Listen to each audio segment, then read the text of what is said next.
Chapter 1. Moving forward, gazing upon the elegantly adorned chamber, rich with the intricate carvings of dragons and phoenixes, Qin let out a long sigh. Indeed, he had traversed realms. His identity was that of the imperial son-in-law, wedded to the renowned Princess Qiong Yao, hailed as the most beautiful woman of the great Qian dynasty.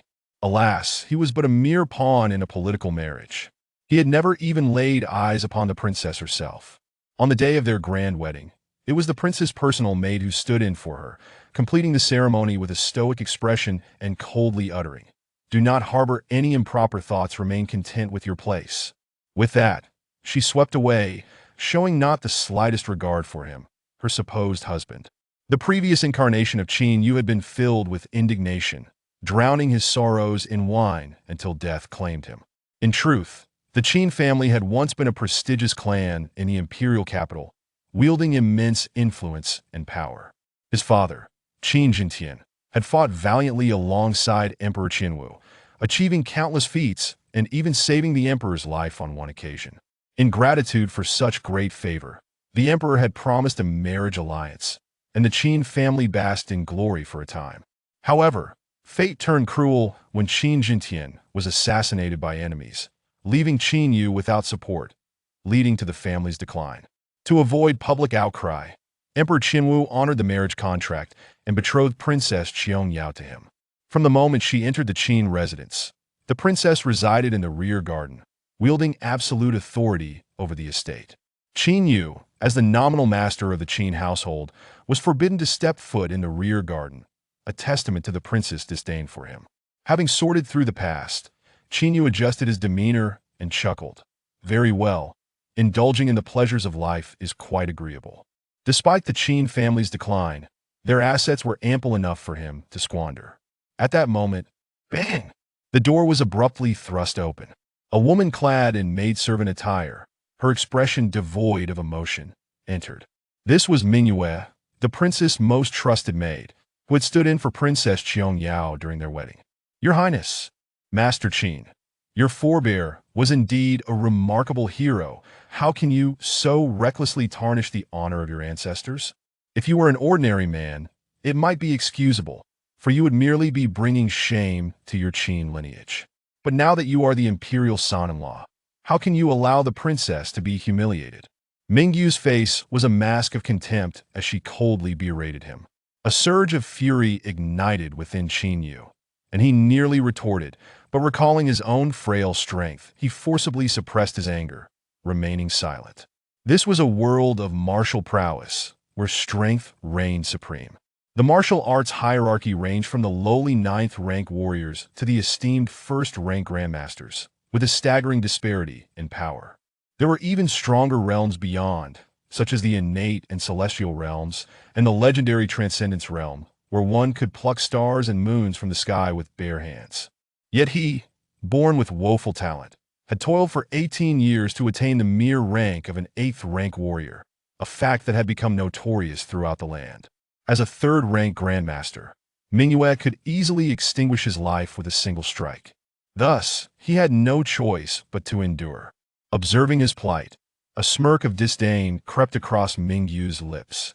"The princess has decreed that your aimless existence cannot continue. I have arranged a position for you at the Dali Temple. Be sure to report there on time tomorrow, or face the consequences." With that, she departed without inquiring whether Qin Yu was willing or not. Such audacity! Qin Yu's heart burned with indignation, yet he felt utterly powerless. To survive, he had no choice but to swallow his pride. At that moment, a voice suddenly echoed within his mind. "Ding! Congratulations, host. The God-tier simulation system has been successfully bound. You have received a novice gift pack. Would you like to open it?" A surge of joy blossomed within Qin Yu. At last, his golden finger had arrived. Without a moment's hesitation, he shouted within his mind, "Open the novice gift pack." "Congratulations, host. You have obtained a maximum level foundational martial art. You may choose to merge it with your own." "Congratulations, host. You have received the 6 Meridian Sword Technique." "Congratulations, host. You have acquired 100 years of simulation time, which can be used to deduce any martial art. Merge." With a firm inward declaration, Qin Yu felt an inexplicable energy surge within him, coursing through his limbs and bones. He could distinctly sense his muscles, skin, and internal organs strengthening wherever the energy flowed. Ultimately, it converged in his dantian, transforming into pure internal power. In mere moments, Qin broke through from an 8th-rank warrior to the initial stage of a 3rd-rank grandmaster, an explosive ascent that finally placed him on par with Mingyue. Yet this was merely the beginning. A glimmer of cold light flickered in Qin's eyes as he suppressed the murderous intent within and shouted again in his mind, "Simulate martial arts." In the first year, you devoted all your energy to deducing the 6 meridian sword technique, yet made no progress whatsoever. Unsatisfied, you spent another decade in pursuit, and finally, in this year, you caught your first glimpse of the path, discovering some clues. Hope blossomed within you, and you immersed yourself in your studies, ultimately deducing the 6 meridian sword technique to the yellow level intermediate stage by the 15th year. Upon reaching this point, Qin could not help but smile bitterly. The martial arts of this world were categorized into 4 ranks: heaven, earth, profound, and yellow, each further divided into 3 tiers. Heavenly level techniques were exceedingly rare, practiced only by legendary figures. Earth level techniques, though scarce, were wielded by unparalleled masters who dominated their contemporaries. The current emperor, Li Jianye, had seized the throne through an earth-level advanced technique. Profound-level techniques were slightly inferior, yet still hard to come by for the average person. Yellow-level intermediate stage techniques were considered quite poor. Even so, Qin had spent 15 years in his pursuit, illustrating just how abysmal his innate talent was. However, it mattered not. 100 years of simulation time remained, and he was eager to see how far he could push his abilities. 40 years passed, and you finally elevated the 6 meridian sword technique to the yellow level advanced stage, yet you remained unsatisfied, convinced that this technique had untapped potential. 60 years later, your perseverance bore fruit, and the 6 meridian sword technique was elevated to the profound level initial stage. You decided to gamble, to discover the limits of the 6 meridian sword technique. 80 years later, you achieved the profound level advanced stage. Yet convinced there was still room for growth, you continued to pour all your energy into it. Finally, after a century, you elevated the 6 meridian sword technique to the earth level low stage. Boom! A profound shock reverberated within Qin Yu as a deep understanding surged forth. His fingers trembled, sharp sword energy swirling and pulsating at his fingertips, nearly beyond his control. Casting a glance out the window, Qin Yu raised his hand and pointed. Shaoshang's sword. Whoosh! A blast of sword energy erupted, accompanied by a piercing sound as it shot into the void. At that very moment, in the rear garden of the Qin residence, a woman clad in a flowing white gown, her beauty unparalleled, sat cross-legged among a sea of blossoms, meditating. This was Princess Qiangyao. Suddenly, she snapped her eyes open, rising swiftly to gaze at the sky, her expression one of astonishment. What a formidable sword energy! Indeed, the imperial capital harbors hidden talents. I wonder which master is testing their swordsmanship. Regret flickered across her features. If only I could meet this esteemed individual, we might exchange insights, and perhaps I could break through to the next level. Chapter 2. Speculation. At that moment, Mingyue approached, bowing respectfully. Reporting to your highness, I have already notified the imperial son-in-law.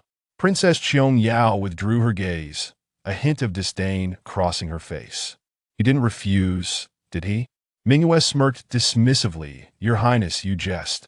Even if he had 100 times the courage, he wouldn't dare defy your wishes. A useless piece of clay. Princess Qiangyao scoffed lightly, resuming her cultivation.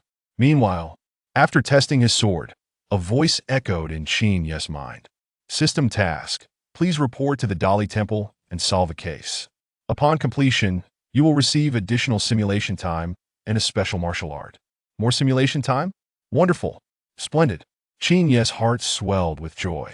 As far as he knew, no martial art in this world utilized fingers to represent swords.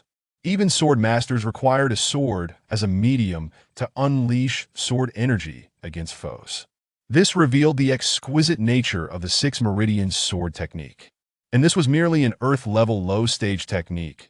What marvels awaited if he could elevate it to the heaven level? Once his cultivation improved, even the current emperor would be no match for him. Simultaneously, Qin Yu grew increasingly intrigued by the special martial art mentioned by the system. It must possess unique qualities to be deemed special. Suppressing his excitement, Qin Yu sat cross-legged, meticulously absorbing the essence of the Six Meridians sword technique, striving for mastery and manifesting his will as sword energy. The following morning, Qin Yu rose early, fetching water to wash up before heading to the kitchen for breakfast. The illustrious son-in-law of the great Qian dynasty found himself alone in his own residence, lacking even a single servant to attend to him who would believe such a tale. Once satisfied, Qin Yu made his way to the Dali Temple. In the days when his father, Qin Jintian, was alive, he had been a well-known second-generation noble in the imperial capital. Having wed the stunning princess Qiong Yao, the guards at the Dali Temple recognized him and respectfully bowed their heads. However, their eyes held little genuine respect, merely a perfunctory acknowledgement. Qin Yu paid it no mind and proceeded directly to the recording office to handle his formalities. Upon learning that his position at the Dali Temple was merely that of a constable, his expression darkened, unable to conceal his inner fury. Positions at the Dali Temple ranged from the high-ranking Dali Temple minister to the lowly constable, classified from second rank to ninth rank, with the latter being the most insignificant. He had never harbored the ambition of receiving a high-ranking official position arranged by Princess Qiangyao. Yet, he could hardly fathom that he would end up as a mere lowly constable. Furthermore, he was assigned to the yellow rank, the lowest tier among the four classifications of authority: Heaven, Earth, Xian, and Huang.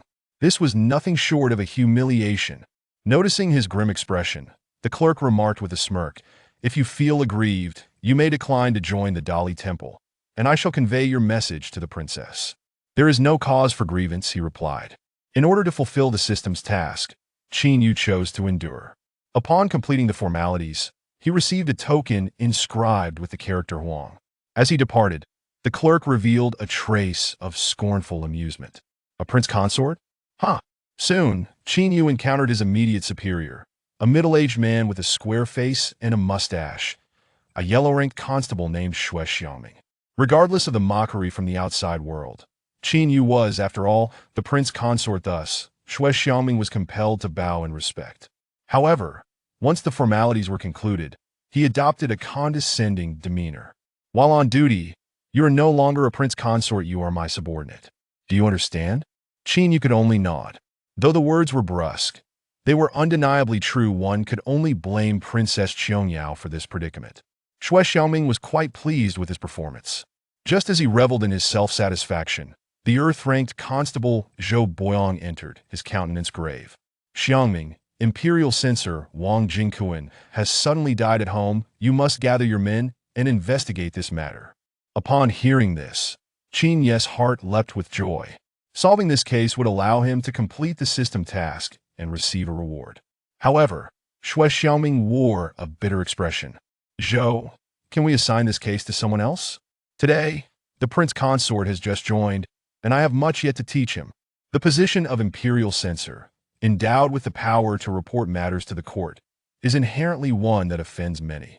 Wang Jingquan, in his 50s and known for his robust health, would not have perished so unexpectedly without deeper implications, perhaps entangled in courtly strife. Being embroiled in such affairs was exceedingly troublesome, and Xue Xiaoming was reluctant to take on this task. Yet, Zhou Boyong would not relent, glaring at him fiercely. "If you do not go, shall I?" With that, he merely nodded at Qin Yu, foregoing a formal bow before turning to depart. Alas, this is truly unfortunate. Xue Xiaoming slammed his thigh in frustration, his face a picture of helplessness, before picking up his long knife and casting a glance at Qin Yu. "What are you still dawdling for? Let's go." The great Qian Empire sprawled across a vast expanse, stretching hundreds of miles, with towering city walls surpassing 3 zhang in height, 16 city gates, and 300,000 elite armored soldiers stationed. It was the most formidable city in the realm. The residence of imperial censor Wang Jingquan lay in the southern part of the city, predominantly inhabited by high-ranking officials and nobility. Given that the Dali Temple was situated in the north of the city, Even on horseback, it took Qin Yu a considerable half-hour to arrive. After announcing his presence, Qin Yu finally beheld Wang Jingquan in a lavish study. He lay on the floor, his face frozen in an expression of disbelief. One hand clutching his heart, his embroidered robe stained crimson with blood, a large pool of it spreading beneath him. Wang Jingquan's wife, their 3 sons, and the butler wept nearby, repeatedly demanding that the culprit be found. Xue Xiaoming knelt down to pry open Wang Jingquan's hands, revealing a hole in his robe beneath. The fatal wound is at the heart. Xue Xiaoming made his assessment and began to remove Wang Jingquan's upper garments, while Qin Yu furrowed his brow in contemplation. The expression on Wang Jingquan's face indicated that the assassin was someone he would never have suspected. A critical area such as the heart had been struck, and from the front, suggesting that he had been entirely unguarded against his attacker at that moment. Taken together, these clues pointed to the likelihood of a familiar perpetrator. Qin Yu shifted his attention back to the Wang family present. The butler wept profusely, panting and gasping in distress, appearing genuinely sorrowful. Wang Jingquan's wife was so overcome with grief that she could scarcely stand, supported by her 2 sons. When Qin Yu's gaze fell upon Wang Jingquan's eldest son, Wang Yunxiao, he narrowed his eyes. Though he seemed to weep, his expression was strained, and there were few tears streaming from his eyes, unlike the others whose garments were dampened by their sorrow. This man is suspicious. However, with just this observation, Qin Yu could not definitively conclude that he was the murderer, so he redirected his focus back to the body. At this moment, Wang Jingquan's upper garments had been pulled away, revealing a very small circular wound, with flesh torn and frayed. This indicated that the injury was not caused by a sharp weapon, but rather a slender, blunt instrument. Qin Yu scanned the surroundings and ultimately fixed his gaze upon a plate of pastries on the table. He noticed that something was missing from the table chopsticks. It was evident that the pastries were coated in honey, making it impossible to eat them by hand. Coupled with the size of the wound, Qin Yu conceived a bold hypothesis. Chapter 3. Court intrigues. The corpse exhibited a complete skeletal structure with no fractures, and the skin remained unblemished without any bruising, thereby ruling out death by external force. There was no evidence of conjunctival injection in the eyes, and the coloration of the nails, tongue coating, and blood were all within normal parameters.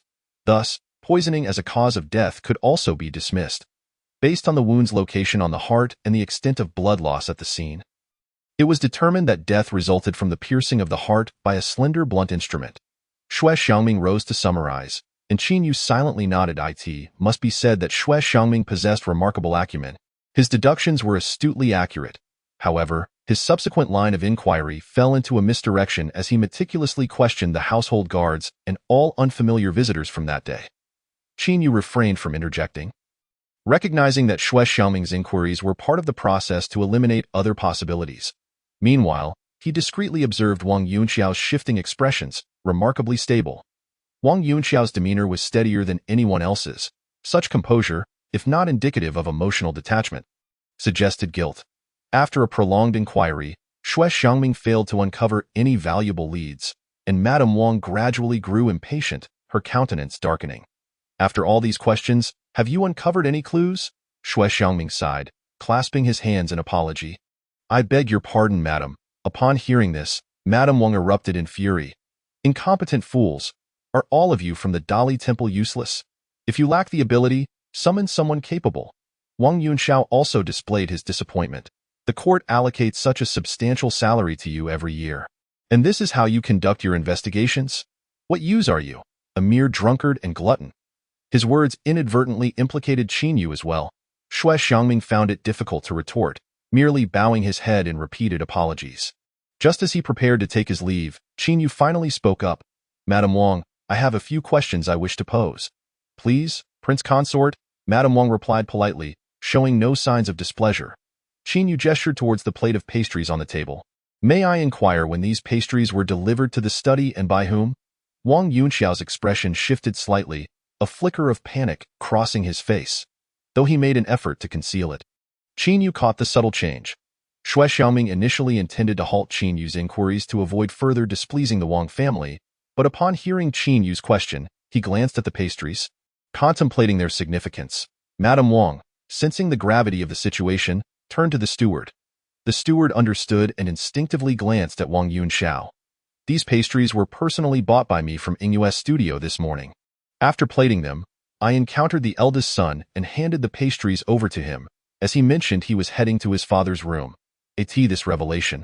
All eyes turned to Wang Yunxiao, who nodded calmly. Indeed, I delivered them. And no sooner had he spoken than Qin Yu fixed his gaze upon him and suddenly shouted, "Eldest son, where are the chopsticks?" Wang Yunxiao was startled, stammering, "Ah, how would I know? There were no chopsticks, is that so?" Qin Yu retorted with a cold laugh, addressing the steward. "Were there chopsticks when you delivered them?" The steward, now realizing the implications, cautiously looked at Wang Yunxiao and replied, "The pastries were coated in honey. How could one eat them without chopsticks? They must have been included." In an instant, all attention shifted back to Wang Yunxiao, who was now thoroughly flustered. "Why is everyone staring at me? What do you mean by this?" Qin Yu slowly approached him, scrutinizing several inconspicuous droplets of blood on his ornate robe, and demanded, "How did you acquire those bloodstains?" This is from when I accidentally brushed against my father's body." "You lie! Blood from a mere brush would be smeared. These droplets are clearly splattered." Qin Yu asserted decisively, "Oh, I misspoke. This blood is from another incident where I accidentally got stained." "From where?" Wang Yunxiao found himself at a loss for words. At this juncture, it was evident to any discerning observer that he was the prime suspect. The Wang family members exchanged uncertain glances, while Xue Xiangming's expression turned wary as he slowly closed in on Wang Yunxiao. Struggling to concoct a plausible excuse, "Are we? It is evident that you used chopsticks to murder your father and then concealed the evidence," Qin Yu bellowed. His most significant flaw lay in the bloodstains upon his person. Unless he had meticulously premeditated a credible source for the blood, he could not possibly evade suspicion. Clearly, the sudden turn of events had caught him unprepared, casting him into a state of immense panic as he shook his head repeatedly. "No, it wasn't me. I didn't do it." Having finally identified a suspect, Xue Xiangming was determined to seize the opportunity for recognition and pressed onward, declaring, "Eldest son, you shall accompany me to the court of justice." "No, I will not go. I absolutely refuse to enter the court of justice." Wang Yunxiao's face contorted with terror as he recoiled. The court of justice was notorious for its grim reputation. No one who entered emerged unscathed. Instilling fear in all, the more he protested, the more Xue Xiangming was convinced of his guilt, lunging forward with determination. "The only course of action now is to apprehend you and forcefully escort you to the Dali Temple." "Get away!" Wang Yunxiao suddenly roared, launching a ferocious attack with his fists aimed directly at Xue Xiangming's heart. "It seems you are indeed the culprit." Xue Xiangming scoffed, sidestepping the blows while aiming a knife-hand strike at Wang Yunxiao's neck in an attempt to incapacitate him. At that moment, Wang Yunxiao's expression twisted into a grimace of desperation. "I will never go to the court of justice." As he spoke, a dagger slipped from his sleeve into his grasp, swiftly aimed at Xue Xiangming's throat. Moving far quicker than his previous punches, he had been concealing his prowess. Xue Xiangming's face blanched in terror as he realized he had no time to evade. A single strike would spell his doom. Just as despair enveloped him, Qin Yu appeared suddenly, delivering a forceful blow to Wang Yunxiao's armpit. With a resounding thud, Wang Yunxiao grimaced in pain, his arm momentarily frozen in midair before Qin Yu seized it and twisted. Disarming him, Xue Xiangming, recovering from the shock, swiftly subdued Wang Yunxiao and turned to Qin Yu, his eyes wide with astonishment. Wang Yunxiao, fully aware of his impending doom, descended into a frenzied state. "Yes, I killed that old fool. He deserved it. Who told him to stand against me? I am the legitimate heir of the Wang family. The future of the Wang family belongs to me. I cannot allow him to lead the family into ruin." Wang Yunxiao screamed in a fit of rage. Qin Yu understood the implications. Indeed, this was tied to court intrigues. However, he held no interest in such matters, his focus solely on the voice echoing in his mind. "Congratulations, host, for completing the task. Congratulations, host, for acquiring 150 years of deduction time. Congratulations, host, for obtaining the Lingbo Weibu technique." Lingbo Weibu, beginner level Huang grade, a mysterious movement technique that significantly enhances mobility and effectively dodges enemy attacks. Chapter 4. Yet to return upon grasping the remarkable utility of Lingbo Weibu. Qin Yu felt a surge of joy within. This was nothing short of a life-saving ambush technique. Without a moment's hesitation, he resolved to invest the 150 years of deduction time into mastering Lingbo Weibo. However, the current setting was decidedly unsuitable for such considerations. Amidst the reproaches and accusations from the Wang family, Wang Yunxiao was bound and escorted out of the estate towards the Dali Temple. Passers-by paused to witness the spectacle, their astonishment directed not only at Wang Yunxiao's binding but primarily at Qin Yu's newfound role as a constable. Isn't he that the young master of the Qin family? How did he become a constable? A dignified prince consort, reduced to such a lowly position. It's quite unbelievable. Who could argue otherwise? The Qin family is quite affluent. They could live comfortably for generations without lifting a finger. Have you not heard? Prince consort Qin holds no significant standing in his household, likely driven to seek such menial work. One cannot deny the plausibility of that. How pitiful! How lamentable! Wang Yunxiao believed wholeheartedly that his current predicament was solely the result of Qin Yu's machinations. Were it not for Qin Yu's presence, he would never have been implicated in his father's murder. Nor would he have been unable to escape after the truth came to light. A deep-seated resentment towards Qin Yu festered within him, fully aware that he could not evade his fate as he hurled curses along the way. Qin thief, you truly are a master of disguise. The world claims you are a talentless fool devoid of martial prowess. Who would have thought you were merely concealing your abilities? What is your true intention? I am merely a beginner fourth-tier martial artist. For you to subdue me without breaking a sweat, you must be either a high-level fourth-tier or a third-tier minor grandmaster. But what of a third-tier minor grandmaster? You too shall meet your demise. Wang Yunxiao cackled maniacally. The onlookers were left in shock at his words. The individual labeled a waste, devoid of any martial talent, was actually a third-tier minor grandmaster? If this were indeed the case, while he may not be a peerless genius, he certainly possessed remarkable aptitude. The gazes of all present shifted towards Qin Yu, their perceptions altered. Qin Yu noticed the change. Inwardly sighing, he had initially intended to lay low, revealing his true abilities only when he could overpower Princess Qiangyao. Yet, he had inadvertently exposed himself. Upon returning to the Dali Temple, Wang Yunxiao was incarcerated in the Court of Justice. After completing the necessary handover procedures, the two returned to the constable's quarters. Thud! Xue Xiangming suddenly knelt to the ground without any warning, repeatedly knocking his head 3 times toward Qin Yu. He then straightened his back, clasped his hands, and said, Your Highness, without you, my life would have fallen into the hands of that Wang Yunxiao. From now on, my life belongs to you. Why previous disrespect was merely out of fear that you would be difficult to command under my authority. Please forgive me. After uttering these words, he knocked his head 3 more times with utmost sincerity. Qin Yu accepted this with composure. Although Xue Xiangming had indeed shown him some arrogance before, which left him somewhat displeased. He had intervened to save Xue Xiangming, not wanting to lose the most valuable witness over the death of a colleague, fearing that the Wang family would betray him to protect Wang Yunxiao, ultimately thwarting the case's resolution.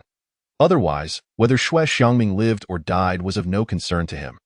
The notion that his life now belonged to Qin Yu was something Qin Yu dismissed with casual indifference. Rise? It is all in the past. Yes, Your Highness. Xue Xiangming bowed respectfully before standing up, then asked with uncertainty, Your Highness, is it true that you have attained the cultivation of a third-grade minor master? With the secret already exposed, Qin Yu saw no reason to hide and nodded in affirmation. Upon receiving confirmation, Xue Xiangming was filled with emotion. The world claims that Your Highness is a waste of martial arts. He began, but then stifled a laugh, swallowing the words. Who would have thought you are actually a martial arts genius? Reflecting on his own nearly 30 years of life without even reaching the 4th-grade martial artist level, Xue Xiangming felt a pang of sorrow. Qin Yu, however, dismissed the notion of genius. Not at all. I wouldn't even consider myself exceptional. Princess Qiangyao, who is of the same age as I, has already reached the 2nd-grade master realm, surpassing me by an entire major realm. That is the true martial arts genius. My achievements today are solely due to the system. Following this, Qin Yu had nothing further to attend to and merely awaited the end of the day's duties to return home. After Xue Xiangming rambled on for a while, he took his leave. In his heart, Qin Yu shouted, System, utilize all time to simulate the Lingbo Weibo. Ding. The simulation began. You discovered that although the Lingbo Weibo is of low grade, It possesses significant potential for enhancement, prompting you to decide to simulate it. You spent a year merely mastering the Lingbo Weibo with greater proficiency, yet found no means of improvement. Undeterred, you recognized that if this technique could reach a state of perfection, it would undoubtedly become one of your greatest assets. Thus you chose to continue the simulation. In the blink of an eye, 10 years passed, and you finally uncovered a direction for improvement, leaving you ecstatic. 30 years elapsed, and you succeeded in elevating the Lingbo Weibo to the mid-level of the yellow grade. Yet this still fell short of your expectations. 60 years passed, and you managed to advance the Lingbo Weibo to the initial level of the mysterious grade. But dissatisfaction lingered, for even after testing it, you found that martial artists one minor realm above you could still catch you. 90 years flew by, and you elevated the Lingbo Weibo to the mid-level of the mysterious grade, dazzling in a confrontation with a martial artist 2 major realms above you. You knew this was not your limit, and with determination, you pressed on with the simulation. 150 years swiftly passed, and at last, you advanced the Lingbo Weibo to the low level of the Earth grade. Upon seeing the final results of the simulation, Qin Yu let out a quiet sigh. The 6 Meridian's divine sword had taken merely 100 years to reach the low level, while the Lingbo Weibo had consumed a staggering 150 years. This clearly illustrated that the more advanced the techniques rewarded by the system, the longer the simulation would require. Not dwelling on these thoughts, Qin Yu closed his eyes to absorb the insights gained from the techniques. After half a stick of incense, he opened his eyes, revealing a flickering golden light. Suddenly, Qin Yu moved, transforming into a fleeting shadow, appearing a yard away in an instant. If a second-grade master were present, they would surely be left speechless, for even they would find it exceedingly difficult to attain such speed. Qin Yu continued to test his newfound abilities several times, a confident smile gradually appearing on his lips. In the back garden of the Qin residence, Princess Zhongyao was seated in a pavilion, sipping tea, yet her thoughts were far from the beverage before her. Her expression was one of distraction and deep contemplation. She had attained the high stage of the second-grade master realm, mere fractions away from breaking through to the first-grade grandmaster realm. However, that fractional difference felt like an insurmountable chasm, and her countless attempts had proven futile. She practiced the sword path, and the sword aura she had sensed on that particular day lingered in her mind incessantly. She had a strong intuition that should she receive guidance from that sword expert, she would surely break through her current realm. That morning, she had instructed Mingyue to investigate whether any sword masters had recently appeared near the Qin residence. Unfortunately, Mingyue had yet to return. Chapter 5. Kneeling and pleading for mercy. Just as Princess Zhongyao was lost in thought, faint footsteps echoed from a distance. She refocused her attention to see none other than Mingyue approaching. "May your highness be blessed with peace." Mingyue bowed respectfully. Princess Zhongyao raised her hand slightly. "Did you find that swordmaster?" "I did not find them. It is my failure in carrying out my duties. Please punish me, your highness." Mingyue bent low, filled with trepidation. "It is of no consequence. Continue searching." Princess Zhongyao sighed inwardly, her heart tinged with disappointment. "Your highness, I have heard some intriguing news." "Oh, pray, tell me." Princess Zhongyao raised an eyebrow. "Today, the rumors in the marketplace suggest that the Duke is not a martial arts waste as presumed, but has been concealing his talents, actually possessing the strength of a minor master." "Oh, is that so?" Princess Zhongyao displayed a look of surprise. Mingyue recounted the rumors she had overheard. Princess Zhongyao furrowed her brows, a look of confusion crossing her face. "A third-grade minor master? I hadn't sensed anything of the sort before. The rumors must be false. Whether true or false, I shall ascertain once he returns." Mingyue's lips curled into a barely perceptible smirk. After contemplating for a moment, Princess Zhongyao nodded. "Very well." Upon returning to the residence, Qin Yu encountered the sullen-faced Mingyue at the entrance. He was already accustomed to such expressions and chose to ignore her, heading towards his room, only to be halted by Mingyue's sharp command. "Stop!" Qin Yu paused, glancing sideways at her.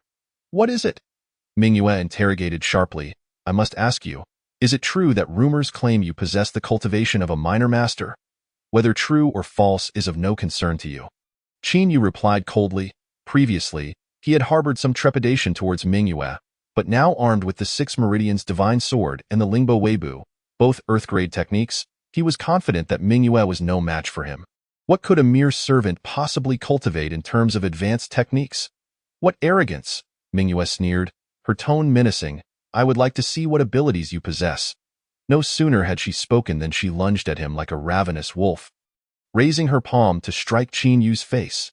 From a distance, under the shade of a tree, Princess Qiongyao's expression darkened as she witnessed this scene. Qin Yu, on the other hand, was infuriated. How dare this insolent servant attempt to slap him? This was utterly outrageous. Just as her slap was about to land, with a sinister smile, Mingyue was suddenly met with Qin Yu's swift movement. He moved like a wraith, and she only saw a blur before the sound of a slap resonated. With a staggering step, Mingyue almost fell to the ground, astonished as she covered her face, staring at Qin Yu in disbelief. You actually dared to hit me? Servant. Who gave you the audacity to strike your master? Qin Yu scolded fiercely, raising his hand to strike again. The fiery pain on her cheek brought Mingyue back to reality, and she realized that Qin Yu was indeed a genuine third-grade minor master. Her expression turning terrifyingly fierce. You have indeed concealed your talents, but so what? I haven't even used my full strength. As she spoke, Mingyue unleashed her profound energy, her aura surging violently as she transformed her palm into a fist, targeting Qin Yu's chest with a powerful strike. The sound of air being shattered echoed ominously. Her momentum was incredibly intimidating. She was confident that Qin Yu could not evade this blow. It was a technique honed through countless battles alongside Princess Qiongya, forged from the lives and blood of numerous adversaries. However, Qin Yu wore a disdainful smile, unperturbed. As her attack drew near, he momentarily halted, transforming into a fleeting shadow, and before Mingyue could react, his palm struck her face with a resounding slap. With immense force, Mingyue was sent sprawling to the ground. Even with her internal energy shielding her, she found herself battered and bruised, unable to accept the outcome, her expression blank with shock. You are but a mere dog. Who gave you the audacity to rebel against your master? Qin Yu, still unsatisfied, approached and delivered a kick that sent her flying. Mingyue coughed up blood, her complexion turning ashen as she soared over a yard before crashing to the ground. The servants of the Qin residence, passing by, were left in shock, unable to believe what they had just witnessed. How dare you? You will pay dearly for your actions, Mingyue shouted furiously, her face twisted with rage. Seeing this, Qin Yu felt a surge of murderous intent. With no intention of holding back, he resolved to eliminate this insolent servant, just as he was about to employ the Six Meridian's divine sword to end her life. A sudden, terrifying aura surged forth like a tsunami, locking onto him and sending chills down his spine. She has already learned her lesson. Why must you go so far as to kill her? The voice belonged to none other than Princess Qiongya, who had emerged from the shadows, sensing his murderous intent. However, Qin Yu had never even seen her, so how could he recognize her voice? Suppressing his murderous intent, he coldly questioned, Who are you to dare run rampant in my Qin residence? Li Qiongya. The voice was melodious yet frigid, devoid of any hint of emotion. Qin Yu was momentarily taken aback, then a trace of a mocking smile graced his lips. So it was my estranged wife, shrouded in mystery. Qin Yu surveyed his surroundings but found no sign of Li Qiongya, his heart sinking further in disappointment. At this point, she still refuses to show herself? Very well. He had long grown weary of this hollow marriage. It would be best to bring it to an end. The noble status of a princess, if she feels that marrying me is beneath her dignity, why not petition His Majesty for a divorce? Rest assured, I, Qin Yu, shall not pester her. After a moment of silence, Li Qiongya replied, To follow a chicken is to marry a chicken. To follow a dog is to marry a dog. Is marriage merely a child's play? Since the princess is unwilling, I shall petition His Majesty for a divorce another day, stating that I, Qin Yu, am unworthy of you. With that cold remark, Qin Yu turned to head towards his room. At that moment, a chilling voice echoed from behind. In Qin, there are only princes who meet untimely ends. There are no princesses seeking divorce. If you dare, go ahead and try. Upon hearing this, Qin Yu's heart ignited with fury. Trembling with rage, a threat. This is an outright threat. Yet he felt utterly powerless. Qin had reigned supreme on the continent for decades, with the Li royal family boasting formidable experts. He was no match for them. Never had Qin Yu yearned for strength as he did now. His fists clenched tightly, nails digging into his palms, his eyes ablaze with the fire of indignation. Returning to his room, Qin Yu shouted inwardly. System, are there any new tasks? However, the system remained silent. Unable to decipher the triggering mechanism of the system, he could only lament in despair. Meanwhile, Princess Qiangyao returned to the back garden, where Mingyue, bruised and barely standing, confronted her with a fierce expression. Princess, you must not let him off so easily. He must be taught a lesson, or else he will never regard you with any respect. Upon hearing this, Li Qiangyao's expression turned impassive.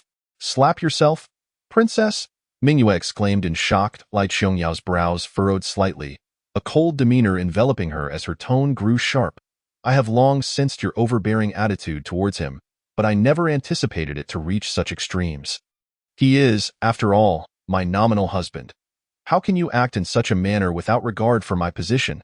Forgive me, your highness, Mingyue gasped, hastily kneeling in supplication.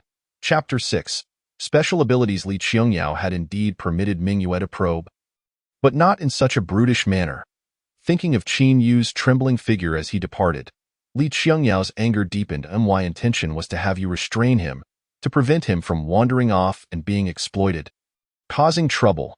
What have you done over this past year? I deserve to die. I deserve to die. Mingyue began to strike her own face, each slap echoing painfully as blood welled at the corners of her mouth. Your Highness, I misinterpreted your intentions. I thought you resented him for marrying you, and treated him thus. Li Qiangyao's expression darkened further. Who gave you the right to speculate about my thoughts? Remember, you are to execute orders strictly from now on. Should this happen again, I shall not hesitate to punish you. Understood, understood. Mingyue nodded vigorously. Li Qiangyao sighed inwardly. She had never regarded Qin Yu, labeled as a waste, with any esteem. Even now, despite his ascension to a third-tier minor master, she felt no admiration. Yet, as a member of the imperial family, could she truly dictate her own marriage? Ultimately, she was merely a pawn in a political alliance, used by Emperor Qinwu to silence the masses and project an image of royal fidelity. Even if she divorced Qin Yu today, she would inevitably be wed to another prominent family in the future. A second marriage might very well be worse than her current plight. Moreover, who could say if she would not be coerced into intimacy with her new husband? Such was the lament of noble women. Reflecting on this, a glint of ambition flickered in Li Qiangyao's eyes. Who says women are inferior to men? Who says only men can rule? I shall bring about a change in Deqian. The right opportunity will present itself in due time. Moments later, Mingyue's face had swelled to the point of being unrecognizable. Li Qiangyao raised her hand, signaling her to cease. And no matter what, he is still your master. From now on, aside from the back garden, the Qin residence is under his command. Focus solely on serving meat. Do you understand? Understood. Very well, you may go and make arrangements. After Mingyue left, Li Qiangyao gazed in the direction of Qin Yu, her beautiful eyes shimmering with intrigue. The son of a tiger cannot be a dog. The Qin family is indeed not to be underestimated. Yet, why has he remained so restrained? Is he afraid of me? Or does he harbor some other intention? Li Qiangyao pondered for a long while, unable to discern the truth, ultimately deciding to dismiss the matter altogether. She was uncertain whether placing him in the Dali temple was the right decision. Qin Yu, however, was not swayed by anger. Such emotions were futile. Only strength could alter his circumstances. Soon, he composed himself, sitting cross-legged to commence his training. The following morning, as Qin Yu rose, a knock echoed at the door. Young master, are you awake? May I come in? Hearing that voice, Qin Yu paused, a sense of familiarity washing over him. With a hint of curiosity, he replied, Come in, creak.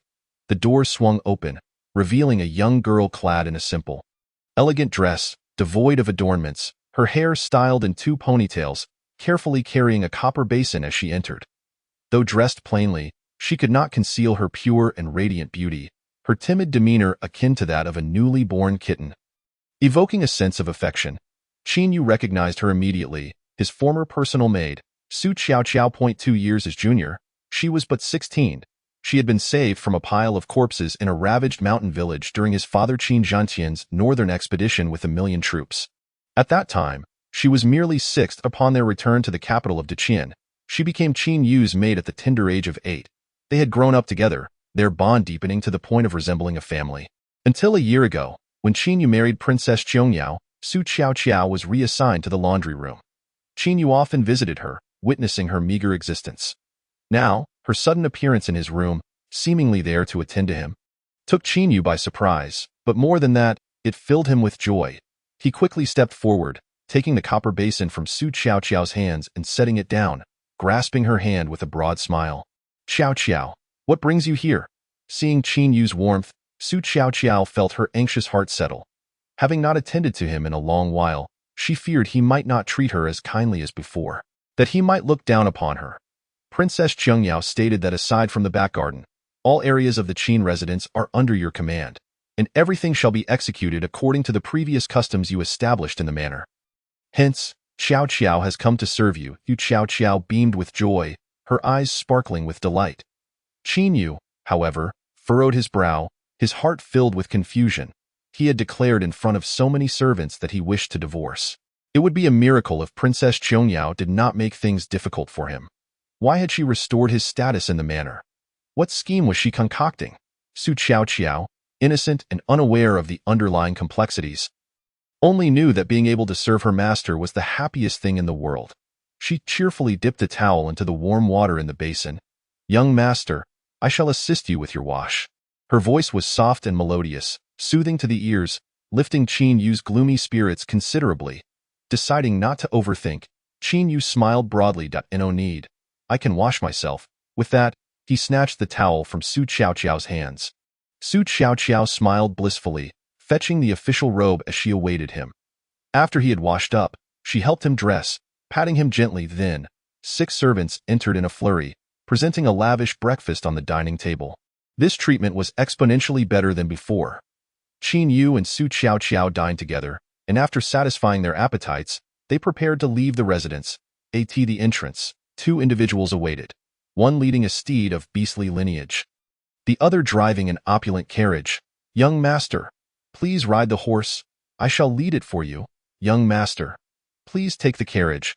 I shall drive it for you. They bowed respectfully, their eyes alight with excitement. As longtime residents of the Qin estate, they were delighted to see Qin Yu's elevated status. Qin Yu smiled and nodded, ultimately opting to ride the horse to the Dali temple. Upon arriving outside the constable's office, Xue Xiangming approached him promptly. Your Highness. He first bowed deeply, then glanced around cautiously. Noticing no one else was present, he leaned in close, speaking in a grave tone. Wang Yunxiao has died mysteriously in the court prison. He hadn't even been interrogated yet. The higher-ups have instructed me to accompany you for questioning. Qin Yu's heart stirred, realizing the cause of Xue Xiangming's anxiety. The situation was clear. Someone had bribed the internal personnel of the Dali temple to eliminate Wang Yunxiao. Only someone with immense power could execute such a risky maneuver, indicating that there were substantial entanglements behind this act.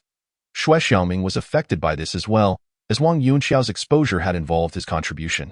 At that moment, the system's voice echoed in Qin Yu's mind. New task.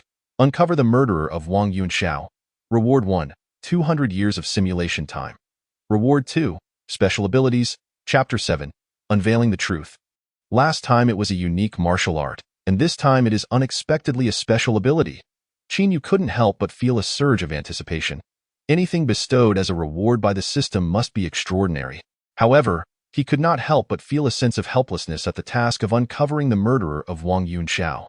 This was indeed a challenging endeavor.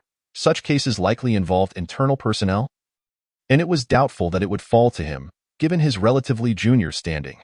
There were many within the Dali temple more capable of investigating cases than he was. Xue Xiangming, observing Qin Yu lost in thought, let out a long sigh. We might have unintentionally offended some significant figure. You need not fear, Prince Consort, as your status protects you, but I am in a precarious position. Qin Yu smiled and replied. There is no need for such pessimism. Regardless of who is behind Wang Yunxiao, there is no reason for them to direct their ire towards you. Ultimately, it boils down to his own failure to cover his tracks. Let us hope that is the case. Xue Xiaoming remained downcast as he led Qin Yu to the inquiry. Upon learning that the person conducting the inquiry was the director of the Dali temple, Qin Yu was somewhat taken aback. The director was a legitimate 5th-rank official, responsible for case reviews and the allocation of investigative personnel. Although his rank was not high, his power was considerable. The deceased, Wang Yunxiao, was a commoner, while both he and Xue Xiaoming were merely low-ranking officials. The fact that the director was personally involved indicated the magnitude of the incident. Upon arriving at the director's office, Xue Xiangming respectfully bowed. "I pay my respects to the director." Qin Yu surveyed the room and saw a middle-aged man with thick eyebrows and large eyes, his lips thin and elongated, gently stroking his black beard. With a grave expression on his face, just as Qin Yu hesitated about whether to bow, Zhao Qiming stood up with a smile and clasped his hands in greeting. "Greetings, Prince Consort." He then gestured toward a chair. "Please take a seat, Prince Consort." Seeing this, Qin Yu refrained from bowing and merely nodded in acknowledgement. "Thank you, Director." After settling down, Zhao Qiming exchanged a few pleasantries before inquiring in detail about the events of the day in question. Qin Yu responded while seated, while Xue Xiangming stood to report, with a scribe nearby taking detailed notes. Once the routine questioning concluded, the director had both men confirm the details and sign off on the records. He then clapped his hands, and 2 attendants entered, carrying a tray. "Prince Consort, your meticulous thinking has led to the swift resolution of such a significant case, which is truly commendable. This is a reward bestowed from above. 100 taels of silver and 2 qi gathering pills. I hope you will graciously accept them." Zhao Qiming, with great courtesy, personally accepted the tray and presented it to Qin Yu. Qin Yu felt a surge of delight. The silver was welcome, but as he had regained power within the Qin family, he was not in need of money. The qi gathering pills, however, were exceedingly rare, crafted from the essence of demonic beasts and various spiritual herbs. Consuming them could enhance one's internal strength and cultivation. But their high cost often placed them beyond the reach of ordinary individuals. While there were qi gathering pills available in the market, the most effective ones were those sanctioned by the Dacian government, typically awarded to those who had rendered significant service, making them incredibly difficult to procure with money. Thus, Qin Yu's joy was understandable. Xue Xiaoming's reward was half of what he received, only 50 taels of silver and a single qi gathering pill. Despite this, Xue Xiangming could hardly contain his smile, internally grateful to Qin Yu. Had it not been for Qin Yu solving the case, he would have gained nothing and might have even faced reprimand. After Qin Yu departed, Zhao Qiming meticulously reviewed the scribe's notes for a considerable time before sighing deeply and heading to the Court of Judicial Review. Upon seeing him, the jailer Gui Yonghuai quickly donned a smile and rushed over to pay his respects. "I pay my respects to Master Zhao." Zhao Qiming, growing impatient, waved his hand dismissively. "How goes the self-investigation? Who is responsible?" Gui Yonghuai's expression was one of despair. "There were 13 guards on duty in the jail last night, and I have questioned all of them without uncovering any suspicious individuals. In my opinion, it appears to be a suicide." Zhao Qiming frowned, his expression darkening. "Suicide? Are you prepared to take responsibility for such a statement?" Gui Yonghuai bowed even lower, speaking in a trembling voice. "I dare not. This is merely my conjecture. The specifics will require further investigation." Zhao Qiming's brow furrowed tightly. He wished to find someone to clarify the situation but lacked suitable candidates. The senior officials at the Dali Temple had been around long enough to be familiar with those in the Court of Judicial Review, and it was unlikely that they would uncover anything significant.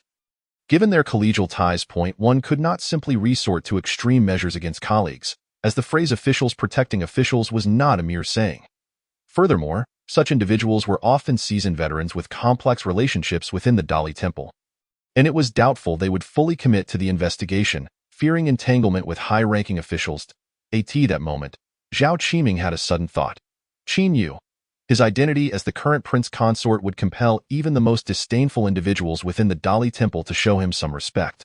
As a third-rank minor master, he was considered a formidable presence within the Dali Temple, capable of handling any obstinate characters he might encounter, thus minimizing his risk. Most importantly, as a newcomer to the Dali Temple, he lacked the intricate web of relationships that could complicate matters, making him the ideal candidate. "I will dispatch someone immediately. The guards on duty last night must remain in the Court of Judicial Review for questioning. They are to cooperate fully with the investigation. Anyone who dares to deceive or conceal information will face severe consequences." With that, Zhao Qiming waved his sleeve and departed, while Gui Yonghuai bowed in farewell. With no ongoing cases, Qin Yu returned to the constable's quarters and consumed a qi gathering pill to begin his cultivation. After absorbing the essence of the first pill, he couldn't help but let out a sigh. Due to limitations in his martial arts aptitude, the effects of the pill had not met his expectations, resulting in minimal improvement in his cultivation. He even felt it unnecessary to consume the second pill. as doing so would be tantamount to waste, if only he had access to a technique that could enhance his aptitude. No matter how high the technique's level of deduction, what use was it if his cultivation did not progress? Even if he could elevate the 6 Meridian's divine sword to heavenly grade, it would be futile against a first-rank grandmaster, leaving him at a loss. Qin Yu's thoughts drifted back to the system's tasks, leaving him feeling even more helpless. This case was not his responsibility. How could he investigate? Conducting a covert inquiry was impossible, as the Court of Judicial Review housed serious offenders, and even they could not freely enter or exit. At that moment, a knock on the door suddenly interrupted his thoughts. "Come in." Qin Yun initially assumed it was Xue Xiangming, but to his surprise, it was Zhao Qiming who entered, a gentle smile gracing his face. With Xue Xiangming following behind, Qin Yu felt a pang of unease. The director's personal visit could hardly bode well. "Greetings, Prince Consort." Zhao Qiming bowed respectfully. Qin Yu waved his hand at "I am but a humble constable in the Dali Temple, currently on duty." "There is no need for such formality, Director." "Indeed, the Prince Consort is truly understanding." Zhao Qiming began with a compliment before proceeding to the crux of the matter. "In light of your exemplary performance in the Wang Jingquan murder case, I hereby assign you the task of uncovering the truth behind the murder of Wang Yunxiao. You shall take the lead, with Xue Xiangming serving as your assistant, and you are to determine the truth in the shortest possible time. Chapter 8. As long as it takes. Upon hearing this, Qin Yu's heart leaped with joy, but he maintained an outward expression of difficulty. Xue Xiangming, standing behind Zhao Qiming, continually signaled him with his eyes to refuse. After a moment of contemplation, Qin Yu shook his head. "Director Zhao, I am new to the Dali Temple and lack experience, being merely a yellow-level constable. How could I possibly shoulder such a significant responsibility?" Xue Xiangming sighed in relief, but Zhao Qiming was not so easily deterred. With a slight bow and a smile, he insisted, "Prince Consort, you jest. Your investigative abilities are well recognized, and since the others are all occupied with their duties, it would be a great help if you could take on this case." Though he appeared polite and courteous, his tone carried an unmistakable air of authority that brooked no refusal. "A cunning fox," that was Qin Yu's assessment of him. Hearing Zhao Qiming's insistence, Xue Xiangming let out a long sigh, his expression despondent. Qin Yu furrowed his brow, pretending to hesitate before finally nodding reluctantly. "I will do my utmost." Zhao Qiming laughed heartily. "Rest assured, Prince Consort, upon the conclusion of this case, I will ensure your rank is elevated, and you will be generously rewarded." Qin Yu forced a smile. "Thank you, Director. Time is of the essence. You must act swiftly," Zhao Qiming urged before turning to leave. Once he was a distance away, Xue Xiangming looked around to ensure no one was watching before his expression turned to one of anger. "What nonsense about everyone having their duties. That old rascal is clearly trying to pass this hot potato to us." Qin Yu sighed. "What can we do? He is, after all, our superior. I cannot defy orders." Xue Xiangming lamented with a series of heavy sighs. After a moment, a thought crossed his mind, and he leaned closer to Qin Yu, speaking in a hushed tone. "Prince Consort, it would be best not to investigate this matter seriously. We should just brush it off." "Why is that?" "I just heard that Wang Jingquan had gathered evidence against a certain high-ranking official before being killed by his own son, which indicates the perilous nature of the struggles at play. It would be wise for us to steer clear of this mess." Xue Xiangming, his face etched with concern, spoke up. "Qin Yu pays no heed to who is involved behind the scenes. The completion of the task and the enhancement of one's abilities are of utmost importance." To reassure Xue Xiangming, he pondered momentarily before displaying a nonchalant smile. "You worry too much. We are investigating the murder of Wang Yunxiao, not the incriminating evidence held by Wang Jingquan, so it shouldn't implicate us." Observing Xue Xiangming's lingering apprehension, Qin Yu added, "Moreover, it is highly likely that this incident was orchestrated by someone from the Court of Justice. Such expendable people could hardly draw out any significant figures. The true masterminds are undoubtedly well concealed, and there is no need for them to complicate matters by targeting us." After a brief contemplation, Xue Xiaoming's brow gradually unfurled.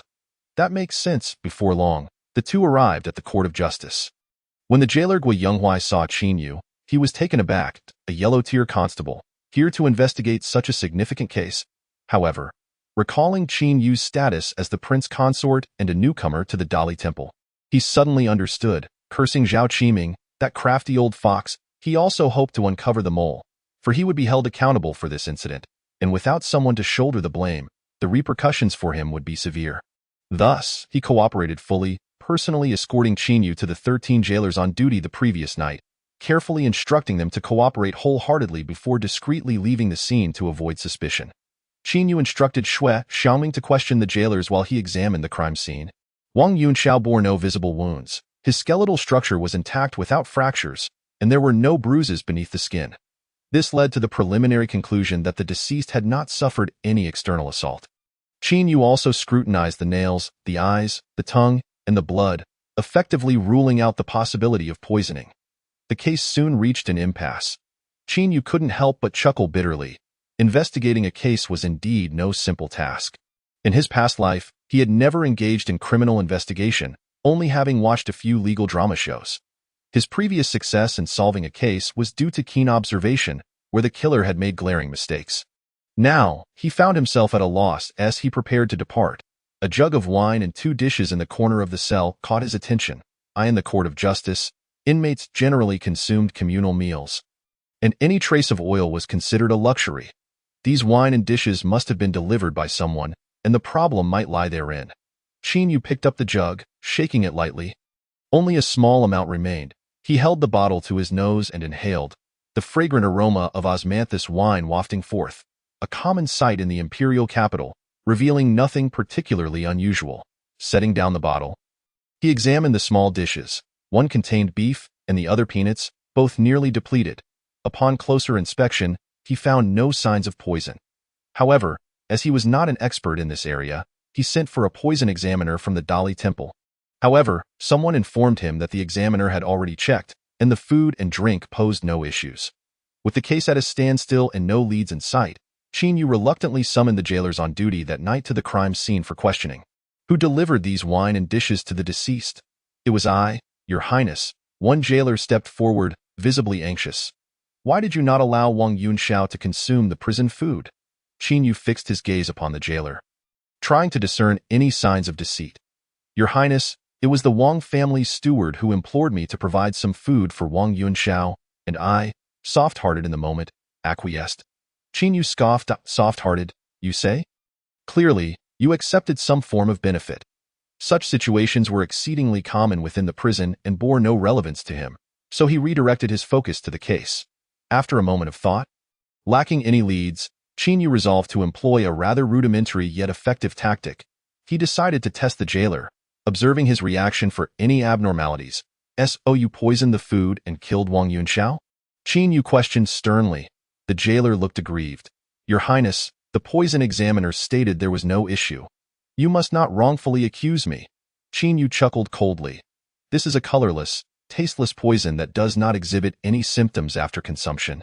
Just because the Dali Temple's examiner cannot detect it does not mean the Ministry of Justice's examiner cannot. If necessary, I shall summon someone from the palace, and the truth shall be revealed. The jailer, now panicking, exclaimed, to avoid any mishap, I procured the food and wine from the internal kitchen of the Dali Temple with my own silver.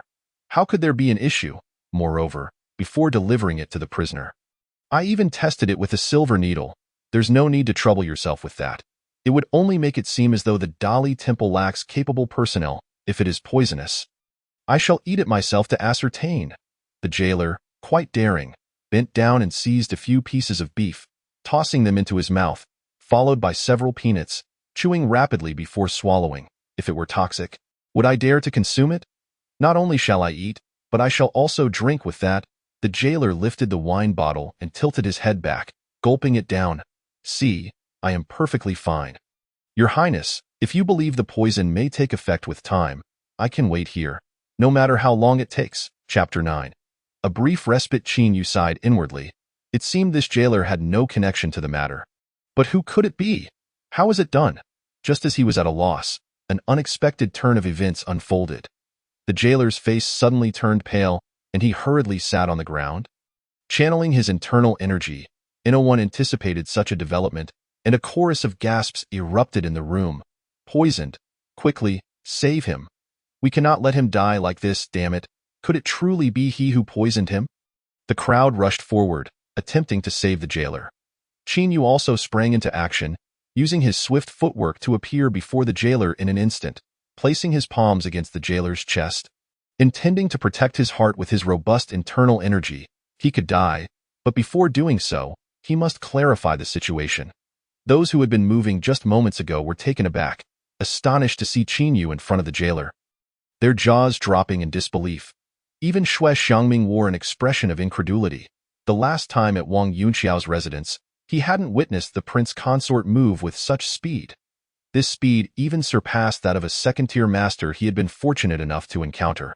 In that instant, Xue Xiangming found Qinyu to be quite unfathomable. As Qinyu turned his back to the crowd, Xue Xiangming felt a surge of determination and stepped in front, coldly stating, "Step back." With the jailer now poisoned, he was undoubtedly the culprit. Among his colleagues could very well lie accomplices who, in an attempt to prevent Qinyu from saving the jailer and exposing the true masterminds, might resort to unspeakable acts. Although the likelihood of a successful ambush was slim, Xue Xiangming aimed to eliminate such a possibility, for his life had been saved by Qinyu.at that moment. Qinyu stood up, slightly taken aback by the scene before him. Xue Xiangming glanced back at the jailer, noticing his flushed face and the beads of sweat forming all over him, and nervously asked, "Your Highness, he won't die, will he?" Qinyu's expression turned somewhat peculiar. "He won't die. Soon enough, he will be lively and well." Xue Xiangming was taken aback. "Why is that?" "Because there is indeed no poison in the food. If I am not mistaken, the wine contains a potent elixir that rapidly enhances internal energy." Xue Xiangming blinked in confusion, staring at Qinyu, and after a moment of reflection, enlightenment dawned upon him. "I understand. Wang Yunxiao died because he drank this wine. After Wang Yunxiao was captured, his meridians and acupoints had been sealed. Otherwise, with his normal abilities, he could not have been subdued in such a case." Wang Yunxiao was no different from an ordinary person. The jailer, wishing to avoid mishaps, would undoubtedly not have released his meridians and acupoints. When Wang Yunxiao consumed this wine containing the elixir, the immense energy surged forth without a means of dispersal, leading to ruptured meridians and organ failure. Without timely rescue, he would surely perish. Everyone present was trained in martial arts. What Xue Xiangming could deduce, others could too. The identity of the true culprit was becoming increasingly apparent. Just then, the jailer exhaled deeply and opened his eyes, the overwhelming energy finally subsiding. "Oldly! It was Oldly!" The jailer stood up, cursing vehemently. Oldly was one of the cooks in the Dali Temple kitchen, responsible for the lunches of high-ranking officials, a cushy job. Qinyu wasted no time, leading Xue Xiangming to the kitchen. The other jailers, having been detained for no reason, were quite irate, and a large group followed Qinyu, ready to confront the accused. Upon arriving at the kitchen, the wronged jailer pointed at Oldly, unleashing a torrent of accusations. "You old fool, you betray your own kind? You knew full well that the inmates had their meridians sealed. Yet you still provided them with this wine. This is premeditated murder. Speak up, who ordered you to do this?"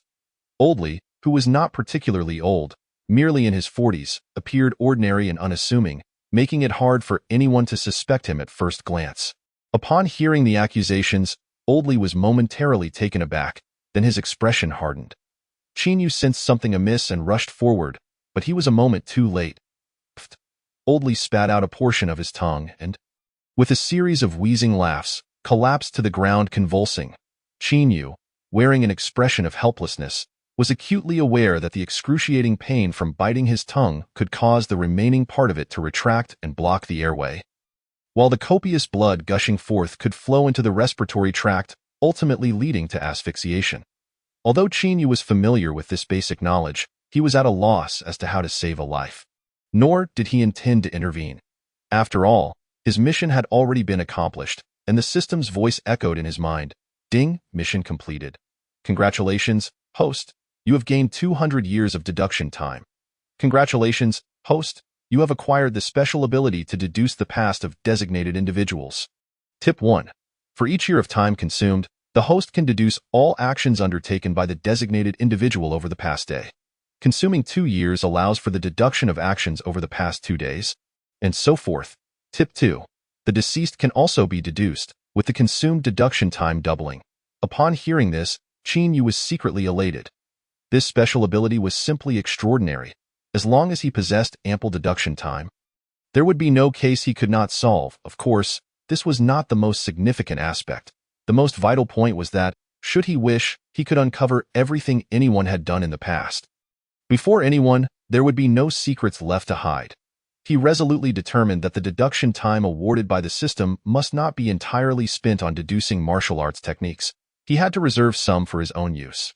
Throughout the investigation, numerous eyewitnesses were present, leading to the swift resolution of the case, with Wang Yunxiao being murdered by Old Li, who then committed suicide out of guilt, providing a semblance of closure. However, questions soon arose. Who had instigated Old Li to take such actions, and whom was he protecting by committing suicide? In light of Qin Yu's remarkable talents displayed during the investigation, Zhao Qiming turned his gaze toward him. Qin Yu, sensing the scrutiny, preemptively declined without waiting for Zhao Qiming to speak. Zhao Darren, I've just wrapped up 2 cases. Surely you can allow me a moment's respite? Besides, Old Li is dead. How can we investigate? You can't just command me alone. No sooner had he uttered these words than the system's voice resonated in his mind. Mission issued. Investigate the mastermind behind Old Li and bring him to justice. Upon completion, you will receive additional deduction time and a cultivation technique. Qin Yu was taken aback. His refusal of Zhao Qiming had stemmed from not receiving a system mission prompt. After all, who would undertake a thankless task without any benefits? Yet to his surprise, upon refusal, the system issued a new task. This was rather infuriating. Zhao Qiming pondered for a moment before nodding. Very well, we shall assign others to investigate this time. You, Prince Consort, can take a well-deserved break. Chapter 10. Lost in thought, then I thank you, Zhao Darren. Qin Yu clasped his hands and turned his attention to Old Li's corpse. If a direct investigation was not feasible, then a covert one would have to suffice. The mission must be fulfilled. System, tell me what Old Li did yesterday. Qin Yu silently commanded. Ding, deduction commencing. Yesterday at noon, after Old Li had finished preparing the meal for the gentleman, he went to the Chuanfang Pavilion for entertainment. As dusk approached, he encountered his drinking companion, Wang Fuguwei, both of whom were regulars at the establishment. Wang Fuguwei invited Old Li to partake in the revelry and requested that if anyone sought him out for wine and dishes, he should discreetly add Haoyuan Dan powder to the mix. Old Li refused, but Wang Fuguwei threatened him with the lives of his family, yet Old Li remained resolute and returned home in a fit of rage. Upon arriving home, Old Li's wife informed him that an inexplicable sum of 100 taels of gold had appeared, while their only son was nowhere to be found. To prevent the Li family lineage from extinction, Old Li had no choice but to acquiesce, instructing his wife to keep the gold safe and not to speak of it, before returning to the Chuanfang Pavilion. At this point, Qin Yu ceased paying attention to the subsequent details. The information he sought had already been revealed. Wang Fuguwei, a frequent patron of the Chuanfang Pavilion. If he could locate this individual, the truth would soon unravel. However, the challenge lay in how to find him. Mobilizing the personnel from the Dali Temple was evidently unfeasible. As a mere yellow-level constable, he lacked the requisite authority, and this case was not his responsibility. Furthermore, the Dali Temple was not a monolith. Any leaks could alert the culprit, causing Wang Fuguwei to vanish. Thus, the only viable method to track down this Wang Fuguwei was for him to take matters into his own hands. Enjoying some wine? Huh? A faint smile played on Qin Yu's lips as he found himself somewhat eager. During his father's tenure, Qin Zhentian, the family discipline had been exceedingly strict, forbidding him from visiting such establishments. After marrying Princess Qiangyao, he had become even more apprehensive. But now, it mattered little in living a second life. He could not deprive himself of pleasure. After his shift, as Qin Yu exited the Dali Temple, he was approached by Xue Xiangming. Prince Consort, what is it? Qin Yu halted and inquired. In gratitude for your life-saving grace, I wish to invite you to Chinchilla for a meal. Might you consider granting me this honor? Xue Xiangming bowed, speaking with a hint of trepidation. Having spent many years in the Dali Temple, Xue Xiangming had encountered numerous nobles who looked down upon him. Yet Qin Yu's approachable demeanor was a refreshing change. Grateful for having had his life saved and having received rewards alongside Qin Yu after breaking a major case, he felt compelled to show his appreciation. However, a flicker of anxiety crossed his mind. Would someone of Qin Yu's stature accept his invitation? To his surprise, Qin Yu readily agreed. Very well. Yet the following words left him in a bit of a quandary. Let us skip Chinchilla and go to Chuanfang Pavilion instead. Noticing the change in Xue Xiaoming's expression, Qin Yu inquired with curiosity, is there a problem? Xue Xiangming chuckled awkwardly, appearing somewhat embarrassed. Prince Consort, I only have the 50 taels of silver I just received as a reward on me today. I fear it may be insufficient at Chuanfang Pavilion. Such establishments were notoriously expensive, and while 50 taels could cover the cost of food and drink, the real expense lay in hiring companions. Someone of the prince consort's standing would surely not settle for a mere girl. Should he desire a top-tier performer, this amount would fall woefully short. Even if he emptied his family's savings, it might still prove inadequate. Qin Yu paused for a moment, then suddenly understood. You needn't worry about expenses. Simply accompany me for a few drinks. Is that appropriate? Shui Xiangming exclaimed in disbelief. Tio, have the prince consort treat me to drinks at such a place? Are you unwilling? Qin Yu raised an eyebrow. How could I dare? Shui Xiangming hastily bowed. Soon, the two arrived at the entrance of the Chuanfang Pavilion. Upon seeing the opulently decorated hall and the beautifully adorned girls outside beckoning with silk handkerchiefs, Shui Xiangming suddenly halted. Prince consort, is it appropriate for someone of your status to visit such a place? Perhaps we should reconsider. What is inappropriate about it? Qin Yu replied nonchalantly, striding confidently inside. Was he to be deprived of enjoyment just because Princess Zhongyao forbade him from indulging? He cared little for reputation. If only Emperor Qianwu could be made aware of this, perhaps it would end his marriage to Princess Zhongyao, thus alleviating the discomfort he felt upon returning home. After a moment's hesitation, Shui Xiangming followed him inside. If the prince consort was unafraid, what did he have to fear? Ah, you've arrived, my lord. Please, come in. The girls at the entrance greeted them warmly. These women, who spent their days in brothels, did not recognize the newcomer as the current prince consort. However, the madam was different. Possessing a keen eye for discerning such matters, she immediately recognized Qin Yu's identity and was nearly beside herself with joy. Though Qin Zhentian had passed, he had left behind considerable assets, and if she could cater to Qin Yu's needs, silver would surely flow abundantly. Isn't this the prince consort? A distinguished guest. Ladies, come here, the madam shouted, beckoning the girls to come forth for Qin Yu's selection. Qin Yu offered no response, but Shui Xiangming grew anxious. Silence. You, madam, are you so eager for the world to know that the prince consort is here? He shot a glare at the second-floor private rooms. Prepare a quiet space for Lord Qin. The madam, realizing her mistake, swiftly slapped herself across the face, smiling sheepishly. Oh dear, how could I have spoken so thoughtlessly? Lord Qin, please, upstairs. However, her loud exclamation had already attracted the attention of the patrons in the first-floor hall, who exchanged incredulous glances. Did the prince consort really come to such a place? Is this not disgraceful for the royal family? With the legendary beauty Princess Zhongyao, what could possibly possess him to seek pleasure here? Don't be ridiculous. If he could enter Princess Zhongyao's chambers, why would he come here? Indeed, it was a reasonable assumption. In truth, Qin Yu found the role of prince consort rather stifling. Upon arriving on the second floor, Qin Yu chose a window that faced the main entrance, allowing him to overlook the private rooms of the grand hall below. Wang Fugue, a frequent patron of the Chuanfang Pavilion, was greeted with loud calls and welcomes whenever he made his appearance. From his vantage point, Qin Yu could hear it all quite clearly. He instructed the madam to prepare a table of fine delicacies and ordered 2 courtesans, one to play the guqin and the other to dance, immersing himself in the experience with great flair. At first, Shui Xiangming appeared somewhat reserved, but before long, he became thoroughly engrossed in the festivities. Chapter 11. The shadows depart. While ostensibly listening to the music with his eyes narrowed, Qin Yu's fingers lightly tapped the rhythm on the table. Presenting himself as no different from the other patrons seeking pleasure, in truth, his mind was elsewhere. Having completed his task, he was rewarded with 200 years of simulation time. He spent 2 years simulating the events of a single day in the life of Oldly, leaving him with 198 years remaining. He intended to allocate 150 years to the simulation of martial arts techniques, reserving the rest for later use.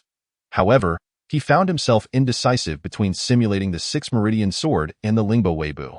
After a moment's contemplation, Qin Yu resolved to simulate the 6-meridian sword first, prioritizing the enhancement of his offensive capabilities. System. Allocate 150 years to simulate the 6-meridian sword. Ding. Simulation initiated. You have witnessed the formidable power of the 6-meridian sword and know that this mysterious technique has yet to reach its full potential. You choose to exert your utmost effort in the simulation. Unfortunately, the difficulty of the simulation proved far greater than anticipated. took a full 70 years to barely reach the intermediate level of the Earth rank, which was still far from his expectations. Gritting his teeth, he pressed on, and after an additional 80 years, he found himself unable to elevate the 6 meridian sword to a higher tier.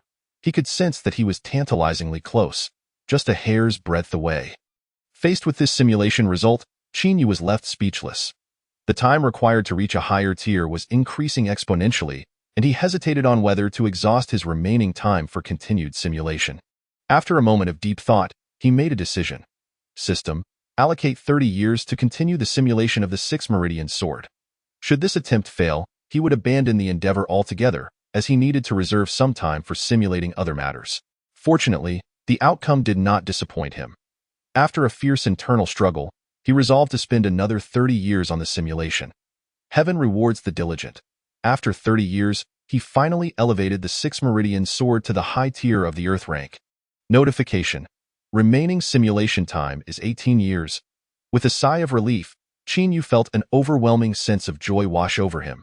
A profound insight surged within him, revealing numerous areas for improvement in his prior practice of the 6 meridian sword. He was confident that his next demonstration of the technique would yield a substantial increase in power. Eager to test his blade, he found the current setting unsuitable and stifled his desire. As the guests began to dwindle, he noted that Wang Fuguwei had yet to make an appearance. Naturally, he would not linger in such a place to spend the night with women of ill repute. As the esteemed son-in-law, he was above such trivial pursuits. Seeing this, Xue Xiangming breathed a sigh of relief. He could still afford to cover the bill and hurriedly paid it. By the time Qin Yu returned to the estate. Night had fallen. Yu Qiao stood at the entrance, anxiously awaiting his arrival. Upon seeing him approach at a leisurely pace, her face lit up with joy, and she rushed over. "Young master, you've finally returned?" Qiao was nearly beside herself with worry. Qin Yu was momentarily taken aback, feeling a flicker of warmth within. This girl had waited at the estate gate for his return, eyeing the entirety of the Daqian. Perhaps only she harbored genuine feelings for him. "Do not be so foolish as to wait at the door like this in the future," he said, ruffling Su Qiao's hair, his face adorned with a gentle smile. "I couldn't possibly sleep if you weren't back, young master." Su Qiao pouted, her lovely nose wrinkling as she arranged her hair. "Have you eaten? If not, I can have the kitchen prepare a late-night snack for you." "I have eaten," Qin Yu replied as he walked into the estate, with Su Qiao trailing behind. "You reek of alcohol, young master. You must have drunk quite a bit. Are you feeling unwell? I can have someone prepare a hangover soup for you." "No need. I feel fine. That's good to hear. I've prepared your bathwater. Would you like to take a bath?" "Yes, but by the way, when it got dark, Mingyue came by to ask me why you hadn't returned yet." Qin Yu furrowed his brow and halted in his tracks. "Oh dear." Su Qiao bumped into his back, stepping back in a fluster while lowering her head. "I'm sorry, young master. There's no need to be so overly cautious in my presence." "Relax," Qin Yu advised before continuing on. Mingyue's inquiry caught him off guard, but he paid it little mind. Should she dare to offend him again, he would not let her go easily. After returning to his room and washing up, he dismissed the blushing Su Qiao and eagerly stepped outside. Channeling the 6 meridian sword, he suddenly pointed his right middle finger skyward. Swoosh!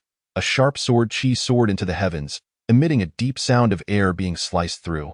Within the 6 meridian sword, the charged sword. A faint smile graced Qin Yu's lips. Its power far exceeded that of the previous Shang sword. The 180 years of simulation time had not been squandered. If he were to elevate the 6 meridian sword to the celestial rank, its power would be truly terrifying. He was filled with anticipation. Unbeknownst to him, at the moment his sword chi was unleashed, Princess Qiangyao, who had been practicing in the back garden, suddenly opened her eyes, her countenance radiant with delight. That esteemed figure had appeared once more. The previous sword chi had exhibited a powerful and overwhelming force, akin to a tempest. Yet this time, it conveyed a sense of cleverness and elusiveness, though its momentum was no less potent than before. If anything, it was even stronger. The stark contrast between the two styles was truly astonishing. In awe, Princess Qiangyao transformed into a fleeting silhouette, rushing from her chamber toward the direction of the sword chi. However, as soon as she stepped outside, the presence of the sword chi vanished without a trace. Princess Qiangyao furrowed her delicate brows, feeling a twinge of regret. She could only vaguely sense the direction from which the sword chi had emanated, but could not pinpoint its exact location. Finding that esteemed figure now seemed an impossibility. Just as she sighed inwardly, a familiar voice suddenly called out, "Who dares to intrude upon the son-in-law's estate at night?" The speaker was none other than Qin Yu, who had just finished executing the charged sword technique. Under the luminous moonlight, adorned in a white garment, Princess Qiangyao stood atop the roof, the gentle evening breeze billowing her skirt like rolling waves. An ethereal sight to behold. Qin Yu stood in the courtyard, observing her silhouette with a furrowed brow, his internal energy surging through his meridians like an enraged dragon poised to strike. Princess Qiangyao slightly turned her head. "You are quite diligent, practicing even at such a late hour." Qin Yu was momentarily taken aback, then realization struck, and his expression grew cold. "Leaping across rooftops, you truly have a refined taste, princess." With that, he turned and retreated into his room. Slamming the door shut, he could not comprehend why this woman had suddenly appeared here, nor did he have any interest in her presence. Simply seeing her stirred his unease. Princess Qiangyao's delicate brows knitted together as she glanced back at the door of Qin Yu's room before shifting her gaze to the distance. Determination gleaming in her beautiful eyes. "I must find that esteemed figure. With his assistance, my swordsmanship will surely attain great heights." Resolute, Princess Qiangyao vanished like a wisp of smoke. Chapter 12. The Exiled Immortal. The following morning, Qin Yu arrived punctually at the Dali Temple. Upon seeing him, Xue Xiangming bowed respectfully. "Greetings, son-in-law." "At ease. There's no need for such formalities. After all, I am your subordinate." Qin Yu waved his hand dismissively. "You are the esteemed son-in-law? Such etiquette must not be forsaken." Xue Xiangming replied earnestly before swiftly changing the subject. "Heard that Zhao Qiming's men discovered 100 taels of gold at Old Li's residence, and his only son had also gone missing for half a day. Likely under duress." "Oh? Who was behind this coercion?" Qin Yu's heart stirred, sensing a hint of urgency. If the others at Dali Temple uncovered the truth before him, his mission would be in jeopardy. Thus far, no one has uncovered the specifics. Old Li hasn't disclosed anything to his wife. Presently, Zhao Qiming is like a headless fly, unable to find direction, beginning his investigation into Old Li's social connections, starting from within the Dali Temple itself. Upon hearing this, Qin Yu finally felt a sense of relief. Old Li had served as a chef in the Dali Temple for over a decade, and there was hardly anyone in the temple he did not know. The internal investigation was bound to be a lengthy and arduous process. With no one able to ascertain how long it might take, he understood that Zhao Qiming's intention behind such arrangements was to root out the traitor within the Dali Temple, which would inevitably lead to a purge. If it implicated higher-ups, and if they were brought down, he would have the opportunity to advance further. Whether it was an external party who had bribed Old Li was of little concern to him. Yet, it was also possible that Zhao Qiming had realized this and was concurrently investigating Old Li's external social connections. Thus, time was of the essence for him. At Chuanfang Pavilion, he had to go today. Before long, Zhao Qiming sent someone to deliver a commendation and rewards. Qin Yu was promoted to the position of Shin-level captain, receiving 2 gathering chi pills and 100 taels of silver. Fulfilling the promise made earlier, such a rapid ascent could be regarded as an extraordinary promotion. However, Qin Yu felt little about it. The Shin-level captain was still merely an inconsequential official. Xue Xiangming, on the other hand, was overjoyed, repeatedly bowing in gratitude towards Qin Yu. He had done nothing, yet by following Qin Yu, he had reaped the accolades. Today, there were no new cases, so the two remained on duty at the Dali Temple. At the Qin residence, Mingyue arrived in the rear garden just before noon, respectfully kneeling on the ground as she reported to Li Qiangyao, who was seated cross-legged among the flowers. "Replying to your highness. The servant has investigated thoroughly. The reason the prince consort returned so late last night was that he went to Chuanfang Pavilion." Mingyue's speech was still somewhat unclear. For that day, Qin Yu had been excessively ruthless, and the swelling on his face had yet to subside. "What kind of place is Chuanfang Pavilion?" Princess Qiangyao opened her eyes, her face filled with confusion. "This," Mingyue hesitated, her mouth opening and closing as if debating whether to speak. Noticing this, Princess Qiangyao expression darkened slightly. "Are you planning to deceive me? I wouldn't dare. The servant fears that you might become ill upon hearing this news." Mingyue, trembling with trepidation, lowered her head and cautiously replied. Chuanfang Pavilion is a place where men seek pleasure. Last night, the prince consort was inside, boom. As her words fell, a sharp and terrifying aura erupted from Princess Chunyo. In an instant, a fierce wind rose, causing the flowers to bow and petals to dance chaotically in the air, distorting Mingyue's face in the gust. How outrageous! He dares to act in such a manner. Princess Chungyao's face turned frosty. Her eyes ablaze with fury, her breath quickening. Witnessing the usually unflappable princess lose her composure, Mingyue quickly bowed her head, feigning terror while secretly reveling in her heart. The esteemed prince consort had actually ventured to such a place for frivolity. What face would the princess have left? What dignity would the imperial family retain? Rage? Roar? It would be best if Qinyu, that scoundrel, were to be killed. Mingyue's heart was a cacophony of indignation. Princess Qiangyao was indeed incensed. She longed to rush to the Dali temple and slay Qinyu with a single stroke. Yet, she quickly suppressed her fury, forcing herself to regain composure. Such behavior would only lead to greater ridicule. At the same time, she discerned some inconsistencies. She had already restored Qinyu's standing within the residence, and there was no shortage of beautiful maidservants in the Qin household. The one serving Qinyu, named Su Qiao, was a striking beauty. As long as Qinyu desired, he could have Su Qiao at any time. Why then would he seek the company of such unclean women? With this thought, Princess Qiangyao inquired, did he engage in any improper conduct with those women of the dust? Seeing that Princess Qiangyao's wrath had nearly dissipated, Mingyue sighed inwardly, somewhat disappointed, contemplating whether to embellish her account. However, recalling the princess's formidable nature, she refrained. No, the private room's windows were open throughout. Only 2 courtesans who sell their art, not their bodies, were present for music and wine, accompanied by a colleague. Investigate that colleague to see if he instigated this. If so, break his limbs, Princess Qiangyao ordered coldly. After his shift, Qinyu took Xue Xiaoming to Chuanfang Pavilion to listen to music, ordering the same 2 courtesans as before, enjoying the same tunes from the previous day. This time, Xue Xiaoming appeared somewhat distracted, frequently glancing at the alluring women outside, swallowing hard in secret. As the guests dwindled, the individual named Wang Fugue still did not appear, and Qinyu gradually lost patience. He resolved to disguise himself and returned to Chuanfang Pavilion the following day to inquire directly with the madam. His current identity was unsuitable. If you wish to go, do so. I shall return first. Qinyu stated as he stood up. Perhaps it's best to avoid it.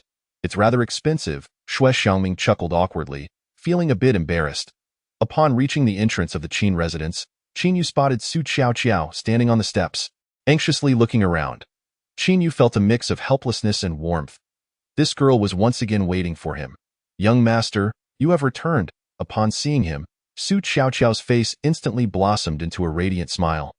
Illuminating the dark night, Qinyu's previously gloomy mood brightened at that moment.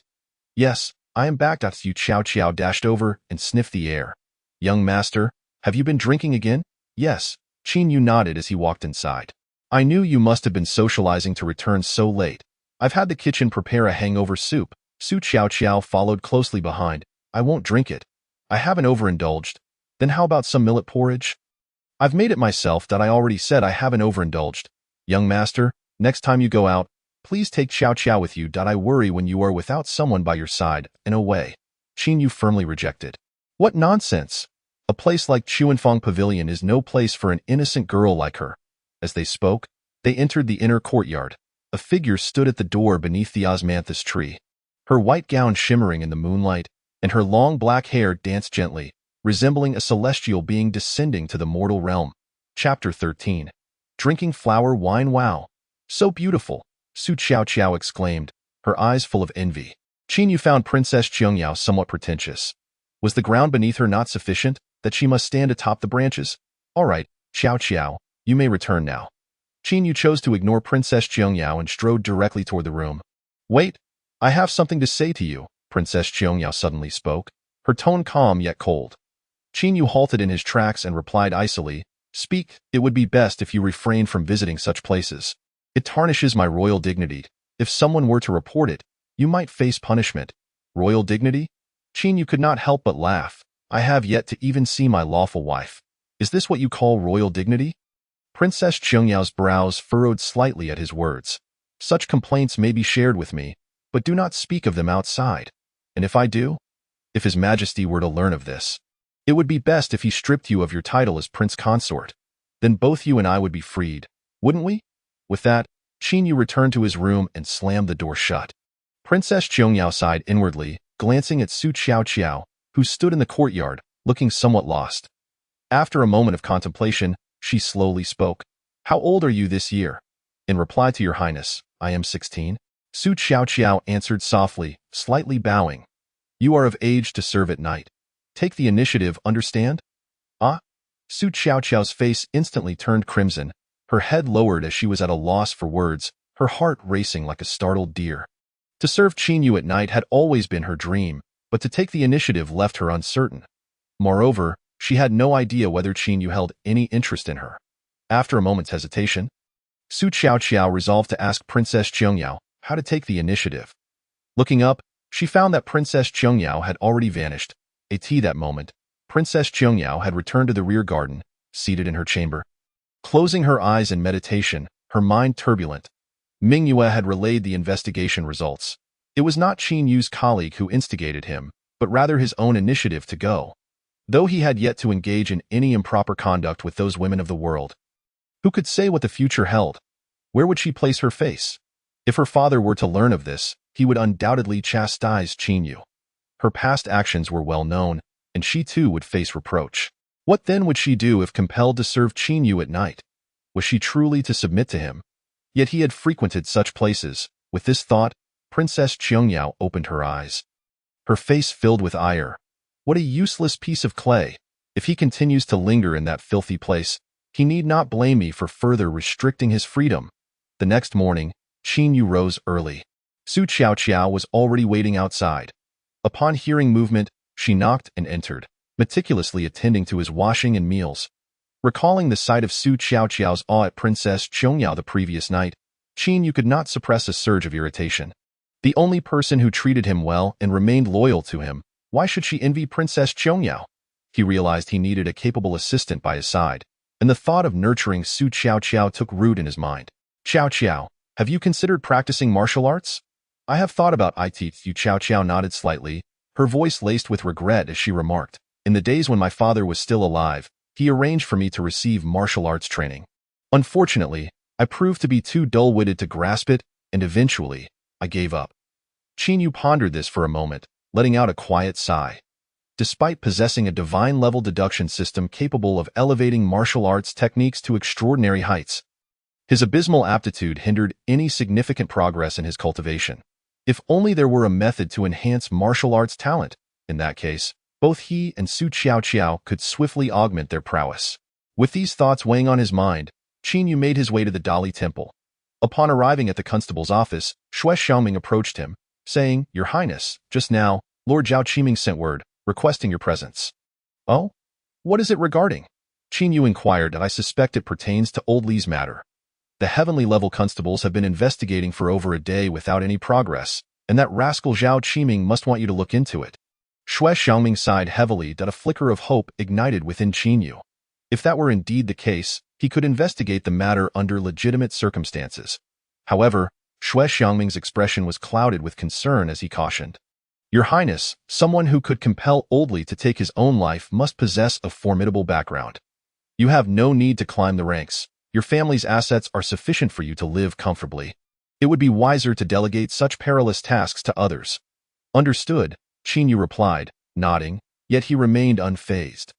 Though he had no desire for advancement, the system's tasks were essential, being the sole means to alter his fate. Soon, he found himself face to face with the inspector Zhao Qiming. "Your Highness, you have finally arrived." Zhao Qiming beamed, clasping his hands in a perfunctory greeting before diving into the matter at hand. "You must handle Old Li's case. Those other fools have proven utterly useless, failing to uncover even a shred of valuable evidence. More capable hands must take charge. You cannot refuse." Qin Yu feigned a troubled expression. "I am merely a profound-level constable. I fear I may not be suited for such inquiries." "Who said that?" Zhao Qiming interjected, his eyes narrowing with an air of authority. "In all my years at the Dali Temple, I have never encountered anyone more gifted at solving cases than you. This responsibility must fall to you." He was indeed out of options. Just the day before, he had assembled the most capable heavenly-level constables at the Dali Temple, instructing them to commence their investigation from within. Yet what was the outcome? Those imbeciles merely engaged in idle chatter or sipped tea, and when confronted by higher-ranking officials, they were too intimidated to utter a word. How could any results be gleaned from such incompetence? After much deliberation, he concluded that entrusting the case to Qin was the most prudent choice. Qin, seizing the opportunity, hesitated briefly before acquiescing. Very well then. Then let me burden you with this, and I shall assign Xue Xiangming as your assistant. Should you successfully resolve this case, your rewards will surely be plentiful. Zhao Qiming chuckled heartily. After bidding farewell, Qin relayed the news to Xue Xiangming, who sighed resignedly but ultimately had no choice but to accompany him to interrogate old Li's wife and analyze old Li's social connections. Of course, this was merely a formality. Eventually, Qin Yu's attention turned to a certain individual named Wang Fuguwei, and under the pretext of official business, he took Xue Xiangming to the Chuanfang Pavilion for a midday visit. At this hour, the establishment was relatively empty, and upon seeing him, the madam's face lit up. Master Qin. What a delightful surprise. We've just received a stunning and virtuous maiden. Would you care to be the first to enjoy her? No need for that. I would prefer the same two courtesans as before. Let them entertain me with music and dance, Qin Yu replied, waving his hand dismissively. What a pity, the madam sighed, instructing her staff to prepare food and drink. Since he was there under legitimate pretense, Qin Yu had no reservations. Once the two courtesans arrived, he closed the door and inquired, Are you familiar with a patron named Wang Fuguwei? I hear he is a frequent visitor here. The two women exchanged glances before shaking their heads. We regret to inform you, Your Highness, that we do not know of such a gentleman. Perhaps you could inquire with Madame Sun? Indeed, Madame Sun is well acquainted with all the regular patrons. Unlike us courtesans, who attend to fewer guests, the Madame Sun they referred to was none other than the Madame of Chuanfang Pavilion. Qin Yu nodded in acknowledgement, but refrained from taking immediate action. Asking the Madame directly could potentially raise alarms. As it was still early in the day, he decided to wait. If Wang Fuguwei did not make an appearance soon, he could always ask later. For the time being, he indulged in the pleasures of food and drink like a typical patron. Xue Xiangming, ever cooperative, refrained from broaching the subject again, focusing instead on preparing for any eventualities, which prompted Qin Yu to silently commend him. Approximately an hour later, the madam's voice echoed from downstairs. Is that not Master Wang Fuguwei? You have been sorely missed. Our ladies have been longing for your return. Hearing this, Qin Yu rose and peered down through the window. He observed a corpulent middle-aged man clad in a brocade robe, his large belly protruding, as he toyed with two steel balls, grinning as he surveyed the ladies within, his eyes gleaming with lewd intent. I suppose it is time for my coin to be spent. With that, Wang Fuguwei playfully slapped the madam's rear and chuckled. What a pity there are no quality ladies here. I shall have to seek my pleasures elsewhere. The madam feigned annoyance, rolling her eyes at Wang Fuguwei with a playful laugh. Oh, do not be so hasty. We have just received a stunning maiden of impeccable virtue. She is waiting just for you. Wang Fuguwei's eyes sparkled with interest as he licked his thick lips, ready to respond. Suddenly, his expression shifted to one of sharp vigilance as he glanced towards the second floor. At that moment, Qin Yu leapt through the window, landing directly before him. You are Wang Fuguwei? I am. And you are? Wang Fuguwei paused, his tone rising in surprise. Your Highness. He had not anticipated that a prince would visit such an establishment. I have been waiting for you. Accompany me to the Dali Temple, where you shall clarify your involvement in instructing Old Li to poison Wang Yunxiao. A flicker of panic crossed Wang Fuguwei's eyes, quickly replaced by boisterous laughter. Your Highness is jesting. I do not know any Old Li, nor have I ever heard of Wang Yunxiao. You must be mistaken. I am but a straightforward businessman. Do you still intend to feign ignorance? Qin Yu scoffed. Old Li took his own life, but he had confided the details to his wife. Initially, she was reluctant to divulge, fearing retribution against her son. However, after enduring our rigorous interrogation, she ultimately revealed everything. Is that sufficient evidence to accuse me of hiring a killer? This is utterly absurd. Even if you are a prince, you cannot falsely accuse an innocent without indisputable proof. Wang Fuguwei maintained a facade of indignant innocence. Yet inwardly he was rife with anxiety. The covert nature of Old Li's actions had never led him to consider the possibility of discovery, which is why he had not immediately dealt with Old Li and his family. He had planned to wait until the situation calmed before tidying up any loose ends. At this critical juncture, he could not afford any complications. Little did he know that Qin Yu had uncovered the truth and was pointing the finger directly at him, derailing his carefully laid plans.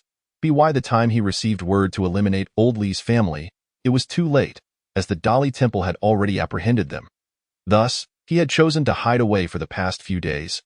Fearing exposure, during this time, he had employed acquaintances to gather information and learned that the Dali Temple suspected internal involvement and had initiated an internal investigation.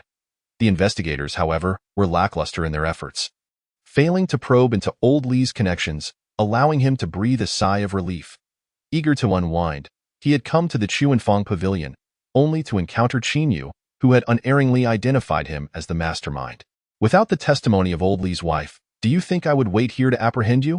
Enough of your excuses. Accompany me to the Dali Temple for the investigation. The person who kidnapped Old Li has already been apprehended. Let us see how you can continue to deny it. Qin Yu declared coldly. Shui Xiangming produced iron chains, adding ominously, once you are in the Dali Temple, there will be no secrets left unspoken. Come quietly. The crime of hiring a killer was a capital offense, and the infamous reputation of the Dali Temple meant that entering its confines would be akin to a living hell. Given his status, those behind him would treat him as a pawn, offering no rescue. In fact, they might very well arrange for his elimination. Wang Fuguwei was now thoroughly panicked. His only hope for survival lay in escape. It was not me. I refused to go. With that, he turned and fled, his speed astonishingly swift for his hefty frame. Yet Qin Yu, possessing the ethereal step, was even faster. You think you can escape? Such delusions. Before his words had faded, Qin Yu had already moved, swiftly dashing behind Wang Fuguwei and striking towards the back of his head. Wang Fuguwei, possessing considerable strength, suddenly pivoted, his left fist roaring forth like a venomous dragon, aimed directly at Qin Yu's face. Qin Yu, with an expression of indifference, did not wish to take his life. Thus, he tempered his force, raising his palm to meet the blow gently. With a resounding thud, a dull sound echoed, accompanied by a crackling noise. Wang Fuguwei distinctly felt the bones in his hand shatter into fragments, his face instantly paling to a ghastly white, filled with anguish. Nevertheless, he was a man of grit. He merely let out a grunt, gritting his teeth without uttering a word, and used Qin Yu's force to retreat rapidly. He understood that in terms of both speed and power, he was no match for Qin Yu. Therefore, while retreating, his right hand suddenly swung out, releasing two iron balls that whistled through the air towards Qin Yu's chest, hoping to delay Qin Yu's advance and create an opportunity to escape. A mere parlor trick, Qin Yu scoffed, flicking his middle finger twice. Two tangible strands of sword energy erupted forth, slicing through the iron balls in an instant, astonishing everyone present, their eyes widening in disbelief. What other means do you possess? Reveal them all. Qin Yu stood with his hands clasped behind his back, his demeanor calm as he stared intently at Wang Fuguwei. Wang Fuguwei's heart surged with tumultuous waves, his face a mask of disbelief. How could fingers emit sword energy? Impossible. This is utterly inconceivable. Chapter 15. Astonishingly remarkable. Anyone with even a modicum of martial knowledge would understand that emitting sword energy through one's fingers was an impossibility. Even those renowned sword masters would require a sword as a medium to unleash sword energy. Not even the legendary figures of higher realms had been heard of accomplishing such a feat. Yet, this violation of martial common sense had been achieved by none other than the famously known waste of a son-in-law, shattering Wang Fuguwei's worldview completely. Not only him, but also Shui Xiangming and everyone else present were left in shock. They were well aware of these common truths. Qin Yu, however, was indifferent to the opinions of those around him. His focus lay solely on the system's task. Seizing the moment while Wang Fuguwei was flustered, he bellowed, "I know you are also being manipulated by others. Honestly disclose the mastermind behind this, and perhaps you may earn a chance for redemption and survival. Resisting will only lead to your demise." His words were cleverly crafted, implying that he had already deduced Wang Fuguwei's involvement, yet expressing no interest in the lackey himself, only in the true puppet master, creating a degree of misdirection. Wang Fuguwei, terrified of revealing the identity of the one who had coerced him, an entity capable of annihilating his entire lineage with a mere word, lost his composure entirely and vehemently denied, "There is no mastermind. It was I who wanted that scoundrel Wang Yunxiao dead. I was the one who bribed Oldly to have him killed." Qin Yu smiled, swiftly moving to Wang Fugui's front and striking him unconscious with a palm. Handing him over to Xue Xiangming. Returned to the Dali Temple. Everyone present had heard his confession, sealing the case's resolution. As for whether a mastermind truly existed, Qin Yu was entirely unconcerned. Ding. Task completed. Congratulations, host. You have gained 250 years of deduction time and acquired the yellow-level high-tier martial art. Yijinjing. Yijinjing. Strengthens the body's meridians, nourishes the 5 organs, generates internal energy, and enhances blood circulation, possessing the efficacy of cleansing the meridians and refining the marrow, significantly improving martial aptitude. Note: current accumulated deduction time is 268 years. Upon hearing the system's voice, Qin Yu's spirit soared. With Yijinjing, the shortcomings of his mediocre aptitude could finally be addressed. This signified that his future path of cultivation would transform into a veritable smooth road. Spend 250 years to deduce Yijinjing. Qin Yu mentally implored the system. Ding. You have realized the extraordinary potential of Yijinjing, understanding that it can alter your fate, and have decided to invest time in its deduction, elevating it to a higher-tier martial art. You channeled all your energy into the deduction, and in the blink of an eye, 20 years passed. Finally, Yijinjing advanced to a low-tier Shin-level martial art. Yet, you were not satisfied and chose to continue the deduction, dedicating another 30 years to it, ultimately advancing to a mid-tier Shin-level martial art. Recognizing the profound intricacies of this technique, you understood that there was considerable room for further enhancement. You persisted with your deduction for an additional 50 years, elevating Yijinjing to a high-tier Shin-level martial art. This still did not meet your expectations, so you devoted another 70 years, advancing to a low-tier Earth-level martial art. Testing its efficacy yielded remarkable results, compelling you to continue the deduction. By the 250th year, you finally elevated Yijinjing to a mid-tier Earth-level martial art, deciding to take a break and diligently cultivate this technique. Note: remaining deduction time is 18 years. Boom. A torrent of information flooded into Qin Yu's mind, and in an instant, he completely grasped Yijinjing. Just a brief moment of comprehension allowed him to sense its vastness and profundity. Eager to commence his cultivation, he found himself on the way to the Dali Temple, and thus had to suppress his enthusiasm. Yet, the joy on his face was impossible to conceal. Xue Xiangming mistakenly believed Qin Yu's delight stemmed from solving the case and could not help but exclaim, "It is truly remarkable that the son-in-law has unraveled 3 major cases in just a few days at the Dali Temple." "A mere coincidence, merely coincidence," Qin Yu replied cheerfully. Upon arriving at the Dali Temple, Zhao Qiming was taken aback to learn that the case had been resolved. After offering his praises, he instructed Qin Yu to rest, stating that he would personally interrogate Wang Fugui. With still time before the next shift, Qin Yu, having nothing to occupy himself with, returned to the constable's quarters to cultivate Yijinjing. After completing a full cycle of cultivation, Qin Yu could distinctly sense that his meridians were becoming increasingly resilient and robust. With his internal organs, bones, and muscles gradually undergoing transformation, even his mind becoming clearer, the evident effects filled him with exhilaration, and he immersed himself wholeheartedly in the cultivation process. Meanwhile, the news of his ability to emit sword energy using his fingers spread like wildfire throughout the imperial capital, becoming the focal point of discussions in every corner, from street corners to dining tables. Using fingers as swords? That's impossible. I too find this rather absurd. Yet over a dozen witnesses from Chuanfang Pavilion cannot all be mistaken. Could it be a case of exaggeration or miscommunication? One cannot take Yao Jie's words lightly. Many indulging in merriment echoed similar sentiments, questioning the veracity of the claims. Yet, the majority remained skeptical, deeming such an extraordinary martial art inconceivable. Those in positions of influence dispatched individuals to verify the truth, for they needed to ascertain the reality of this paradigm-shifting event. In the back garden of the Qin residence, Princess Qiangyao held a long sword, her delicate brows furrowed in contemplation, executing the most fundamental sword techniques amidst the blooming flowers, thrusts, parries, slashes, and cuts. Each movement was executed with utmost seriousness, her captivating gaze fixed intently on the trajectory of the blade and the changes in the air around it. This was her method of seeking a breakthrough, returning to the basics of swordsmanship to re-examine and improve her techniques, hoping to discover an opportunity for advancement. This was clearly not an ideal approach, but it was the only strategy she could conceive at the moment. Just as she immersed herself in her practice, footsteps approached from a distance, and Mingyue bowed as she arrived. "Have you found the whereabouts of the swordsmanship master?" Princess Qiangyao paused her practice, a hint of expectation gleaming in her eyes. Mingyue bowed and reported, "Your Highness, I regret to inform you that the person remains unfound, but I have gathered 2 pieces of information regarding the son-in-law that I believe warrant your attention." So I hastened back. Princess Qiangyao's brows knitted slightly, her displeasure evident. Surely the matters concerning Qinyu are not as crucial as locating that renowned swordsmanship master? Yet she refrained from voicing her discontent and casually inquired, "What news?" The first piece of information is that the son-in-law apprehended a criminal at Chuanfeng Pavilion.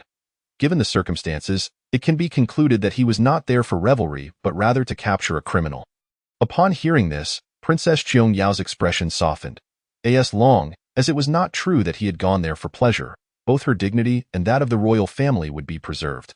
The second piece of news, according to those present at the scene, was that the son-in-law was a master of swordsmanship, capable of emitting sword energy through his fingers with formidable power. Chapter 16. Explanation what? Princess Qiangyao was momentarily stunned, letting out an exclamation of surprise. She even questioned whether her ears had deceived her. Such a violation of martial common sense was profoundly perplexing. Mingyue sighed, "Your Highness, you have not misheard. The son-in-law indeed used his fingers in place of a sword to unleash sword energy, subduing a criminal attempting to flee."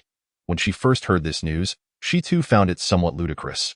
No matter how much Qinyu concealed his strength, it was implausible for him to achieve such a feat yet. Facts spoke louder than words, and with everyone asserting it, she had no choice but to believe. Reflecting on her actions that day, she couldn't help but break into a cold sweat. Thankfully, Qinyu had not unleashed that sword technique. Otherwise, her life would have been at stake. Nevertheless, Princess Qiangyao still found it hard to accept. "No, this is absolutely impossible. He is merely a third-grade minor master. How could he possibly create such an intricate sword technique? Yet if it was not of his own creation, where could this technique have originated? She is the esteemed princess of the great Qin dynasty, a lineage that has catalogued an abundance of cultivation techniques, with the imperial palace housing countless masters of martial arts. Her father, Emperor Qianwu, is one of the foremost experts in the realm. Thus, her insights into martial arts vastly exceed those of ordinary individuals. To his knowledge, even those legendary masters who surpass her father in prowess have yet to create a technique as profound as this. It is well understood that only upon achieving the status of a first-grade Grand Master can one conceive martial arts techniques, and even then, they are typically of lower tiers, with truly exceptional works being exceedingly rare. What merit does Qinyu possess? The only plausible explanation could be that an extraordinary master has imparted this knowledge to him. But who could this extraordinary master be? This servant does not know. To ascertain the truth, one must consult the prince consort. Mingyue pondered for a moment and then remarked, "Your Highness, could it be that the swordsmanship expert we have been tirelessly seeking is none other than the prince consort?" Upon hearing this, Princess Qiangyao fell into deep contemplation. If Qinyu can indeed wield sword energy through his fingers, then that mysterious swordsman might very well be him. The thought sent a wave of disbelief through her. Never mind, speculation holds no value. I shall personally test this upon his return. Within the Dali Temple, after completing his practice of the I Ching Jing, Qinyu felt an array of subtle transformations within his body. As for whether his cultivation aptitude had truly improved, he remained uncertain. The methodical approach to cultivation felt exceedingly slow. He resolved to consume a qi-gathering pill to expedite his progress. Previously, he had obtained 4 qi-gathering pills. But after the first yielded no discernible effect, he had refrained from further use, leaving him with 3 remaining. He hoped that this time it would elevate him to a new minor realm. With eager anticipation, Qinyu swallowed 1 qi-gathering pill. It dissolved instantly, flooding his body with pure internal energy like a tidal wave, coursing through his limbs and flowing towards his dantian. Hastily, he activated his cultivation technique to absorb and refine the medicinal potency. He could distinctly sense his strength gradually augmenting, propelling him towards a higher realm. This realization filled him with exhilaration. His cultivation aptitude had indeed been enhanced.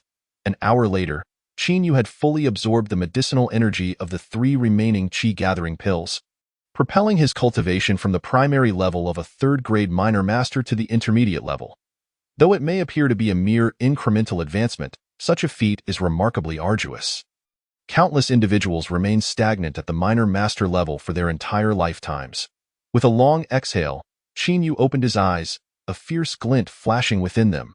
He rose to stretch his limbs, employing the Lingbo Weibo to navigate the confines of his chamber, and was delighted to discover that his speed had markedly increased following his cultivation enhancement. This led him to conclude that the power of the 6 Meridians Divine Sword would undoubtedly see an improvement as well. Just as he was about to test it, the bell for the evening shift rang. He decided to postpone the experiment until he returned home. Upon arriving at the Qin residence and making his way to his chamber, Qin Yu encountered Su Qiao, who was delicately balancing a clay pot in her hands. Surprised to see him, she exclaimed, "Young master, why have you returned so early today? In the future, I will make it a point to return home on time whenever possible," he replied. Now that Wang Fugue's case has been resolved, those establishments of pleasure might allure an average person. However, for someone like me, who has traversed from a world of indulgence, the sights and sounds of the flower pavilion hold no appeal whatsoever. It is far more prudent to return early and cultivate. Is that so? Then should I still prepare some millet porridge for you? Su Qiao asked, her face contorted in concern. There's no need. Your thoughtfulness is appreciated, he assured her. You may return to your duties, and I shall rest. Please instruct the kitchen to send over the meals. With that, Su Qiao hurried off towards the kitchen. Observing her retreating figure, an idea sparked in Qin Yu's mind. He decided to impart the I Jing Jing to Qiao, aiming to enhance her aptitude for martial arts, ensuring that he would not be without capable companions in the future. Among the numerous servants in the household, Qiao was the only one he truly trusted. The others had followed Princess Qiangyao for a year. Who could say where their loyalties lie? Even if Su Qiao were to betray him in the future, he would not fear, for this version of the I Jing Jing was merely of Earth-grade intermediate level. His ultimate goal was to evolve it to heaven-grade. The knowledge he possessed would always remain unparalleled. As he contemplated this, Qin Yu furrowed his brow. After completing his previous task, the system had not issued a new assignment, leaving him perplexed about the task trigger mechanism. Lost in thought, he entered his chamber, where he was instantly captivated by a striking figure. It was a woman of unparalleled grace, clad in pure white, devoid of any ostentatious embellishments. Yet her beauty was so extraordinary it could be deemed world-shattering. Her ethereal presence resembled that of a celestial being, captivatingly exquisite. After a brief moment of distraction, Qin Yu's expression darkened. The individual before him was none other than Princess Qiangyao, and no matter her beauty, he felt no admiration towards her. Mingyue, standing behind the princess, could not suppress her reluctance, but bowed respectfully upon seeing Qin Yu. I pay my respects to the prince consort. Qin Yu dismissed her with a glance. Addressing the princess directly, what brings you to my door? Princess Qiangyao's gaze flickered as she scrutinized him, her voice laced with uncertainty. I have heard that you possess a technique that allows one to wield sword energy through one's fingers? Not at all. Please leave, Qin Yu replied, his impatience evident. He was baffled as to why Princess Qiangyao would take an interest in this matter, but he was certain it could not bode well. After all, she had not truly revealed herself in the years since their marriage. Why would she choose to do so now? If you claim there is nothing to it, how do you explain the rumors circulating? Princess Qiangyao summoned her internal energy, her aura surging as her white dress billowed. Stepping forward, she fixed her piercing gaze upon Qin Yu and inquired, Who are you that I owe you an explanation? Qin Yu scoffed, Do I owe you any explanations? He remained unfazed, channeling his internal energy in readiness for combat. Should this madwoman decide to act out of line today, he would not hesitate to test his sword against her. With the enhancements provided by the 6 Meridians Divine Sword alongside the Lingbo Weibo and I Jing Jing, he was confident in his ability to defend himself. Seeing Qin Yu's calm demeanor in the face of potential conflict, Princess Qiangyao nodded inwardly, her impression of him improving significantly. Her curiosity piqued. Did he truly possess such miraculous swordsmanship? Could he be the very swordsman she had been seeking? I witnessed your remarkable agility before. Yet I have yet to see your true strength. Today, I shall put your skills to the test. Prepare yourself. With those words, Princess Chongyao lunged forward like lightning, attacking Qin Yu with bare hands. "You are exceedingly audacious," Qin Yu exclaimed in irritation. This madwoman had not even bothered to inquire if he consented before launching an assault, showing him a complete lack of respect. Moreover, her choice to approach unarmed suggested she thought little of him. As he spoke, Qin Yu activated Lingbo Weibu to evade and maintain distance. With the Six Meridian's divine sword at his disposal, he had no intention of engaging in close combat, unwilling to confront his weaknesses head-on against her strengths. His swift movement left Princess Chongyao astonished. "So you were also concealing your strength before?" When Qin Yu had struck Mingyue before, he had employed this very agility. While fast, it had not been astonishingly so. Little did she know, he had just recently advanced a minor level, and his cultivation of the I Jing Jing had elevated his aptitude, thereby enhancing the speed of his Lingbo Weibu considerably. Nevertheless, she pursued him without fear. "Since you wish to test my power, I shall oblige." With a chilling smile, Qin Yu extended his middle finger, resembling a venomous dragon about to strike. With a whoosh, a sharp sword energy surged forth.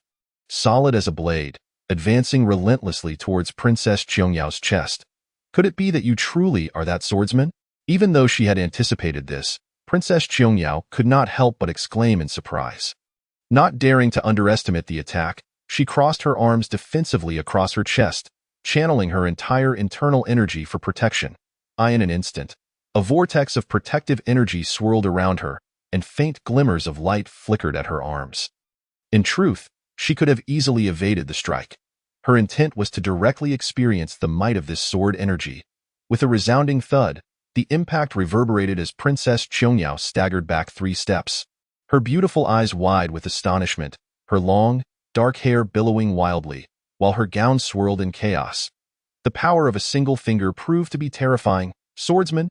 Qin Yu was oblivious to the implications of Princess Chongyao's words and could not be bothered to dwell on it. He had initially intended to cease hostilities, but upon seeing the princess draw her long sword and charge towards him, his expression darkened. "Are you not done yet?" As he spoke, Qin Yu pointed his unnamed finger, unleashing another wave of sword energy. "This is the hand of the Shaoyang Sanjiao's Guanchong sword." Princess Chongyao's eyes sparkled with admiration as she exclaimed, "Good. What a splendid sword technique. It possesses a rustic charm while exuding an aura of grandeur. Truly a remarkable sword." As the conversation unfolded, Princess Chongyao deftly brandished her sword, unleashing a surge of sword energy that clashed with Qin Yu's own. A resounding bang echoed through the air as the energies collided, sending a torrent of formidable force surging in all directions, stirring a tempest within the courtyard. This single strike achieved a perfect balance between the two combatants, leading Qin Yu to gain a rough understanding of his own capabilities, while simultaneously igniting immense intrigue within him. Such a worthy adversary would serve as an excellent means to hone his swordsmanship. With a flick of his right pinky, another wave of sword energy erupted forth. Shou Shaoyin's Jing Shao Chong sword. What a remarkable technique! It was light and swift, leaving onlookers in a WIT was simply unfathomable that one could master such a diverse array of sword styles.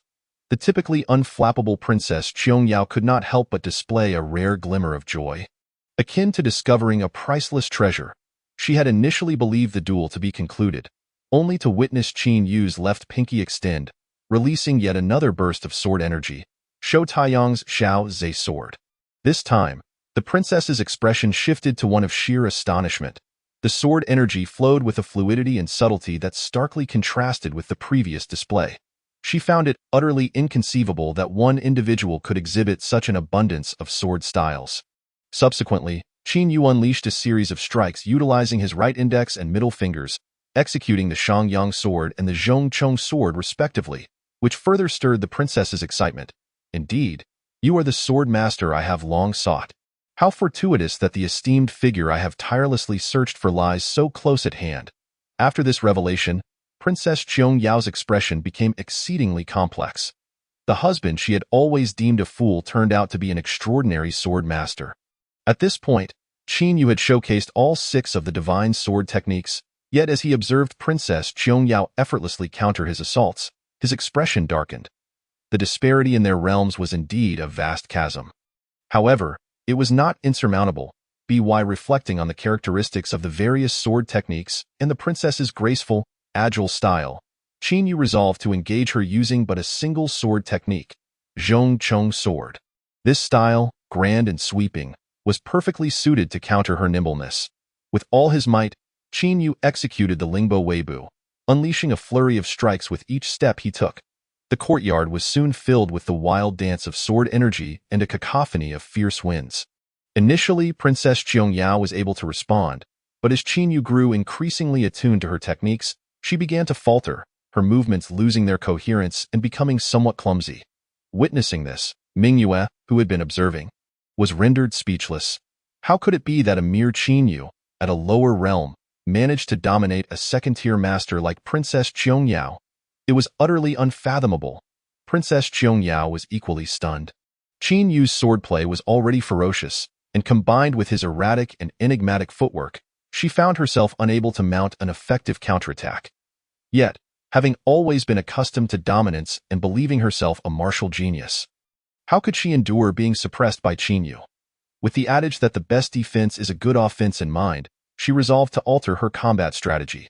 However, this led her to expose a flaw, which Qin Yu seized upon, executing a swift and light Shou Chong sword that knocked her long sword from her grasp. In that instant, Princess Qiangyao stood frozen in shock. Qin Yu, however, chose not to pursue his advantage. Opting instead to withdraw, his demeanor cold and devoid of any interest in mockery, as he strode towards his chamber.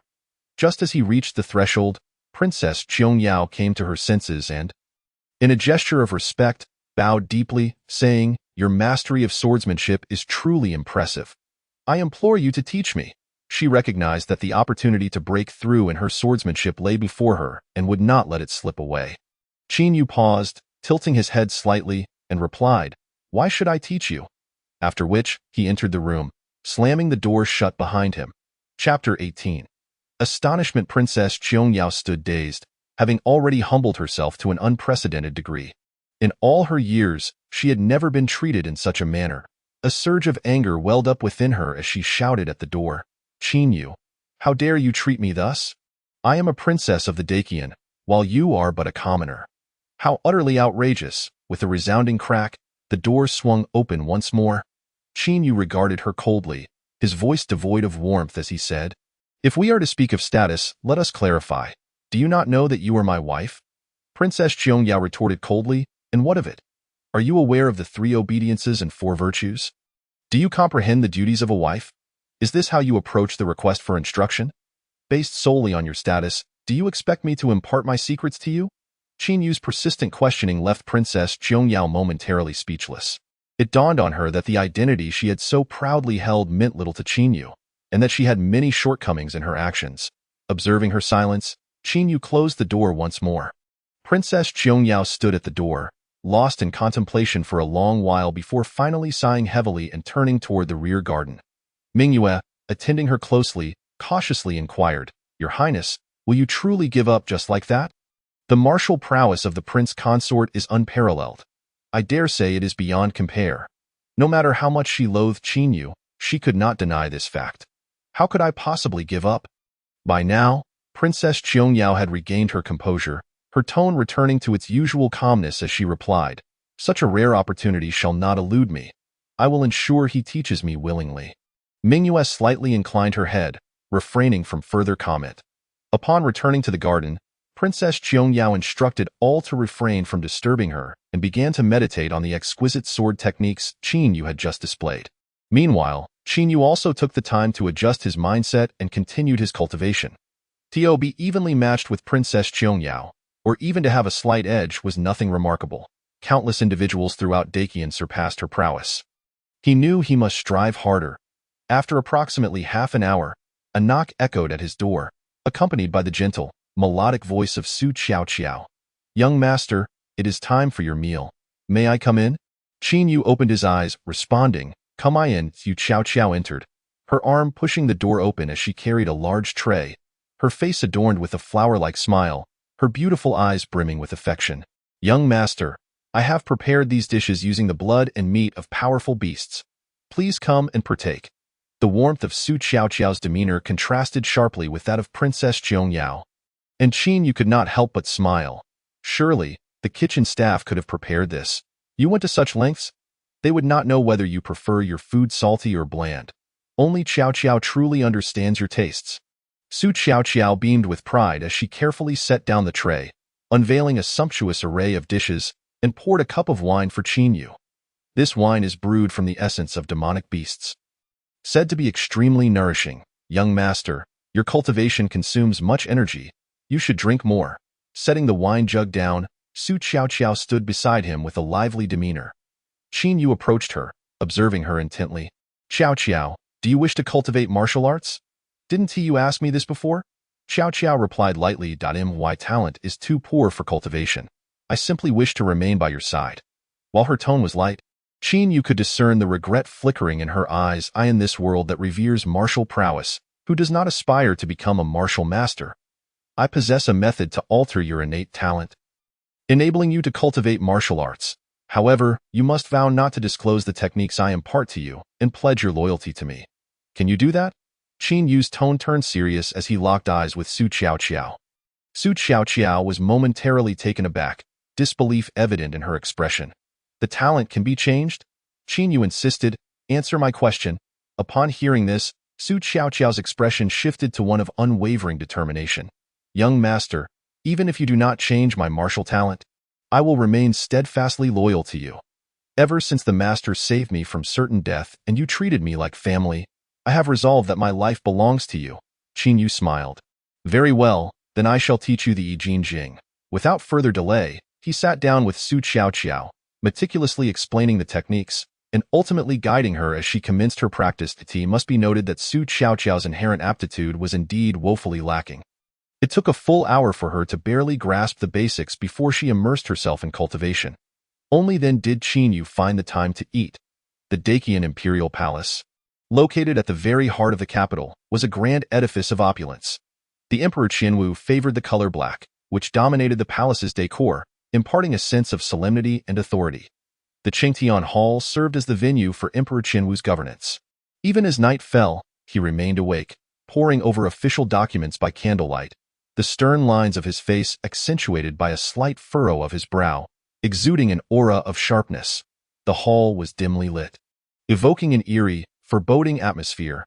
Beside him stood an ancient eunuch, his hair white but his visage youthful, perpetually wearing a serene smile, resembling an unmoving statue. At that moment, Emperor Qianwu suddenly lifted his head, directing his gaze toward the entrance of the hall. Though he made no deliberate display of his might, an air of ferocity enveloped him, reminiscent of a dragon emerging from the sea, causing the atmosphere within the hall to grow heavy. A figure swiftly approached, making no sound, head bowed and hands raised high, abruptly dropping to their knees. I report to your majesty. We have confirmed that Prince Consort Qin indeed executed a remarkable sword technique that substitutes fingers for the sword. With numerous witnesses available to testify, convey my imperial decree. Summon Qin Yu to the palace for an audience on the morrow. Understood. A shadowy figure rose, not daring to lift his gaze toward Emperor Qianwu, hastily retreating with a pert backside, soon vanishing into the darkness. How amusing indeed! A faint smile graced Emperor Qianwu's lips as he gently tapped his fingers upon the table, speaking in a measured tone. This lad from the Qin family has cleverly concealed his true capabilities, managing to deceive even me. Who would have imagined he possessed such talent? Beside him, the elderly eunuch chuckled in a voice akin to a duck's quack. Your Majesty's choice of son-in-law is certainly extraordinary. Some level of skill is to be expected. Be expected? Emperor Qianwu cast a sidelong glance at the old eunuch and remarked, the Qin family is famed for their swordsmanship, yet Qin Lao Gui has never practiced the art of the sword. Nor have I heard of its existence in their household. How, then, did Qin Yu acquire such sword skills? The old servant confessed ignorance. The emperor fell silent for a moment before suddenly inquiring, do you think that lad from the Qin family harbors resentment towards me? The old eunuch dared not venture a guess, bowing even lower. Humph. Emperor Qianwu snorted, seemingly displeased, then shifted the topic. This young man not only possesses commendable martial talent, but his investigative skills have also taken me aback, truly. He is worthy of being Qin Laogui's son. The next morning, after having breakfast attended to by Su Qiao Qiao, Qin Yu prepared to depart when a young eunuch arrived to announce the imperial edict. By the emperor's command, the son-in-law is to enter the palace forthwith. Upon delivering the message, the young eunuch bowed deeply. Son-in-law, shall we proceed? Su Qiaoqiao quickly arranged for a swift steed, and Qin Yu nodded silently, setting off with a hint of delight in his heart. He assumed that Emperor Qianwu had learned of his indulgent escapades and intended to hold him accountable. If that were the case, it would be splendid. He could clarify the situation and seek to part ways with Princess Qiangyao. With the horse galloping swiftly, Qin Yu arrived at the Chengtian Hall, where he beheld Emperor Qianwu, clad in a black dragon robe, seated upon the dragon throne with an imposing demeanor. This was his first encounter with the emperor since his extraordinary journey began. Even though he had mentally prepared himself, he was still taken aback by the formidable aura emanating from Emperor Qianwu, akin to a malevolent dragon poised to strike. The depth of Emperor Qianwu's power was inscrutable. In that moment, Qin Yu felt a wave of tension wash over him, his demeanor stiffening. Paying his respects to the emperor, Qin Yu followed the customary rites. Emperor Qianwu spoke calmly, "You may rise." After standing from his throne, he approached Qin Yu with a commanding stride, scrutinizing him from head to toe. Qin Yu felt as though the emperor's gaze pierced him like a needle, causing considerable discomfort. At that instant, a peculiar thought flickered in his mind. Why should I fear him? I am but 18 years old. I possess a system. My future is boundless. Given sufficient time to grow, I shall inevitably stand above Emperor Qianwu. With that thought, Qin Yu instinctively straightened his posture, his gaze transforming into one of calm resolve. Observing him, Emperor Qianwu revealed a hint of surprise. He had intentionally exuded pressure, and any ordinary individual would have been frightened to the core. Some might even have lost control of themselves. Yet Qin Yu, initially tense, he now appeared remarkably composed and self-assured. Emperor Qianwu nodded inwardly, reassessing his view of Qin Yu. What is the name of the sword technique you practice? Qin Yu was taken aback. He had assumed that Emperor Qianwu had summoned him due to his escapades, not for the sword technique, which truly caught him off guard. His mind raced, and he felt a tightness in his chest. How careless of me! I have underestimated the impact of the Six Meridians' divine sword on the world. Even the mighty Qian dynasty, which had plundered most of the martial arts, regarded it with such importance. What should I say if the emperor probes further into the origins of this technique? Noticing his silence, Emperor Qianwu furrowed his brow. What, are you unable to speak? No. Qin Yu regained his composure and quickly bowed. I initially thought your majesty sought me regarding my visit to the Chuanfang pavilion. As it could tarnish the royal prestige, did not expect your majesty to inquire about this matter, hence my surprise. Emperor Qianwu appeared unperturbed, his brow relaxing. I am aware that you were investigating and did not indulge in any debauchery. Though somewhat inappropriate, it does not warrant my direct intervention. Qin Yu let out an audible sigh of relief in response. He reported, Your Majesty, the sword technique I practice is called the Six Meridians Divine Sword. Where did you acquire this technique? After my father's passing, it was bestowed upon me by a mysterious master. Emperor Qianwu raised an eyebrow. What is the name of this mysterious master? I do not know. Where does he reside? I do not know. Truly do not know? Emperor Qianwu fixed his gaze upon Qin Yu, his eyes piercing. Qin Yu met his gaze with an unwavering expression. Indeed. After staring into his eyes for a moment, Emperor Qianwu inquired, Have you been concealing your true strength all this time? Qin Yu had already prepared his answer, nodding affirmatively. Indeed. Why? To one day, unexpectedly conquer Princess Qiangyao.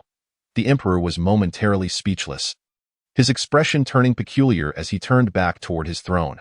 Seizing the opportunity, Qin Yu implored, Your Majesty, I am of limited talent and see no hope. I humbly request permission to part ways with the princess. Emperor Qianwu paused, letting out a heavy sigh. I say, Qin Yu, your father was a hero of unmatched renown. As his son, do you lack the confidence to win over a mere woman? Qin Yu, of course, had confidence. He simply held no interest in Princess Qiangyao. Unsure of how to respond, Emperor Qianwu continued.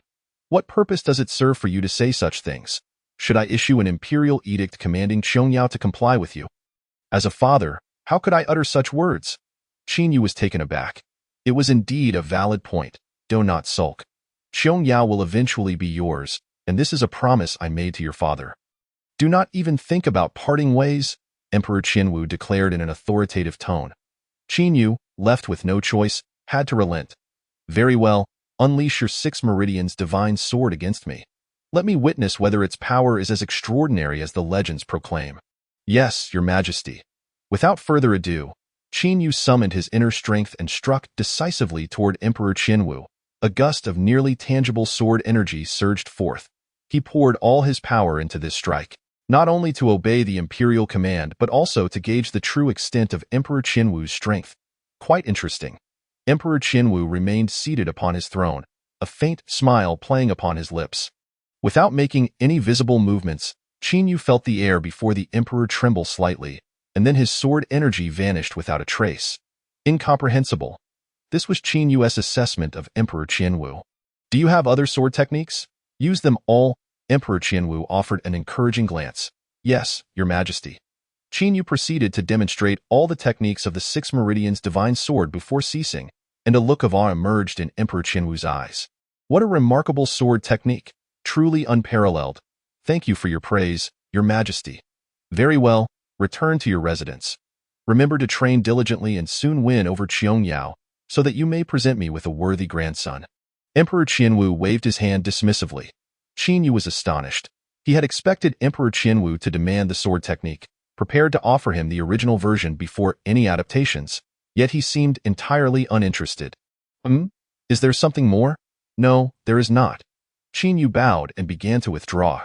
Just as he was about to leave, Emperor Qianwu suddenly smiled and reminded him, in the future, when you see me, remember to address me as Father Emperor. Do not forget we are family. Qin Yu nodded. Yes, Father Emperor. Though he spoke the words, he felt indifferent inside. It was merely a political marriage. He had yet to consummate with his daughter, and the notion of being family was nothing short of a jest. Once he departed, Emperor Qianwu turned to the elderly eunuch who had been standing silently by. Tell me, do you find this lad's words credible? Relying solely on divine judgment, I cannot say, the old eunuch replied, bowing slightly. Emperor Qianwu snorted and inquired further. What is your assessment of this lad's martial arts? This time, the elderly eunuch offered substantial insights. It is indeed exquisite and astonishing. However, its rank is not high, merely a low-tier technique, not among the most elite. Coupled with his average talent, it is unlikely he will achieve great success in the future. The Emperor Qianwu could not help but nod. Just moments ago, when he had instructed Qin Yu to demonstrate his swordsmanship, he had carefully observed the flow of Qin Yu's inner energy and the pathways it traversed through his meridians. Indeed, it was a novel approach that was impressive. However, it also bore the semblance of being somewhat cunning. Furthermore, this technique required the simultaneous cultivation of 6 vastly different sword styles, which was undeniably ambitious and displayed a certain restlessness. Suggesting that his achievements would be inevitably limited point, one must understand that the path of martial arts is fraught with challenges. To master even a single sword style to the point of perfection in a lifetime is already a remarkable feat. Let alone attempting to master 6, such aspirations were little more than fanciful delusions. Thus, he felt little interest in this swordsmanship or in the mysterious figure behind Qin Yu. He had no intention of warning Qin Yu. Whether it was the princess or the prince consort, they were ultimately outsiders. The strongest must always be the royal bloodline.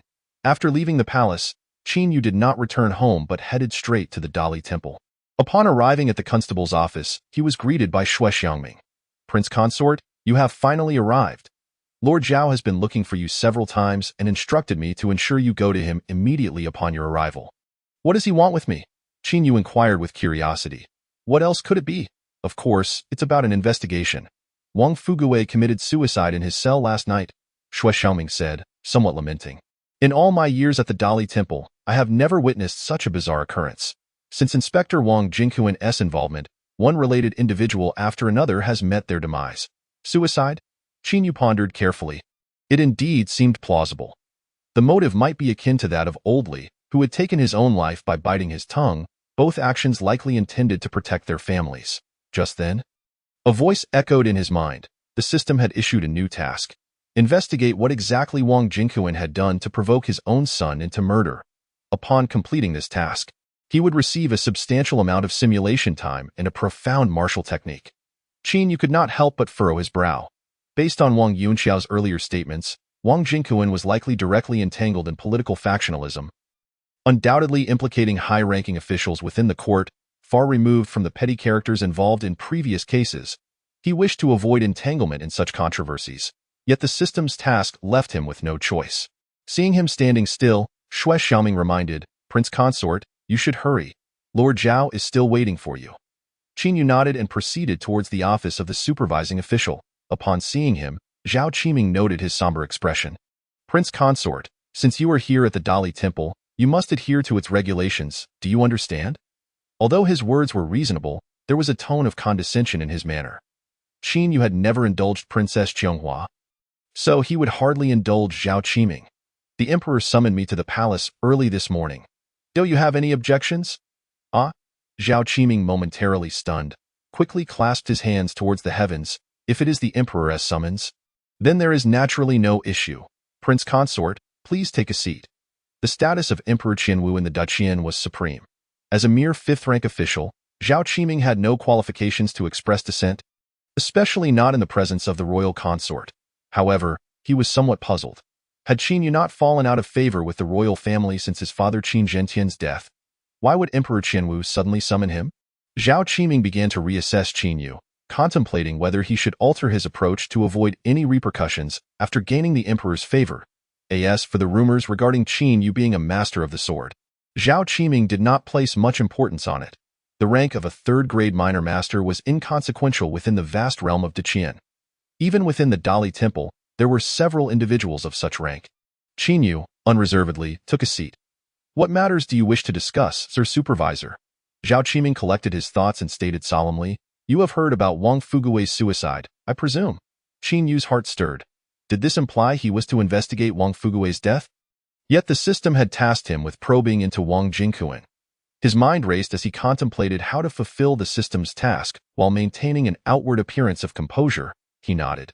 "I have heard. I have decided to assign you the task of investigating whether it was indeed a suicide, or if there are deeper implications."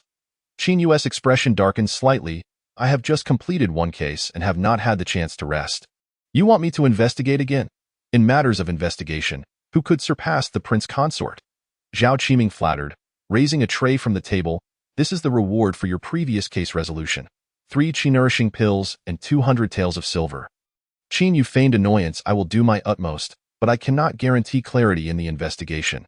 He took the reward and turned to leave. Zhao Qiming watched him depart, sighing in relief. He truly did not dare to delve further. The series of related deaths had subtly hinted at the terrifying power of the forces behind it. However, he had no choice but to comply with higher orders. Thus, he could only pass this hot potato to Qin Yu. Confident that with his status, he could handle any revelations. Of course, he hoped that nothing would arise from the investigation, allowing the situation to be downplayed. After leaving the supervising official's office, Qin Yu returned to Shui Xiaoming and summoned him to proceed to the mortuary to inspect Wang Fugui's body.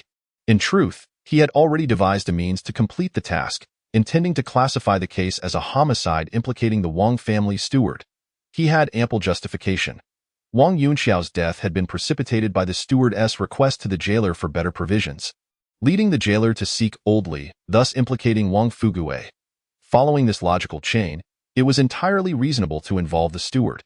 He would then use the pretext of investigating the steward to uncover what Wang Jingquan had done to provoke his own son into murder. Thus, his visit to Wang Fugui's corpse was merely for show. After a feigned inspection, Qin Yu made his way to the Wang residence. Shui Xiaoming expressed confusion, but after Qin Yu elucidated his logical deductions, he could not help but give a thumbs up, praising Qin Yu for his thorough considerations. The Wang family was in mourning, having just lost 2 members, and was engaged in elaborate funeral preparations. According to the customs of the time, the body must be kept for 7 days before burial. Therefore, when Qin Yu arrived, Wang Jingquan's corpse still lay in the mourning hall. After stating his intentions, the steward erupted in fury. "Prince Consort, what do you mean by this? Do you suspect that I would harm my own young master? That is utterly absurd.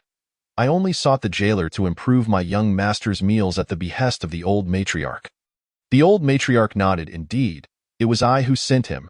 Prince Consort, the steward has served our Wang family for decades and would never betray us." Qin Yu seized upon a logical pretext. "Wang Yunxiao killed Wang Jingquan. You would have motives for revenge. and it is not impossible that you and the steward conspired with Wang Fugui to orchestrate the murder. Chapter 21. This is completely over as these words left his lips. Both individuals turned pale. Qin Yu raised his hand to silence their protests, his expression darkening. This is merely a routine procedure. Your attempts at obstruction, could it be that you wish to impede official duties? With such a heavy accusation laid upon them, both fell silent. We dare not. We will certainly cooperate. Humph. Qin Yu snorted coldly, glancing towards the morning hall. Wang Jingquan was a man of integrity, an exemplary civil servant of Deqian. The deceased must be honored.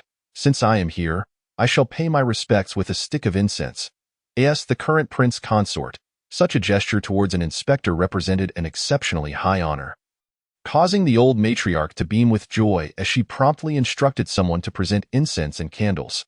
Qin Yu pretended to bow and then, under the pretense of viewing the deceased's features, drew closer to Wang Jingquan's body. Calculating the time, Qin Yu silently called out to the system, simulate the actions of the deceased Wang Jingquan on the day prior to his death. Ding, 2 years of simulation time expended. Simulating Wang Jingquan's past on that day, Wang Jingquan had finally gathered evidence of the 6th princely Jianya colluding with arms manufacturers to produce substandard weapons for personal gain, as a nation founded on martial prowess. Such actions, occurring within a mere decade of its establishment, were tantamount to undermining the very foundation of the state. The upright Wang Jingquan was furious, raging in his study, vowing to eradicate this threat. His words were overheard by his son Wang Yunxiao, who urged him not to involve himself in the affairs of the princes to avoid calamity. Yet, Wang Jingquan insisted on presenting his findings to the emperor. Wang Yunxiao then openly confessed to having secretly allied himself with the 6th prince, determined to become a loyal subject, while Wang Jingquan remained loyal to the crown prince, whom he considered the rightful heir. This led to a fierce quarrel, and they parted on bitter terms. In a bid to prevent his son from destroying the evidence, Wang Jingquan secretly concealed it beneath the blue bricks of a flower stand in his study. The following morning, just as Wang Jingquan was about to retrieve the evidence to present to Emperor Qianwu, Wang Yunxiao entered the study to obstruct him, and in the ensuing altercation, Wang Yunxiao killed him with chopsticks. Ding, simulation concluded. Note, you have 16 years of simulation time remaining. Qin Yu sighed inwardly. Everything aligned perfectly. Wang Fugui was indeed involved in the iron ore business, directly connecting him to this matter, to avoid revealing compromising information under duress. He had chosen suicide to protect his family. What Qin Yu had not anticipated was the involvement of a prince, and even the contention for the throne, far beyond the political factionalism he had originally assumed. Once ensnared in this vortex, it would lead to endless complications. Damn the system. Could it not assign a simpler task? While venting frustrations is inevitable, tasks must be accomplished. Without further ado, Qin Yu promptly turned to Steward Wang for inquiries. Expressing his suspicion that the conflict between Wang Jingquan and Wang Yunxiao was instigated by him, he took advantage of the pretense of questioning the household servants to borrow Wang Jingquan's study. By mere accident, he knocked over a flower stand and, by coincidence, stepped upon a peculiar blue brick, which elicited an unusual sensation. Under the watchful eyes of many, he flipped open the blue brick and extracted the evidence within. After a brief glance, he deliberately displayed an expression of grave concern and declared, "Return to the Dali Temple." At that moment, the matters arranged by Zhao Qiming lost their significance. Having obtained the evidence, he had completed his system task. Ding, task completed. Congratulations, host. You have gained 300 years of deduction time, with a total remaining deduction time of 316 years. Congratulations, host. You have acquired the mid-level yellow-grade cultivation method. The Jade Maiden Heart Sutra. The Jade Maiden Heart Sutra. Both male and female practitioners must shed all garments to cultivate together, with Yin entering Yang, and Yang retreating to Yin, each enhancing the other's abilities, allowing for a rapid increase in internal power, as well as attack and movement speed. Qin Yu was astonished. This method was indeed peculiar, requiring both parties to be completely unclothed during cultivation. However, its effects were undeniably remarkable, capable of swiftly elevating both parties' internal strength and enhancing speed of attack and movement. Coupled with the benefits of the Lingbo Weibu, he could hardly imagine how fast he would become in the future. Yet, the question remained. With whom could he practice this profound skill? His first thought was of Su Qiao, but she was only 16. Although women in this world could marry at that age, Qin Yu, having traversed from another realm, found it difficult to reconcile. Moreover, according to the information about the Jade Maiden Heart Sutra in his mind, it was best to seek a partner of similar cultivation level. Clearly, Su Qiao was not the most suitable choice. Thus, the answer became evident. Princess Qiangyao was the most fitting candidate. Upon this realization, Qin Yu shook his head.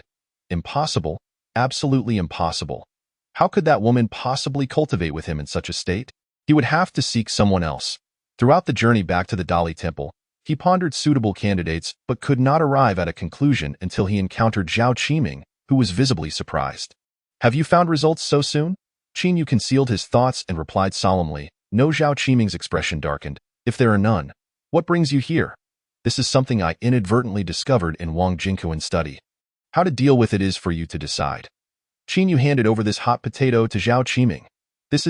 Zhao Qiming took the evidence, flipped through a few pages, and froze momentarily before looking up at Qin Yu with an extremely serious expression. Who was present when you obtained these items? Qin Yu, unaware of Zhao Qiming's intentions, straightforwardly answered, myself, Shui Xiangming, and several members of the Wang family witnessed it. Zhao Qiming's expression grew graver. Who else is aware of its contents?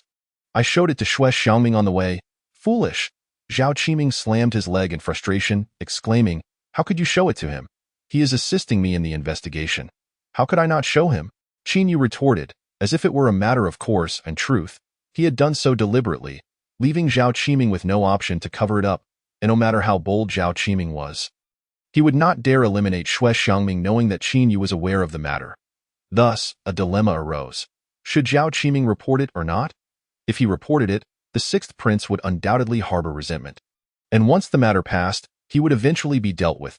If he chose not to report, the Qianwu emperor would surely punish him, potentially leading to execution. This was the conundrum Qin Yu posed to Zhao Qiming. A fitting retribution for his previous rudeness. You? Zhao Qiming trembled in anger. Speechless, it dawned on him the extent of Qin Yu's astuteness and how foolish his earlier actions had been. Qin Yu had no time for idle chatter. He left with a remark, you may decide for yourself, my lord, and departed. Zhao Qiming sighed deeply, lowered his head to continue reading, beads of sweat accumulating on his forehead, and ultimately collapsed into his chair. Looking utterly dejected that it's over, this is truly the end. Chapter 22 Look, Qin Yu now faced a daunting decision. How to utilize the 300 years of deduction time. Should he use it to deduce the 6 meridian sword, Lingbo Weibu, Yijinjing, or the Jade Maiden Heart Sutra? After a moment of contemplation, Qin Yu first dismissed the Jade Maiden Heart Sutra. Without a suitable dual cultivation partner, it had to be abandoned. After much thought, Qin Yu resolved to use the time to deduce Yijinjing. Elevating his cultivation aptitude would enable faster progress, allowing him to enhance his realm and thus maximize the power of the 6 meridian sword and Lingbo Weibu. System. Commence the deduction of Yijinjing using 300 years of time. Ding. Deduction initiated. Having previously advanced Yijinjing to the mid-level of the Earth grade, he had deeply experienced its marvels through cultivation, yet his ambition remained unquenched. He decided to press on. Time swiftly passed, and 10 years slipped by without yield, but he remained calm and unperturbed, continuing his efforts. Through relentless perseverance, 120 years elapsed, and at last, he made progress. Elevating Yijinjing to the high level of the Earth grade. Just as it was on the verge of becoming an exceedingly rare heaven-grade skill, excitement surged within him, prompting him to continue the deduction. Another 100 years passed, yet he achieved no advancement in the blink of an eye. Another 120 years went by, with still no progress. However, his mental state remained undisturbed, for he understood that every heaven-grade skill was a treasure, and the difficulty of deduction was entirely normal. Finally, diligence bore fruit. After 180 years, he successfully elevated Yijinjing to the initial stage of heaven grade. Boom. Insights regarding Yijinjing surged through his mind, far more profound than previous versions, and a smile of delight crept onto Qin Yu's lips. Heaven grade. He had finally attained the heaven grade. As long as he continued his cultivation, his aptitude would undoubtedly soar. Without hesitation, Qin Yu immediately produced the gathering chi pills acquired that morning and consumed them, sitting cross-legged to commence his cultivation. Once he absorbed all 3 gathering chi pills, he sensed that he was merely a step away from breaking through to the advanced stage of the 3rd grade minor master. Such rapid advancement was something he had previously never dared to imagine. He tested the Lingbo Weibu and Six Meridian Sword, noting significant improvement. In high spirits, Qin Yu returned to the Qin residence after his shift. There, in the small courtyard of his room, he encountered Princess Qiangyao, and his good mood instantly evaporated. "What are you doing here? This is for you." Princess Qiangyao extended a jade vial, her smile stiff and forced. Clearly a deed, no good deed goes unpunished. It is either treachery or deceit. Qin Yu did not accept it, his gaze wary as he inquired, "What are you plotting?" "Inside this vial are gathering chi pills. Palace-grade ones, far superior to those given as rewards by the court. There are 9 in total, a gift from me to you." Qin Yu's heart stirred. This was precisely what he required, and to claim he did not want it would be disingenuous. Yet, he knew that Princess Qiangyao could not be so benevolent without ulterior motives. "State your purpose. Teach me your sword technique. I do not require all of it, just that swift and agile technique executed with the little finger of your right hand, which would not be a significant loss for you," Princess Qiangyao stated eagerly.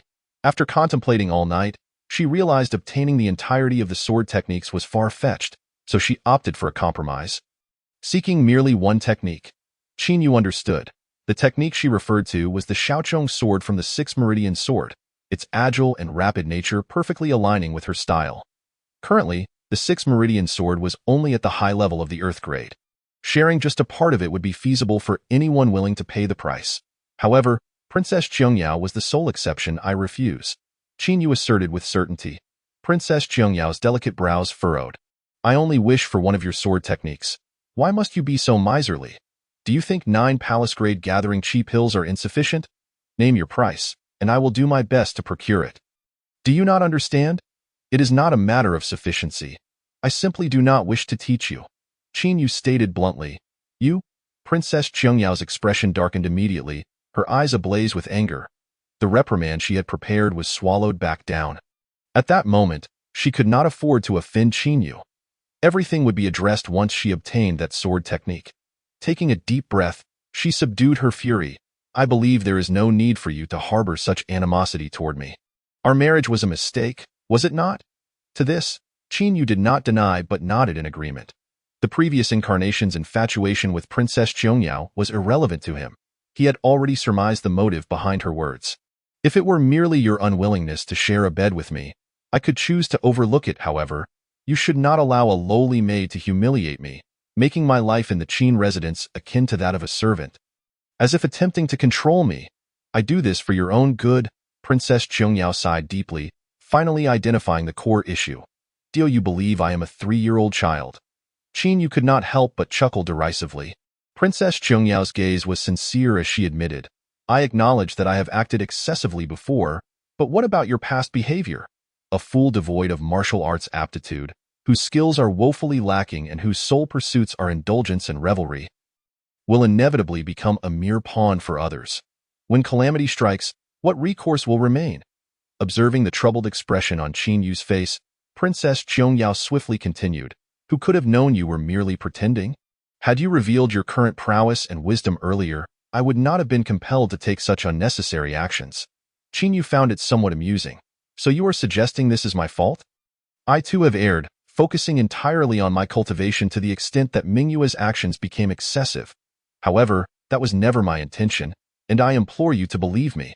I'm afraid I cannot." Qin Yu shook his head and made his way toward his room. "Qin Yu?" Princess Qiangyao, her patience exhausted, exclaimed in anger, "What must I do to learn that sword technique from you?" Initially, Qin Yu intended to inform her that he would never impart it.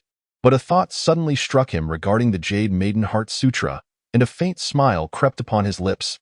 "Join me in cultivating a technique, and once I attain the master realm, I shall not only teach you that one technique, but all my sword arts without reservation. Is it not merely a matter of mutual cultivation?"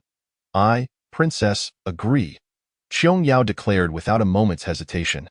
"Hold your horses," Qin Yu replied. "I will write down the technique. After you review it, you may decide." With that, Qin Yu returned to his room and took out paper and brush, writing fervently. Princess Qiangyao, filled with curiosity, contemplated entering but ultimately remained by the door, peering in occasionally. Moments later, a fragmented version of the Jade Maiden Heart Sutra, emphasizing the method of cultivation, was completed. Qin Yu exited the room and handed it to her. Here, take a look. Chapter 23. Offending Princess Qiong Yao took the paper and examined it.at first. Her face was filled with curiosity, but as she delved into the latter sections concerning the cultivation method, her delicate features flushed crimson, swiftly transforming into fury as her beautiful eyes glinted with frost, coldly staring at Qin Yu. You shameless scoundrel! Do you think to obtain me with such methods? This is a delusion. Qin Yu chuckled derisively. While you possess considerable beauty, you have yet to reach a level where I would resort to such despicable tactics. The top courtesans of Yindu's Yinlu Alley are hardly inferior to you. Your status as a princess merely adds an air of mystery. It was not that Qin Yu's words were cruel, but rather that Princess Qiong Yao held herself in far too high esteem, necessitating a lesson to temper her arrogance. However, to speak the truth, those so-called top courtesans, both in appearance and demeanor, were indeed far beneath Princess Qiong Yao. The moment those words were uttered, Princess Qiong Yao's defenses crumbled. How dare you equate me with those vile women? They do not even possess such arrogance. Qin Yu sneered, turning back toward his room. Whether you choose to cultivate or not is your decision. Do not presume that without you, I cannot find others. Princess Qiong Yao was evidently the most suitable candidate for cultivation, yet Qin Yu knew it would not be difficult to find another partner should he choose to broaden his social circle. With a resounding slam, the door closed. Princess Qiong Yao's energy surged, her expression dark as she nearly succumbed to the impulse to storm in, but after a long pause, she composed herself and retreated to the back garden. Was her own beauty and figure truly so lacking? If not for her title as a princess, would he truly regard her with any esteem? Was it possible that she was indeed somewhat conceited?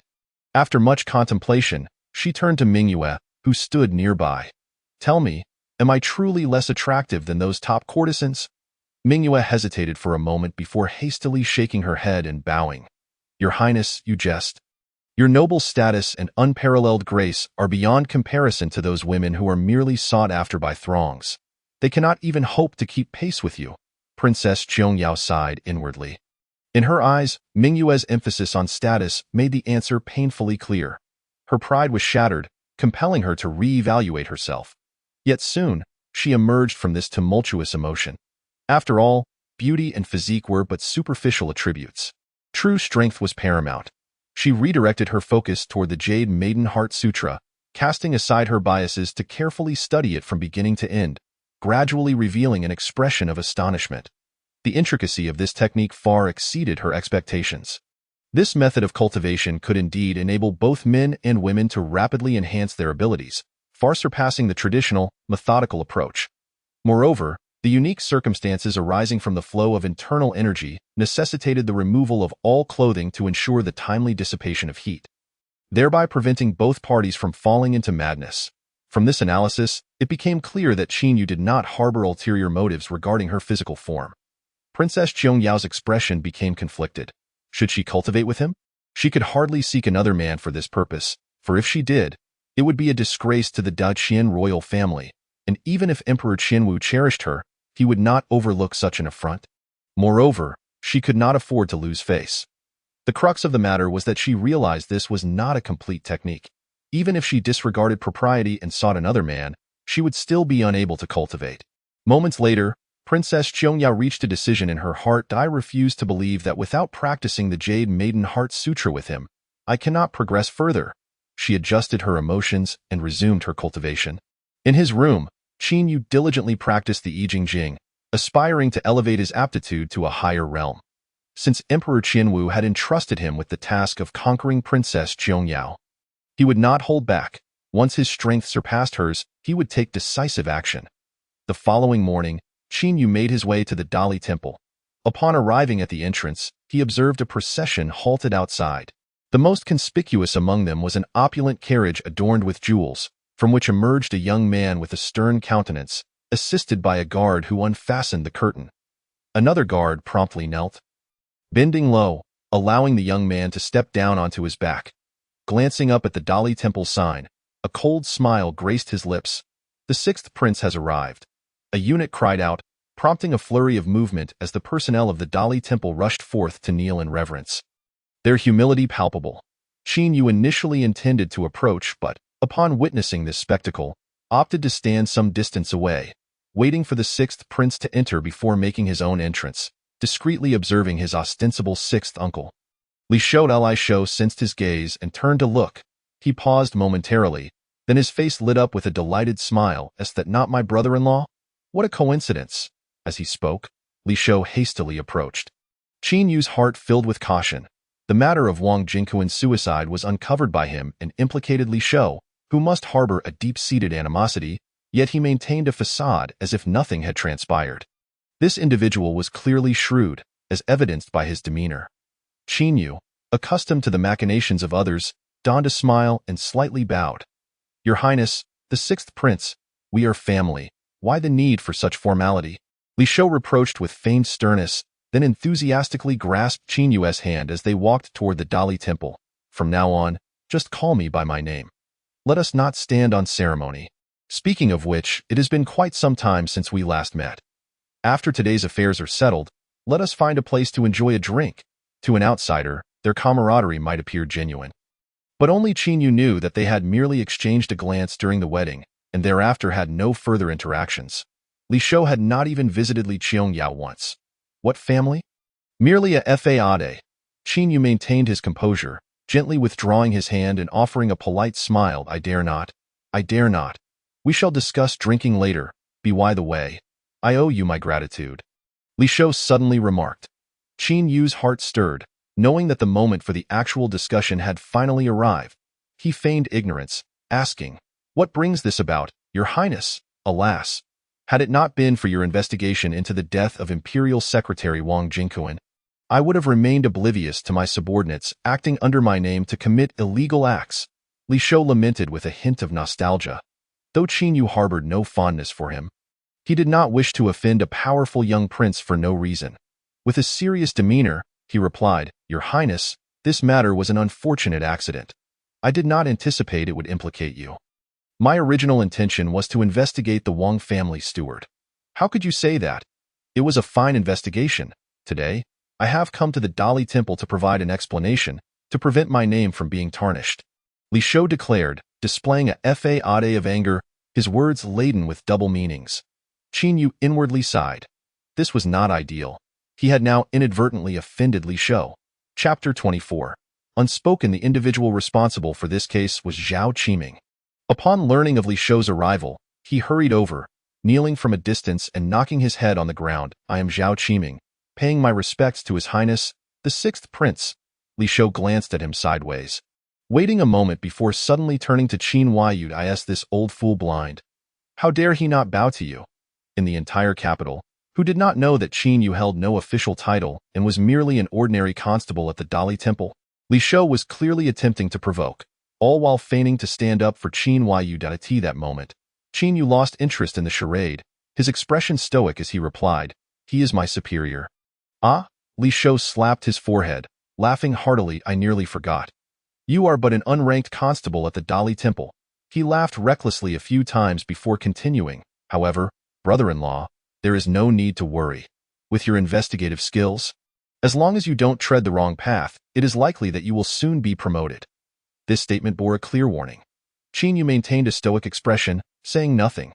Upon hearing their conversation, Zhao Qiming hurriedly bowed several times to Qin Yu, exclaiming, "Greetings, Your Highness." Rise," Qin Yu responded. Yet Zhao Qiming did not dare to stand. Glancing at Li Shou, Li Shou ignored him and strode directly towards the judicial office. Zhao Qiming, with a wry smile, followed closely behind, while the surrounding members of the Dali temple exchanged glances, none daring to utter a word. Upon arriving at the judicial office, Li Shou casually reclined in Zhao Qiming's chair, propping his feet on the case table and shouting towards the outside, "Bring the person in." "Yes," a guard responded, bringing in a middle-aged man with a bruised face, unceremoniously tossing him onto the ground.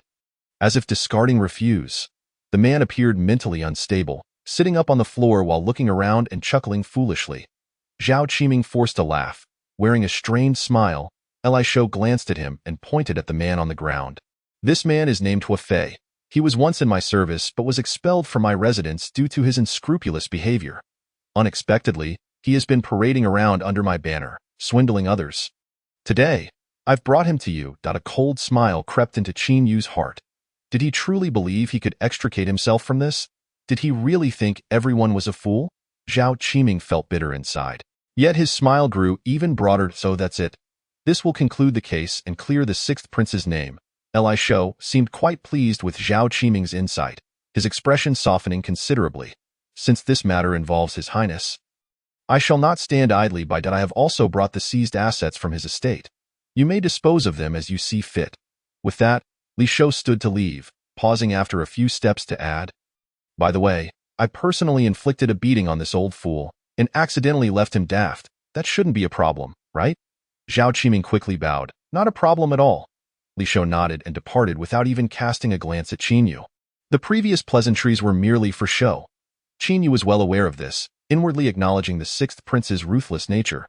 The middle-aged man named Hua Fei was clearly being set up as a scapegoat. What puzzled Qin Yu was how such a serious matter as the production of inferior weapons could be so easily overlooked by the Dali Temple, and why Emperor Qianwu had not intervened. What were they truly scheming? Sighing deeply, Zhao Qiming instructed the guards to escort the deranged middle-aged man away, then turned to Qin Yu, clasping his hands together. Your Highness, you should continue investigating the death of Wang Fuguwei. Qin Yu nodded and prepared to leave. Having completed the system task, he had no intention of pursuing this case further, planning only to feign diligence. That moment, the system's voice echoed in his mind.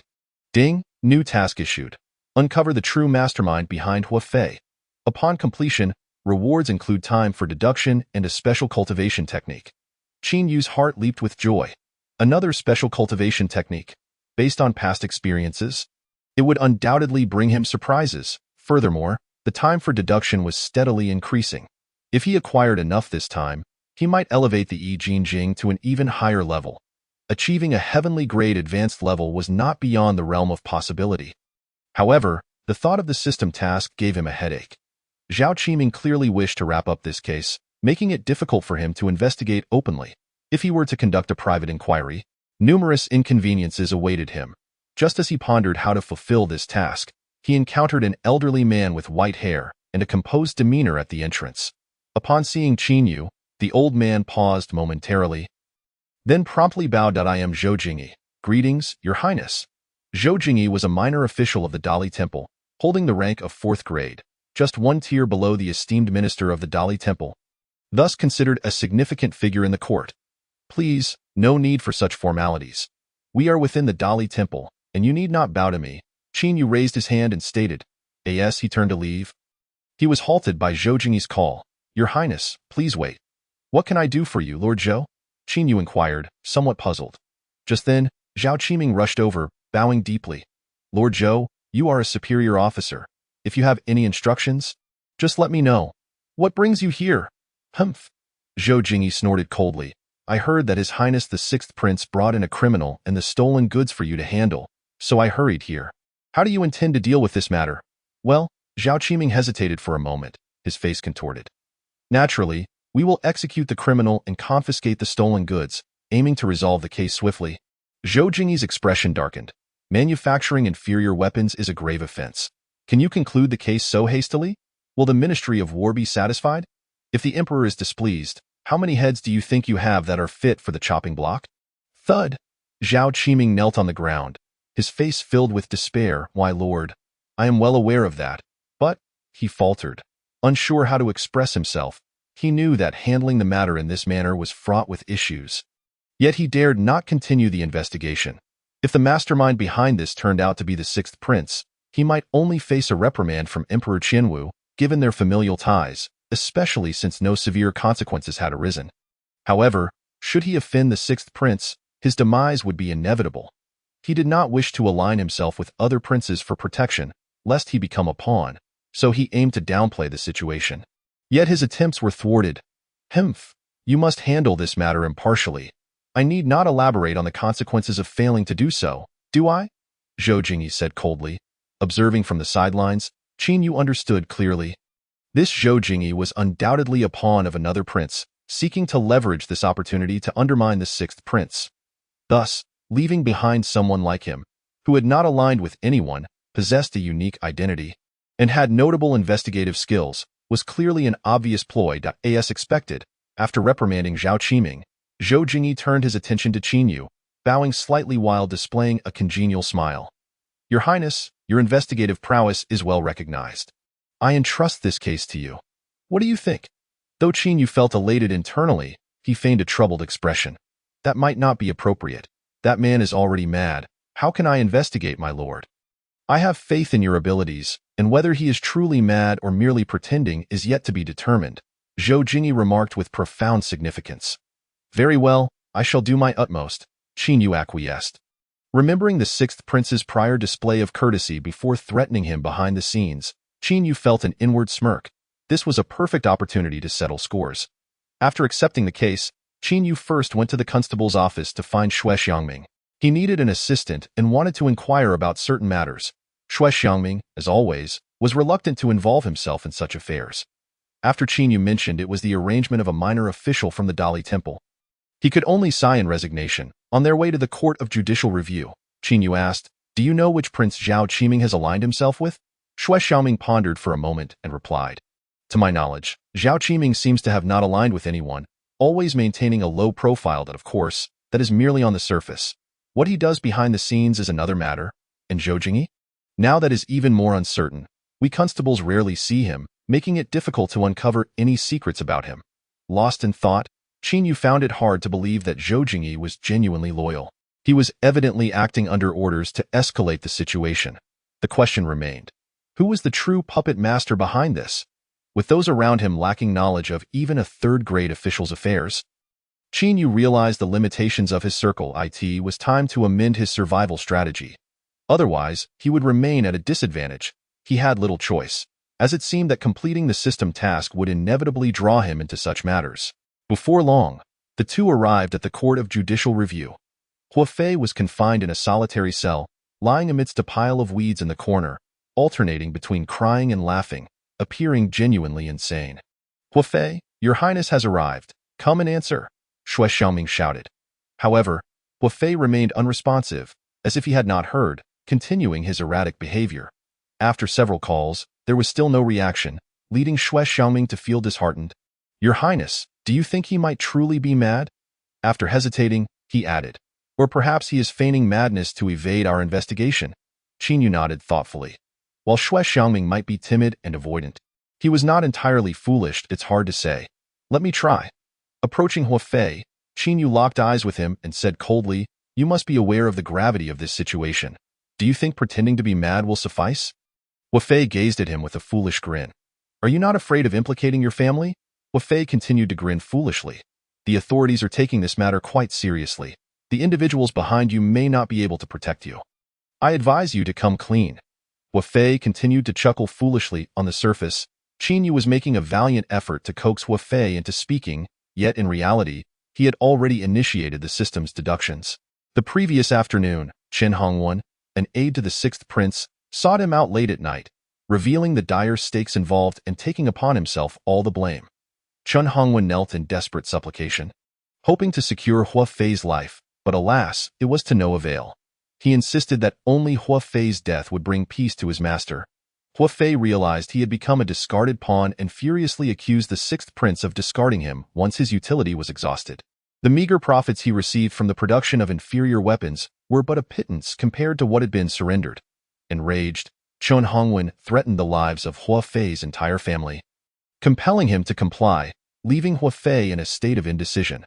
Then Chen Hongwen offered him a glimmer of hope, suggesting he feign madness and find a scapegoat before his execution in the autumn, thus ensuring his survival. Seeing a chance for life, Hua Fei acquiesced.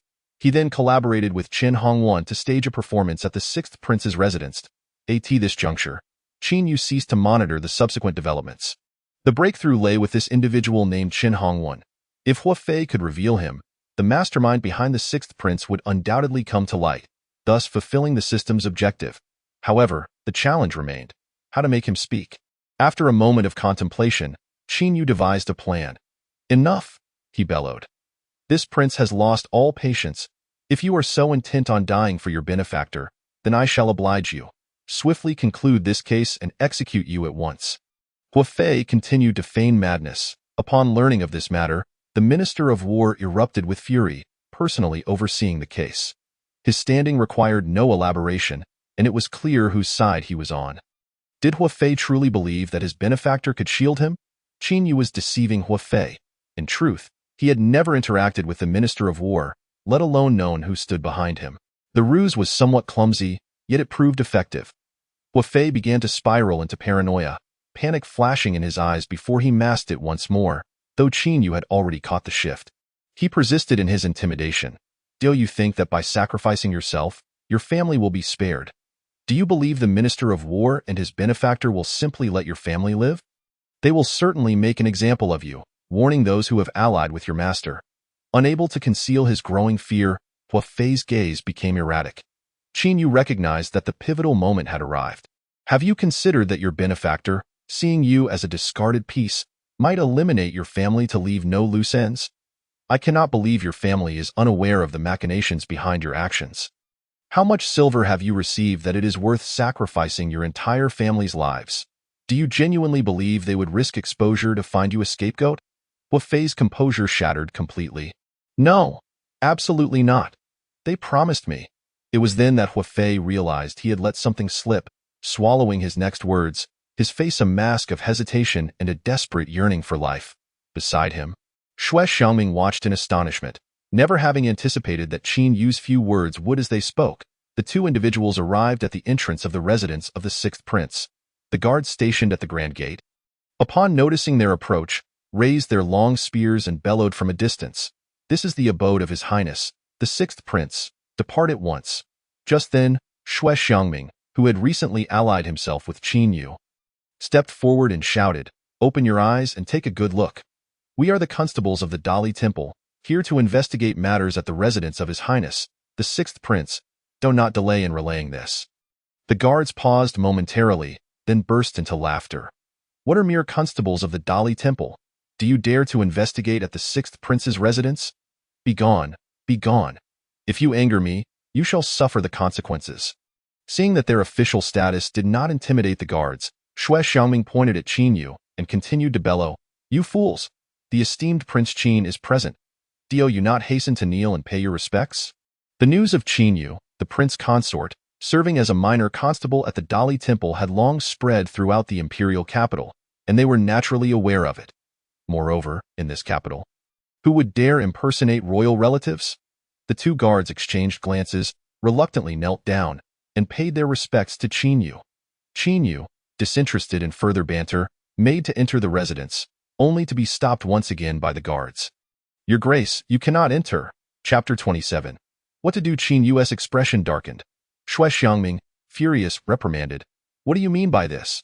You dare to obstruct His Grace from entering?" Regardless of the circumstances, Qin Yu was the brother-in-law of the sixth prince. And according to etiquette, even if the sixth prince was not home, they should respectfully invite Qin Yu in for tea and hospitality. Such behavior was indeed excessive. Apologies, but it is the rule of the residence that all visitors must be announced and granted permission before entering. The guards stood firm, offering no regard for Qin Yu's status. Being rebuffed so rudely at the door was a first for Qin Yu, and his anger surged. He activated his ethereal steps, transforming into a fleeting shadow as he lunged forward. Before the guards could react, they felt an overwhelming force strike their faces, sending them crashing against the courtyard wall. PFF. Both men coughed up blood, their faces mangled by Qin Yu's strike, and they collapsed unconscious. Suddenly, guards from the inner courtyard rushed out, armed with weapons, encircling Qin Yu. Xue Xiangming, infuriated, drew his sword and pointed it at the crowd. "This is His Grace, the Prince Qin. We are officers of the Dali Temple. Do you intend to rebel?" The inner courtyard guards exchanged glances, none daring to make a move. The insignificance of a mere constable from the Dali Temple did not intimidate them. But the title of Prince Qin was another matter. No one would dare to act against him in broad daylight, especially with the accusation of rebellion looming over them. "Step back." At that moment, a cold voice rang out. The guards, relieved, retreated and parted, revealing a slender man clad in a brocade robe, sporting a small mustache, his countenance dark. He first glanced at the unconscious guards, then turned to Qin Yu, perfunctorily cupping his hands in a mock salute, his tone unfriendly as he slowly spoke. "Your Grace, you truly wield great authority. Who are you? Qin Yu inquired, his face stern. I am the steward of His Highness. The sixth prince, he replied. So you are merely a servant? Qin Yu retorted. Before the steward could finish his sentence, Qin Yu moved, activating his ethereal steps and swiftly appearing before him, delivering a resounding slap. Crack!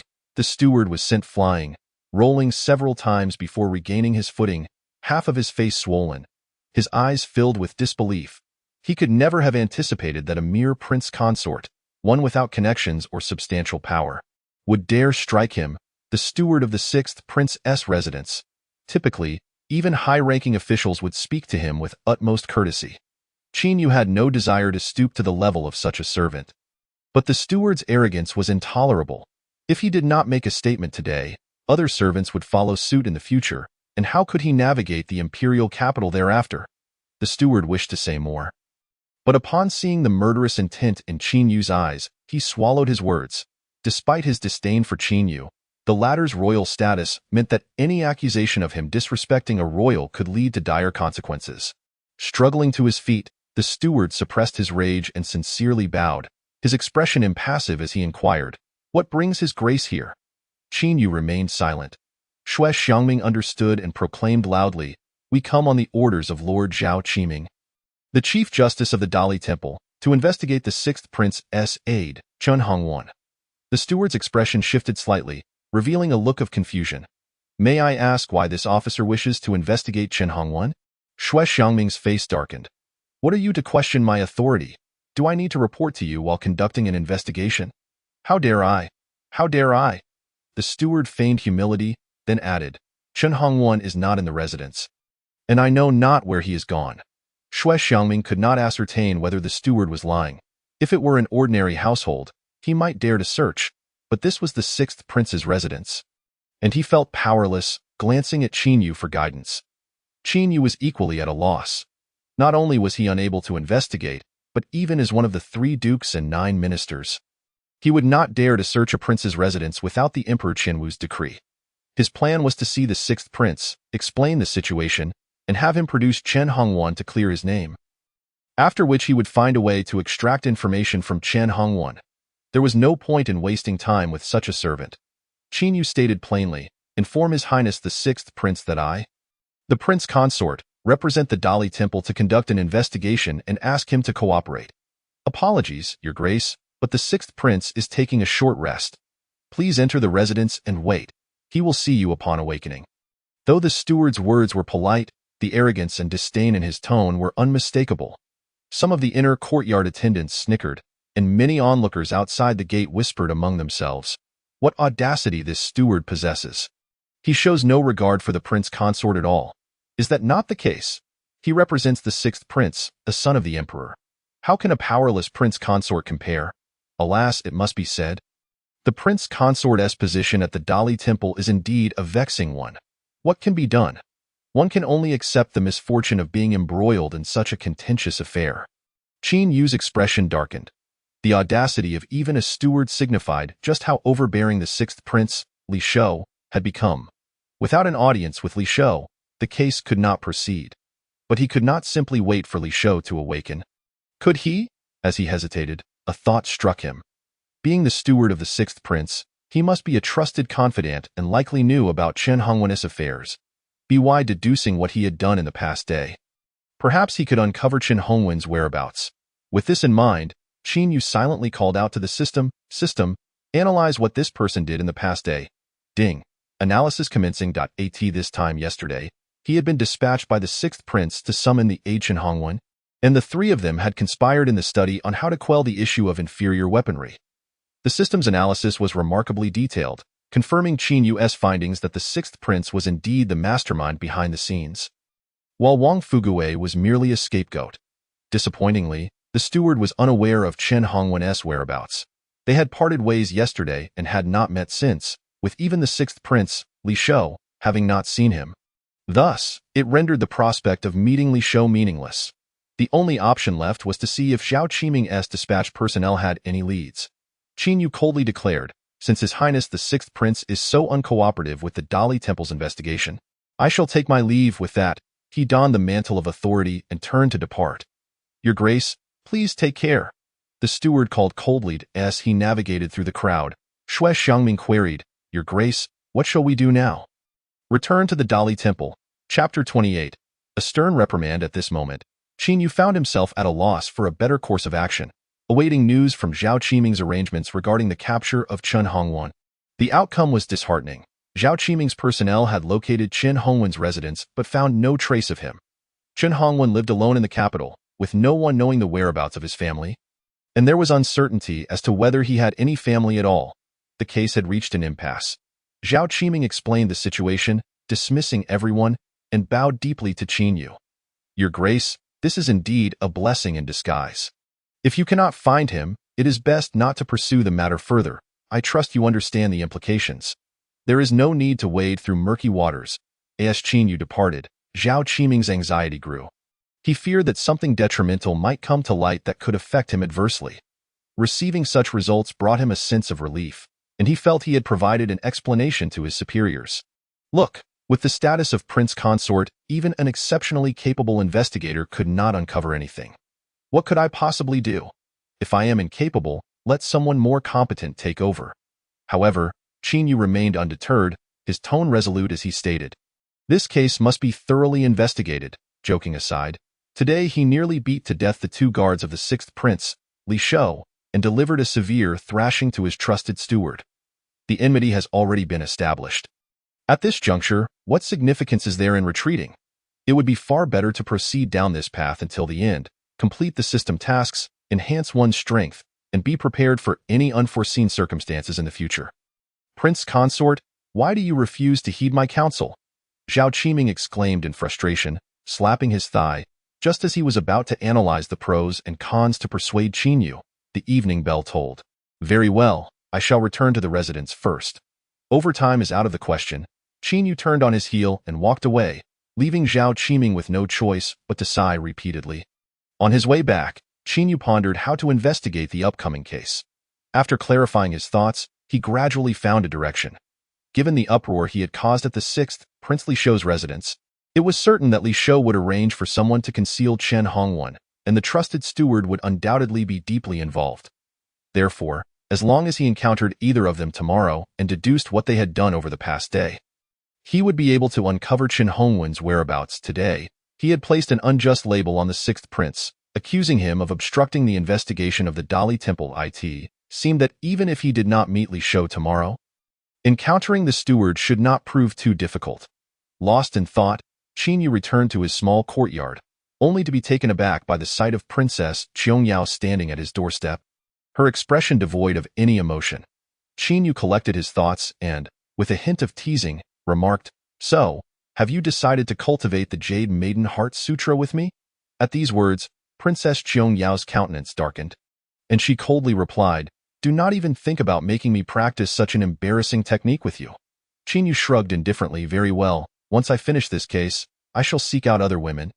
The moment she heard this, Princess Qiangyao felt an intense surge of anger, akin to the sensation of losing something that rightfully belonged to her. As Qin Yu approached the door, he paused, frowning slightly. Do not block the way. Step aside. Suppressing her rising fury, Princess Qiangyao attempted to keep her tone as calm as possible and said, I would like to ask you to demonstrate the technique from the Six Meridians Divine Sword. Before she could finish her sentence, Qin Yu interrupted her. On what grounds? 9 Qi gathering pills, palace grade, far superior to those distributed by the court as rewards. How could you possibly refuse? Princess Qiangyao said. Her gaze fixed intently on Qin Yu as she produced a jade vial and handed it to him. Naturally, Qin Yu would not refuse such a splendid opportunity. The Six Meridians Divine Sword, a profound sword technique that utilized fingers to represent swords, could not be mastered merely by glancing at it a few times. Even if he only grasped the rudiments, it would be at his current level. And in the future, this esoteric skill would require further exploration, ensuring that he would always possess the most advanced understanding. Thus, Qin Yu nodded in agreement and reached out to take it, but Princess Qiangyao suddenly retracted her hand. What do you mean? Qin Yu's expression darkened. 9. I will demonstrate 9 strokes, 99 swords each day. You cannot lose out in any way. Promise me, and I shall give it to you. Princess Qiangyao insisted, her eyes gleaming with determination.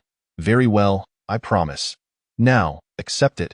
Taking the jade vial, Qin Yu was about to demonstrate the sword technique when Princess Qiangyao interjected, just perform the lesser rush sword. Qin Yu was momentarily taken aback, puzzled by her request, but he dismissed his confusion and began the demonstration. Swish, swish, swish, waves of sword energy, tangible as reality, soared into the sky, accompanied by the sound of air being sliced. Princess Qiangyao watched intently, feeling every detail. After executing a dozen strokes, Qin Yu grew somewhat bored and decided to treat it as a practical exercise, incorporating the Lingbo Weibu technique. In an instant, his presence filled the entire courtyard. Flickering from one position to another, his movements unpredictable and as swift as lightning, Li Qiangyao had initially focused on the sword technique, but upon witnessing Qin Yu's speed, a look of astonishment flashed across her beautiful eyes. Qin Yu's current velocity was staggering, even causing her to feel a sense of alarm. The last time Qin Yu had performed this technique, he had not been this swift. How could such a remarkable change occur in such a short span? Realizing this, Princess Qiangyao redirected her attention to sensing Qin Yu's energy and internal circulation. To her astonishment, she discovered that Qin Yu had indeed advanced to a new realm, now at the intermediate stage of a third-rank minor master. A storm surged within her heart. She vividly recalled that the last time Qin Yu had acted, he was merely at the initial stage of the third-rank minor master. How could he have ascended a realm in just a few days? Such talent was truly astonishing. While she was in a state of disbelief, Qin Yu suddenly halted. All right, 99 swords have been unleashed. Return tomorrow. With that, Qin Yu pushed the door open and re-entered his room. Princess Qiangyao was left in a daze. Was that it? Regret washed over her. She should not have allowed herself to be distracted just now, wasting a rare palace-grade qi-gathering pill, however, constrained by her status. She could not voice her dissatisfaction, silently making her way to the rear garden, where she was met by Mingyue, who approached with a serious expression. Your Highness, it seems the prince consort may have caused some trouble outside. What do you mean by that? Princess Qiangyao asked, her delicate brows knitting together. The prince consort has investigated a case involving His Highness the Sixth Prince. Today, he not only confronted the Sixth Prince's guards, but even assaulted the steward. And this matter has already spread like wildfire in the streets. Upon hearing this, Princess Qiangyao's expression darkened. Explain the details of this matter without any omissions. Yes, Your Highness. Understanding Princess Qiangyao's temperament, Mingyue dared not embellish the story, recounting only what she had learned. Finally, she added, the Sixth Prince has always been at odds with you. Now that the Prince Consort has publicly embarrassed him, it is likely to become a significant issue. Mingyue had anticipated that Princess Qiangyao, who was usually engrossed in her cultivation and indifferent to worldly matters, would be enraged and reprimand Qin Yu harshly. To her surprise, Princess Qiangyao merely cast a cold glance at her and said, Is Li Shou's face more important than mine? Li Qiangyao? Chapter 29. Expelled from the Qin residence, Your Highness, Mingyue was taken aback. She had never expected Qiangyao to utter such words, which completely contradicted her usual low-key approach to matters. I am aware of this matter. You may leave. Princess Qiangyao's gaze flickered as she waved her hand. She had arranged for Qin Yu to take a position as a lowly constable in the Dali Temple, not merely to give him something to occupy his time. By lowering her status, her intention was to utilize Qin Yu's identity as the prince consort, creating an opportunity for herself to stir the waters of the imperial capital. This way, she would have a chance to vie for the highest position in the future. However, she had not anticipated that this day would arrive so swiftly, disrupting her plans. Now that the Sixth Prince was already entangled, with the forces behind the scenes beginning to vie for power, she could not refrain from adding fuel to the fire. Of course, the most crucial factor was that Qin Yu's humiliation filled her with fury. It was not that she had developed any romantic feelings for him. Rather, it was because, regardless of the circumstances, Qin Yu remained her nominal husband. In the past, it was tolerable for people to gossip behind their backs and look down upon Qin Yu. But now, even members of her own family were openly humiliating him, which was an affront she could not endure. At the appropriate moment, she had to reveal some of her claws. Otherwise, she would be looked down upon. Princess Qiangyao had already made up her mind. She would visit the Sixth Prince's residence at dawn to demand an explanation. Not long after Qin Yu returned to his room, Su Qiao entered with 2 large food boxes, the aroma of the dishes wafting enticingly in the air. Were you not told to refrain from concerning yourself with such trivial matters and focus on cultivating the Jing? Qin Yu said, somewhat helplessly. He currently had no one he could rely on and was eager for Su Qiao to mature. Having urged her to dedicate herself to her cultivation, with utmost seriousness, Su Qiao replied, serving the young master is of utmost importance to Qiao. Moreover, Qiao has not slacked off in her training. Attending to the young master does not consume much time. Qin Yu chuckled, very well, do as you please. How is your progress with the Jing? Upon hearing this, Su Qiao appeared somewhat excited. I cannot say for certain how well I am cultivating, but I can distinctly feel changes in my body. I am much stronger than before, and my strength has increased significantly.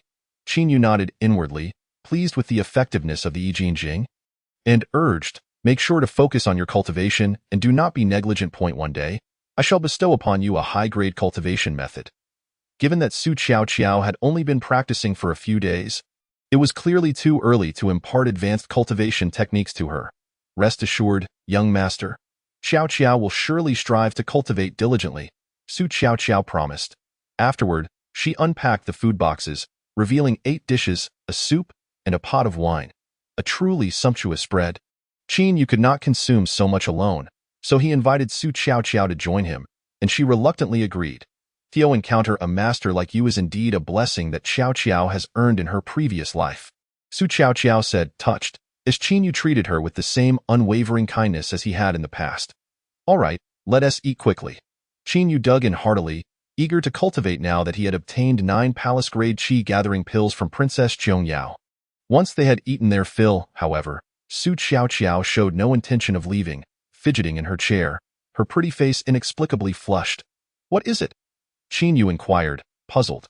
Young master, Su Qiao stammered, seemingly at a loss for words, which only deepened Qin Yu's confusion. What is it? Just say it. Qiao blushed deeply, her gaze lowered as she spoke in a soft, timid voice. Her Highness the Princess has instructed me to take the initiative in attending to your needs. Upon uttering these words, Qiao nearly buried her face in her chest, her ears flushed red, and her delicate hands clenched tightly together, unsure of where to place them in her anxiety. Ever since that day when Princess Qiao suggested she be proactive, the matter had occupied her thoughts, yet she had always lacked the courage to voice it. Today, however, she had mustered all her bravery to express her feelings. Qin was taken aback. He had never anticipated that Qiao would openly state such a thing, let alone that it was at the behest of Princess Qiao. What was this woman truly thinking? As he pondered, Qiao cautiously lifted her gaze to steal a glance at him before hurriedly lowering her head once more. Qin found the situation somewhat amusing. So, do you wish to do so? Willingly, Qiao's voice was barely audible. Qin glanced at her still developing figure, forcing himself to suppress the stirrings of desire within him. It was not yet the right time for such matters. One must wait until the fruit is ripe to savor its sweetness. Enough of these fanciful thoughts. You should focus on your training. His words. Qiao's head shot up. Young master. Do you not care for Qiao? I desire nothing in return. I only wish to serve you well. As she spoke, tears glistened in her eyes. Qin sighed in resignation. You are overthinking it. The time is simply not right. Seeing her still wearing a sorrowful expression, he added, you will be mine in due time, and only mine. If you genuinely wish to serve me well, then dedicate yourself to your training. Will you? Really? Qiao wiped her tears. Of course. Would I deceive you? Understood. Qiao will comply. With that, Qiao's tears transformed into a bright smile as she departed cheerfully. What a foolish girl. Qin chuckled to himself before sitting cross-legged on the bed and consuming the qi-gathering pill bestowed upon him by Princess Qiao. Truly, this palace-grade qi-gathering pill surpassed anything awarded by the DLS. It melted instantly in his mouth, and an immense wave of energy surged through his limbs and bones. In an instant, Qin felt his meridians filled to capacity, even experiencing a slight sensation of swelling. He quickly began to circulate his cultivation technique to absorb and refine the energy into pure internal power, filling his dantian before spreading it throughout his body. He could clearly sense his stagnant cultivation rapidly advancing, inching closer to the pinnacle of a third-rank minor master. After consuming 3 qi-gathering pills, Qny successfully elevated his cultivation to the third-rank minor master level. He did not stop there. Continuing his training, he refined and absorbed the remaining 6 pills, ultimately breaking through to the initial stage of a second-rank master. Qny exhaled a long breath of stale air, opening his eyes, which shimmered with a flicker of brilliance. This should be sufficient to impress Princess Qingyo, he mused, recalling the words spoken by Emperor Qianwu in the Saiyan Hall. Since the emperor had spoken thus, there was no need for him to hold back. He was not a creature governed by base desires. He held no particular interest in Princess Qingyo's physical form. His sole aim was to defeat her, compelling her to bow in submission, acknowledging that within the Qin family, he held absolute authority. At that time, the rear garden would no longer be off limits, and the brazen Mingyu would find herself expelled from the Qin residence. The following morning, Qny arose early, and after breakfast, he made his way to the DLS, intending to gather more supporters to amplify his presence before paying a visit to the 6th prince's residence. The previous day, he had placed a significant accusation upon the 6th prince, Lshuku, and he anticipated that if he confronted the prince again today, even the most arrogant of princes would have to provide an explanation. Otherwise, it would indeed give other princes the opportunity to attack him. As long as he could meet with someone, even if it were merely the steward, he would be able to ascertain the whereabouts of Hngwn. Unbeknownst to him, however, as he departed, Princess Qingyo was already en route to the 6th prince's residence, accompanied by Mingyu. Having lived in the depths of the palace before her marriage and subsequently training in the rear garden of the Qin residence, she had rarely ventured out today. Her outing was notably low-key, lacking any grand displays. The newly appointed guards at the entrance had no hope of recognizing her. They could only gaze at the ethereal beauty before them, their souls seemingly captivated. Noticing their rapt attention, Princess Qingyo's expression darkened slightly. Mingyu raised her voice, reprimanding, "Fools! Where are your eyes? The princess has arrived. Do you not hasten to kneel and pay your respects?" The 2 guards, startled, quickly knelt and prostrated themselves. Ignoring them, Princess Qingyo strode forward. One of the guards, gathering his courage, called out, "Please wait, Your Highness. I shall inform others at once." Princess Qingyo halted, a cold smile gracing her lips. What audacity! With that, she took a step forward, her white gown billowing slightly, and a formidable force surged forth from her. "Ah!" the guard screamed as he was propelled backward, crashing through the heavy wooden door, landing heavily upon the ground, unconscious or worse. Instantly, chaos erupted within, as internal guards brandished various weapons and charged forth. Princess Qingyo stood calmly, poised and unperturbed, though she had not disclosed her intentions to Mingyu before their arrival. The loyal attendant instantly understood her mistress's purpose and dutifully sprang forward. "How dare you? The princess has arrived, and you dare to wield weapons against her?" Mingyu bellowed. The internal guards, taken aback, halted in their tracks. Uncertainty etched upon their faces as they regarded Princess Qingyo. She stepped forward, advancing towards them, unflinching in the face of their weapons, her demeanor cold and composed. The guards, unsure of how to react, could only retreat. Seeing this, Mingyu fumed, pointing at them, and scolded, "Dare you point your weapons at the princess? You wretches deserve to die."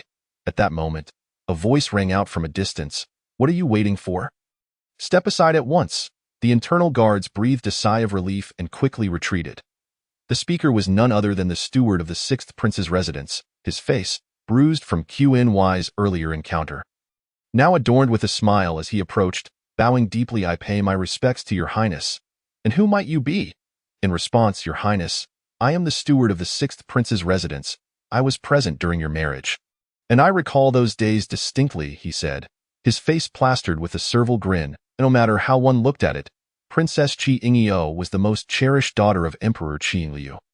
A true royal bloodline, far beyond what a mere consort like Qny could ever hope to compare. The steward had surmised that Princess Qingyo had come to seek retribution, and thus, he dared not exhibit any hint of arrogance. However, before he could finish his words, a sharp sound pierced the air. The steward's head flew into the air, a fountain of blood erupting as his face bore the twisted expression of shock and disbelief. The people of the 6th prince's residence stood in stunned silence, including Mingyu, who could scarcely believe her eyes. Killing a few lowly servants would not provoke the sixth prince, even if he felt anger within. He would outwardly feign indifference, but to slay the steward was an entirely different matter. The steward was undoubtedly a trusted confidant. This act was tantamount to trampling upon the sixth prince's dignity, a grievous offense that would earn Princess Chi Ingyo a formidable enemy. What was her true motive for such an action? Could it be that the unambitious consort had incited her wrath? Where is Elishu? Why has he not yet come to meet me? Princess Chi Ingyo maintained a calm demeanor, as though she had merely performed a trivial act, surveying her surroundings.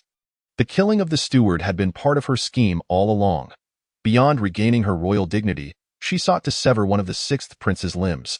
The steward held knowledge of the sixth prince's numerous enterprises and secrets. His sudden demise would undoubtedly catch the prince off guard and provide an opportunity for other factions to strike. A trembling servant stepped forward cautiously, reporting, in response, "Your Highness, the prince has entered the palace." With the main figure absent, Princess Chi Ingyo saw no reason to linger further and, without uttering another word, departed with a flick of her sleeve. No one in the residence dared to obstruct her. Left only to watch her leave in silence in the Diqian Imperial Palace, within the Sichengtian Hall, Elishu knelt before Emperor Qin W, his expression fraught with trepidation. "Father, military matters are the foundation of the nation. Even if I possessed the most audacious of spirits, I would not dare to act recklessly."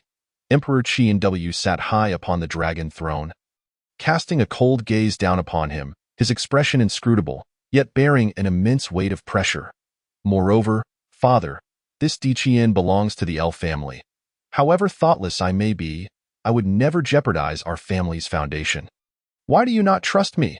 A cryptic smile graced Emperor Qi Nw's lips. "The world governed by the El family is indeed quite intriguing." Elishu, oblivious to the emperor's true thoughts, felt beads of cold sweat forming upon his brow, his heart racing with anxiety. Emperor Qi Nw rose from his throne and slowly approached Elishu, his gaze profound. "Rules are rules. Although these rules were established by the El clan, one must still present a facade of adherence in front of the world. The officials from the Dali Temple have come to investigate, and it is none other than your brother-in-law who has arrived. How can you be so arrogant and domineering, lacking even the motivation to maintain appearances? What will the world think of the Li royal family because of you? By trampling on the very rules you established and humiliating the descendants of loyal subjects. Who would dare pledge their allegiance to the Li clan in the future?" At this point, Emperor Qianwu had approached Li Shou, looking down upon him with eyes filled with disappointment. "How is it that I have given birth to such a fool? One who is incapable of winning hearts and disregarding the reputation of our royal lineage." Cold sweat streamed down Li Shou's forehead as he repeatedly bowed, expressing his gratitude. "Thank you for your guidance. Father, I realize my mistakes. Cooperate fully with the investigation, and you may leave." With a wave of his hand, Emperor Qianwu spoke with a hint of impatience. "Yes, father." After Li Shou had withdrawn, Emperor Qianwu turned his gaze towards the elderly eunuch standing nearby. "Have you ascertained who it was that pushed that foolish lad, Qin Yu, into this murky water?" The eunuch inclined his body slightly, responding succinctly. "It was His Highness, the second prince." Chapter 31. Emperor Qianwu's brows furrowed slightly before a mysterious smile crept upon his lips. "Interesting. Has this begun already? Truly, my fine son." The eunuch remained silent. Emperor Qianwu inquired further. "Has the sixth prince meddled in weapon manufacturing?" "Your Majesty did not issue any orders, thus I did not dare to investigate." "Should I proceed with the inquiry?" After a moment of contemplation, Emperor Qianwu shook his head. "Let that young man from the Qin family handle it. I am curious to see what results he will uncover." Even as a prince, Li Shou felt immense pressure in the presence of Emperor Qianwu. It wasn't until he stepped out of the Chengtian Hall that he felt a modicum of relief. Exhaling deeply, he adjusted his emotions, and his thoughts drifted to Qin Yu, his expression darkening considerably. That lowly scoundrel, wielding a mere chicken feather as a command, actually dares to investigate a prince? Absurd. And what of that second brother? Who has thrust such a useless individual forward? What can he possibly uncover? Li Shou did not dwell on the matter too heavily. Everything had already been arranged meticulously. Unless Emperor Qianwu himself dispatched someone to investigate, no one would uncover anything. As he journeyed, He focused on how to retaliate against the second prince, Li Ji, losing track of time until he arrived at his residence. "Your Highness," the coachman reminded him, pulling him back to reality. Sensing something amiss in the tone of the driver's voice, he lifted the curtain, instinctively glancing towards the gate of his estate. After a moment of stunned silence, a wave of fury surged within him, causing his entourage of guards and servants to kneel in fear. The grand entrance to his lavish estate lay in ruins, reduced to a heap of splintered wood, with several servants tidying up the debris and a few laborers dismantling the remaining panels. A crowd of onlookers had gathered, whispering amongst themselves, their words lost to him. Without hesitation, Li Shou leaped from the carriage and strode purposefully towards the shattered gate, the surrounding crowd and servants hastily kneeling in reverence. "What has transpired?" After the crowd had paid their respects, Li Shou coldly inquired. One individual glanced around, noting the silence, and mustered the courage to speak. "This morning, Princess Qiangyao arrived and damaged the wooden door." "Qiangyao?" Li Shou was taken aback. This royal sister, who had almost faded into obscurity since her marriage, has returned to demolish her family's entrance? Could it be in defense of that worthless fool? Yet, she has always expressed disdain for him. Have they not even consummated their marriage? As he pondered this, the man lowered his voice, cautiously adding, "Princess Qiangyao also killed the steward." "What?" Li Shou's voice boomed, his aura erupting like a tempest, sending several nearby servants reeling. It was unfathomable that Li Qiangyao would not only break down the door, but also have the audacity to slay his trusted steward. An act that thoroughly tarnished his reputation. Was it truly for the sake of Qinyu? Taking a deep breath, Li Shou suppressed his rage and demanded, "What exactly happened soon?" Chen Hongwan was brought back from a place of ill repute. Li Shou meticulously inquired and confirmed that no traces were left behind before he intended to eliminate Chen Hongwan, believing that only the silence of the dead could guarantee security. However, Chen Hongwan was no pushover. He informed Li Shou that, in order to avoid being discarded once he had outlived his usefulness, he had preserved the whereabouts of the silver he obtained through Li Shou's instructions to manufacture substandard weapons. Along with relevant evidence, Li Shou, wary of the potential consequences, had no choice but to keep Chen Hongwan under control, planning to silence him once he located the evidence. Unfortunately, Chen Hongwan had hidden his secrets too well. No matter how Li Shou threatened or even tortured him, Chen Hongwan remained tight-lipped. Chen Hongwan countered Li Shou's threats, warning that should he die, someone would pass on the evidence to Li Shou's enemies. Leaving Li Shou with no option but to relent to avoid detection, Li Shou concealed Chen Hongwan in the cellar of the Zui Xian Lu this morning. Upon receiving an imperial decree, Qinyu ceased his reading here.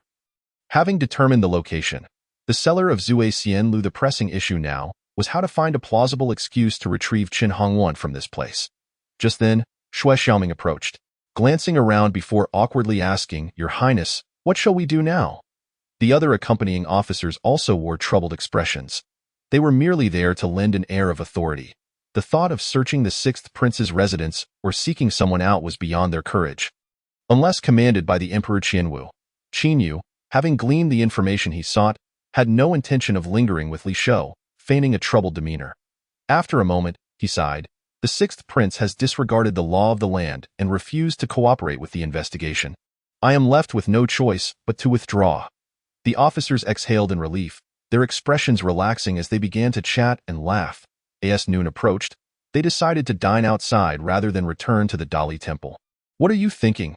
After eating, we must return. Do you think the salary comes so easily?" Hearing their conversation, Qinyu felt a spark of inspiration.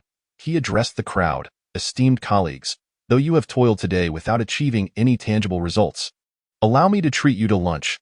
Drinks and meat will be plentiful." Upon hearing this, the officers erupted in joy.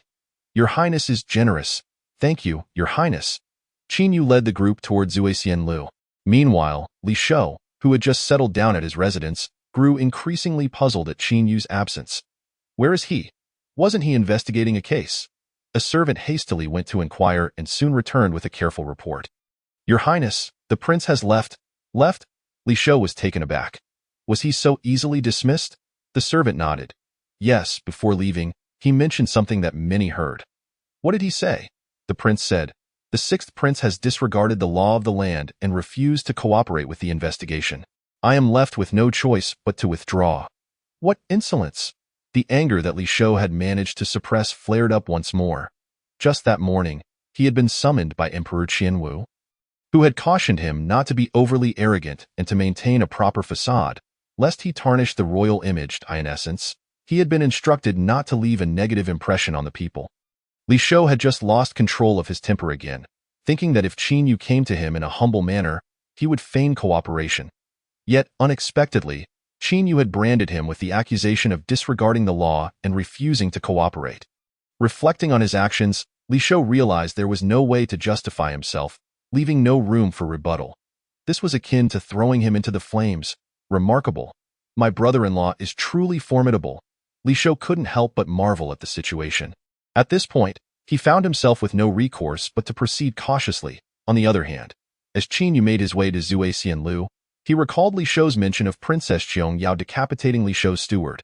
This woman had always been devoted to her cultivation, seemingly indifferent to worldly affairs. How could she suddenly appear at Li Shou's residence to commit murder? Was it truly as Li Shou claimed? That she killed the steward to defend him? Logically, Li Shou had no reason to lie about such matters. But the problem remained. This was simply impossible. Qin Yu was acutely aware of the princess's attitude toward him. How could she engage in something that would sever ties with her own kin? Unable to make sense of it, Qin Yu decided to set aside these thoughts and focus on the task at hand. Turning to Xue Xiangming, you are familiar with Zue Xianlu, correct? Not particularly. I've only been there a few times. The dishes there are quite expensive. Why do you ask, Your Highness? Qin Yu pulled him aside. Lowering his voice in a moment, I need you to help me with something. Find out where their cellar is without raising any suspicion, and once you've confirmed the location, report back to me. Understood? Xue Xiangming was taken aback. Realizing that Qin Yu's visit to Zue Xianlu was not merely for a meal, but for a different purpose altogether. He was eager to ask for clarification, but with people surrounding them, he suppressed his curiosity and nodded. Rest assured, Your Highness.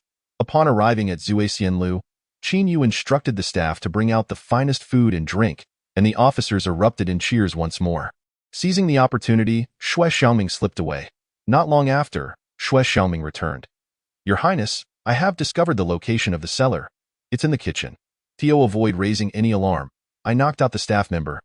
Qin Yu nodded in satisfaction. Excellent. With that, he descended the stairs, where dozens of Dali Temple personnel were drinking and feasting merrily. Qin Yu, disregarding whether they had finished their meals, called out loudly, Gentlemen, I have received news that a serious criminal is hiding within this establishment. Please follow me to apprehend him. The crowd looked at Qin Yu in bewilderment. Hadn't they agreed to a banquet? How had it turned into a manhunt? We can capture the criminal first, and then resume our feast. With that, Qin Yu leaped down, and Xue Xiangming led the charge toward the kitchen, instantly throwing the entire first floor of Zue Xianlu into chaos. The officers urged the staff to keep the food warm as they followed suit. And once they reached the kitchen, they surrounded it completely. The manager's face paled at the sight, and he quietly slipped away.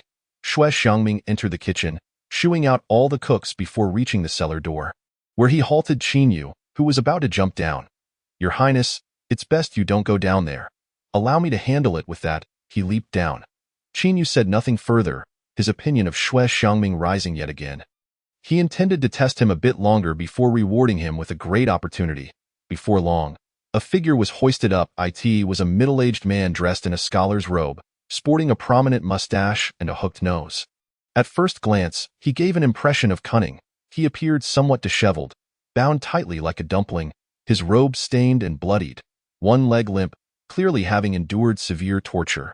Yet his eyes remained calm as he regarded Qin Yu with curiosity. Who are you?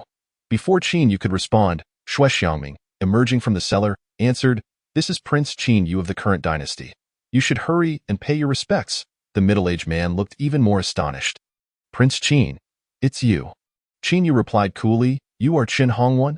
The man nodded, still incredulous. I never imagined it would be you who found me. I can't fathom how you tracked me down. Hearing this, Xue Xiangming glanced at Qin Yu, equally curious, sensing that Qin Yu seemed to have known Chen Hongwen's hiding place right after leaving Li Shou's residence. Naturally, Qin Yu would not elaborate, responding coolly, You should focus on how to save your own skin. With that, he walked toward the kitchen, and Xue Xiangming followed, dragging Chen Hongwen behind him. All right, everyone, continue your revelry. Qin Yu instructed. The gathered officials looked on in astonishment.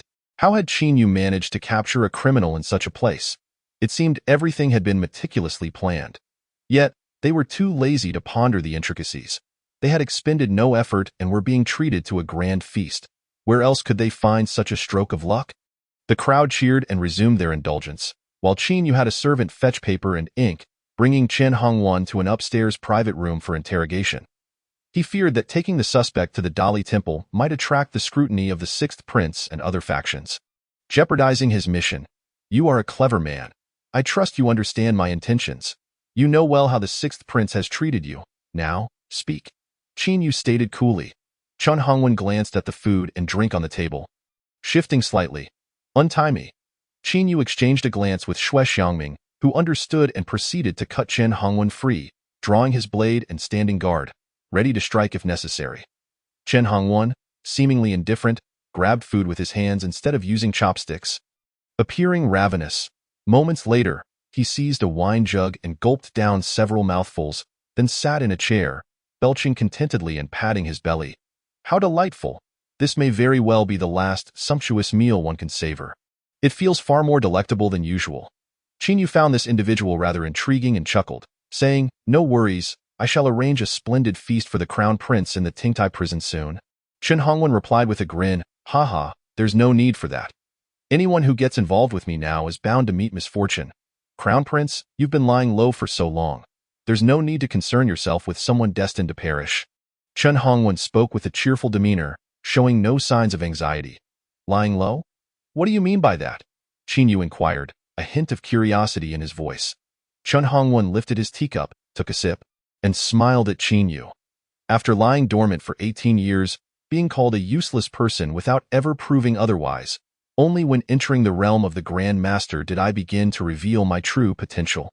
And now, the storm is stirred by none other than you, Crown Prince. Are you not lying low?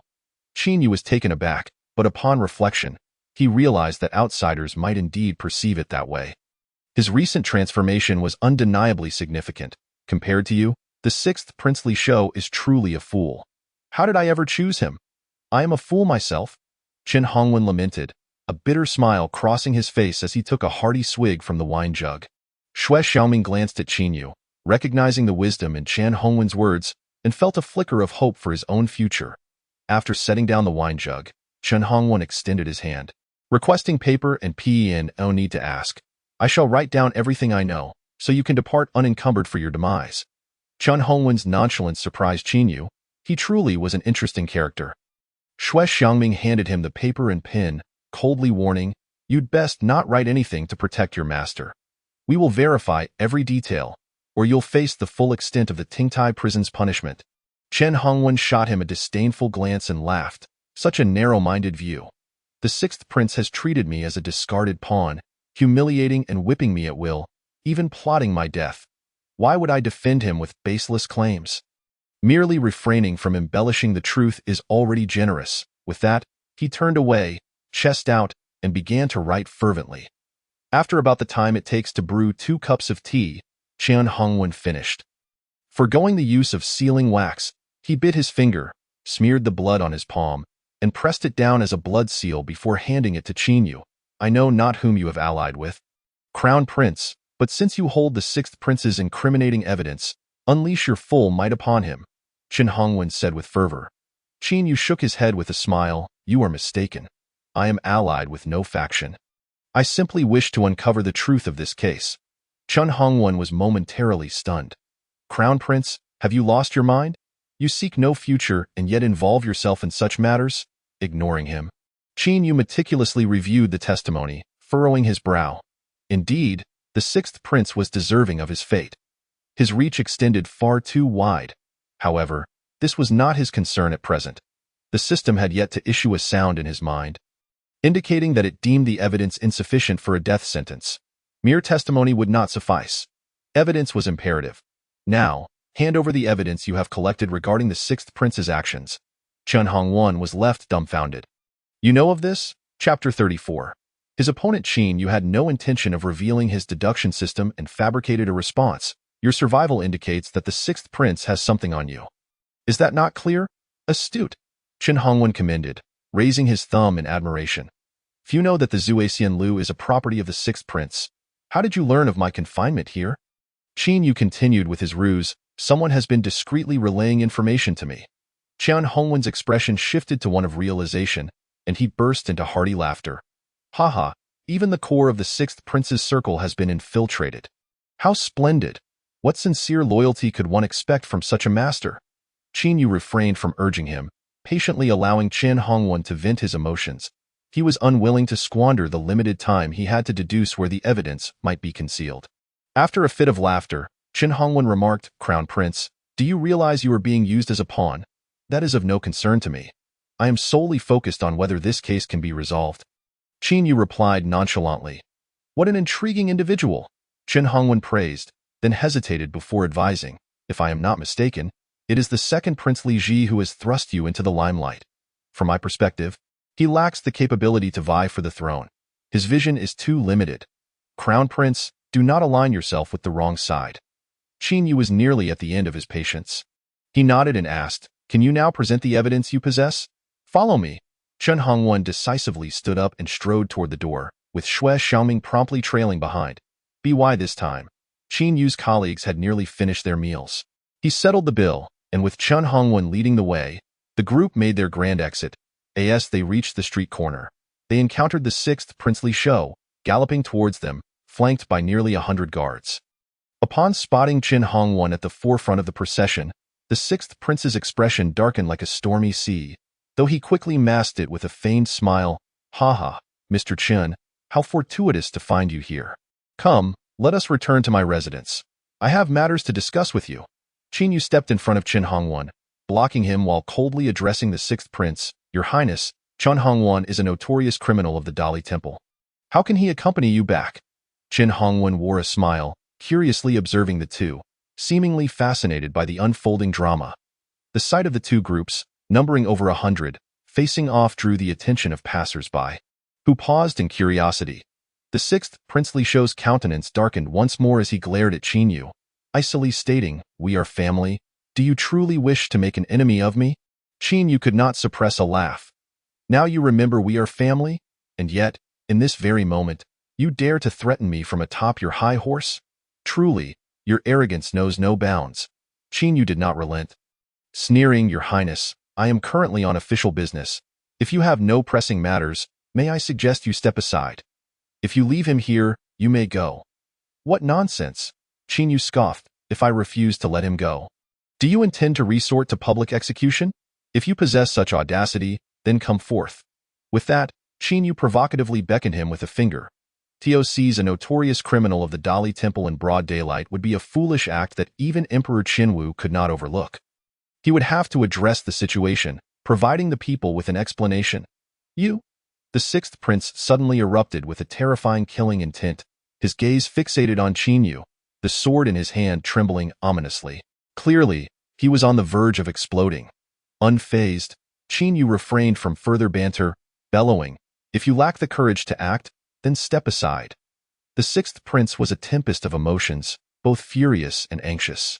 With so many witnesses present, he truly lacked the courage to publicly abduct a criminal from the Dali Temple. If Emperor Qinwu learned of it, he would surely break his legs.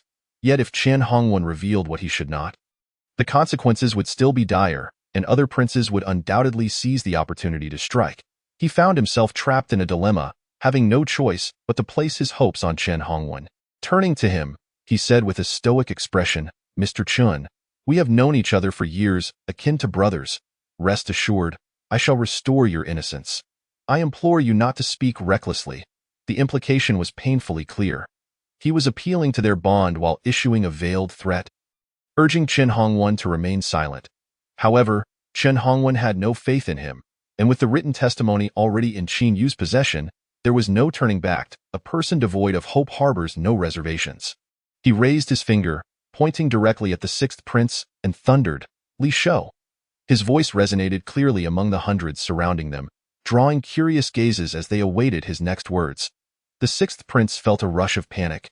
Silently cursing his fate, Qian Hongwen had not addressed him as Your Highness, but rather called him by his name, clearly prepared to speak without fear of consequence. Indeed, The following words from Chen Hongwen elicited gasps from the crowd. You have exploited your royal status to cut corners in manufacturing substandard weapons for the Ministry of War. When Inspector Wang Jingquan uncovered this, you covertly pressured him, leading his son to murder his father, subsequently eliminating all witnesses, even attempting to kill me. What face do you have to stand in this world, you despicable wretch? Utter nonsense. You lie, Li Shou roared, leaping towards Chen Hongwen in a fit of rage. His eyes were bloodshot, completely devoid of rational thought. Just then, Qin Yu snorted coldly and activated his Lingbo Weibu, advancing to intercept. He refrained from employing the Six Meridian's divine sword, opting instead for basic palm techniques aimed at Li Shou's chest. Intending to repel him, perfect, this is all you're doing. It's time to deal with you. At this point, Li Shou could no longer afford to consider the consequences. He swung a powerful punch aimed directly at Qin Yu's neck. Intent on killing him, bang! The moment their strikes collided, a thunderous sound erupted as their forces clashed violently, creating a tempestuous wind. Li Shou staggered back 9 steps before managing to stabilize himself, feeling as if his wrist might shatter under the immense pain that shot through him. Yet at that moment, he could hardly focus on the agony. A storm of disbelief churned within him as his eyes widened in shock. Impossible. This cannot be. Just days prior, Qin Yu was merely a third-rank Grand Master. How had he ascended to the second rank overnight? He was indeed a formidable expert at the initial level of the second-rank Master realm, yet he found himself at a disadvantage in a duel with a single palm strike. His opponent must surely also be a master, a notion he found difficult to accept.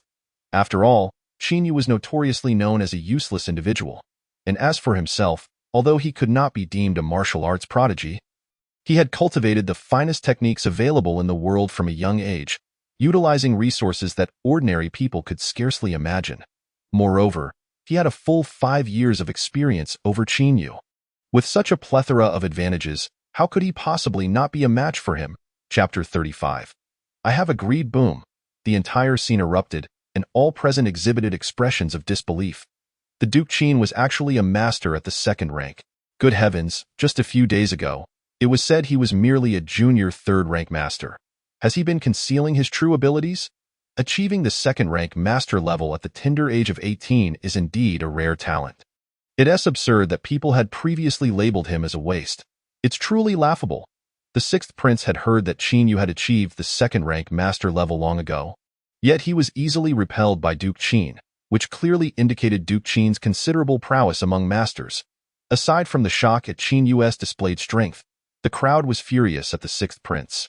As a royal, how could he engage in such heinous acts? It was utterly outrageous. The Li family's reputation had been thoroughly tarnished by his actions. Indeed, such madness must be met with appropriate punishment. Otherwise, where would the laws of Deqian stand? Hearing the crowd's condemnation, even though Li Shou harbored deep-seated hatred for Qin Yu, he could only suppress it for the moment. To truly kill Qin Yu and abduct Chen Hongwen would spell his own doom. There would be no one to protect him. Not even Emperor Qianwu would spare familial ties, as he would impose severe penalties to serve as an example for all. Li Shou took a deep breath, repressing his murderous intent. After casting one last deep glance at Qin Yu, he turned and mounted his horse. Let us depart now. He could only return to his residence and prepare for the Emperor's inevitable wrath. Meanwhile, Qin Yu, under Chen Hongwen's guidance, arrived at a butcher's shop. The owner of the shop was a trusted confidant he had secretly nurtured. The evidence was hidden beneath a wooden block stained with blood, emanating a foul odor. After obtaining the evidence, Qin Yu returned to the Dali Temple. At that moment, the voice of the system resonated in his mind. Ding, congratulations, host. You have completed the task. You have earned 350 years of simulation time in the high-level yellow-grade technique, Star Absorption Method. Star Absorption Method, a unique technique that, upon cultivation, allows the Dantian to remain as empty as a hollow box and as deep as a valley, capable of absorbing the inner strength of others for one's own use. Note, this technique ignores the size of one's Dantian and the depth of one's cultivation.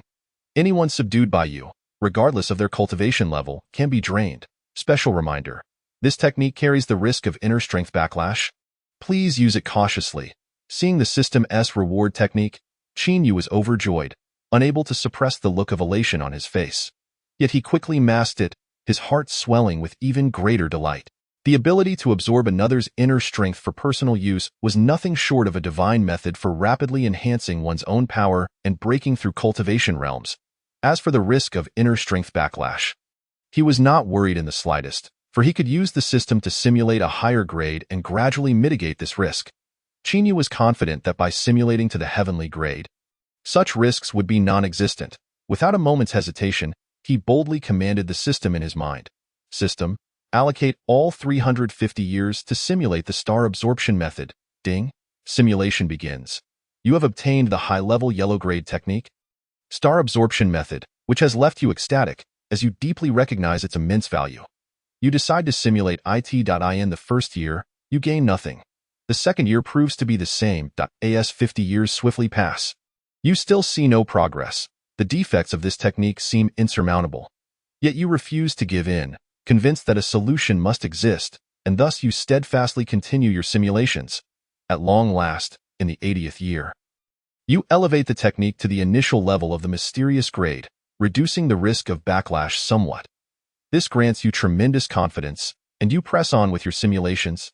By the 200th year, you advance to the intermediate level of the mysterious grade. Time flies, and 350 years later, you finally elevate the star absorption method to the high-level mysterious grade. At this point, you have an epiphany. You realize that this technique can become even more refined, yet regrettably, time is no longer on your side. After a full 350 years, achieving only the high-level mysterious grade leaves Chinyu somewhat disheartened. However, he soon cannot help but chuckle at himself, acknowledging his own greed. To possess such a remarkable technique is already a stroke of fortune. He should be satisfied. If the grade is insufficient, he can continue to undertake tasks to acquire simulation time and elevate the grade later. Currently, he pondered whom to test this technique on, to see how swiftly he could absorb inner strength and how the backlash would manifest. He instinctively scanned the crowd, only to be taken aback to find no suitable candidates. Surely, he could not randomly select someone with whom he had no enmity and use the star absorption method on them. That would indeed be an act of madness he could not commit. With this thought, Chinyu felt a twinge of regret. It was all his fault for being too impulsive. He should have considered more carefully. If there was no one to absorb from, he could have simulated the muscle transformation technique to enhance his aptitude and speed of cultivation. How thoughtless!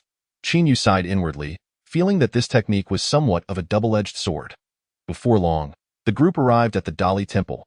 He had intended to present the authentication and physical evidence to Zhao Qiming. But unexpectedly, upon entering the temple, Zhou Jingyi approached him with an exuberant expression, his face alight with excitement. Indeed, Duke, your intellect shines brilliantly. You have swiftly unraveled this case, which is truly astonishing. Qin Yu's heart stirred as he recalled Chan Hongwen's words. Zhou Jingyi must be affiliated with the second prince. The moment he arrived at the Dali Temple, Zhou Jingyi had come running, clearly having been monitoring his movements closely, fearful that he might hand over the evidence to someone else and cause unforeseen complications. This was a scheme to thoroughly undermine the second prince. Excellent, very well. Qin Yu wasted no time and directly handed over Chen Hongwen's testimony and the physical evidence to Zhou Jingyi. Zhou Duran. I have fulfilled my duty. I shall not partake in the ensuing matters. Zhou Jingyi beamed even more broadly. Excellent, Duke. Since your arrival at the Dali Temple, you have solved numerous cases with great merit, but have yet to rest a single day. I grant you 2 days of leave. Rewards will await your return. Qin Yu, wishing to take a proper rest, clasped his hands in gratitude. Then I thank you, Duran. Haha, Duke, there is no need for such formality. You may return home to rest immediately. After completing the handover, Qin Yu made his way back to his residence. Meanwhile, in a secret chamber within the sixth prince's estate, Li Shou was vociferously berating a man clad in black, whose eyes were as sharp as a hawk's. Eliminate Qin Yu for me. As long as you can dispatch him, I will grant you anything you desire. The man coldly replied, I want a ground-level cultivation technique. If you are willing, we can proceed. If not, we shall not take this risk. Li Shou hesitated for a moment before gritting his teeth. Fine, I agree. Chapter 36. Why must I come? There are numerous ground-level techniques within the royal family. Li Shou cultivated even a heavenly grade technique and possessed several ground-level techniques in his possession. However, Emperor Qianwu had established a strict decree. Anyone who disseminated heavenly grade techniques would be exterminated. regardless of their status. The penalties for leaking ground-level techniques were not as severe, but they still carried heavy repercussions and could result in the forfeiture of one's cultivation altogether. The purpose of such measures was straightforward: to ensure that the techniques held by the royal family remained supreme, keeping the royal descendants at the pinnacle of power in this world. This was a matter of principle, and Emperor Qianwu would not show leniency. Li Shou was acutely aware of this, which is why he hesitated. To eliminate Qinyu without leaving any traces, he could not use his own men and had to resort to hiring an assassin organization. After arranging this matter, Li Shou sat in his chair, his complexion paling at the thought of the impending fury of Emperor Qianwu. That godlike man was truly terrifying. Xu Qiao had been practicing the muscle transformation technique for some time, and her cultivation aptitude had significantly improved. Qinyu felt it was time to impart the technique to her so she could begin her training. Of all the techniques he possessed, the Six Meridian Sword was undoubtedly the most suitable. When Su Qiao learned that Qinyu was bestowing upon her a ground-level high-grade technique, her eyes widened in astonishment. "Young master, is this truly a ground-level high-grade technique?" In this world where martial prowess reigned supreme, everyone knew how precious a ground-level high-grade technique was. Such a technique was something she had never even dared to dream of, especially considering her status as a servant. Qinyu remained composed, offering a slight smile. "This is nothing extraordinary. Remember to train diligently, for it will enable you to assist me in the future." "Yes, young master, please rest assured, I will work hard and will not let you down." Su Qiao expressed her heartfelt gratitude, recognizing the immense fortune of having such a master. She secretly vowed to follow Qinyu for life, unwavering and devoted. Qinyu meticulously explained the intricacies of the Six Meridian Sword, patiently demonstrating the essential elements repeatedly to ensure Su Qiao comprehended them thoroughly. Before she could fully grasp it, Princess Qiangyao suddenly appeared, her expression grim and her fury unmistakable. "Qinyu, I beseech you fervently, even offering up the imperial elixir, yet you are only willing to demonstrate your swordsmanship." With a gesture, Princess Qiangyao pointed at Su Qiao, "And you would bestow such profound techniques upon her. Am I to be deemed lesser than a mere servant? This is utterly preposterous." Su Qiao, taken aback, hastily knelt down, exclaiming, "Your Highness, please forgive me. Rise." Qinyu commanded, pulling Su Qiao to her feet. "I may choose to impart my techniques to whomever I desire. What offense have you committed?" He turned his icy gaze toward Princess Qiangyao. "Though she is a servant, her unwavering sincerity towards me is akin to devotion to the heavens. What objection can there be in my sharing my skills with her? If only you fulfilled your duties as a wife, would there be any reason I couldn't share my techniques with you?" Princess Qiangyao was immediately rendered speechless. She had long been aware of Su Qiao's kindness toward Qinyu, and upon introspection, she knew she could never compare. Yet, she felt an overwhelming sense of indignation. As a grand princess of the Dacian dynasty, how could she be overshadowed by a lowly maid? As this thought crossed her mind, her gaze towards Su Qiao turned frigid, even revealing a hint of malice. Qinyu sensed her murderous intent, and his expression darkened. "Like Qiangyao, I warn you, should you harbor any ill intentions towards Su Qiao, I shall not hesitate to retaliate. Do not doubt my resolve. Your status as a princess means nothing to me." Enraged, Li Qiangyao gritted her teeth, unable to articulate a response, ultimately storming away with a sullen expression. Abandoning her plans regarding Su Qiao, though this was merely a temporary retreat, she resolutely decided that once her swordsmanship reached fruition and Qinyu was rendered ineffective, she would dispose of Su Qiao.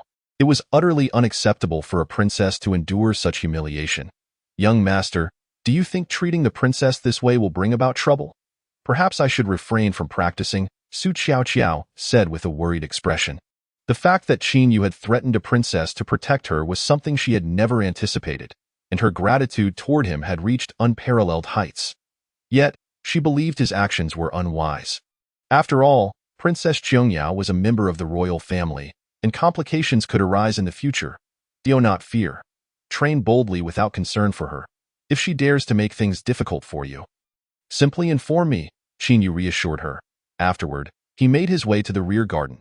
He had intended to conquer Princess Qiangyao in due time, but given today's events, he felt compelled to act sooner to shield Su Qiao from potential troubles. Now that he had entered the realm of the second-tier master, Albeit at the novice level, he was still 2 ranks below the advanced Princess Qiangyao. However, with the enhancements of the I Jing Jing and the 6 Meridians Divine Sword, he was confident in his ability to subdue her, or at the very least, to retreat unscathed. Upon reaching the entrance to the rear garden, 2 attending maidens barred Qin Yu's path. Prince Consort, no one may enter the rear garden without the princess's permission. One of them stated impassively. Qin Yu's expression darkened as he coldly commanded, "Step aside." Recalling how he had previously left Mingyue with a disfigured face, both maidens were struck by fear. After exchanging glances, one of the maidens hesitantly replied, "Please wait a moment, Prince Consort, while I go to inform her. This rear garden belongs to the Qin family. As its master, I need not seek permission. If you wish to avoid death, I suggest you step aside," he said, striding forward. The 2 maidens hesitated, then, not daring to obstruct him, quickly stepped aside. To avoid reprimand from the princess, one of them called out, "The Prince Consort has arrived," ignoring them. Qin Yu advanced, soon encountering Mingyue, who wore a grim expression. "Prince Consort, the rear garden is not a place you may tread. Please, silence," Qin Yu barked, activating the Lingbo Weibo, instantly appearing beside Mingyue. Before she could react, he delivered a resounding slap. With a crack, Mingyue was sent sprawling to the ground, her recently healed face swelling anew, blood trickling from the corner of her mouth. A thought stirred within Qin Yu.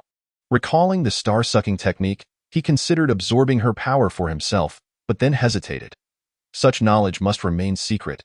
If discovered, it would incite chaos in the Dacian dynasty. This technique was far too formidable. Even the Emperor of Dacian would not remain indifferent upon learning of it.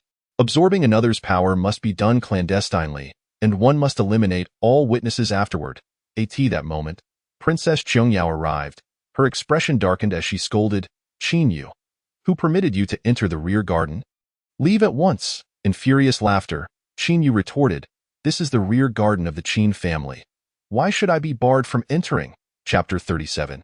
Eyes brightened. Though Princess Qiangyao was domineering, she was not entirely unreasonable. With Qin Yu's assertion, her tone softened. "The entire Qin residence is under your command. I merely seek a quiet corner here. Can I not have even this?" Qin Yu had no intention of contesting territory with her. He was merely there to state his purpose. "Did you not wish to practice sword techniques? Watching my demonstration will yield little benefit. Why not engage in a friendly spar instead?" Princess Qiangyao narrowed her beautiful eyes, scrutinizing Qin Yu from head to toe. "Do you wish to challenge me? You may interpret it as such." A chuckle escaped her lips, her disdain evident. While she acknowledged the intricacy of Qin Yu's movements and swordsmanship, she could not overlook the fact that he was a whole realm below her. Such a vast chasm in power was not easily traversed. Meanwhile, Mingyue had regained her footing, clutching her swollen face. Her eyes filled with resentment as she glared at Qin Yu. She secretly hoped Princess Qiangyao would accept the challenge and deliver a severe lesson to him. If she could manage to kill him by accident, all the better. Qin Yu was disinterested in further banter with Princess Qiangyao. He activated the 6 Meridians Divine Sword, the sword aura flickering ominously between his fingers, exuding an imposing presence. Seeing him poised for action, Princess Qiangyao slowly drew her long sword, pointing it at Qin Yu. "Since you insist on humiliating yourself, I shall not hold back. I hope you can endure for a while, so I may appreciate the profundity of your swordsmanship. Enough chatter. Prepare to face my blade." Qin Yu shouted, his middle finger poised, unleashing a grand and vigorous sword energy that soared forth. In that instant, Princess Qiangyao was momentarily taken aback. Then her expression shifted to one of astonishment as she exclaimed, "You have entered the Master Realm?" This sword energy far surpassed his previous attacks. With her vast experience, she instantly recognized the power only a second-tier master could wield. How could he have advanced from a novice third-tier master to this level in such a short span? She had taken an entire year to break through this barrier, even with the aid of high-tier elixirs. Was he truly a martial arts prodigy?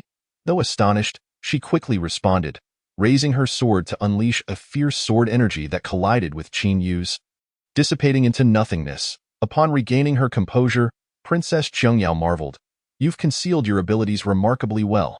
Such talent is indeed impressive. You have every right to be proud." Yet, she scoffed, "But I am already an advanced second-tier master, just a step away from the first-tier grandmaster." What do you have to compare with me? With that, she lunged forward, attacking Qin Yu. Is that so? Qin Yu replied with a cold laugh, fully activating the Lingbo Weibo, making his figure elusive and hard to track. Princess Qiangyao lost sight of him, her expression turning grave as she unleashed several sword energies, all of which Qin Yu effortlessly evaded as time passed. Princess Qiangyao realized with shock that she could not land a hit on Qin Yu. His movements were astonishingly swift. Each sword energy she unleashed was deftly dodged by him, while his sword energy, wielded with his fingers, not only matched her power but also surpassed her in speed. She began to feel the pressure mounting against her. Realizing she was at a disadvantage, it seemed she would have to give her all. Princess Qiangyao thought to herself. She had only intended to teach Qin Yu a lesson and had thus been holding back. Now, she could no longer afford to do so. However, to avoid any unforeseen circumstances, she warned, Qin Yu, be careful. I shall not hold back any longer. After exchanging blows several times, Qin Yu's confidence surged. You should be the one to be cautious, he declared, channeling all his energy into Lingbo Weibo. His movements becoming even more erratic as he unleashed the Six Meridians' divine sword, their figures weaving through the rear garden, locked in fierce combat. As time wore on, Princess Qiangyao was astonished to discover that she could not land a single attack on Qin Yu. His movements were simply too rapid. Each sword energy she unleashed was deftly avoided by him, while Qin Yu's finger sword strikes not only matched her power but also surpassed her in speed to a staggering degree. She gradually found herself overwhelmed at that moment. She truly grasped the extent of Qin Yu's prowess. Unfortunately, it was a bit too late. Just then, a sword energy from Qin Yu disarmed her long sword. And taking advantage of her moment of shock, he charged forward and grasped her throat. You have lost. This is the first time Qin Yu finds himself so close to Princess Qiangyao. An enchanting fragrance of flowers wafts from her, delightfully pleasant, and the skin on her neck is soft and smooth. Princess Qiangyao is utterly taken aback. She never anticipated such a complete defeat, especially to the point of having her neck grasped by Qin Yu. Had he wished to end her life, she would already be a lifeless corpse. Mingyue, witnessing the scene, is in a state of shock, her eyes nearly bulging from disbelief at the unfolding events. Tio have entered the second-grade master realm in such a short time is already astonishing. Yet he has also subdued a high-ranking second-grade master on the verge of breaking through to the grandmaster level. Such combat prowess is nothing short of extraordinary. According to Emperor Qianwu, Qin Yu has effectively subdued Princess Qiangyao by force. If he desired anything, he could act with impunity. Yet, he harbors no interest. After achieving his objective, he releases her and strides outward. Coming to her senses, Princess Qiangyao hastily pursues him, her eyes brimming with yearning. Teach me this sword technique, and I will gladly accept your unique movement technique. Whatever you desire, I shall grant. She is well aware of the top-tier martial arts of the Daiqian royal family, including various movement techniques, yet none compare to Qin Yu's. She is certain that should she obtain Qin Yu's true teachings, her strength would undoubtedly surge, allowing her to engage in battles beyond her current level. Qin Yu halts, turning to regard Princess Qiangyao with a semblance of a smile. As long as you cultivate the Jade Maiden Heart Sutra with me and assist my advancement, what is there to prevent me from imparting these two techniques to you? Princess Qiangyao furrows her delicate brows. Aside from that, I can comply with any other conditions, then there is nothing further to discuss. Qin Yu, disinterested in further conversation, turns to leave. You? Princess Qiangyao's beautiful eyes glisten with frost, her heart seething with indignation, yet she feels utterly helpless. Watching Qin Yu depart, at this moment, she can no longer suppress Qin Yu. She stands in place for a while before retreating to her chamber, retrieving the Jade Maiden Heart Sutra that Qin Yu had written for her, her expression shifting constantly. Must she truly cultivate such a shameful technique? Yet, how else could she acquire his skills? After much contemplation, she remains indecisive. Suddenly, a light flickers in her eyes. Did Qin Yu not pass the Six Meridians' divine sword to Su Qiao? Perhaps she could first obtain the Six Meridians' divine sword from her.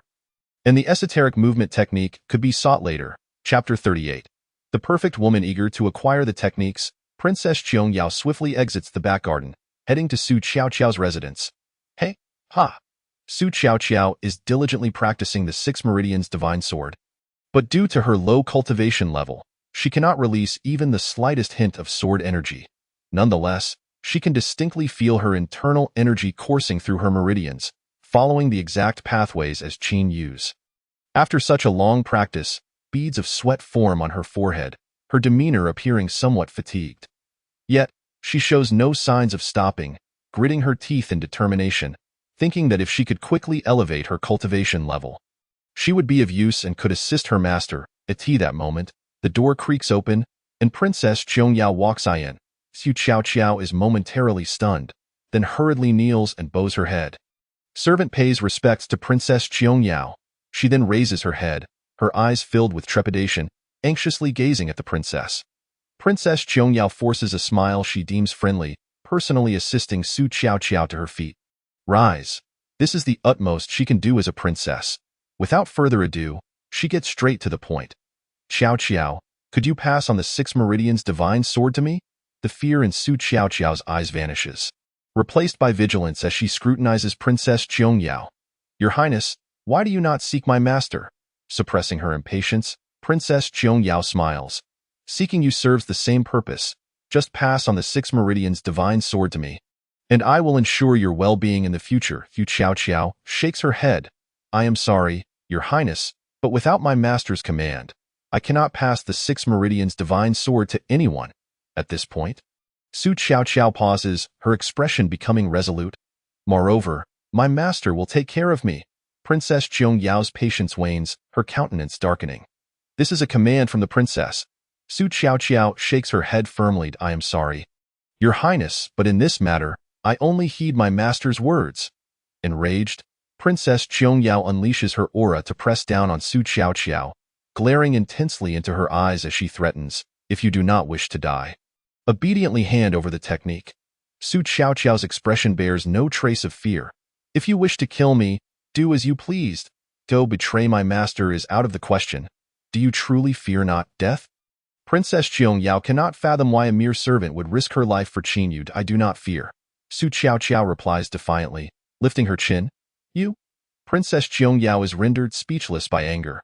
She longs to strike Xu Qiao down, yet such an act would only push Qin Yu further away, diminishing her chances of obtaining the technique. Suppressing her fury, she shifts from threats to temptations. However, no matter how outrageous her offers, Xu Qiao remains resolute. Ultimately, Princess Qiangyao can only abandon her efforts, returning to the pavilion in the back garden, staring blankly at the riotous blooms. Must she truly cultivate the Jade Maiden Heart Sutra with that rascal? Yet, is it not utterly shameful to do so? After much hesitation, she cannot bring herself to make that choice, ultimately resolving to sit in meditation. Typically, she can swiftly center herself and enter a state of cultivation. But today, no matter what, she cannot calm her mind and is unable to cultivate. An hour later, Princess Qiangyao has no choice but to concede, her thoughts turning once more to the conditions proposed by Qin Yu. After all, they are already husband and wife.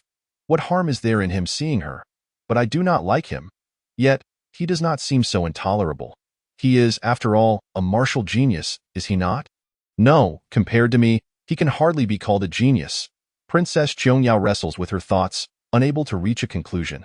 Meanwhile, Qin Yu is engrossed in cultivating the I Ching, deciding to devote the majority of his time to this technique to enhance his aptitude as swiftly as possible. As time flies, an hour passes, and as dinner approaches, a knock sounds at the door. Come in. Qin Yu assumes it is Xu Qiao, but to his surprise, it is indeed Princess Qiangyao who enters. Why are you here? Qin Yu is taken aback by Princess Qiangyao's unexpected visit to his room, and her expression appears somewhat off. At this moment, Princess Qiangyao's cheeks are flushed, even her ears reddened. Her gaze lowered, unable to meet Qin Yu's eyes, her demeanor tinged with shyness. Qin Yu is astonished. Is this truly the same proud and imperious Princess Qiangyao he knows? It seems almost unbelievable. Noticing her silence, Qin Yu inquires, what brings you here? Princess Qiangyao glances at him before quickly lowering her head, her hands nervously fidgeting. Qin Yu suddenly considers a possibility, his eyes widening in realization as he tentatively asks, You are not here to cultivate the Jade Maiden Heart Sutra with me, are you? After a prolonged silence, Princess Qiangyao finally nods. Haha. Qin can no longer contain his laughter, nearly doubling over in mirth. Initially, he had merely suggested it offhand, never expecting Princess Qiangyao would genuinely desire to cultivate the Jade Maiden Heart Sutra with him in such an intimate manner. Unexpectedly, this scenario has manifested. How whimsical fate can be. As he laughs, Princess Qiangyao's pride is provoked, and she raises her head to glare coldly at Qin. What are you afraid? Afraid of what? Qin halts his laughter, asserting loudly, very well, let us begin our cultivation now. Remember what you promised. After we finish, you will pass the technique to me. At this moment, Princess Qiangyao fully embraces her previous demeanor, appearing quite carefree. Lin Feng reminds her, do not misunderstand. I am referring to cultivating the Jade Maiden Heart Sutra with me to assist my advancement before imparting the techniques. Princess Qiangyao's brows furrow slightly. No, after we cultivate, you must give me the technique. Do you believe that merely allowing someone to gaze upon your physical form is worth 2 profound techniques? If so, you may leave. Qin points toward the door, scoffing. This woman truly seems to be out of her mind. You? Princess Qiangyao is at a loss for words, but upon reflection, she cannot help but acknowledge that her demands are indeed somewhat fanciful. After a moment of silence, she devises a compromise. How about this? For each session of cultivation, you will impart a portion of the technique to me. That should suffice, no? Agreed. Qin nods, then unleashes his internal energy, closing the door with a surge of power before leaping onto the bed and shedding all his garments. What are you still hesitating for? Come. Princess Qiangyao lowered her head, hesitant to approach Qin. After a moment's contemplation, she gritted her teeth and leaped onto the bed, beginning to shed her garments piece by piece. Initially, Qin exhibited little reaction, but as the layers of clothing diminished, his breathing grew increasingly rapid. Truly, she was the most beautiful woman in the Dacian dynasty. Her face resembled that of an otherworldly being, and her figure was devoid of any flaw, with skin as fair as milk and a subtle floral fragrance wafting from her. Qin was certain that she was the most perfect woman he had ever encountered in terms of both physique and beauty. Chapter 39. Enough. Some things are simply beyond control. When Princess Qiangyao caught sight of Qin in such a state, she was taken aback. What do you intend to do? Listen carefully. I shall impart to you the techniques of the Jade Maiden Heart Sutra. All right. Speak quickly. Princess Qiangyao urged, eager to conclude this awkward method of cultivation. Yet her heart experienced an unusual stir. After all, she was a normal 18-year-old maiden. How could she not harbor youthful feelings? This caused her mind to waver as Qin meticulously explained the Jade Maiden Heart Sutra. However, she grasped it only vaguely, necessitating a second explanation. Do you understand now? Qin asked, striving to suppress the rising desire within him. Yes, I understand. We can begin. Princess Qiangyao took a deep breath, steadied her emotions, and focused entirely on the technique, commencing the circulation of her inner energy according to the principles of the Jade Maiden Heart Sutra. After completing a full cycle, both extended their hands, palms merely touching, and began to cultivate. Their inner energies flowed through one another's bodies, creating a wondrous sensation. For the first time, Princess Qiangyao deeply felt an unusual stirring within her heart, though it was difficult for her to discern. The consequences of losing focus during such profound cultivation were severe. Her inner energy began to stir restlessly, violently impacting her meridians and dantian. Observing this, Qin shouted, concentrate and calm your mind. Regulate your inner energy and stabilize it. Princess Qiangyao snapped back to reality, but it was too late to control her inner energy. A wave of excruciating pain coursed through her, her vital energy in disarray.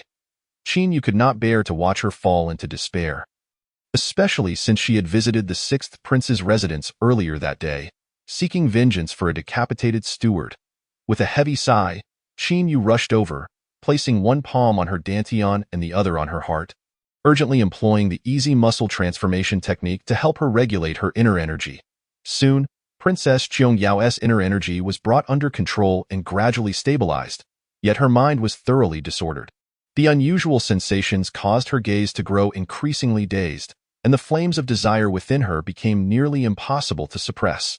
Finally, at the moment when Qin successfully regulated her inner energy, Princess Qiangyao leaped into his embrace. Yu.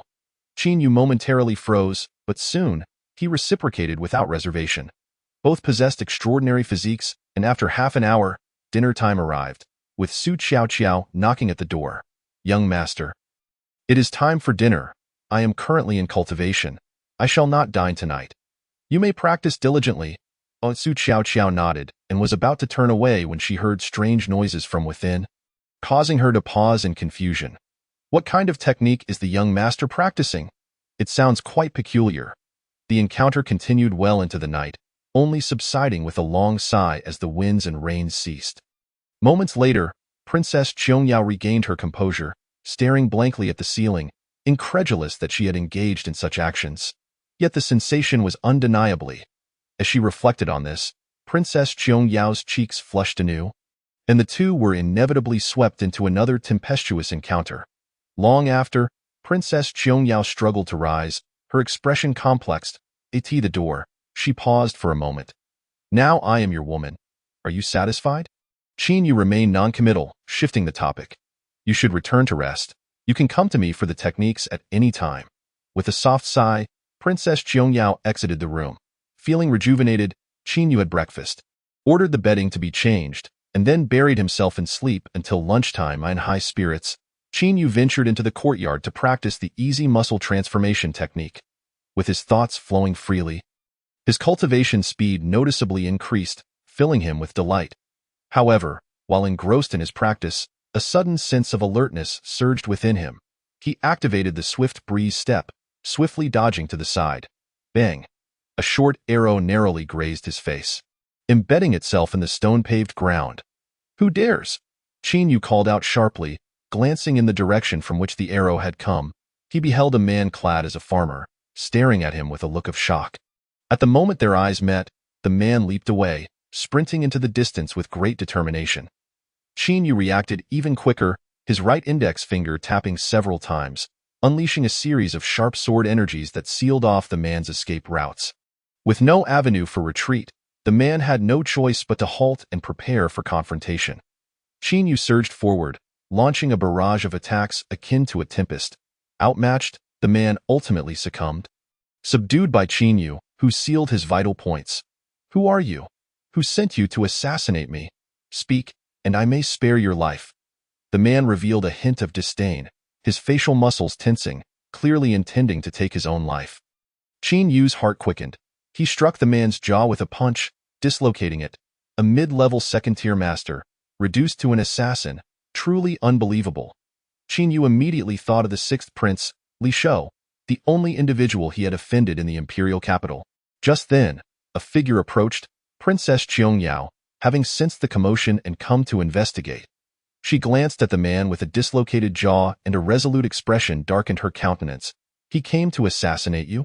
Indeed, Li Shou. Princess Qiangyao gritted her teeth, her voice laced with fury. To kill a mere servant is one thing. Yet he dares to send someone to assassinate you. He is utterly deranged. Very well. I shall handle this. You should return and rest. Qin Yu waved his hand, signaling for Princess Qiangyao to leave. Capturing such a rare expert, he naturally wished to test the depths of the star absorption technique. Be cautious during this time. Tomorrow I shall seek out my father to demand an explanation from him. Perhaps due to having surrendered herself to Qin Yu, Princess Qiangyao appeared exceedingly enraged, nearly grinding her teeth as she spoke. Qin Yu nodded in acknowledgement. Thank you. He then escorted the assassin back to his room. Princess Qiangyao opened her mouth, initially intending to request the techniques.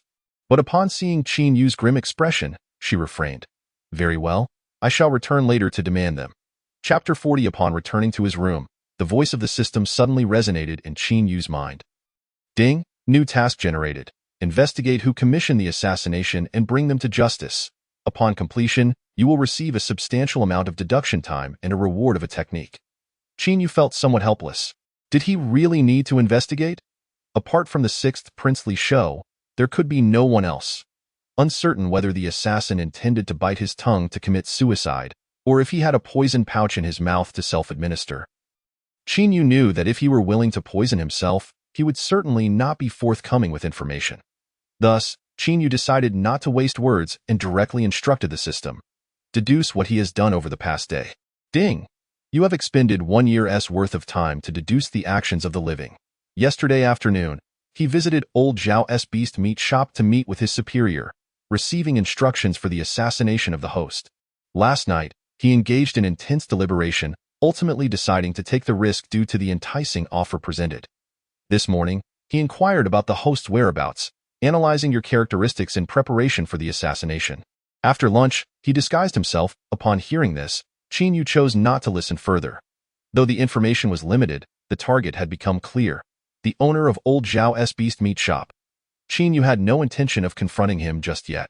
He activated the star absorption technique, placing one palm on the assassin's dantian. A terrifying force erupted from his palm, and as the assassin gazed on in horror, Qin Yu felt a surge of pure inner energy flooding into his body. In the next moment, he finally grasped the flaw of this technique. The forcibly absorbed inner energy stirred restlessly within him, akin to a wild beast rampaging, threatening to tear apart everything in its path. Qin Yu was suddenly engulfed in excruciating pain, hastily reducing the absorption rate and diligently refining the assassin's inner energy. He then realized another shortcoming of the star absorption technique. He could not fully absorb and refine this inner energy, with the majority dissipating into nothingness. The amount he could retain barely reached 30%. Nevertheless, even this was far faster than his methodical cultivation, and Qin Yu could clearly sense himself drawing nearer to the mid-level of the second-tier master rank. By the time he had drained the assassin completely, he was already on the verge of a breakthrough. "You are of no further value." Qin Yu coldly chuckled, delivering a palm strike that shattered the assassin's heart pulse, leaving the man's shocked expression frozen on his face. Qin Yu summoned others to remove the body, instructing them to deliver it to the Dali temple and explain the situation. It was evident to any discerning observer that this was undoubtedly the handiwork of the sixth prince. The second prince had significant influence in the Dali temple and would surely launch an investigation. Most likely, he would be thrust into the spotlight for such a provocative affair, and Qin Yu required a legitimate reason for an investigation. In the Dakian Qingxiandian, Li Shou knelt trembling on the ground, opposite the furious Emperor Qianwu. "You scoundrel! Simply outrageous. Only inferior weapons. Do you comprehend the gravity of your actions? You are undermining the very foundation of our great Qian. How could I possibly have sired such a fool as you?" The Emperor of Qian was nearly driven to apoplexy. When he received the evidence meticulously compiled by Wang Jingquan, he was incredulous. Suspecting it to be a fabrication by other princes to frame Li Shou in such disputes, as long as they did not exceed reasonable bounds, he had always turned a blind eye after all. Only those princes who grow through conflict are worthy of great responsibilities, akin to nurturing a delicate flower. Yet he never anticipated that the truth would be so dire. It is important to note that while the great Qian is indeed formidable, it is not without its enemies. Li Shou's actions have genuinely disappointed the Emperor of Qian. Li Shou, fully aware of the Emperor's temperament, understood that the more he denied the evident truth, the greater the Emperor's wrath would grow. Thus, he dared not be defiant. He prostrated himself, his expression fraught with panic as he implored, "Father, I beseech you, spare your son this once. I shall never dare to transgress again. I was merely momentarily bewitched. Each time I reflect on this matter, I am filled with profound regret. Moreover, I only constructed a small portion, and the impact is not as severe as you think. The Emperor of Qian, of course, would not execute familial justice over such a trivial matter. Receive 50 lashes, forfeit your salary for 10 years, and remit silver to the Ministry of War at market value. Now depart." The Emperor waved his hand impatiently. Li Shou's face blanched instantly. The other penalties could be endured, but 50 lashes were indeed terrifying. In the palace, such punishments require the sealing of one's cultivation to prevent the condemned from resisting with internal force, thereby ensuring the punitive measures are effective. In this situation, unless one had exceptional physical training, an ordinary person would lose half their life after such a beating. Li Shou was hardly endowed with extraordinary resilience. However, he dared not voice his thoughts, only accepting the decree with gratitude before heading out to face his punishment. As evening descended, Princess Qiangyao once again visited Qin Yu's chamber, though her countenance remained as frigid as ever. A discerning observer would notice that her eyes no longer bore the same indifference as before. Women invariably develop a unique sentiment towards the first man who claims their body, and she was no exception. Moreover, it was she who had initiated the encounter last night. Each recollection of that event flushed her cheeks and quickened her heart with shame. You can now impart the 6th meridian divine sword to me. Can't you? Princess Qiangyao said, averting her gaze from Qinyu, her expression frosty. Having witnessed her fervor the previous night, Qinyu felt a surge of excitement. Their recent encounter had not entirely satiated his desires. Not yet, Qinyu replied, shaking his head. You scoundrel, are you about to go back on your word? Princess Qiangyao retorted, her voice laced with fury. Did we not fully cultivate the Jade Maiden Heart Sutra yesterday? Wherefore the notion of breaking faith? Qinyu replied, a playful smile gracing his lips. But you stated today that you would impart the technique to me, she protested. Indeed. After tonight's cultivation of the Jade Maiden Heart Sutra, I shall bestow it upon you. You are merely making excuses. You simply wish to engage in that kind of illicit activity, and if so? Qinyu chuckled lightly, not denying her accusation. Having endured her previous humiliations, he felt it only fitting to reclaim some semblance of dignity. It was inconceivable for him to treat Princess Qiangyao with the tenderness of a devoted suitor. Princess Qiangyao was incensed, ultimately resigning herself to compromise as she glanced at the bed where they had fervently battled the night prior, her heart unexpectedly stirring with anticipation. What followed was an intense bout. Princess Qiangyao became even more fervent and accommodating, while Qinyu unlocked numerous new skills, reveling in the experience until dawn broke. The two shared a rare meal together, resembling a normal couple, before attending to their personal grooming and departing the residence in succession. Princess Qiangyao headed towards the imperial palace. Following the assassination attempt on Qinyu, she felt compelled to seek accountability from the 6th prince, whose audacity was intolerable. Should such a boundary be crossed, it would set a precedent for the other princes to disregard decorum, a situation she could not permit. Qinyu, in turn, made his way to the Dali Temple. Although he was meant to be on leave today, the assassination incident and a newly assigned system task compelled him to take action. Chapter 41. You must stand up for me. Upon arriving at the Dali Temple, Qinyu proceeded directly to the office of the Chief Justice. Zhao Qiming, upon seeing him, felt a wave of trepidation wash over him. The assassination of the prince consort constituted a grave matter, and now Qinyu's own men had delivered the body to him. He could not afford to remain uninvolved. Having attained the 2nd grade master realm, Qinyu had confronted the 6th prince, Li Shou, and was already aware of Princess Qiangyao's violent actions against Li Shou's steward. At this moment, Zhao Qiming recognized that Qinyu was not someone to be trifled with, and he adopted a very deferential posture. Esteemed prince consort, are you not on leave today? Pray, take a seat. Zhao Qiming bowed as he invited Qinyu to sit, instructing his subordinates to prepare tea before taking his own seat lower down the table. I was attacked by an assassin and came to inquire about the progress of the investigation. Qinyu inquired, his expression impassive. Prince consort, you have delivered a body to us, which complicates matters significantly. We have yet to ascertain the identity of the assassin. It would be prudent for you to return home and await further developments. Qinyu was not surprised by this response. If they could easily identify a deceased individual, it would indeed be remarkable. His purpose for being there was to investigate the matter himself. Adopting a feigned expression of anger, he declared, the audacity of these bandits is intolerable. If you cannot investigate, allow me to take on the task myself. Zhao Qiming was momentarily taken aback, then responded with a troubled expression, Prince consort, no one within the Dali Temple doubts your investigative prowess. But according to the principles of case avoidance, as a party involved, you cannot directly investigate. I am truly powerless in this regard. Upon hearing this, Qinyu furrowed his brow, having not anticipated such a complication. However, he could not complete his system task without conducting an investigation. Noticing his troubled expression, Zhao Qiming offered a suggestion. While the Dali Temple cannot bend the rules to allow you to investigate officially, you may conduct your own investigation. As long as you gather irrefutable evidence, it can be accepted. He added. Furthermore, you could collaborate with Xue Xiaoming. On the surface, he would be the one investigating while you would still call the shots behind the scenes. No one would raise an objection. Qinyu silently commended Zhao Qiming for his astuteness. This was indeed an excellent solution. Thank you, my lord. Oh, Prince Consort, your words are too flattering. I will leave Xue Xiaoming to your capable hands. At least you will have someone reliable at your side, Zhao Qiming said, attempting to curry favor. Qinyu nodded and made his way to the constable's office. Zhou Jingyi had not granted Xue Xiaoming a day off. He was still on duty, Upon seeing Qin Yu, he promptly bowed in respect, then scrutinized him with a worried expression. Prince Consort, are you unscathed? Qin Yu shook his head, and I am fine. Shui Xiaoming glanced around to ensure no one was present before lowering his voice. Prince Consort, you should exercise caution. I have heard that the sixth prince was summoned to the palace and beaten half to death by the emperor. He surely harbors a deep-seated hatred for you and might attempt to assassinate you again. Do you also believe the sixth prince is behind this?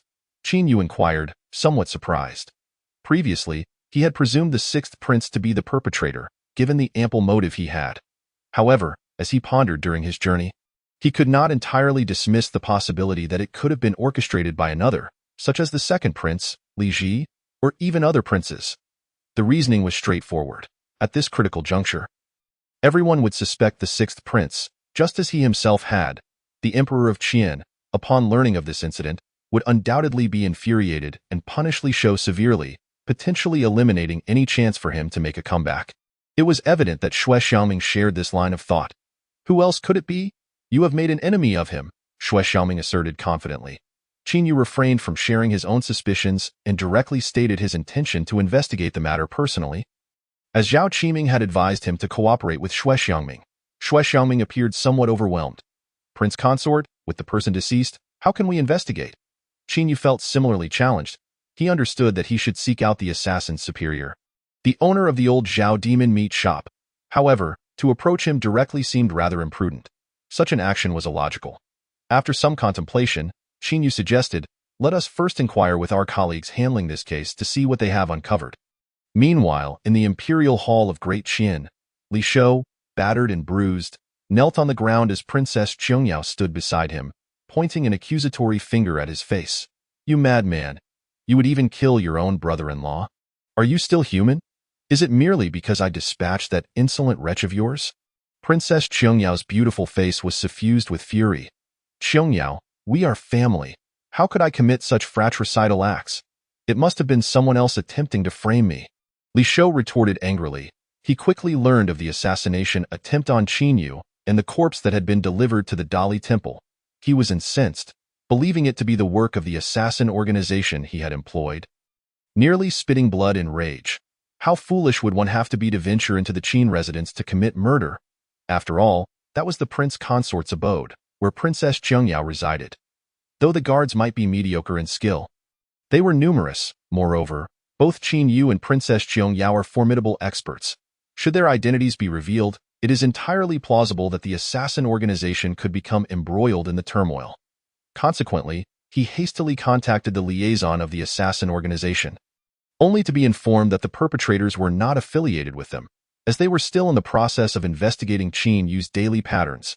At this moment, Li Shoutsai breathed a sigh of relief, while simultaneously becoming acutely aware that someone sought to frame him. Sure enough, early the next morning, Emperor Qianwu dispatched a messenger to summon him to the palace, where he encountered Princess Qiangyao, who was presenting a grievance. He fervently hoped to uncover the true mastermind behind this scheme and clear his name. Otherwise, he would be unjustly burdened with this blame.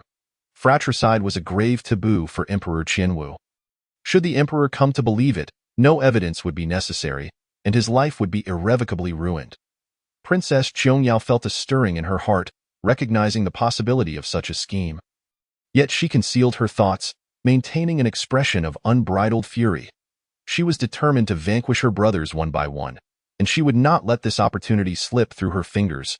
Who else could it be? I cannot even gain entry to your residence. Do you truly consider me and Qin Yu family? With that, she abruptly knelt before the somber-faced Emperor Qianwu, bowing deeply. Father, you must take charge of this matter. If he dares to kill Qin Yu today, he will dare to kill me tomorrow, or even other brothers. Such a person must be punished. Seeing her exploit the situation, Li Shou was nearly driven to exasperation, shouting directly at Emperor Qianwu, Father, please send someone to investigate. If I am found guilty, I willingly relinquish my status as a prince. You may even kill me if you wish enough, Emperor Qianwu replied. His expression impassive, revealing no hint of emotion. Li Shou and Princess Qiangyao could only remain silent. Qiangyao, rest assured that your father will provide you with an explanation. If it is indeed Shou'er who is guilty, I shall not let him go unpunished. After speaking, Emperor Qinwu turned his gaze toward Li Shou. Show her, you are the prime suspect. If the Dali Temple investigates you, you must cooperate fully. Do you understand? Li Shou and Princess Xiong could only express their gratitude. Subsequently, Emperor Qinwu dismissed Li Shou and turned to the visibly agitated Princess Xiong, his eyes filled with curiosity. Xiong, did you not disdain Qinyu? Why, then, do you display such anger this time? Princess Xiong retorted, Father, I truly do not care for him. But he is, after all, my husband in name. It is one thing for people to look down on him from the shadows, but it cannot be so openly. As she spoke, her emotions seemed to overwhelm her, and her face betrayed her sorrow. Moreover, he is my own brother. It is one thing for him to look down upon Qinyu, but to look down upon me as well. While even his lowly servant acts with such impunity, upon hearing this, the look of confusion in Emperor Qinwu's eyes began to dissipate. At that moment, tears streamed down Princess Xiongyao's face as she cried, Father, do my brothers truly believe that once I am married, I am no longer part of the family? Do you, Father, think that a married daughter is like spilled water? Xiongyao, do not speak such nonsense. You are forever my beloved daughter. Emperor Qinwu sighed and stepped down from the throne, gently patting her shoulder. I understand your frustration, but without evidence, I cannot simply declare Shou'er to be guilty. Who else could it be? While in the capital, aside from offending him, who else have Qinyu and I wronged? Princess Xiongya responded defiantly. Enough, do not create a ruckus that I assure you. I will provide you with an explanation. Emperor Qinwu replied, somewhat helplessly. Princess Xiongya dared not persist in her outburst and could only obediently nod. Like a well-behaved child, I understand, Father. Emperor Qinwu smiled with satisfaction, surveying her attentively. I have heard whispers that you and Qinyu have shared a chamber? Princess Xiongya was taken aback. The events of the previous night had evidently reached the ears of Emperor Qinwu, indicating that someone in the Qin household acted as his informant. She had initially intended to conceal certain matters, but now felt compelled to be forthright. Indeed, she nodded. Emperor Qinwu, intrigued, inquired, Did you not disdain him? What prompted this sudden intimacy?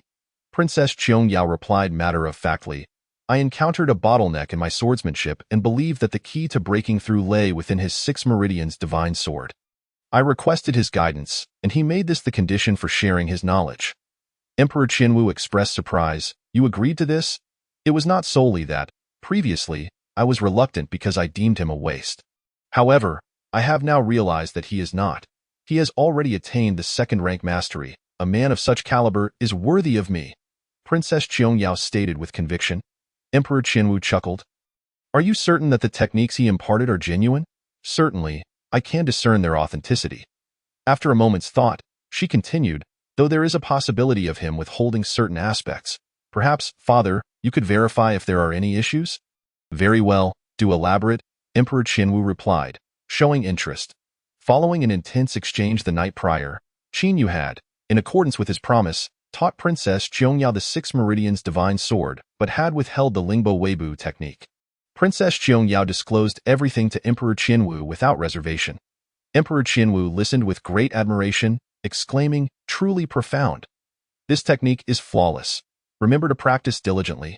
Princess Xiongya appeared relieved, as long as there are no issues. I can devote myself to training without worry. By the way, what led you to arrange for Qinyu to serve in the Dali Temple? Emperor Qinwu scrutinized her intently. I wished to demonstrate that he could not even fulfill the role of a constable, forcing him to recognize his own limitations and remain obedient within the household. As she spoke, Princess Xiongya sighed, reflecting, who would have thought I underestimated him? He possesses some skill, albeit he has stirred up considerable trouble. Emperor Qinwu laughed. This lad certainly has some ability. He is truly the offspring of Qin Lao Gue, however, as for trouble, I doubt it. Princess Xiongya sighed. I intend to have him return home to live a life of luxury and leisure. To prevent any further disturbances, Emperor Qinwu shot her a disapproving look. Child, why speak such foolishness? Since he has talent, let him undertake some responsibilities. Should he perform well, I shall have reason to promote him. Princess Xiongyao's eyes lit up with excitement. Really, Father? You must not deceive me. As the Emperor, how could I deceive you? Thank you, Father. The two continued their familial banter for a while before Princess Xiongya took her leave. Emperor Qinwu watched her retreating figure, unable to suppress a sigh. This child is indeed earnest. sharing everything with me.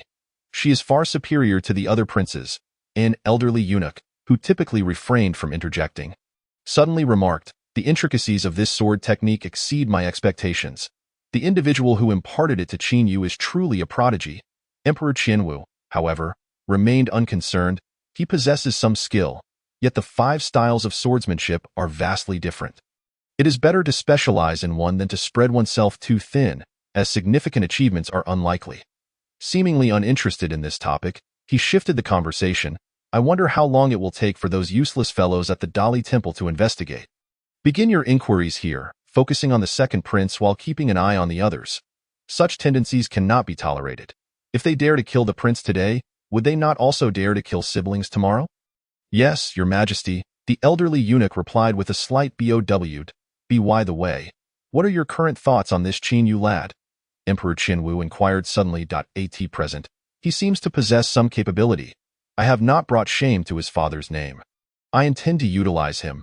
What do you think? As long as he is not given command of troops, it should be acceptable. The eunuch's eyes flickered with intrigue. Emperor Qianwu nodded, choosing not to elaborate further. After Princess Qiangyao exited the Chengtian Hall, her previously compliant demeanor vanished, replaced by coldness and a hint of barely concealed anger. It was Emperor Qianwu who had forced her into marriage with Qin Yu, awakening her ambition and underscoring the importance of strength. Now that she had acquired the 6 Meridians Divine Sword, her next step would be to devise a means to obtain the Lingbo Weibu technique. Yet, the thought of Qin Yu's condition, engaging in dual cultivation of the Jade Maiden Heart Sutra to achieve the first-rank Grand Master level, filled her with indignation. This scoundrel! How dare he leverage such matters to coerce me? At the same time, she felt a twinge of shame, for she realized that she was somewhat looking forward to it. Chapter 43. The Dali Temple. Qin Yu took Xue Xiaoming to inquire with his colleagues, which ultimately led to his profound disappointment. They had uncovered not a single clue. However, Qin Yu noticed that this time, his colleagues were earnestly investigating, without any intention of deceiving their superiors. They were diligently working to ascertain the identity of the assassin, devising a strategy to confirm the killer's identity before delving into his social connections in search of a breakthrough. This line of thought mirrored Qin Yu's own approach of seeking out the proprietor of the beast meat shop.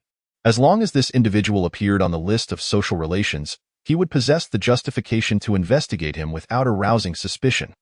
Hence, Qin Yu opted to wait, returning to the constable's quarters to practice the I Jing Jing, continuing to enhance his martial prowess. Meanwhile, Xue Xiaoming busied himself outside, and after a while, he entered holding a jade vial. Your Highness, our colleagues have a limited supply of gathering qi pills. We have only received 10. Xue Xiaoming said with a sense of helplessness. 10 is sufficient, Qin Yu replied, not feeling particularly disheartened. Such items were exceedingly precious for martial artists. Unless one possessed abysmal aptitude with no hope of improvement, most would be reluctant to part with them. Moreover, these gathering qi pills were not for his own use, but rather for Su Qiao, and given her current cultivation level, they would suffice. After settling the payment with Xue Xiaoming, Qin Yu resumed his training until the Dali Temple closed its doors. His colleagues had yet to confirm the assassin's identity, let alone analyze his social relations. Qin Yu silently resolved to wait another day. If nothing materialized, he would directly seek out the target. At worst, he could employ the same ruse as last time, claiming to have received guidance from a mysterious figure, allowing them to speculate at will. Upon returning home, Qin Yu made his way to Su Qiao's chamber, finding her deeply engrossed in her training, appearing quite earnest. After handing her the medicinal pills and urging her to focus on her cultivation, he returned to his room, only to find Princess Qiangyao waiting at the door. Are you so eager? Qin Yu teased. Although he could not claim to have affection for Princess Qiangyao at present, since he had thoroughly conquered her, compelling her to plead for mercy on the bed, he no longer harbored the same disdain as before. After all, she was now his woman. Additionally, on the bed, Princess Qiangyao was indeed exceedingly alluring, providing him with the most pleasurable experience. Enough with the jesting. Let us discuss serious matters, Princess Qiangyao replied, pushing the door open and entering with familiarity, prompting Qin Yu to follow with a smile. What serious matters? First, I do not care how you acquired the Jade Maiden Heart Sutra, but now that you possess both the 6 Meridians Divine Sword and the Lingbo Weibu, do not reveal this cultivation method to others. Qin Yu found it amusing. Are you concerned that I might be unable to resist engaging in other activities while cultivating this method with another woman? I am not so petty. Princess Qiangyao shot him a disapproving glance and replied solemnly, "It is quite normal for men to have multiple wives and concubines. My intention is for you to conceal your talents. When my father inquired about me today, I said nothing upon hearing this." Qin Yu's expression grew serious as he tentatively asked, "Are you wary of your father?" "Not him. Given his level of cultivation, it would be exceedingly difficult for him to find a suitable training partner." Princess Qiangyao shook her head. "I fear that this cultivation method may fall into the hands of other princes. You would not wish for their strength to soar, would you?" Qin Yu was somewhat perplexed. "Isn't that a good thing? They're your blood relatives." "Blood relatives?" Princess Qiangyao scoffed. "Would they force me to marry you? Would they treat you in such a manner? Historically, royal families lack familial affection. I am now yours and must naturally consider your interests." Qin Yu found no grounds to refute her statement, yet he only half believed it. He did not pursue the topic further and asked, "From what you say, are there more points? Second, do not align yourself with any prince to participate in the struggle for the throne. Maintaining neutrality will ensure your wealth and safety." "I understand," Qin Yu nodded, as he had no intention of involving himself in such trivial matters. However, Princess Qiangyao added, "You need not deliberately avoid involvement, for as long as my father is present. You must achieve some accomplishments. Just remain impartial within your professional capacity." Qin Yu nodded again, though he held little regard for the matter. He cared not for the Emperor Qianwu. As long as it was a task issued by the system, he would dedicate himself fully to its completion. As for anything else, he was sorry, but he had no interest. Lastly, from this moment forth, you need not be so cautious as before. Remember your identity as the prince consort, the husband of Princess Qiangyao. Qin Yu found it somewhat amusing, glancing at Princess Qiangyao with a knowing look. "Understood. What are you staring at?"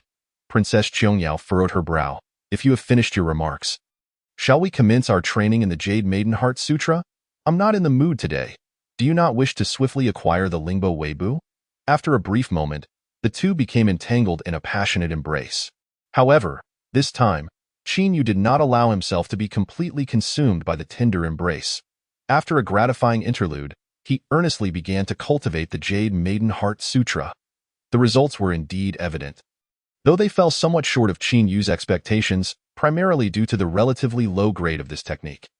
Yet for Princess Qiangyao, who had long been stuck at the late stage of the second-tier master realm, this was exceedingly rare, and she felt an exhilarating surge of emotion as she sensed a slight loosening of her stagnation, indicating a potential breakthrough.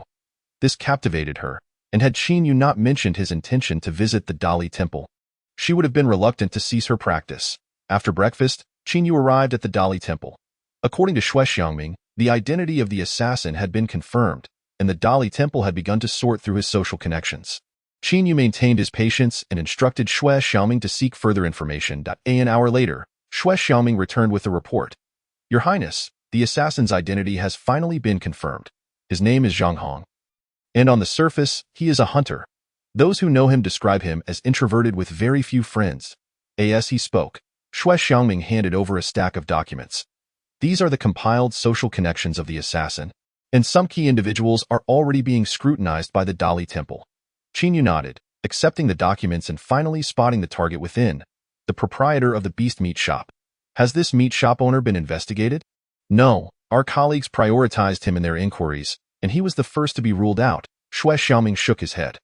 "Why is that?" Qin Yu feigned curiosity.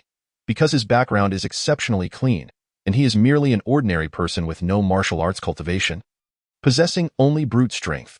Qin Yu contemplated for a moment before stating, "The assassin is a hunter, and he sells beast meat. Perhaps we can uncover some clues from him. Let us pay him a visit."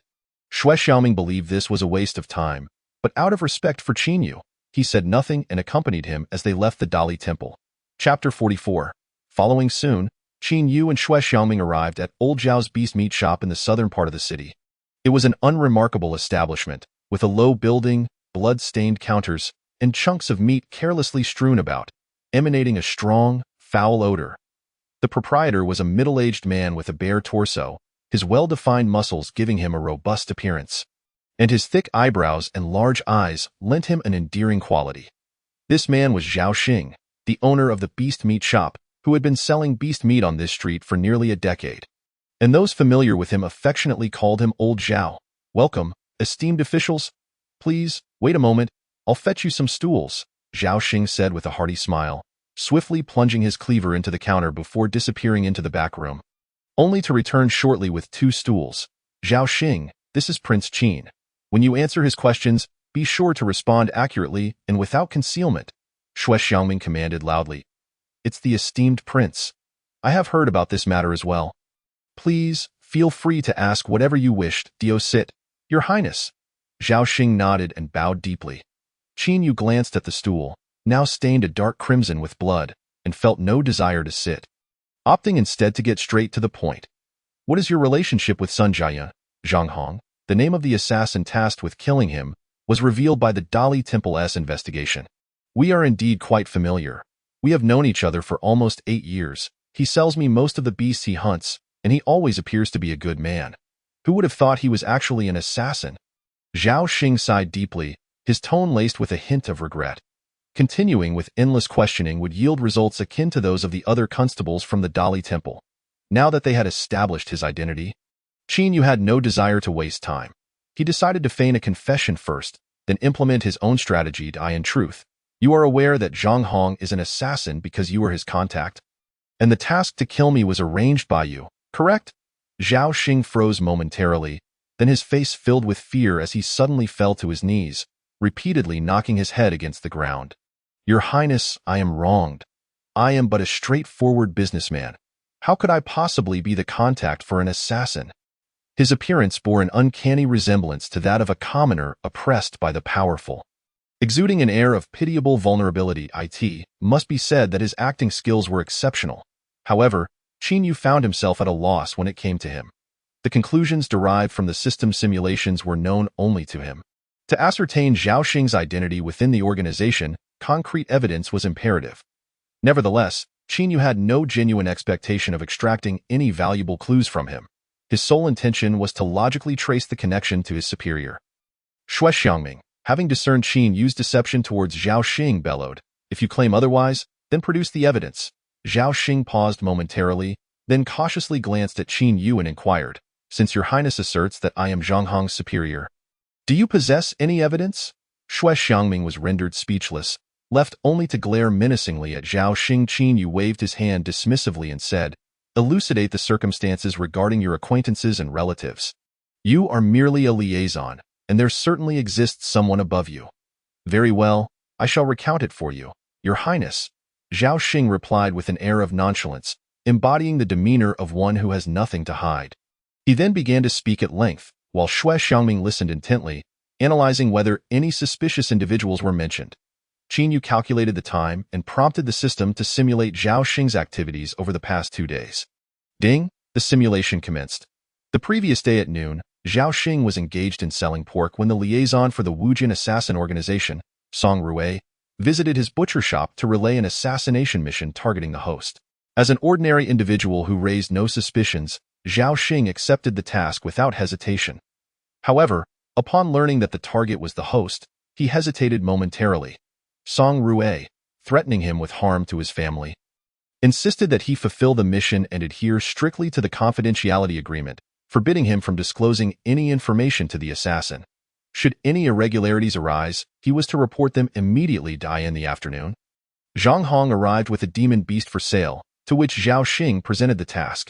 After considerable deliberation, Zhang Hong eventually acquiesced.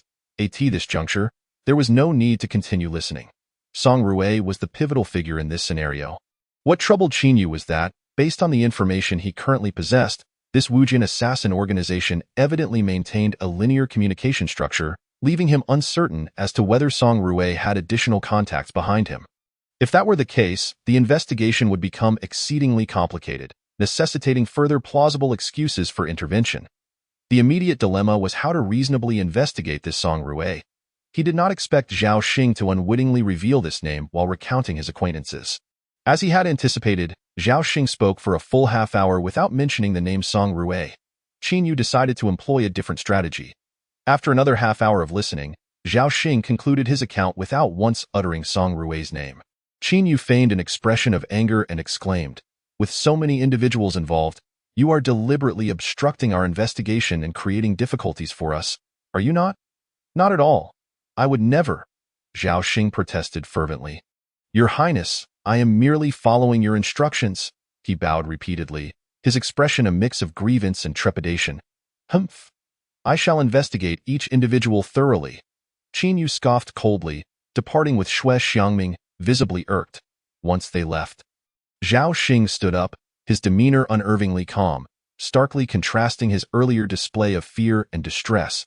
He smirked coldly, rubbed his face, and adopted a guileless expression. In a secluded area, Xue Xiangming inquired, Your Highness, do you suspect this individual of wrongdoing? Qin Yu shook his head, responding coolly, I cannot be certain. I will keep a close watch on anyone I deem suspicious. Ultimately, I must unearth the mastermind behind the attempt on my life. Xue Xiangming opened his mouth to suggest that this approach might prove futile and time-consuming, perhaps even to abandon the pursuit altogether, but he swallowed his words. Since he had chosen to ally with Qin Yu, he would simply follow his directives without overthinking the matter. Your Highness, why not return to the residence to rest? I will keep an eye on him and report any developments to you. No. I shall monitor him myself. You may assist me as needed, Qin Yu declined. To become a liaison for an assassin organization? Zhao Xing was certainly no ordinary individual. If Xue Xiangming were to be discovered while tracking him, all would be lost. Possessing the skill of Lingbo Weibu, Qin Yu could conceal his presence swiftly, significantly reducing the likelihood of detection. Chapter 45. Pli Zhao Xing's butcher block was still laden with meat. He displayed no signs of abnormality, patiently awaiting customers for a full 2 hours before finally selling out. He then leisurely cleaned the block, washed his hands, and locked up. While this sequence appeared unremarkable, a closer inspection would reveal that he was constantly scanning the surroundings for any suspicious figures. Having completed these tasks, he visited a tavern, purchased 2 bowls of aged wine, and ordered a plate of snacks, appearing quite relaxed as he listened to the storyteller. It was not until dusk approached that he finally rose.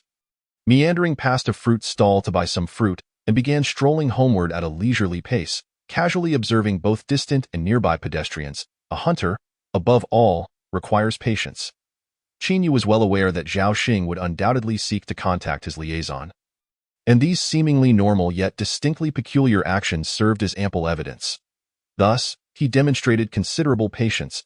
As the streets dimmed, when reaching a fork in the road, Zhao Xing indeed altered his course, quickening his pace significantly. Ultimately, he arrived at an unremarkable little courtyard on a secluded street. After surveying the area and ensuring no one was paying him heed, he knocked on the door with a specific rhythm. 3 long knocks followed by 2 short ones. He repeated this sequence twice, and on the 3rd attempt, the door creaked open, revealing a middle-aged man dressed in fine garments. Song Rue. Upon recognizing Zhao Xing, he paused in surprise, then, visibly irritated, snapped, What are you doing here? Without further ado, he roughly seized Zhao Xing by the collar and dragged him inside, slamming the door shut behind them. At that moment, Qin Yu emerged from the shadows. Casting a glance at the courtyard wall, he beckoned with his hand and soon, a figure dashed over. Xue Xiangming. Stay outside. Do not enter without my command. If you spot any suspicious individuals nearby, do not act hastily and risk alarming them. I shall investigate the situation myself. Having followed closely, Xue Xiangming had discerned that Zhao Xing was indeed dubious. Should this be a stronghold for the assassin organization, the consequences could be dire. With concern, he cautioned, Your Highness, perhaps it is best you refrain from entering. I could summon some guards from the Dali Temple to secure this courtyard. Follow orders, Qin Yu retorted, lacking the time for further discussion. With that, he leaped over the courtyard wall, taking a few moments to survey the surroundings before descending.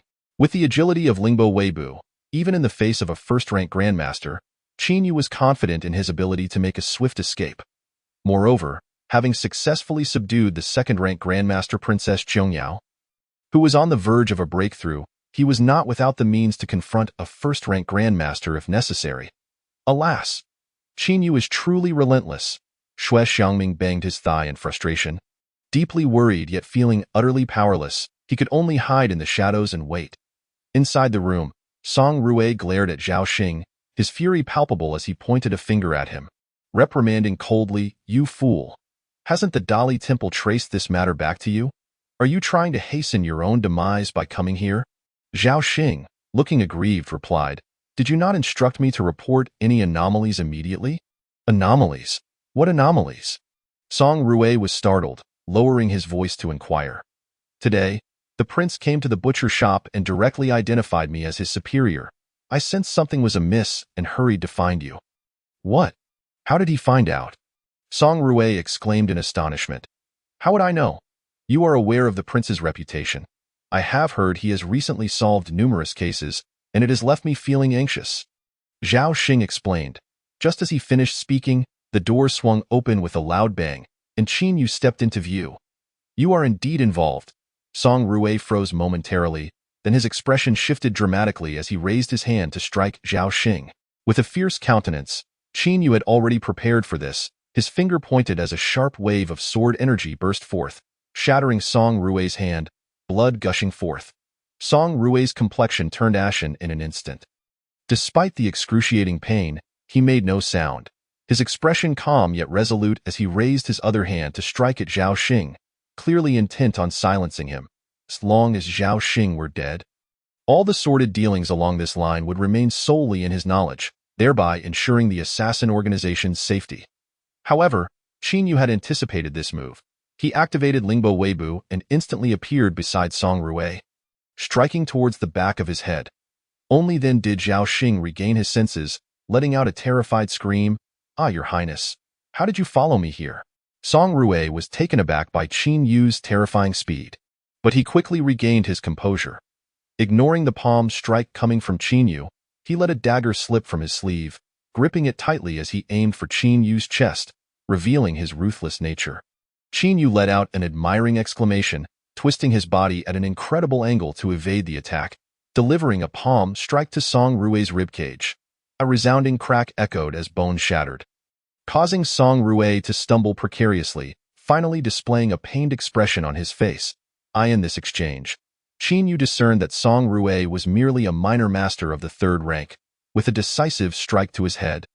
Song Rui collapsed, unconscious. To prevent him from dying from excessive blood loss, Qin Yu hastily sealed the blood vessels in his hands, then turned sharply to Zhao Xing, who was already retreating towards the door, and commanded in a low voice, If you wish to avoid death, stand still. Startled, Zhao Xing shuddered and obediently froze in place. Bang! At that moment, Xue Xiangming heard the commotion from within and kicked the door open, charging in with a gleaming, standard long knife from the Dali Temple in hand. Your Highness, are you unharmed? I am fine. Bind the two of them, Qin Yu replied as he rose, having sealed Song Rui's cultivation. He had initially intended to utilize the star absorption technique to drain Song Rui's power, but with Xue Xiangming's arrival, he had to abandon that plan. Nevertheless, it mattered little.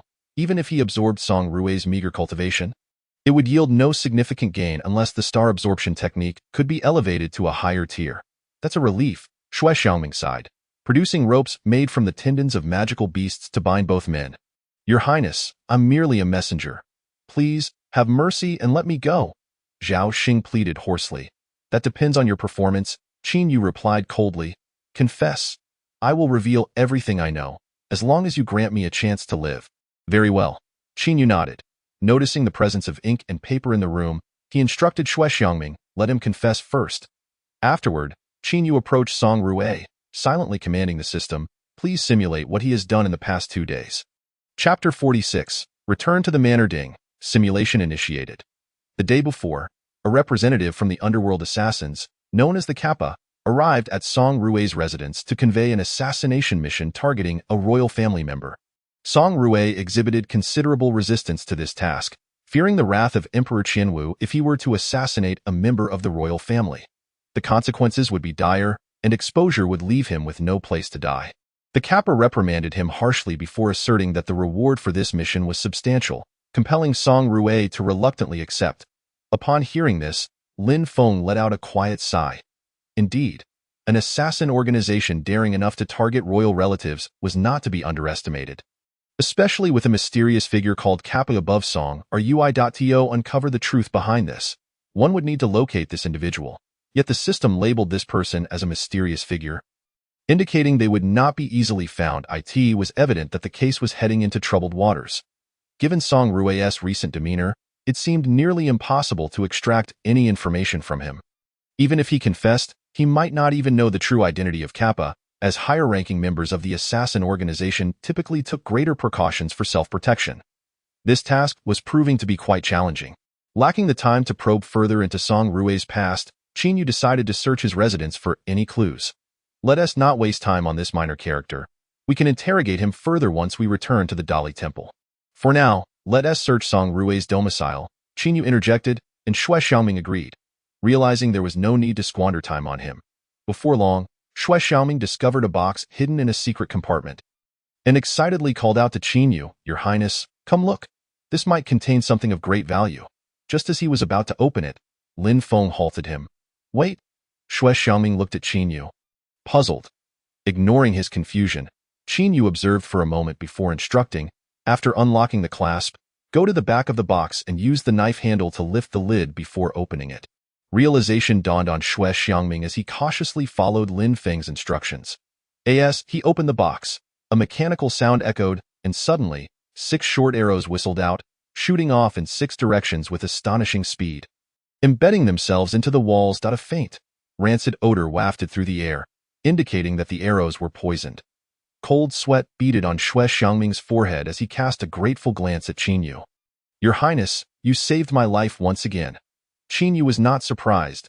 An assassin organization member, always needing to guard against treachery, would undoubtedly set traps for anything of value within such a box. In the future, think more critically when undertaking tasks, Qin Yu advised, approaching the box to confirm that no other traps remained before retrieving its contents. Inside were 3 jade vials, and upon opening one, Qin Yu found it contained a total of 13 qi-gathering pills used exclusively by the royal court. Having previously used such pills, courtesy of Princess Qiangyao, he knew that only members of the royal family had the privilege to utilize them. Even he lacked that privilege, so how did this mere member of the assassin organization possess so many qi-gathering pills? Was he colluding with a powerful prince or some other force? Contemplating the individuals behind this, Qin Yu felt a twinge of unease. They had already attempted to assassinate him once, and they might very well try again, with their strength likely increasing. His own power was still insufficient. He needed to enhance his abilities urgently. Alongside the qi-gathering pills, the box also contained a substantial amount of silver notes, roughly over 5,000 taels.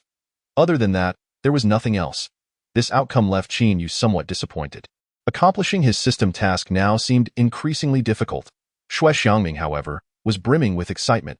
He had never seen royal court qi-gathering pills, rumored to be far more effective than the ones they usually used.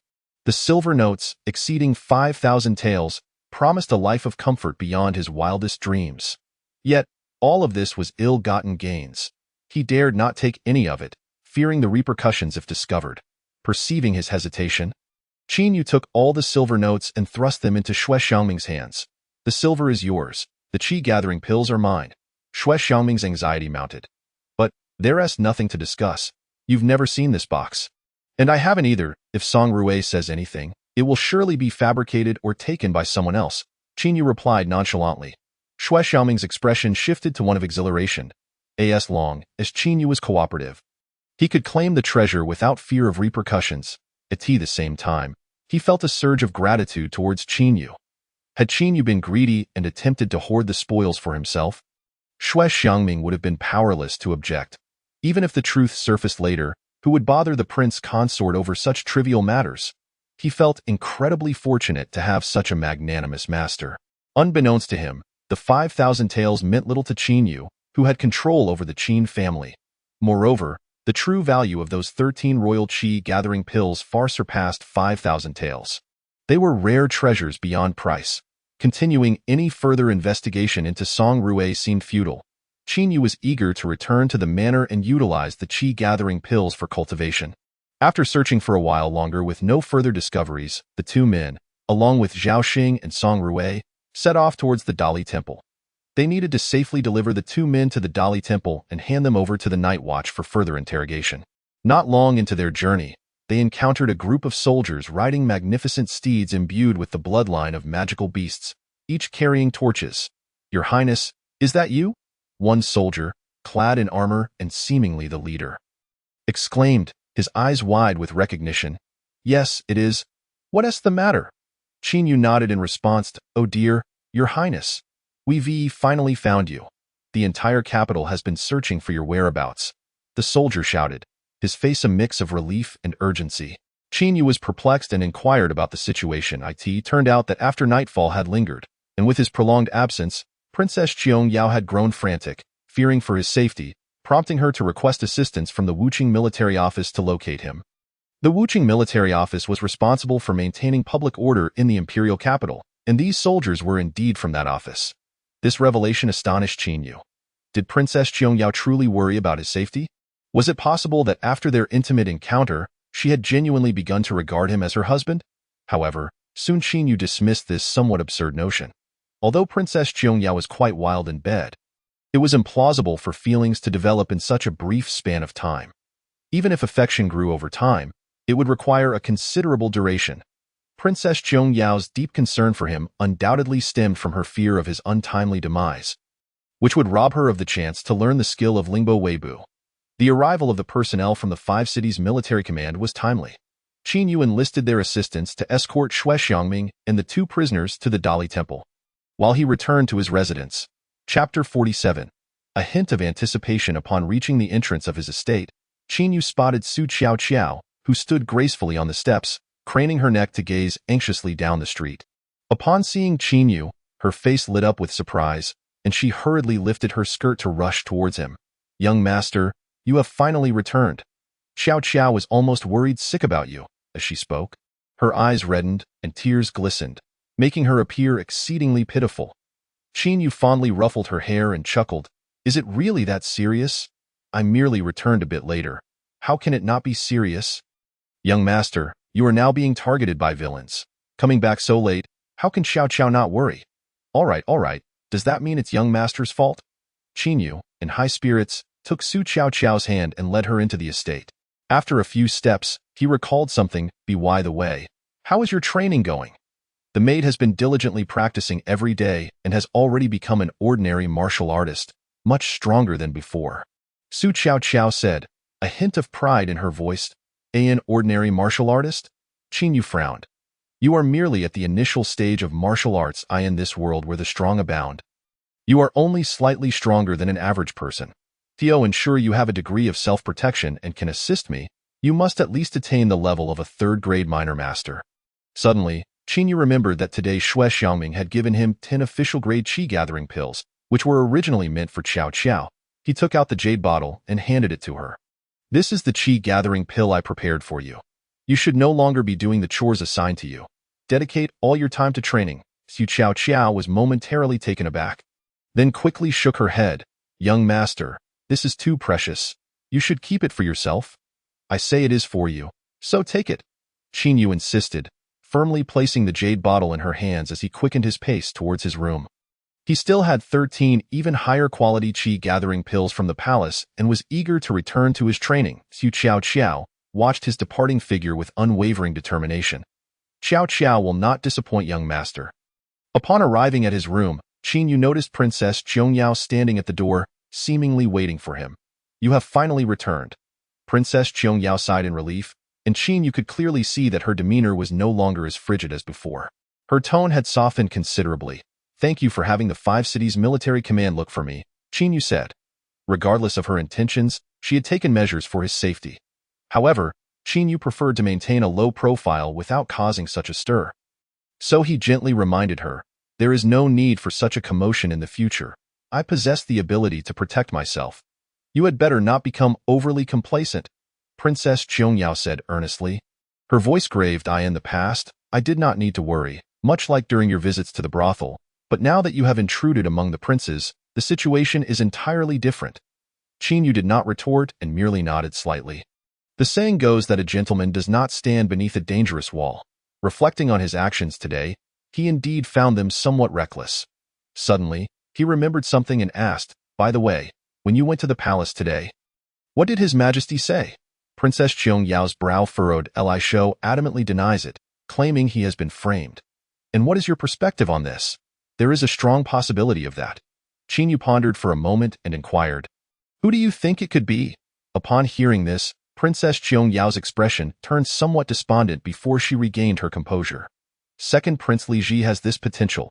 If the Dali Temple cannot uncover the true culprit, then Li Shou will forever be seen as the murderer, tarnishing his image and possibly inciting the emperor's disdain, which aligns with Li Ji's interests. Qin Yu nodded in agreement. Princess Qionggyao contemplated for a moment before adding, "Of course, it cannot be ruled out that other princes might have orchestrated this incident to create confusion." Qin Yu noticed that her choice of words was rather particular and curiously asked, "Aren't they all your brothers? Why do you refer to them as princes?" Princess Qionggyao cast a sidelong glance at Qin Yu. "When they prepared to kill you, they were no longer my brothers." Qin Yu was taken aback, unable to fathom that Princess Qionggyao would express such sentiments. She seemed somewhat irritated by his astonishment and spoke in a serious tone. "Regardless of how poor our relationship may be, we are still family. To them, I am like spilled water. How could I possibly turn my elbow outward?" Upon hearing this, Qin Yu's impression of her shifted considerably, and he smiled. "I am glad you think this way. Therefore, during this period, you must exercise caution, especially at night. Do not wander about. I have already strengthened the estate's defenses." "All right, you should return and rest." Qin Yu nodded and said. Princess Qionggyao appeared surprised. "Are you not practicing the Jade Maiden Heart Sutra today?" "Not today. I do not feel like training." "Perhaps another day," Qin Yu replied, pushing the door open without any intention of inviting Princess Qionggyao inside, even shutting the door behind him. Princess Qionggyao was left stunned, her expression one of disbelief. Practicing the Jade Maiden Heart Sutra necessitated an intimate encounter, something both had tacitly agreed upon. Qin Yu had previously displayed an obsession with her body, repeatedly seeking her out. Why, then, did he suddenly seem disinterested today? Could it be that she had not cooperated sufficiently, leaving him displeased? As this thought crossed her mind, Princess Qiongyao's cheeks flushed. Perhaps next time, she should cooperate more fully? Her heart was in turmoil. In reality, however, it was not the case. With such a stunning figure and smooth skin, it would be hard to grow weary of her so quickly. The truth was that Qin Yu was eager to consume the palace-grade qi-gathering pills he had just acquired to enhance his strength. Preparing for the various risks that may arise in the future, using these pills for cultivation was far more effective than practicing the Jade Maiden Heart Sutra. Even as he approached the brink of breaking through to the intermediate level of the second-grade master realm, Qin Yu consumed a total of 8 pills before finally achieving the breakthrough. He did not stop there. He continued to consume the remaining pills, refining their power into his own cultivation before finally pausing. "In the second-grade master realm, I fear I have become an invincible presence," Qin Yu mused to himself, his gaze flickering. No one knew that he had achieved such a breakthrough in such a short time. This could lead potential enemies to make grave misjudgments about him. Should they send second-grade master-level experts to assassinate him, it would truly be a futile endeavor. He even felt a hint of anticipation at the thought of using the star absorption technique to draw in internal energy, as it would yield results even more potent than consuming qi-gathering pills. Chapter 48. Greater Power. The next morning, Qin Yu awoke naturally, feeling well-rested before heading to the Dali Temple. The task assigned by the system remained uncompleted, and he needed to exert more effort. Upon reaching the entrance of the Dali Temple, the guards respectfully bowed to him and said, "Your Highness, Lord Zhou has instructed that you should find him at the Dali Temple as soon as you arrive." Qin Yu nodded and entered, feeling somewhat perplexed. There was only one person with the surname Zhou in the entire Dali Temple, and that was Zhou Jingyi, the deputy minister of the Dali Temple. They had no close relationship, and their meetings were typically brief and perfunctory. Moreover, Zhou Jingyi was likely affiliated with the second prince, leaving Qin Yu puzzled as to why he sought him out at this moment. With this confusion in mind, Qin Yu arrived at Zhou Jingyi's office. "Underling pays respects to your highness." Zhou Jingyi quickly rose and saluted upon seeing him, his demeanor markedly more respectful than before. "Lord Zhou, no need for formalities." Qin Yu gestured for him to rise, and then inquired with curiosity, "What is the reason for your summons?" "Zhao Qiming has already been detained by my office, and I am preparing to report to the emperor regarding his dismissal from the Dali Temple and the subsequent investigation," Zhou Jingyi said bluntly, without any preamble. Qin Yu was taken aback, struggling to comprehend his motives. Why was he sharing this information with him? Was it because he was aware of Zhao Qiming's previous ill treatment towards him, seeking to eliminate him as a means of ingratiating himself? Or was it simply the second prince's standard method of removing adversaries? Both possibilities seemed plausible. Yet, the question remained. Zhao Qiming had always been prudent in his actions. What reason did Zhou Jingyi have to dismiss him? Before Qin Yu could fully grasp the situation, Zhou Jingyi revealed another shocking piece of news. Last night, the two members of the assassin organization you apprehended were attacked on their way, and both succumbed to their injuries. Zhou Jingyi's expression was one of indignation, though it was unclear whether his outrage was genuine. Weren't they under the escort of the 5 cities' military command? How could they have been assassinated? Qin Yu, somewhat taken aback, inquired, "Indeed, the audacity of the assailants is astonishing. They stealthily unleashed 2 poisoned arrows to eliminate them. The personnel from the 5 cities' military command were caught unawares, having let their guard down. Consequently, the soldiers assigned for protection were reported to have faced punishment." Regaining his composure, Qin Yu, filled with perplexity, asked, "What connection does this have with Zhao Qiming's dismissal and investigation?" Zhou Jingyi replied coldly, "Because he involved your highness in the inquiry, which disrupted established protocols. Furthermore, this could potentially place you in peril. It is evident that their intent was to silence witnesses. Had you been present at that moment, you too might have become a target." While this reasoning appeared sound at first glance, upon reflection it seemed somewhat tenuous. If the assassin organization known as Wujian had not abandoned their mission, they would have sought an opportunity to strike regardless of whether he was present. Disinterested in such musings, Qin Yu chose to bypass the topic and asked, "Surely, you did not summon me merely to discuss these matters?" "Certainly not," Zhou Jingyi affirmed with a nod. "May I inquire, Your Highness? As Shui Xiaoming mentioned, you were the first to infiltrate. Did you uncover any valuable leads?" Without a moment's hesitation, Qin Yu responded, "I overheard someone named Song Rue mention that their assassin organization is called Wujian, and that a mysterious individual known by the codename Kappa is responsible for coordinating their missions. These details were not actually disclosed by Song Rue, but were derived from Qin Yu's own deductions through the system. Uncertain of the perpetrator's identity, he decided to leave this matter to Zhou Jingyi and leverage the resources of the Dali Temple for an investigation. If the mastermind behind it all was the second prince, Li Ji, Zhou Jingyi would undoubtedly confront him to seek evidence and thereby complete his task. Conversely, if the instigator was not the second prince, the likelihood pointed toward the sixth prince. The second prince would certainly exert every effort to ensure Zhou Jingyi pursued the matter.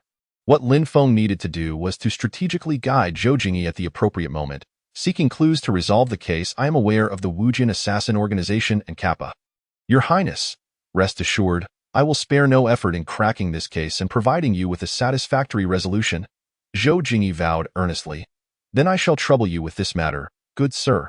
If there is nothing further, I shall take my leave," Qin Yu said with a slight bow and a smile. "Please hold for a moment, Your Highness," Zhou Jingyi replied with a smile, turning to the table where he picked up a tray and approached Qin Yu. "This is a reward for your previous success in solving a case. 5 qi gathering pills, 500 taels of silver, and a token of a heavenly grade constable." Qin Yu was somewhat surprised. This reward was significantly more generous than the last, and it elevated his status to that of a heavenly grade constable. Should he achieve an even higher rank, he would gain entry into the nobility. After expressing his gratitude, Qin Yu returned to the constable's quarters, where Shui Xiaoming inquired upon seeing him, "Your Highness, have you met with Lord Zhou?" "Indeed," Qin Yu nodded. "Then you must be aware of the news regarding the assassination of the criminal. The speed of the arrows was astonishing. I barely had time to react. I beg Your Highness's forgiveness," Shui Xiaoming said, his face filled with shame. He understood the significance of those 2 individuals in uncovering the identity of the one who attempted to assassinate Qin Yu and felt deeply remorseful for the situation. Qin Yu, however, dismissed the matter with a wave of his hand, saying, "It bears no relation to you.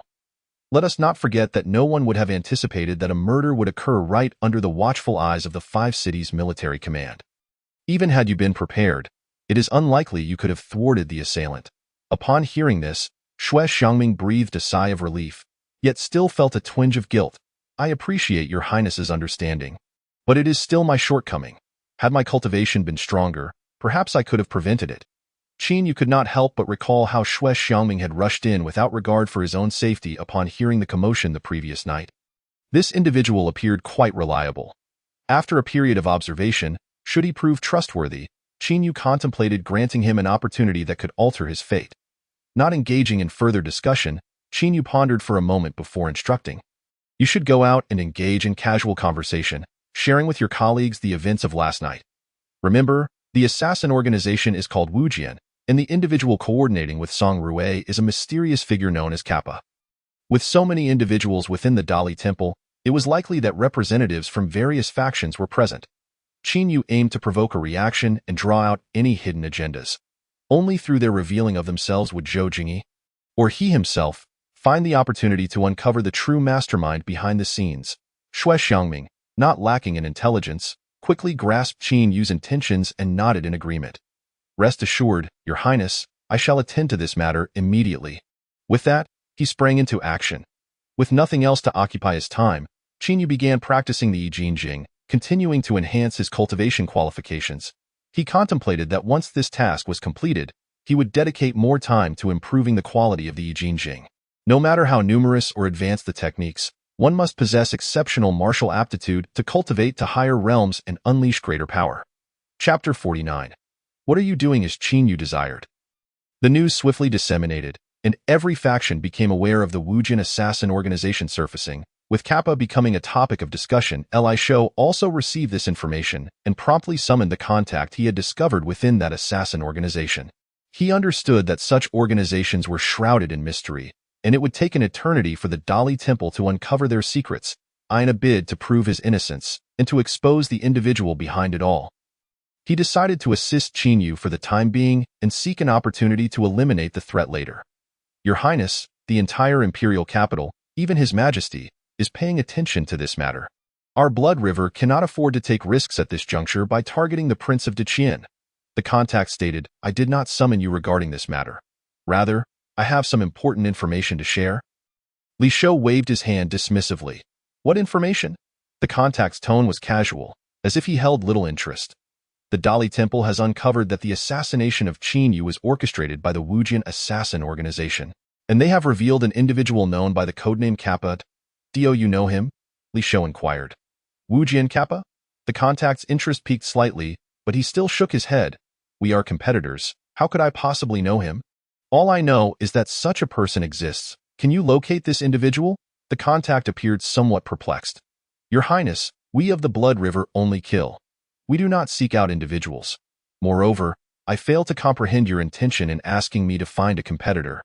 Listen, Li Shou spoke earnestly. Precisely because Wujin is your rival, should you not seize this opportunity to eliminate them? The contact chuckled. Your Highness, you underestimate Wujin. If it were that simple to eliminate them, we would have done so long ago. This time is different. Wujin has assassinated royal family members, and the imperial family is likely to intervene. You have the capacity to eradicate them, Li Shou attempted to persuade. Your Highness, the point remains. Extinguishing a killer organization is not a trivial task. I also understand your intentions. You wish to draw out the individual behind Wujin. This does not align with our principles. I can offer a high price. It is not a matter of price. It simply violates our rules. Li Shou pondered for a moment, gritting his teeth. One Earth-grade technique? Instantly, the contact's eyes sparkled with interest. Your Highness, please hold on. I must communicate with someone who has the authority to make decisions. With that, the contact hurriedly departed. Though every assassin organization maintained an air of secrecy and remained vigilant against competitors, their efforts to protect their organization's secrets were taken to the utmost extreme. However, there existed one loophole. Independent assassins who were not affiliated with any organization would accept tasks from any killer group. This meant they could potentially know the contacts of multiple assassin organizations. Recently, the Blood River had recruited an independent assassin who happened to know who Kappa was. Initially, he had no interest in this task, as it could provoke a conflict between the two organizations, which would not serve the interests of either. Yet the conditions offered by Li Shou were too enticing. He could not make the decision alone and would need to seek the approval of a higher authority. Qin Yu spent an entire day cultivating within the Dali Temple and heard nothing from Zhou Jingyi regarding any discoveries. He was not anxious, and after his shift ended, he returned to his residence. Thinking of the qi-gathering pills he had given to Su Qiao, he decided to check on her progress in cultivation and made his way to her quarters. Upon entering, he found Su Qiao in the midst of her training and quickly ceased her practice. Bowing respectfully, Qiao pays her respects to the young master. I have told you countless times. There is no need for such excessive formalities when addressing me. By the way, how has your cultivation been progressing? Just as he began to speak, Qin Yu's expression darkened as he noticed Su Qiao's head bowed and commanded, Lift your head. After a moment's hesitation, Su Qiao raised her head, revealing her face, which was swollen and bore a clear mark of a slap. With one eye bloodshot. Evidently, she had been struck with great force, and an intense murderous aura surged through Qin Yu. Who did this? With a hint of fear in her eyes, Su Qiao replied, "Young master. Please do not concern yourself, it was all my fault. Just pretend nothing has happened. Tell me, who did this?" Qin Yu's tone grew more severe as he raised his voice. "It was Princess's personal maid. Mingyue." The situation transpired as follows. Su Qiao attempted to explain the entire sequence of events, but Qin Yu had no interest in hearing it and strode toward the back garden. "Wait here. I will go avenge you." Qin Yu coldly uttered a remark, while Su Qiao, aware of the truth, knew better than anyone that she would never commit an act so egregious as to provoke a slap, even if she inadvertently made a significant mistake. Mingyue, as the personal maid of Princess Zhongyao, had no right to admonish her. Not even the steward of the Qin residence dared reprimand Xiao, for everyone in the estate was well aware that Xiao was Qin Yu's closest attendant. Qin Yu had presumed that after the previous two reprimands, Mingyue would have learned her lesson. Yet now, her audacity in committing such an offense left him no choice but to respond without mercy. Even if Princess Zhongyao were to plead for her, he would show no leniency. "Mingyue, come out here," Qin Yu shouted as he entered the back garden, his voice reverberating with anger, sending many maids into a state of pallor. Upon hearing his call, Mingyue was startled, but recalling her status as the personal maid of Princess Zhongyao and feeling justified, she steadied herself and stepped forward, bowing respectfully. "Your Highness, I pay my respects to you." "Did you strike Su Qiao?" Qin Yu asked coldly. "Indeed, it was I who dealt with Su Qiao, who showed such disrespect for her superiors," she acknowledged. "Your admission suffices." Before she could finish, Qin Yu sneered icily, employing the Lingbo Weibu technique to rush forward, delivering a resounding slap across her face. Smack! Mingyue was sent sprawling. Qin Yu let out a cold smile as he opened the box to inspect its contents. Inside lay a token, one side engraved with the visage of a hellish demon, appearing bloodthirsty and menacing, while the other side bore runes that Qin Yu could not decipher, their strokes sharp as blades, evoking a sense of iron steeds and clashing weapons. Alongside was a stack of case files, detailing the times and locations of various missions undertaken, along with the names of those assigned to carry them out. Qin Yu found himself unable to ascertain whether the man before him was indeed a Kappa, and he surmised that extracting valuable information would prove exceedingly difficult. He did not wish to squander time on this matter. Calculating the hours, he called out to the system. "Analyze what this person has been engaged in over the past 4 days. Ding! The analysis commenced. On the first day, from morning until noon, the Kappa diligently practiced martial arts at home. As was his custom, in the afternoon, the steward Lai Fu from the estate of General Qiao Feihu approached the Kappa, offering a bounty of 10,000 taels of gold for the assassination of the target. The Kappa deemed the task too perilous and hesitated, informing Lai Fu that he was merely a liaison for the Wujian assassin organization and needed to consult his superiors. Lai Fu acquiesced to wait until evening before departing. The Kappa then made his way to a stone beneath a gnarled tree opposite the weapon shop in the western part of the city, inscribing a distinctive symbol before heading home. An hour later, a masked figure appeared at his residence, a steward from the Wujian assassin organization, who, after confirming the Kappa's identity, departed after offering a price of 20,000 taels of gold. That evening, Lai Fu returned as promised, and upon hearing the Kappa's price, he readily agreed without hesitation. At this point, Qin Yu lost interest in continuing to listen.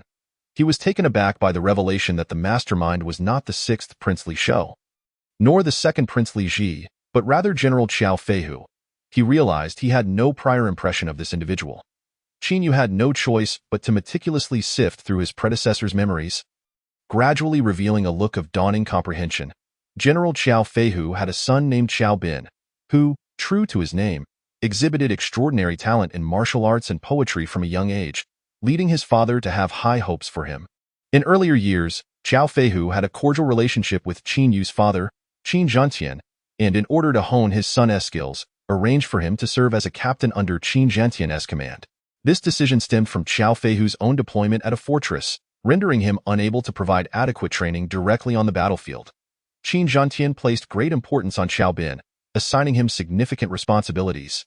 However, Qiao Bin, headstrong and disobedient, disregarded military orders, leading to a missed opportunity that resulted in the needless slaughter of tens of thousands of elite soldiers of the Great Qin. Qin Zhentian, known for his strict military discipline, executed Xiao Bin in front of the army as a means of accountability. Upon learning of this, Xiao Feihu was infuriated and led 3,000 personal guards to confront Qin Zhentian at the frontline camp, resulting in a fierce battle. Ultimately, Qin Zhentian, having reached his limit, suppressed Xiao Feihu without mercy.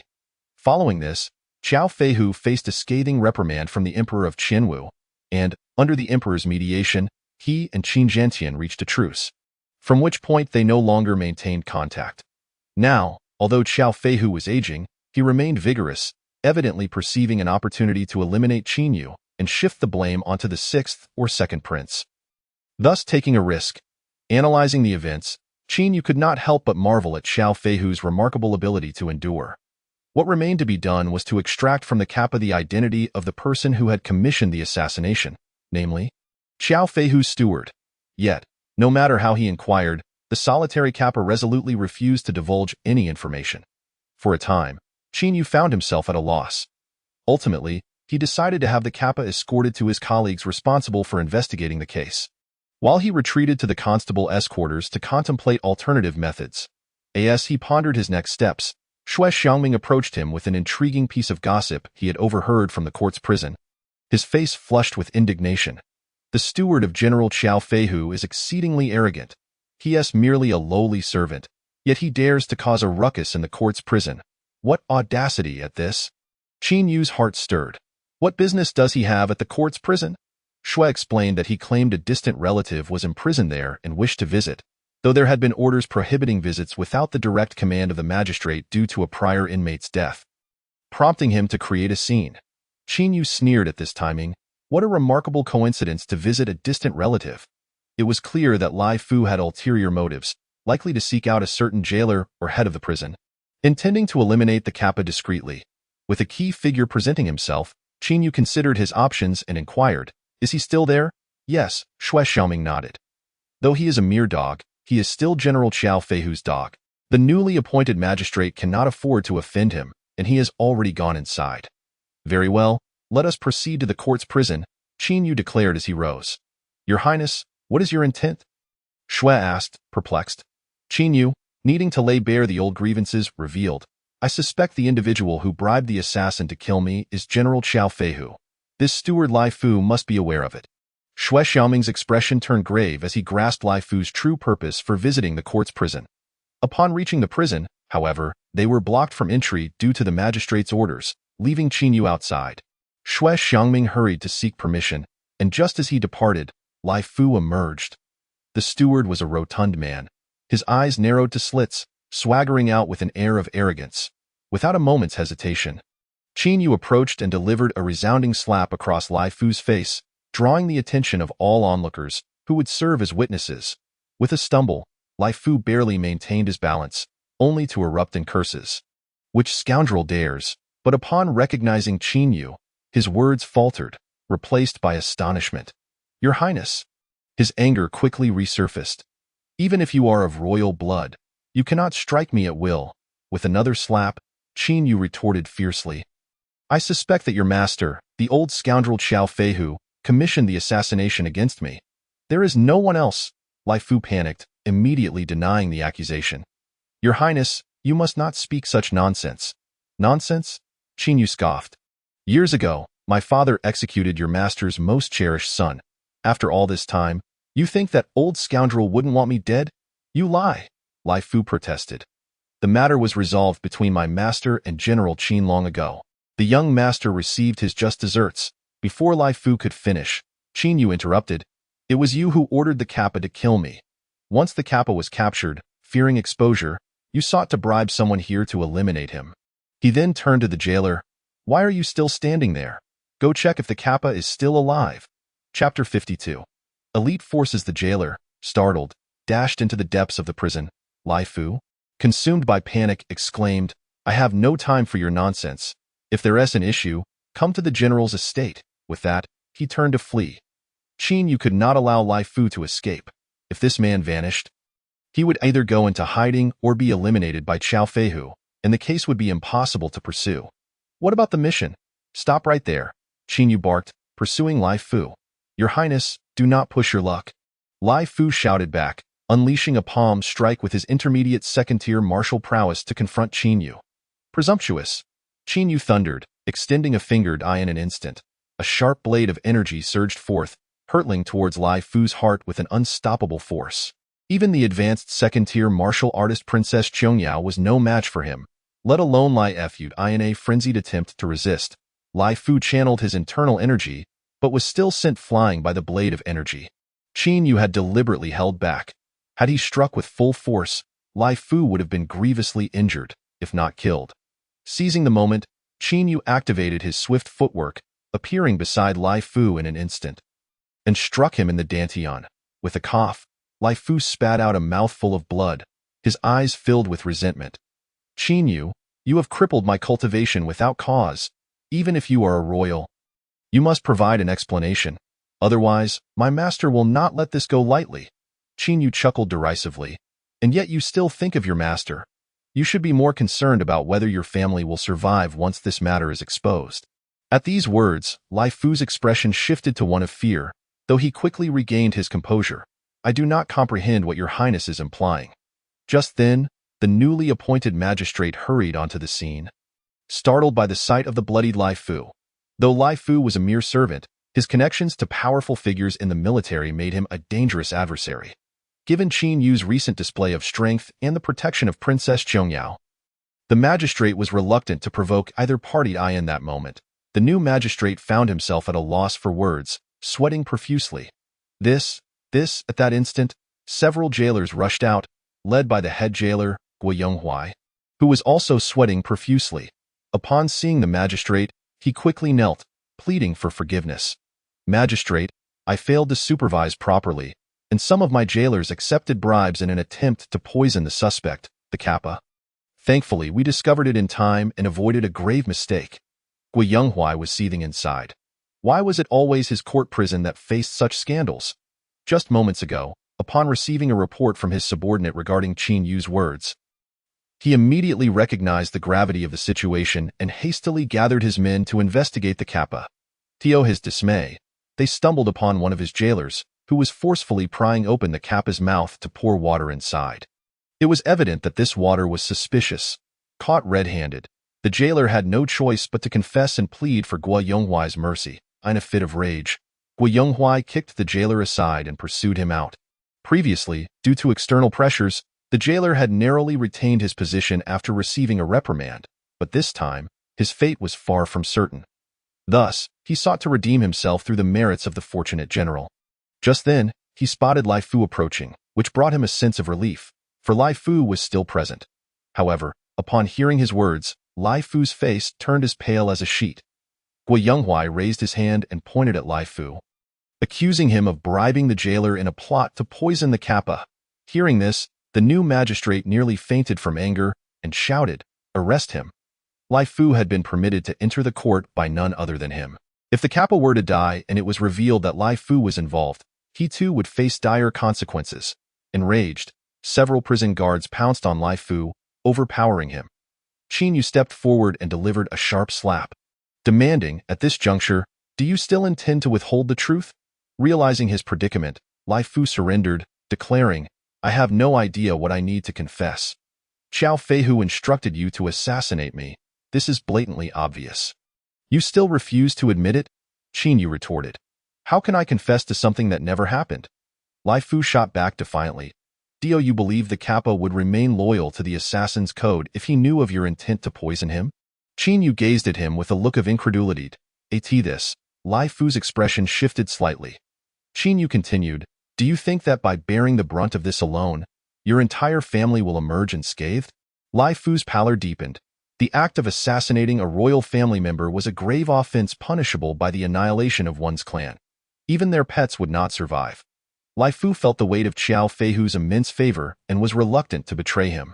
Qin Yu, keenly observing the fluctuations in Lai Fu's demeanor, understood that they had reached a pivotal moment in breaking down his psychological defenses. Simple threats would not suffice. He needed to offer Lai Fu a glimmer of hope. "I bear you no ill will. All of this must surely be a result of Qiao Feihu's coercion, correct? The Kappa yet lives, and you have not committed an irreparable error that would bring death upon you or your family. Do you truly require further persuasion? The mental barriers within Lai Fu crumbled, and in a bid to protect himself and his family, he chose to betray Qiao Feihu. The prince is right. It was indeed Qiao Feihu who forced me into this, seeking vengeance for his deceased son. I was terrified, knowing this could lead to execution, but for the sake of my family, I had no choice but to compromise. Thankfully, I have not yet committed an unforgivable sin.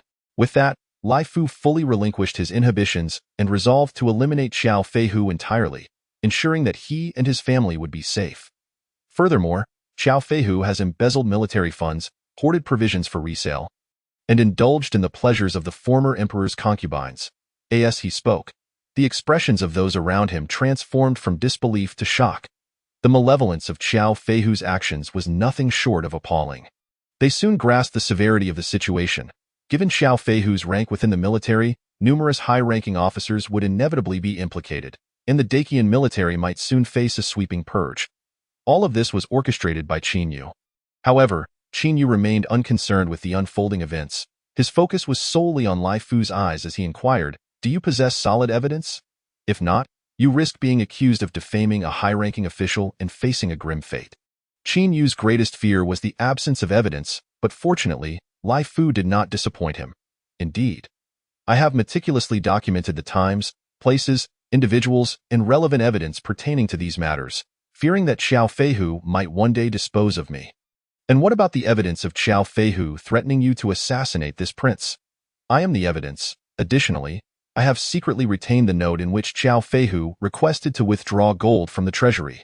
Upon hearing this, Qin Yu turned to the new magistrate, who understood his intent and shouted, "Bring forth the elite forces of the Dali Temple to escort the criminal and retrieve the evidence." Chapter 53. Clear as day. Gui Yonghuai felt a twinge of anxiety. Individuals of Qiao Feihu's caliber were entangled with countless others, most of whom wielded formidable power, capable of eliminating him by both overt and covert means. In his opinion, the best course of action was to remain uninvolved. However, Qin Yu's psychological pressure was overwhelming, compelling the culprit to confess in front of numerous witnesses, leaving him no room to maneuver.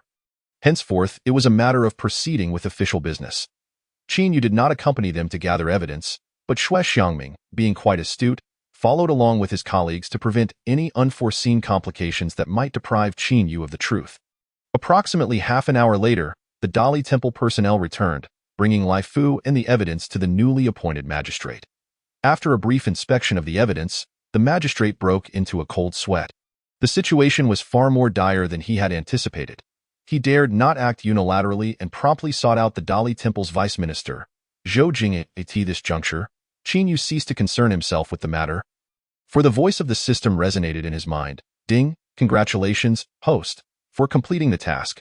Congratulations, host, for acquiring 400 years of simulation time. Congratulations, host, for obtaining the Huang-level advanced martial art, the 18 Dragon Subduing Palms." The 18 Dragon Subduing Palms, an unparalleled martial art of utmost masculinity. When cultivated to perfection, it becomes indestructible and invulnerable, capable of unleashing a dragon's roar upon the heavens with an imposing aura. Hearing the system's reward of this martial art, Qin Yu's heart surged with joy. Indestructible and invulnerable. Such descriptions were undeniably impressive. The notion of unleashing a dragon's roar upon the heavens carried an air of grandeur. Yet, he soon composed himself. Though the martial art was exceptional, its rank was too low. One cannot be greedy. It was best to elevate the Six Pulses Divine Sword to its zenith before considering other pursuits. Moreover, he had a preference for the long-range attack style of the Six Pulses Divine Sword. Thus, a pressing question emerged. Should he utilize the system's awarded time to elevate the Six Pulses Divine Sword or to simulate the I Jing? After a moment of contemplation, Qin Yu resolved to prioritize the simulation of the I Jing. As one's realm advanced, the requisite aptitude for further enhancing cultivation would become increasingly demanding. Elevating his aptitude was of utmost importance. Naturally, he could not exhaust all 400 years. After deliberation, he decided to reserve 50 years for future use. System: allocate 350 years to simulate the I Jing. Ding. Simulation commenced. After a period of cultivating the initial stage of the heavenly grade Jing, his aptitude experienced a tremendous boost, allowing him to grasp the terrifying potential of this martial art. He pondered that if he could push this technique to its ultimate limit, it would undoubtedly transform his life, propelling him to the pinnacle of this world. Thus, he resolved to continue the simulation, but the challenges proved far greater than he had anticipated. 120 years passed with no results. He did not give up and persevered, ultimately achieving a breakthrough at 158 years, elevating the Jing to the intermediate stage of the heavenly grade. Overjoyed, he realized he was merely a step away from the advanced stage, the legendary pinnacle of martial arts. He decided to persist in the simulation. 200 years later, still no progress. 300 years later, he remained at a standstill. 330 years later, he finally glimpsed a sliver of hope, and he was overjoyed, dancing with excitement. 350 years later, he felt he was on the verge of success, yet time had run out, forcing him to abandon his efforts. Upon hearing this outcome, Qin Yu couldn't help but grumble, "Is this a deliberate tease? So close, yet so far. If only I had used the remaining simulation time to strive for it, I might not even be able to sleep tonight." Helpless, Qin Yu addressed the system, allocate 30 years to simulate the Jing. This was his limit. He had to preserve some time for his own needs. The simulation continued. Gritting his teeth, he resumed the simulation, and finally, at 369 years, he elevated the Jing to the advanced stage of the heavenly grade. This was now the highest martial art in this world, yet he felt that transcending this world represented the true pinnacle, prompting him to continue the simulation. Ultimately, after 380 years, the simulation was exhausted, and while the Jing showed no further improvement, he unexpectedly discovered that there seemed to be even higher ranks beyond the heavenly grade. Simulation concluded. Boom! A torrent of vast information surged into Qin Yu's mind, a heavenly grade advanced martial art capable of driving the entire world, even the emperor of the Qian dynasty, into madness. Yet, at this moment, Qin Yu had no inclination to absorb or digest it. His heart was stirred by tumultuous waves. The existence of ranks beyond the heavenly grade was simply unbelievable. According to ancestral memories, there are fundamentally no martial arts beyond the celestial tier in this world. The earth tier is already exceedingly rare, while the celestial tier, as legend has it, is exclusive to the Li royal family. Moreover, not everyone is qualified to cultivate it. Ordinary princes can only practice martial arts above the earth tier. Only the emperor and the future crown prince have the privilege to pursue it. In other words, at present, within the realm of Deqian, only Emperor Qianwu is known to practice celestial-level martial arts. With no crown prince established yet, it implies that Qin Yu is the second individual for who else may be secretly cultivating celestial-level martial arts that remains shrouded in mystery. With a long sigh, Qin Yu dismissed these thoughts, resolving to focus on diligently cultivating the Jing, aiming to elevate his own qualifications first. No one had assigned him a new case, nor had the system issued any fresh tasks. So Qin simply returned home to engage in his practice. However, the commotion he stirred had already spread throughout the imperial capital, causing a significant uproar. The attempt on the life of the current prince consort, Qin Yu, was unexpectedly carried out by the esteemed General Qiao Feihu, which took everyone by surprise.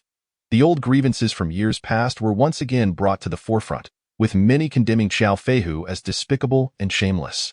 Simultaneously, there was a palpable anxiety among the populace regarding potential turmoil, for although Qiao Feihu had retreated from the front lines and no longer commanded troops, his influence within the military remained formidable, especially with two sons commanding significant forces outside.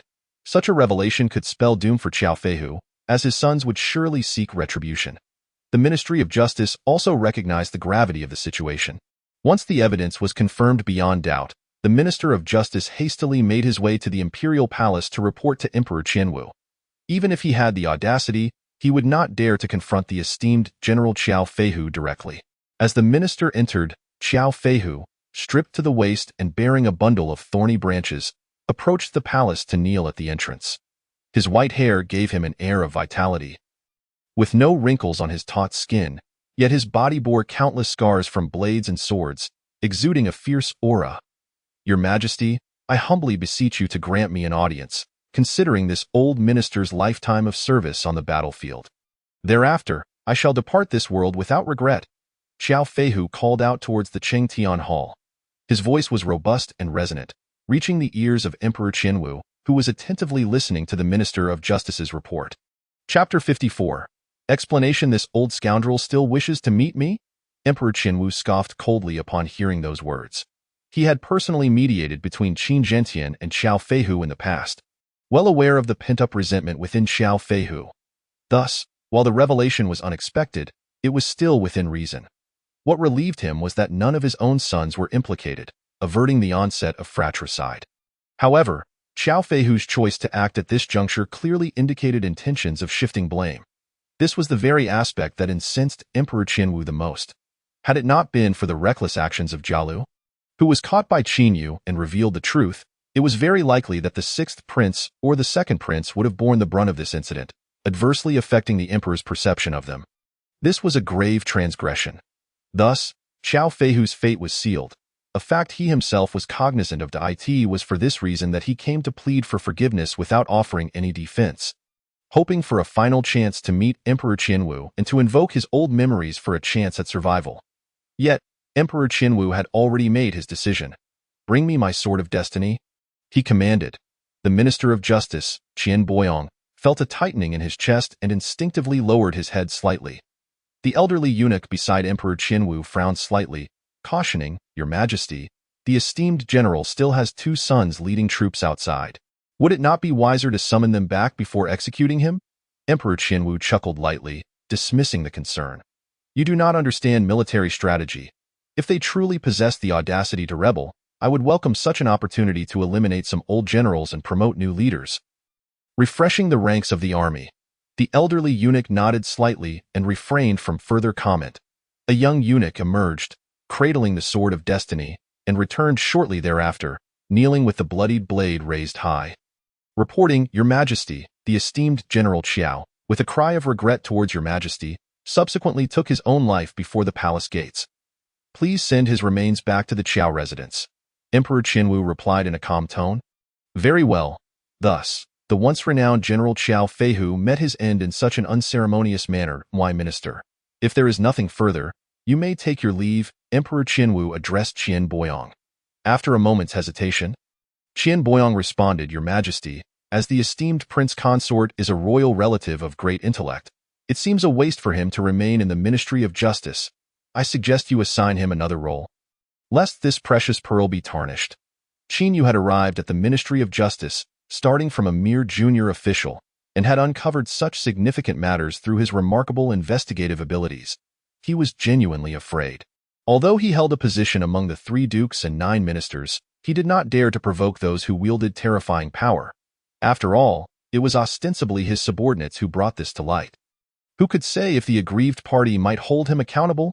At present, he merely wished to rid himself of the trouble that was Qin Yu. Denied. Emperor Qianwu spoke succinctly, gesturing for Qian Boyong to depart. "Thank you, Your Majesty." Qian Boyong bowed in gratitude and exited, secretly resolving to instruct his subordinates never to assign Qin Yu any further cases. He would allow Qin Yu to treat the Ministry of Justice as a retirement home. Once the Minister of Justice had left, a cryptic smile appeared on Emperor Qianwu's face. Who would have thought that this young man from the Qin family possessed such extraordinary investigative skills? How did I not realize this before? The elderly eunuch nodded. Indeed, the prince consort has demonstrated talents beyond the ordinary in this regard. And not just that, Emperor Qianwu continued, rising and lightly tapping the armrest of the dragon throne. He killed Xiong Yao's personal maid, Mingyue, showcasing his mastery at the mid-level of the 2nd rank. The elderly eunuch exhibited a hint of surprise. It has only been a short time, and he has already made such a breakthrough? Such talent is truly astonishing. I, too, find it somewhat incredible. The so-called mysterious master he speaks of has imparted not only the 6 meridians divine sword, but also other martial arts techniques, Emperor Qianwu remarked. His gaze flickering. Upon hearing this, the elderly eunuch's expression grew serious. "Your Majesty, do you imply that Prince Consort Qin is concealing something from you? It is likely more than just him. It is said that he and Xiong Yao have been practicing a special technique, often remaining in her quarters throughout the night. Qin Yu's rapid advancement in cultivation is probably related to this," Emperor Qianwu replied, unable to suppress a chuckle. "Truly, my good daughter. The elderly eunuch chose not to comment further. After a moment, Emperor Qianwu instructed, visit the prince consort's residence and inquire whether that so-called mysterious master has been in contact with him recently. If so, let him convey a message. I wish to meet him. Soon, 2 imperial edicts were issued from the palace. The first stated, the esteemed General Qiao, recognizing his grave sins, bore thorns as a sign of contrition. The emperor, appreciating his lifelong service, grants him a death with the sword of destiny. The second commanded, the 2 sons of Qiao Feihu are to immediately relinquish their military authority and proceed to the imperial capital to mourn for their father. It was evident to all that Emperor Qianwu intended to strip the Qiao family of their power. Their downfall was imminent. This display served as a testament to the might of the royal family, demonstrating that even an unsuccessful assassination attempt on a royal relative would incur severe consequences. Thus, Emperor Qianwu aimed to establish the absolute, untouchable status of the royal family. As for Qinyu, he garnered even more attention, with people acutely aware that his royal ties rendered him not someone to be trifled with. However, the highest-ranking nobles and princes did not regard Qinyu with much concern. Ultimately, the actions of Emperor Qianwu were merely to uphold the dignity of the royal family. Had it been another prince consort embroiled in such a scandal, the outcome would have been no different. Indifferent to the external turmoil, Qinyu returned home and resumed his cultivation. Before long, Princess Qiangyao arrived at his door, interrupting his training and leaving him somewhat irritable. Today, I have no desire to practice the Jade Maiden Heart Sutra, perhaps another time, he declared. Although cultivating the Jade Maiden Heart Sutra was somewhat faster than ordinary methods, it paled in comparison to the upgraded star absorption technique. Moreover, Qinyu now believed that enhancing his martial aptitude through the I Jing Jing was more crucial. His irritated expression was misinterpreted by Princess Qiangyao as disdain, causing her lovely face to darken. This scoundrel, has he lost interest in me so soon? Am I truly so unappealing? I was already quite accommodating last time. Is it that I was not proactive enough? Princess Qiangyao's mind raced with thoughts, leading her to question her own allure for the first time. She yearned to confront Qinyu, yet found the words stuck in her throat, ultimately resorting to a haughty snort. You think I am so eager to practice the Jade Maiden Heart Sutra with you? I have important matters to discuss. What matters? Qinyu inquired, puzzled, as he saw no significant issues that Princess Qiangyao might have with him. With a serious demeanor, Princess Qiangyao replied, I suddenly recalled something. Yesterday, you killed Mingyue in the back garden, demonstrating your mid-level second-rank prowess. This will undoubtedly attract Father Emperor's attention. You must concoct a plausible explanation. Chapter 55. Enjoyment. Qinyu was taken aback by Princess Qiangyao's words.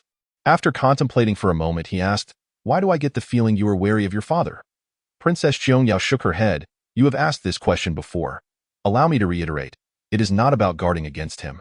We cannot possibly guard against him. Do you have any idea how many individuals in this palace act as his eyes and ears? So what are you implying? My intention was for you to conceal your prowess, allowing you to surpass the other princes more swiftly and ascend to greater heights, ensuring your safety in the future. However, that is no longer feasible. Our father will undoubtedly be very concerned about the rapid enhancement of your abilities. Princess Qiangyao spoke with a grave expression. Qinyu sensed that her thoughts were more complex than her words suggested, yet he had no inclination to dwell on such matters. The most pressing concern was how to deal with Emperor Qianwu. Historically, royal families are devoid of genuine affection. Emperors are the most suspicious of all. Henceforth, it is imperative to maintain a low profile and develop discreetly, until one possesses the strength to crush him before acting freely. Qinyu had already devised a strategy but still wore an expression of helplessness. What should I do then? You have already given him the 6 Meridians Divine Sword. Are you suggesting I hand over the Ling Bo Weibu as well? We have interacted frequently these days, and you are aware of how my cultivation has progressed. There are no secrets. After pondering for a moment, Princess Qiangyao replied seriously, I believe father has little interest in the Ling Bo Weibu. I suggest you surrender the Jade Maiden Heart Sutra. Qinyu feigned reluctance, hesitating for a while before nodding. It seems there is no other option. Just then, a servant outside reported, Your Highness, Princess, Master Qiao has arrived, claiming to bring the Emperor's decree for you both to attend the study and listen to the edict. Princess Qiangyao and Qinyu exchanged glances, said nothing further, and proceeded toward the study. In the entire palace, The only person qualified to deliver edicts with the surname Chao is none other than the Emperor Qianwu's personal eunuch. Chao Jingyuan it is said that he has gained the emperor's deep trust and secretly wields a formidable power. His cultivation level being unfathomable, his personal visit to convey the edict must be for a special purpose. Soon, Qin Yu and Princess Qiangyao arrived at the study, where Chao Jingyuan observed proper etiquette. Bowing deeply and respectfully, this humble servant pays his respects to your highness, princess, and the esteemed prince consort. Princess Qiangyao smiled. Master Chao, there is no need for such formalities. Please rise. Qin Yu offered only a slight nod. Chao Jingyuan glanced at him, cleared his throat, and raised his voice. Prince consort, the emperor's edict is as follows. The leader of the rebels has been slain, so you may rest easy. This matter is hereby concluded. I have heard that your cultivation has made tremendous strides, which I assume is due to the guidance of that mysterious master you mentioned. I hold great admiration for him. Could you perhaps introduce us?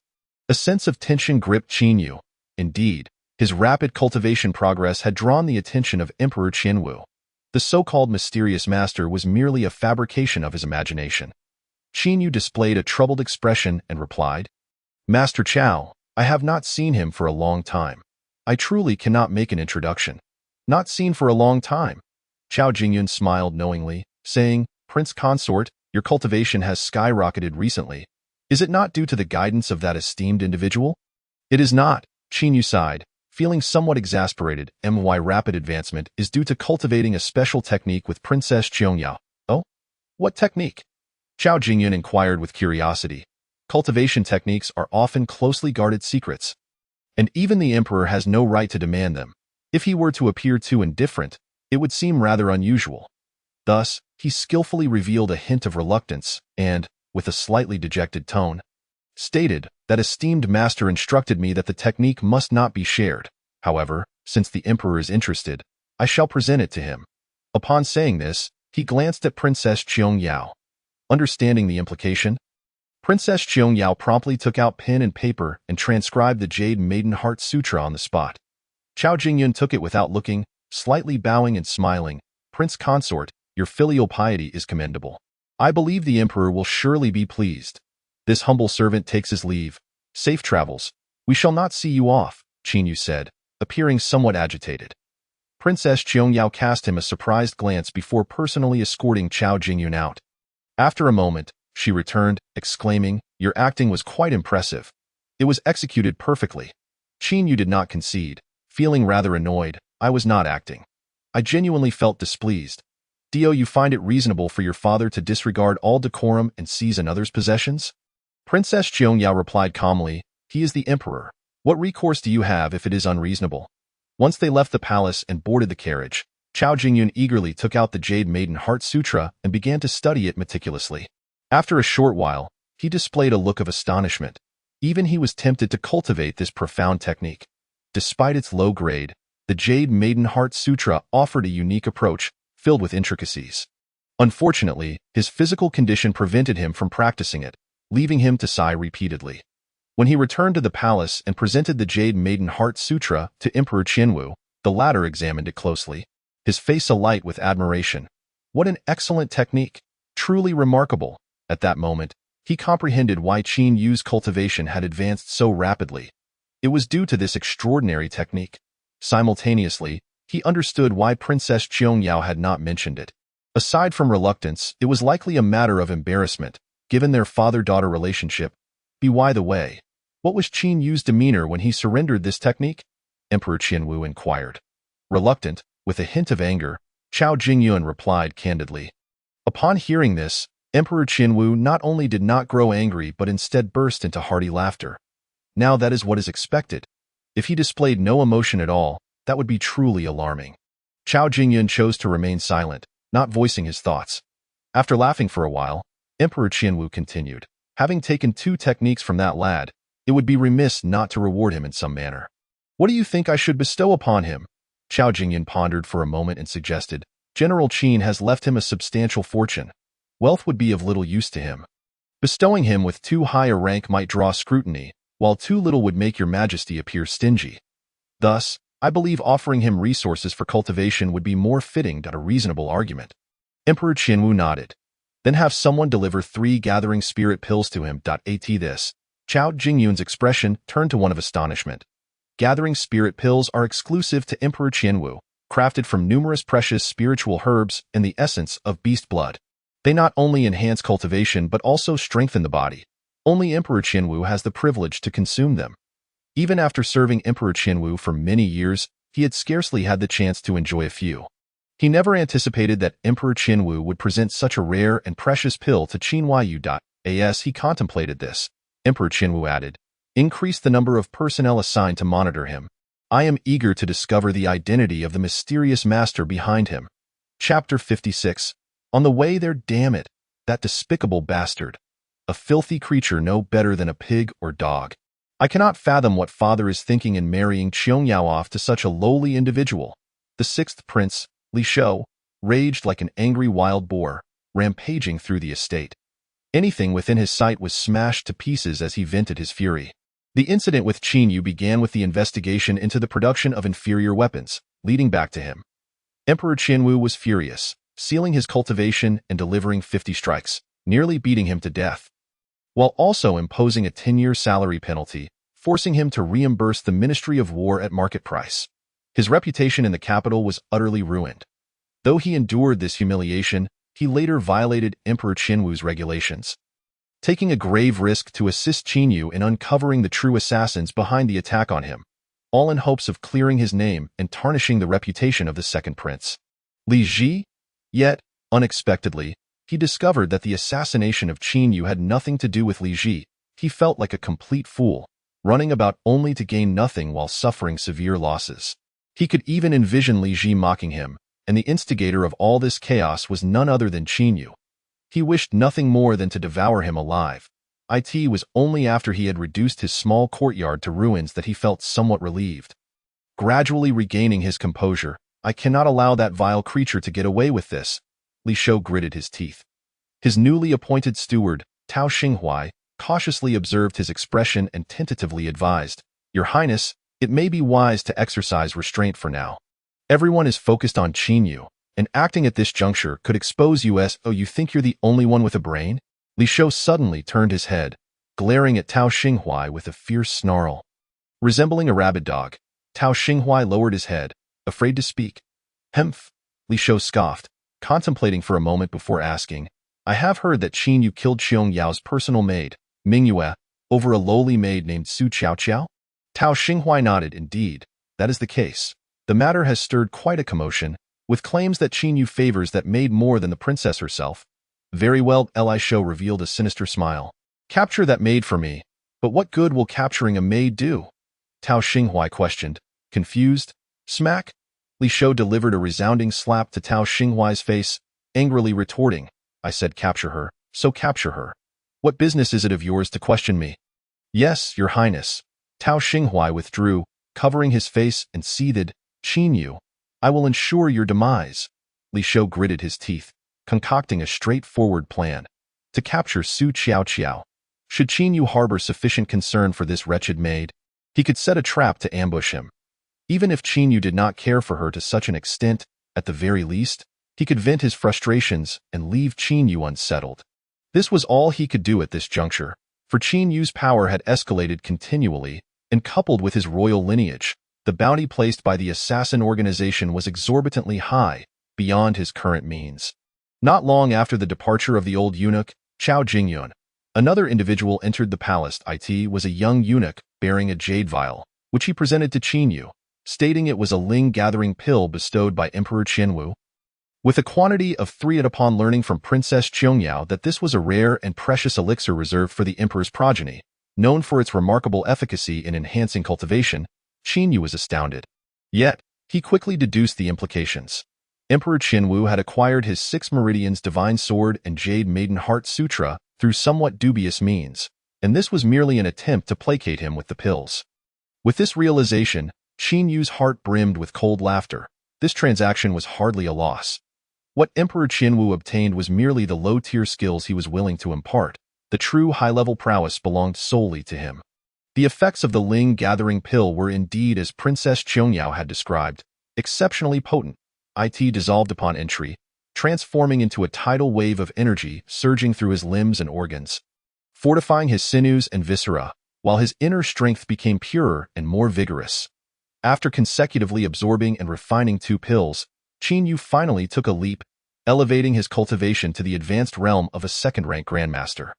At this moment, he found himself on par with Princess Qiangyao.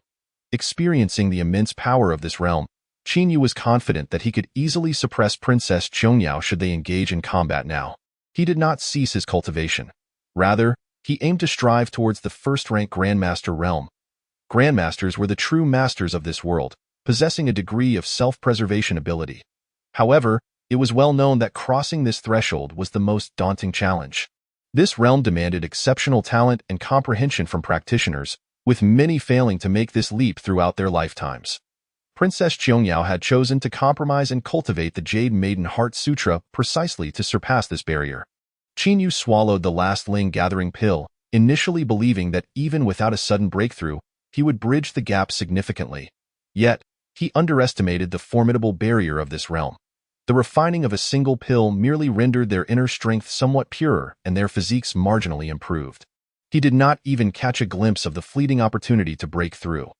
His innate talent simply fell short. With a quiet sigh, Qin Yu did not allow himself to be perturbed, for he possessed the heavenly high-level Jing. A lack of talent was merely a reflection of his short cultivation time. Given a little time to enhance his aptitude, breaking through this realm would not pose a challenge. Qin Yu commenced his practice of the Jing, continuing until the following morning, pausing only for breakfast before heading to the Dali Temple. To his bewilderment, the system had yet to issue any new tasks. He was not particularly anxious, as there were no new cases assigned to him at the Dali Temple, allowing him to focus entirely on his cultivation. This state of affairs persisted for several days, until Qin Yu began to sense something amiss. Other constables frequently received cases to handle, and sometimes, due to a shortage of personnel, even Xue Xiangming, who accompanied him, had been summoned multiple times. Yet, he himself had received no tasks. Xue Xiangming soon noticed this anomaly and, after inquiring around, discovered the reason, bringing the news to Qin Yu. "Your Highness, it is Lord Qian Boyang, the Dali Temple Minister, who has decreed that no one is to assign you tasks, insisting you take a proper rest." Qin Yu was taken aback. After a moment's contemplation, he surmised that the uproar he had caused had placed considerable pressure on the Dali Temple, prompting Qian Boyang to request he lay low for a while. In any case, with no system tasks to attend to, Qin Yu was quite pleased to channel all his energy into cultivation. On one such day, news spread throughout the imperial capital. One of Qiao Feihu's sons had returned with 100 personal guards to the capital, presenting the military token to Emperor Qianwu. Another son, however, was en route. Chapter 57. An audience with the prince consort. Qin Yu learned of this news but did not dwell on it after all. Qiao Feihu had endured for so many years. Could his son be any bolder? Especially now, while the matter of Qiao Feihu's death still lingered in the air. However, at noon that very day, a voice resonated in his mind. Ding! System task issued. Rescue Su Qiao and uncover the mastermind behind her abduction. Upon completion, you shall receive a substantial amount of deduction time and a cultivation technique. Upon grasping the task's content, Qin Yu was momentarily taken aback, only for a fierce blaze of wrath to ignite within him. Regardless of who had dared to kidnap Qiao, they must face the consequences. Su Qiao was the sole woman in this world who had genuinely cared for him, treating him as her all. She was also the one he was most concerned about, intending to cultivate her as a formidable ally.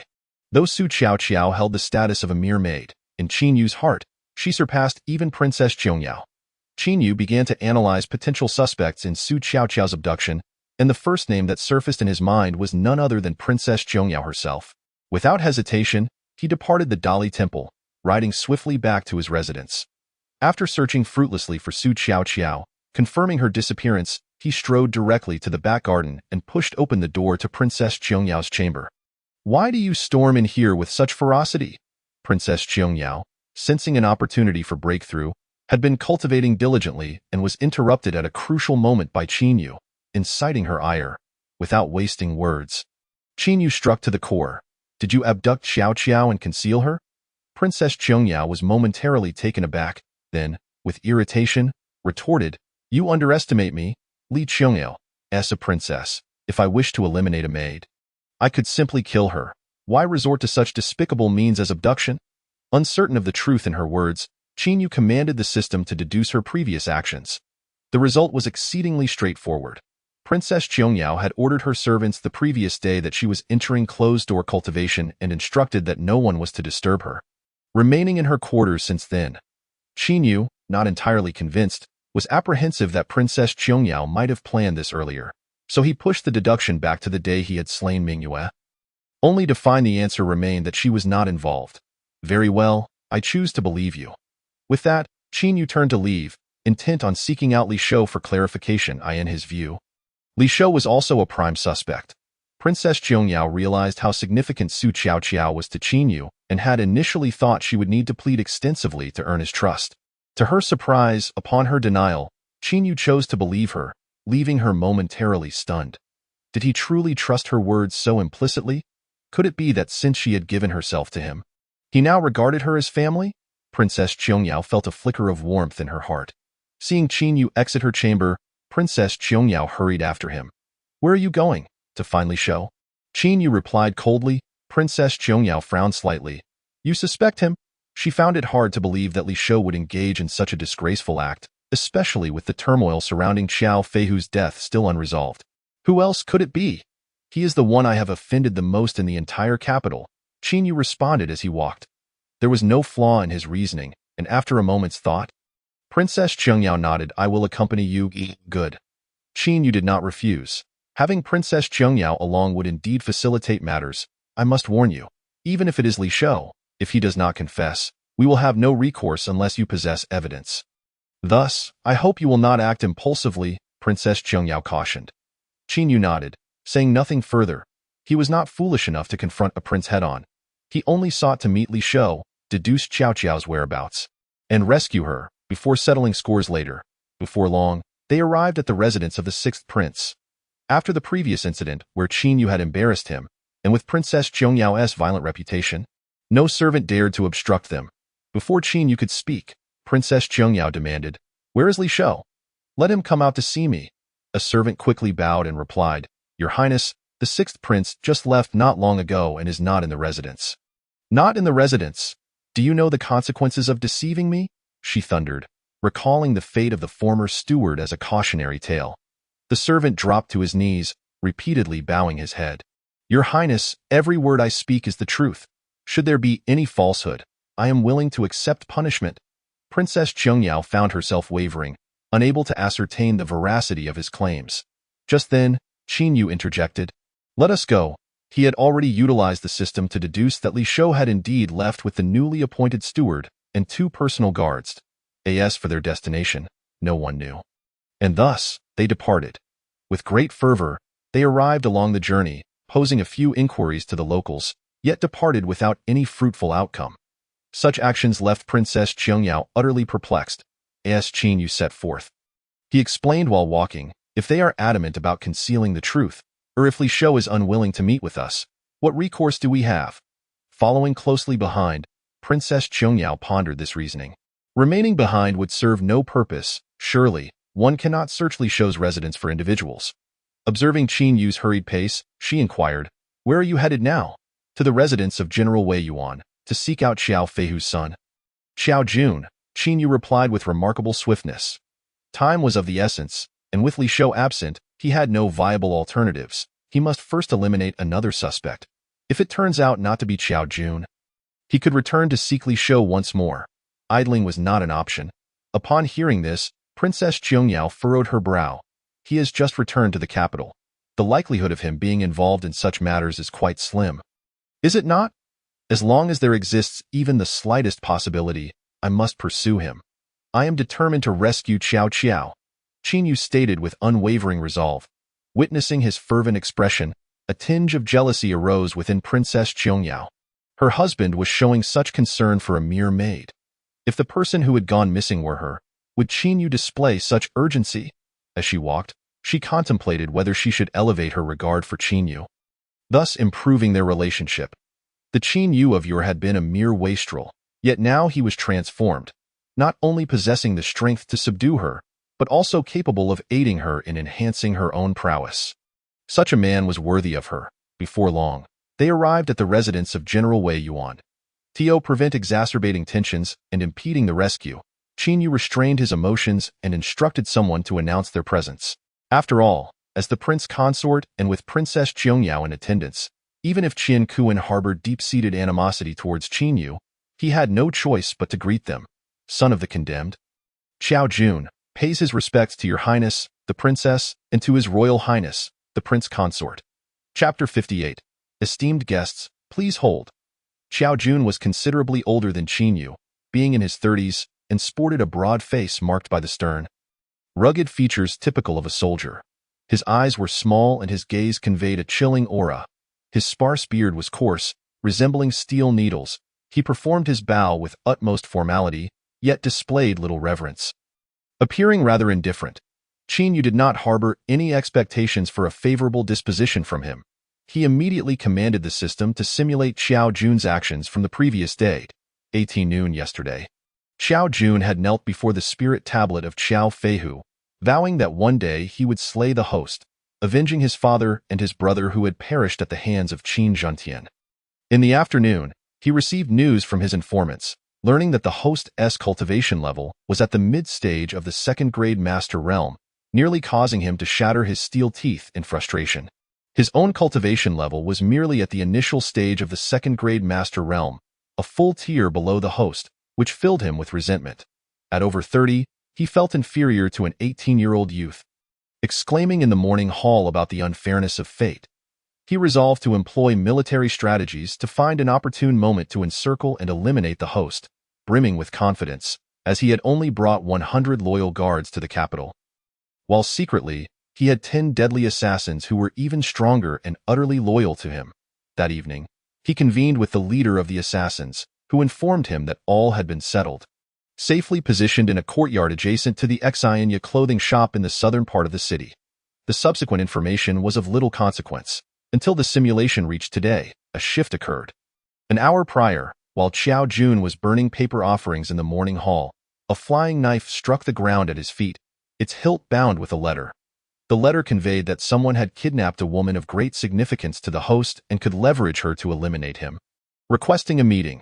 After much hesitation, Xiao Jun went to the back entrance of the Qiao residence to meet Tao Xinghuai, who handed over Su Qiao and informed him of how the host had killed a maidservant of Princess Qiangyao for Su Qiao's sake. Xiao Jun decided to take the risk, testing whether he could use Su Qiao to kill the host, and had the assassins take her away. As for the subsequent details, Qin Yu had no interest in reviewing them. The situation was clear. Su Qiao was in the courtyard where Xiao Jun's assassins resided. The individual responsible for her abduction was none other than the man named Tao Xinghuai. Considering that at this critical juncture, the 6th princely show had conveniently vacated his residence, the identity of the mastermind was evident. Though Xiao Jun was merely at the initial stage of the second-grade master realm, it was highly probable that his assassin's cultivation levels would not exceed his own. However, given Su Qiao's safety, Qin Yu felt that relying solely on himself for the rescue might be somewhat precarious. After all, this was a mission to save someone, not to kill, significantly elevating the difficulty. Furrowing his brow, Qin Yu contemplated his strategy. Observing his silence, Princess Qiangyao decided to test Xiao Jun herself. General Qiao, I have heard. Yet before she could finish, Qin Yu interrupted, let us depart. There is nothing to discuss with him.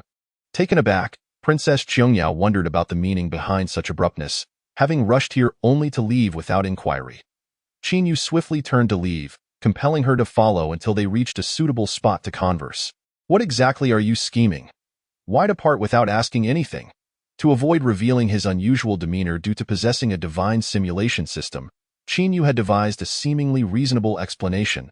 Do you believe that if we directly inquire, even if Xiao Jun is the perpetrator, he would provide us with the answers we seek? Of course not, Princess Qiangyao replied without hesitation. In truth, she deemed Qin Yu's actions today to be rather reckless. Believing that such inquiries would yield no results, her following him was merely out of concern for his safety, fearing he might encounter danger. Princess Qiangyao's reaction was anticipated by Qin Yu, who continued, thus, I aim to stir the grass to frighten the snake. If he is guilty, he will undoubtedly make immediate arrangements, and we can keep a close watch to potentially locate Su Qiao. This is the only plan I can conceive at present. After a moment's contemplation, Princess Zhongyao nodded in agreement, recognizing this as the best contingency plan. Qin Yu is not only brave, but also strategic. We shall act separately. You monitor the back entrance of the Qiao residence while I observe the front. If any suspicious individuals depart, we shall follow, Qin Yu instructed. Although being dispatched by Qin Yu to rescue a mere maidservant vexed Princess Zhongyao, her intelligence prevented her from opposing him at this juncture. She nodded affirmatively. Very well. With that, she set off. Once she departed, Qin Yu felt a headache coming on regarding how to reasonably seek assistance from the Dali Temple. Confronting Tin with one, he could not guarantee Su Qiao's safety. Just then, a paper ball suddenly flew towards him. Qin Yu reacted swiftly, catching it and scanning his surroundings, yet found no suspicious individuals. Retreating to a secluded corner, he opened the paper ball, which contained succinct information. 10 of Qiao Jun's assassins, 6 at the initial stage of the 3rd grade minor master realm, 3 at the intermediate level, and 1 at the advanced level. Upon reading this, Qin Yu displayed a look of astonishment. Were these details authentic? If so, who possessed such intimate knowledge of Qiao Jun's assassins? Moreover, why extend assistance to him? If they were false, it was likely a trap. Who was the architect behind it? For a moment, Qin Yu found himself at a loss, his expression fraught with indecision. At that moment, another paper ball flew in his direction. Qin Yu caught it and quickly scanned the area, only to see the street bustling with ordinary passers-by, all appearing completely normal. Unable to identify anyone, he opened the paper ball to reveal the message. You must choose to trust me? Qin Yu could not help but scoffed. To accept such a proposition without scrutiny would indeed be folly. Suddenly, an epiphany struck him. He realized he had fallen into a cognitive trap, that was to say. The outside world presumed his current cultivation level to be at the mid-stage of the 2nd grade master realm, while in truth, he had already attained the advanced level. Although it was merely a small tier difference, the disparity in strength was substantial, particularly for him. Thus, the potential adversaries' schemes against him were predicated on their erroneous perception of his capabilities. In light of this, even if he ventured forth alone, the risks would not be excessively high at that moment. A patrol of 30 soldiers from the 5-city army passed by, chastising the citizens obstructing the street, catching Qin Yu's attention. Previously, he had lacked an excuse to mobilize troops. Now, he had one. Despite the mysterious informant's message appearing somewhat dubious, it ultimately served as a pretext. With this thought in mind, Qin Yu called out to the soldiers of the 5-city army. Esteemed guests, please hold, Chapter 59. I would rather die. The leader, clad in leather armor and wielding a standard long blade, was a tall, lean figure, an official of the 5-city army of a non-entry rank. Upon hearing the call, he turned to look and, upon recognizing Qin Yu, promptly bowed in deference. Prince Consort Qin, how may I assist you? The others also turned their gazes, filled with curiosity, at present. Qin Yu was a well-known figure in the capital. A prodigy who had concealed his talents for years, renowned for his remarkable sleuthing abilities, yet a mere constable who had been targeted for assassination by General Qiao Feihu. Discussions of him echoed throughout the streets and alleys. A topic of intrigue among the populace. I seek to rescue someone and require your assistance. Qin Yu wasted no time in addressing the matter at hand, while the official displayed a rather perplexed expression. Your Highness, as a member of the Dali Temple, I find it difficult to obey your commands as we belong to the Wuqingbing Mashi. Qin Yu understood his concerns, as they were indeed from different departments. Thus, he rephrased his request, saying, I am not acting on behalf of the Dali Temple, but rather as a private individual reporting a case to you. The person I seek to rescue is being held captive by 10 assassins. If I rescue them while you apprehend the criminals, it will certainly count as a merit. Upon hearing this, the official's eyes brightened. Maintaining public order and stability is the duty of the Wuqingbing Mashi. There is no time to waste. Please lead the way, Your Highness. Since this was not a case belonging to the Dali Temple, they could justifiably intervene as the Wuqingbing Mashi, rescuing the kidnapped individual and capturing the criminals, which would indeed be a commendable achievement. Moreover, they could also gain a favor from the prince, making it a win-win situation. The official led his men and followed Qin Yu, swiftly arriving at their destination. Qin Yu glanced at the members of the Wuqingbing Mashi and instructed, once I infiltrate, you should find some reason to knock on the door, trying to delay as many of their members as possible to draw their attention, without engaging in direct combat. Having gathered intelligence on their capabilities prior to this, Yu had no expectation for them to participate directly in the rescue operation. Their primary role was to attract the attention of the assassins and disperse them, thus allowing Yu an opportunity to safely rescue Su Xiaoqiao. Being seasoned veterans, they immediately comprehended Yu's intentions and promptly set about their tasks. Yu found an unoccupied corner and leapt onto the wall to observe the situation inside. The courtyard contained 4 rooms, with 2 guards stationed at the entrance of one room. One was meditating, while the other was idly playing with a longsword. Their failure to notice Yu on the wall indicated their inferior martial prowess. The presence of guards at the door suggested that there was something or someone of great importance inside, making it highly likely that Su Xiaoqiao was within. After exchanging a glance with the waiting official, Yu signaled him before jumping down. The official immediately began to pound on the door, shouting, "Listen up. We are the Wuqingbing Mashi, responding to reports of unidentified individuals gathering here. Open the door for an immediate search, or you will bear the consequences." Startled, the 2 guards at the door stood up, their eyes filled with vigilance as they turned to face the courtyard entrance. From the adjacent room, 4 individuals armed with long knives charged out, taking positions on either side of the entrance. Additionally, a middle-aged man dressed like a steward emerged, signaling the others to sheath their weapons while forcing a somewhat unnatural smile. "I'm here, esteemed officials. I have arrived." With a few shouts, the steward approached the entrance, producing several gold coins from his sleeve, prepared to appease any grievances. The 2 guards at the door sheathed their long knives and stepped into the courtyard, maintaining a distance to appear less conspicuous as they adjusted their expressions to resemble ordinary individuals. At this moment, 7 individuals had appeared, with 3 still unaccounted for. Yu, however, could not afford to dwell on that and activated his Lingbo Weibo. Swiftly advancing toward the room, the steward-like assassin sensed him and abruptly turned, shouting, "Stop him!" Yet, he was a moment too late. Bang! Yu burst through the door, colliding with an incoming assailant. With a swift gesture, he unleashed a surge of sword energy that severed the man's leg before he could launch an attack. A piercing scream echoed as Yu scanned the room, discovering an adjoining chamber, and dashed inside. In the next moment, he froze in place, paralyzed by what he saw. Inside stood one person, a dagger poised menacingly at Su Xiaoqiao's throat, the blade ominously dark and purple, clearly laced with poison. Su Xiaoqiao's mouth was gagged with a cloth, emitting muffled sounds as her eyes desperately signaled him to leave. "Don't move, or I will kill her," the assassin hissed, his gaze devoid of any panic, reflecting only a chilling indifference to both his own life and that of others. Yu's heart sank. The very scenario he had dreaded had come to pass. Just then, the sounds of a fierce struggle erupted outside, indicating that the Wuqingbing Mashi had breached the premises. Yu could not help but sigh internally. He had instructed them to hold back. Why had they charged in so recklessly? At that moment, the 2 guards burst into the room without uttering a word, raising their longswords to strike at Yu's vital points. Realizing he could not afford to remain passive, Yu contemplated his options, knowing that any action might result in Su Xiaoqiao's demise. Just then, a swift sword energy sliced through the air from the side, targeting the assassin holding Su Xiaoqiao. The assassin, caught off guard and distracted by Yu, had no time to react as his head exploded into a gruesome mess. 2 more streaks of sword energy followed, sending the assassins who had approached Yu reeling backward. Then a familiar voice rang out. "What are you hesitating for? Kill them!" Unbeknownst to Yu, Princess Qiangyao had stealthily entered and stood by Su Xiaoqiao's side. "Thank you." Yu breathed a sigh of relief, his concerns alleviated. With that worry gone, his expression hardened, and he activated Lingbo Weibo, darting out with urgency. Swish!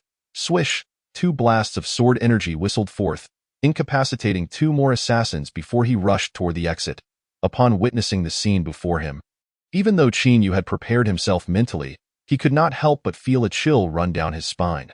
The courtyard was strewn with the bodies of the Wuqingbing Mashi, and the only one still alive was the tall, thin official, clinging to life.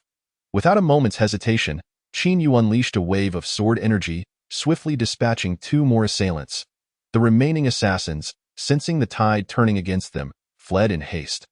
Yu had no interest in pursuing them and returned to the room, only to find that the 3 assassins he had injured were now lifeless, their lips purple from poison, a clear indication of their self-inflicted demise. Qin Yu's expression darkened as he hurried outside. The two remaining assassins he had incapacitated had also perished, while the tall, thin official, seemingly driven to madness, was hacking at the corpses with a blade, roaring like a beast. Qin Yu felt a sense of helplessness. Truly, they were assassins willing to die rather than grant him the opportunity to solve the case and fulfill his mission. Chapter 60. Do you not know? Qin Yu, this is all your fault. If it weren't for you, my brothers wouldn't have died. You shall pay for their lives. The official, eyes bloodshot, charged at him with a long knife, appearing utterly deranged. Qin Yu furrowed his brow, about to subdue him, when a sword energy sliced through the air from behind. Thud! The official collapsed to the ground, coughing up blood. Princess Qiong Yao's cold voice resonated. Who do you think you are to treat the prince with such disrespect? Were it not for the sacrifice of your comrades, I would have executed you today. Qin Yu could empathize with the official's feelings and patiently replied, I warned you not to engage in combat. Your reckless ambition to claim credit has led to this unfortunate situation. How can you blame me? Upon hearing this, the official fell to his knees in the pool of blood, weeping bitterly, blood tears streaming from his eyes. Brothers, I have failed you. Indeed, a man of loyalty and honor, Princess Qiong Yao remarked before turning to Qin Yu. Your maid has fainted. Take her back to the residence for some rest. Qin Yu turned to see Su Qiao slumped in Princess Qiong Yao's embrace, her unconscious form still bearing traces of fear on her face. Thank you, Qin Yu said sincerely. Had it not been for Princess Qiong Yao's timely intervention, Su Qiao might have met a tragic fate. We are all family. No need for thanks, Princess Qiong Yao replied, shaking her head, her expression turning icy as she declared, Qiao Jun has truly overstepped. I shall not let this matter rest. Qin Yu cradled Su Qiao and inquired, By the way, how did you find your way here? As you suspected, the Qiao family is indeed involved. I was watching the back entrance of the Qiao residence when I saw a suspicious figure emerge. I followed them here, she explained. Qin Yu felt a surge of urgency and asked, Where is that person now? I knocked him out and left him in a corner outside the courtyard. Quick, lead me to him. Princess Qiong Yao understood the significance of this individual in solving the case, and without hesitation guided Qin Yu to the location she had indicated. Upon arrival, her expression darkened. The person is gone. Qin Yu furrowed his brows, contemplating for a moment before stating, Return to the residence. The situation had not unfolded favorably thus far, and breaking through Qiao Jun's defenses seemed increasingly difficult. Yet, he remained undeterred. As the system had pinpointed a key figure named Tao Xinghuai, he was nearly certain that this individual was affiliated with the Sixth Prince. If he could locate him, even if only a corpse, Qin Yu could follow the trail to complete his mission. With the local officials providing a report on the scene, Qin Yu and Princess Qiong Yao returned to the residence with Su Qiao. On the way, Princess Qiong Yao asked, How did you manage to arrive here before me? Originally, this would have been difficult to explain, but now it was no longer an issue. Qin Yu handed her the note he had received. Someone has been aiding me from the shadows? Princess Qiong Yao wore a perplexed expression as she glanced at the note she had received, her countenance shifting to one of astonishment. Who, after all, possessed such profound insight into the situation involving Qiao Jun's assassins? I, too, am uncertain. Qin Yu shook his head and then offered Princess Qiong Yao a line of thought. It ultimately depends on identifying the true culprit and determining who stands to gain the most. If we assume that this incident was orchestrated by the Sixth Prince, the beneficiary is likely one of your brothers. The expression on Princess Qiong Yao's face darkened. The Emperor Qinwu remains in robust health, and the prospect of abdication seems distant. Has the struggle already escalated to this degree? Contemplating this, a cold smile crept across Princess Qiong Yao's heart. Let them create chaos. The more tumultuous, the better. Ideally, they would expend their energy and time on such trifles. Allowing her to quietly cultivate her strength in the shadows. One day, she would crush all the princes with absolute power and pull down that exalted figure, declaring herself sovereign, in the face of overwhelming might. All schemes and intrigues would be mere farces. Once she attained the lofty realm of a first-rank grandmaster, she could practice the techniques of an even higher tier, unknown even to the Emperor Qianwu. Of course, prior to that, she needed Qin Yu's techniques to expedite her cultivation and establish a solid foundation for her strength. As these thoughts raced through her mind, Princess Qiong Yao gathered her focus and directed her attention to the matter at hand. The suspicion surrounding the second Prince Li Ji was substantial, while the culpability of others remained uncertain. Qin Yu nodded in agreement, sharing her sentiment that it was highly plausible that other princes sought to muddy the waters for their own gain. Upon returning home, Princess Qiangyao changed into a different outfit and made her way to the imperial palace. Given the events of the day, whether it was the Dali Temple or the five-city military command, relying on them to uncover the truth seemed highly improbable. Thus, it was best to prompt Emperor Qianwu into action, decisively dealing with the sixth prince and formally initiating the contest for the throne among the princes. Upon meeting Emperor Qianwu, Princess Qiangyao revealed everything without reservation, including her and Qin Yu's suspicions regarding the sixth prince. "Father," she exclaimed, her face etched with sorrow, "it must be my sixth brother. Who else could it be? He surely intends to use Qiao Jun's assassins to eliminate Qin Yu. Do not make baseless accusations without evidence," Emperor Qianwu replied, seemingly disinterested in the matter. "You claim that Qin Yu received a note from a mysterious individual, which led him to discover the whereabouts of those assassins." "Indeed," Princess Qiangyao replied, producing 2 pieces of paper and handing them to Emperor Qianwu. "Father, please take a look." Emperor Qianwu perused the notes briefly, furrowing his brow before tossing them to the side, where they landed in front of the elderly eunuch, Chao Jingyun. "Qiangyao, you may return. I shall send someone to investigate this matter and will ensure that both you and Qin Yu receive an explanation." His tone was calm, yet it bore a hint of dismissiveness. Princess Qiangyao's expression shifted to one of agitation as she spoke rashly. "Father, it is not that I am ignorant. The squabbles among my brothers do not concern me. I merely wish for us to live peacefully." Her words effectively brought the conflict among the princes into the open. Emperor Qianwu's expression darkened. "Choose your words carefully." Princess Qiangyao smiled bitterly. "If that is the case, then father must decide for himself." With that, she turned and left, clearly brimming with emotion. Seeing this, Emperor Qianwu's expression soured, and he sighed, revealing a hint of helplessness. "This girl must harbor some resentment towards me. In the past, I wronged her mother, leading to her tragic demise, and then I forced her to marry that Qin lad. After finally coming to terms with him, she is now repeatedly targeted. She must blame me for all of this." Chao Jingyun, the elderly eunuch, leaned slightly forward. "Since ancient times, rulers have often been solitary. Does your majesty not realize this?" Chapter 61. "Capture him for me, you old eunuch." Emperor Qianwu scolded Chao Jingyun, his expression turning grave. "Who do you think is responsible for conveying messages to Qin Yu?"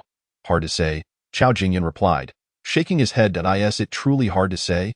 Or do you simply lack the courage?" Emperor Qianwu inquired with a knowing tone. Chao Jingyun maintained a calm demeanor as he continued. "Since your majesty has broached the subject, I shall speak candidly. The most likely suspect is myself, as my duty is to assist your majesty in monitoring the realm. Yet my subordinates are mostly in plain sight. Next, it could be your shadow guards. No one possesses greater infiltration capabilities than they'd. It would not be surprising if there were moles among Qiao Jun's assassins. Lastly, any of the princes could be implicated, as they understand that the civil officials of Deqian are ineffectual, and that military generals are the true foundation of power. It is only natural for them to begin laying their plans early. As for who bears the most suspicion, I leave that to your majesty's judgment." Emperor Qianwu's expression returned to normal. "I instructed you to keep an eye on Qin Yu. Have you noticed anything unusual about him?" "Nothing out of the ordinary. Why is it that these events seem to revolve around him and gradually involve the princes? There are forces at work behind the scenes pushing him forward."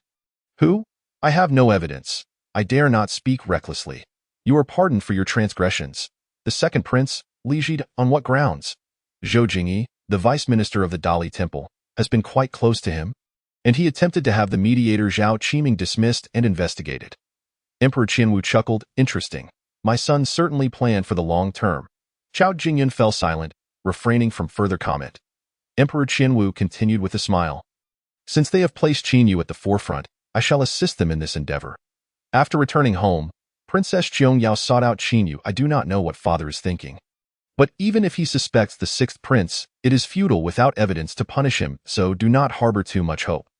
Qin Yu remained silent, pondering how to approach the sixth prince and find someone named Tao Xinghuai. Noticing his silence, Princess Qiangyao assumed he felt discontented and furrowed her brows in concern. "You need not waste your thoughts on such trivial matters. Focus on your cultivation. Once you attain the rank of a first-rank grandmaster, or even reach that legendary realm, no one will be able to challenge you. Qin Yu nodded, acknowledging her words. Understood. Let us begin our training of the Jade Maiden Heart Sutra. Princess Qiangyao, somewhat bashful, replied, but Su Qiao has yet to awaken. With this distraction, Qin Yu found it difficult to concentrate on the Jade Maiden Heart Sutra and shook his head. Let's postpone it for another day. Princess Qiangyao grew anxious. You mentioned that we would train the Jade Maiden Heart Sutra, and you would teach me the Lingbo Weibu after your cultivation advance. If you do not practice now, when will I ever learn? I can teach you now. Qin Yu said it was only due to Princess Qiangyao's timely appearance that Su Qiao's life was preserved, and given her commendable performance of late, Qin Yu felt there was no need to wield this matter as leverage. Furthermore, the Lingbo Weibu she would receive was of a lower tier. Passing it on to her sooner rather than later was of little consequence. Princess Qiangyao was taken aback. You truly wish to pass it on to me so readily? Qin Yu smiled. If you were still the person you once were, I would certainly not with that. He picked up a brush and began to write. Princess Qiangyao watched him, her expression complex. Just as Qin Yu completed his writing, a servant arrived with news that Su Qiao had awakened. Without a moment's hesitation, he hurried over. Upon reaching Su Qiao, he found her softly weeping, looking utterly forlorn. Qiao, Qin Yu called gently as he approached. Wow! Su Qiao flung herself at him, embracing him tightly and sobbing heart-wrenchingly. Xiao thought she would never see you again. I was so frightened, so terrified. I felt utterly useless. My cultivation was too poor to even understand what was happening before I was captured. They said they set a trap to kill you. I almost caused your demise. Qin Yu felt the soft body trembling in his embrace and gently patted Su Qiao's back, soothing her with tender words. It's all right. It's all right. From today onwards, Qiao will devote herself to training and will never be a burden to you again. Su Qiao declared with unprecedented determination. Qin Yu nodded, pleased. Just as he had calmed Su Qiao's emotions, another servant approached with a message, stating that Emperor Qinwu had sent a decree. Qin Yu proceeded to the study to receive the edict. The decree from His Majesty the Emperor of Deqian stated, let Prince Consort Qin Yu cooperate with the Dali Temple's Constable Xue Xiaoming to investigate the case of Su Qiao's abduction. Thus decreed. Upon hearing the content of this imperial edict, Qin Yu was taken aback. They wanted him to collaborate with Xue Xiaoming to investigate a case that involved himself. After a moment of contemplation, Qin Yu gradually comprehended the intention of Emperor Qinwu, which was to have him personally investigate the case. However, considering the principle of avoiding direct involvement of those connected to the investigation, it was evidently inappropriate for him to delve into the matter directly. Thus, he resorted to this compromise. Everyone was aware that Xue Xiaoming was one of his own, and an inquiry conducted by Xue Xiaoming would be tantamount to one conducted by him. The only distinction lay in the fact that he would be nominally dispatched by Xue Xiaoming, which was rather less appealing. Nevertheless, Qin Yu was indifferent to this. His primary concern was the successful completion of the system task. Not long after the eunuch delivering the imperial edict had departed, a servant arrived to report that a man named Xue Xiaoming sought an audience, accompanied by a group of others. Understanding the implication, Qin Yu promptly left the residence to meet him. Upon seeing Qin Yu, Xue Xiaoming hastily knelt in reverence, his demeanor even more respectful than before. Your Highness, having received His Majesty's decree, I am tasked with investigating the abduction of Su Qiao. You possess far greater insight into this case than I do. I shall heed your guidance on how to proceed. Pleased with his display of loyalty, Qin Yu issued a direct command. Let us proceed to the residence of the sixth prince. Taken aback, Xue Xiaoming thought it strange that they would seek the sixth prince when Xiao Jun was the prime suspect. However, he refrained from questioning further and chose to execute the order, leading a group of individuals he had summoned from the Dali Temple to the sixth prince's estate. The rationale behind Qin Yu's decision was straightforward. Given that this enigmatic entity had managed to communicate with him on 2 occasions, why could it not do so a third time? He would simply shift the blame onto this mysterious force. Soon, they arrived at the residence of the sixth prince. The guards at the entrance, upon seeing Qin Yu accompanied by a large entourage, appeared somewhat anxious. Your Highness, you cannot bring so many people inside. Qin Yu's expression darkened. Those who wish to live, step aside. The guards were taken aback, momentarily unsure of how to respond. At that moment, a voice resonated from within the courtyard. You lot, withdraw. Allow His Highness to enter. The number of attendants is of no consequence. Do not obstruct him. As the words were spoken, a middle-aged man approached, a figure with whom Qin Yu was unfamiliar. Who are you? Qin Yu inquired with curiosity. The middle-aged man bowed respectfully, meticulously. I am Tao Xinghuai, the newly appointed steward of the 6th prince's estate. Upon hearing this, Qin Yu was filled with delight and commanded, seize him. The officials from the Dali temple accompanying him were taken aback. This was the steward of the current 6th prince, and not an ordinary commoner. How could one simply arrest him? Even if he were indeed culpable, substantial evidence would be required, even for a mere inquiry into the case. Apprehending him would be tantamount to trampling upon the dignity of the 6th prince. While Qin Yu, an imperial relative, might not fear repercussions, they were acutely aware that such actions could lead to unforeseen consequences. Consequently, none dared to act, save for Xue Xiangming, who had long been marked as one of Qin Yu's own and had already pledged his loyalty. In this moment, he displayed no hesitation. What are you all hesitating for? Follow me, Xue Xiangming shouted as he charged towards Tao Xinghuai. Yet, not a single person from the Dali temple moved, all appearing at a loss. Observing this, Qin Yu's expression darkened, but he refrained from voicing his discontent. After all, he was not their superior and possessed no authority over them. Tao Xinghuai, caught off guard by the situation, also wore a grave expression. Your Highness, what crime have I committed that warrants my arrest? As he spoke, he gestured to the inner guards surrounding him, who all took positions protectively, hands resting on their weapons, glaring at Xue Xiangming, poised to act at a moment's notice.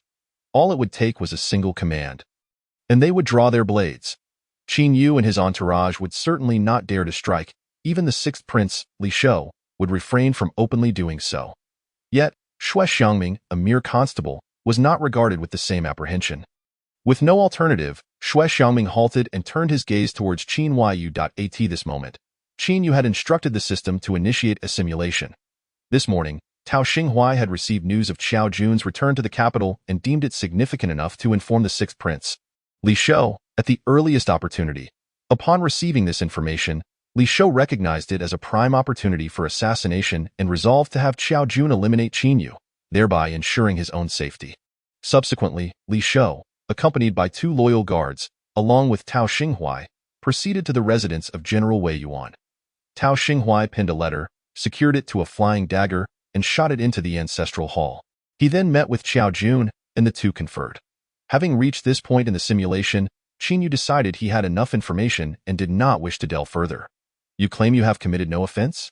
Qin Yu scoffed, yet you have abducted my personal maid, Su Qiao, and dare to assert your innocence. Tao Xinghuai was momentarily taken aback. The abduction of Su Qiao was orchestrated with the utmost secrecy. Aside from the 2 guards who executed the plan, only he and the 6th prince, Li Shou, were privy to the details. They would never divulge such information to Qin Yu.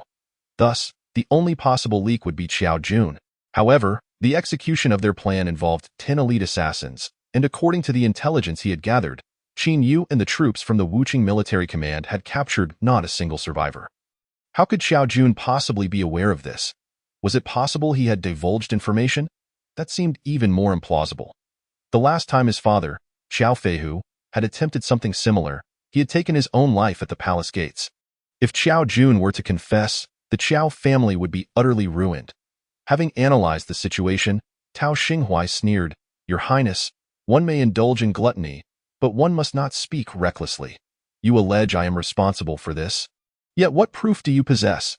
Qin Yu had anticipated this retort and coldly replied, Qiao Jun's confidant has already confessed, stating that a letter was affixed to a dagger and shot into the Qiao family's ancestral hall. That individual is you. Upon hearing this, Tao Xinghuai's pupils constricted, a flicker of panic surfacing within him, though he maintained an outward facade of indignation. You speak nonsense. I have committed no such act. You are slandering me. Slandering you? Qin Yu retorted with a scoff. You personally met with Qiao Jun after your clandestine discussions and arranged for Su Qiao to be delivered to his associates. How can you claim you have not engaged in such actions? I have not. I repeat, produce your evidence. Tao Xinghuai's face was a mask of fury and grievance, resembling one wrongfully accused.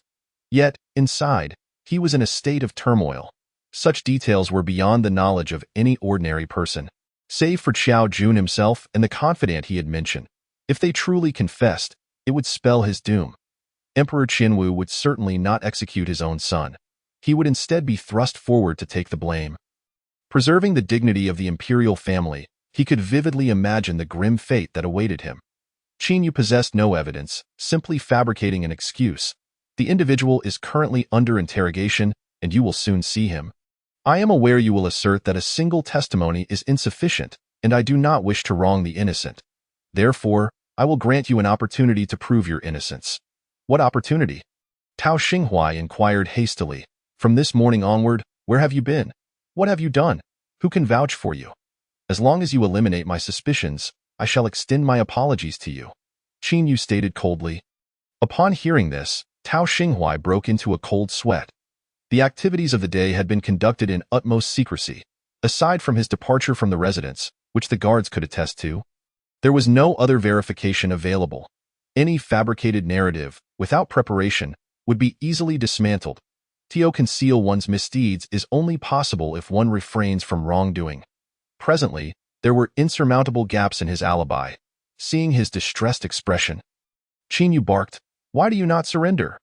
Tao Xinghua was taken aback, and at that moment, Xue Xiangming stepped forward, directing an angry shout at the inner guards. Do you dare obstruct the Dali Temple from conducting its investigation? Are you attempting to stage a rebellion? With such a heavy accusation leveled against them, the inner guards began to panic. The psychological pressure had been effectively applied, and the next step was to bring Tao Xinghua to the Dali Temple and exert further pressure. At that point, he would likely confess. Thus, Qin Yu ceased his idle talk and advanced towards Tao Xinghua, casting a glance at the guards flanking him, his eyes ablaze with murderous intent. Those who impede me shall die. As he spoke, he summoned his inner strength, the energy swirling around him like a tempest, an overwhelming presence bearing down upon the inner guards, who were increasingly unsettled. At that moment, a cold voice rang out. Who has the audacity to come to my residence and seize individuals? Qin Yu turned towards the voice, observing the sixth prince, Li Shou, striding towards them, his countenance dark as storm clouds, flanked by two loyal guards. I thought it someone of consequence. It is merely my brother-in-law. Li Shou approached, positioning himself protectively in front of Tao Xinghua, his smile devoid of warmth, his gaze fixed on Qin Yu, filled with malice and indignation. Qin Yu had no intention of engaging in idle conversation. He directly addressed Li Shou, cease your pretense. Xiao Jun's confidant has already confessed. You are the mastermind behind this, seeking to use Su Qiao to eliminate me. Xiao Jun's confidant? I do not know him, Li Shou replied with a chilling smile, glancing at Tao Xinghua. Do you know him? Tao Xinghua, sensing Li Shou's intent to protect him, felt a measure of relief and vehemently shook his head. I do not know him. Qin Yu's lips curled into a sardonic smirk, recognizing the absurdity of the situation. For Li Shou to create such a ruckus and alarm Tao Xinghua as the master of the estate. How could he possibly be oblivious to the circumstances?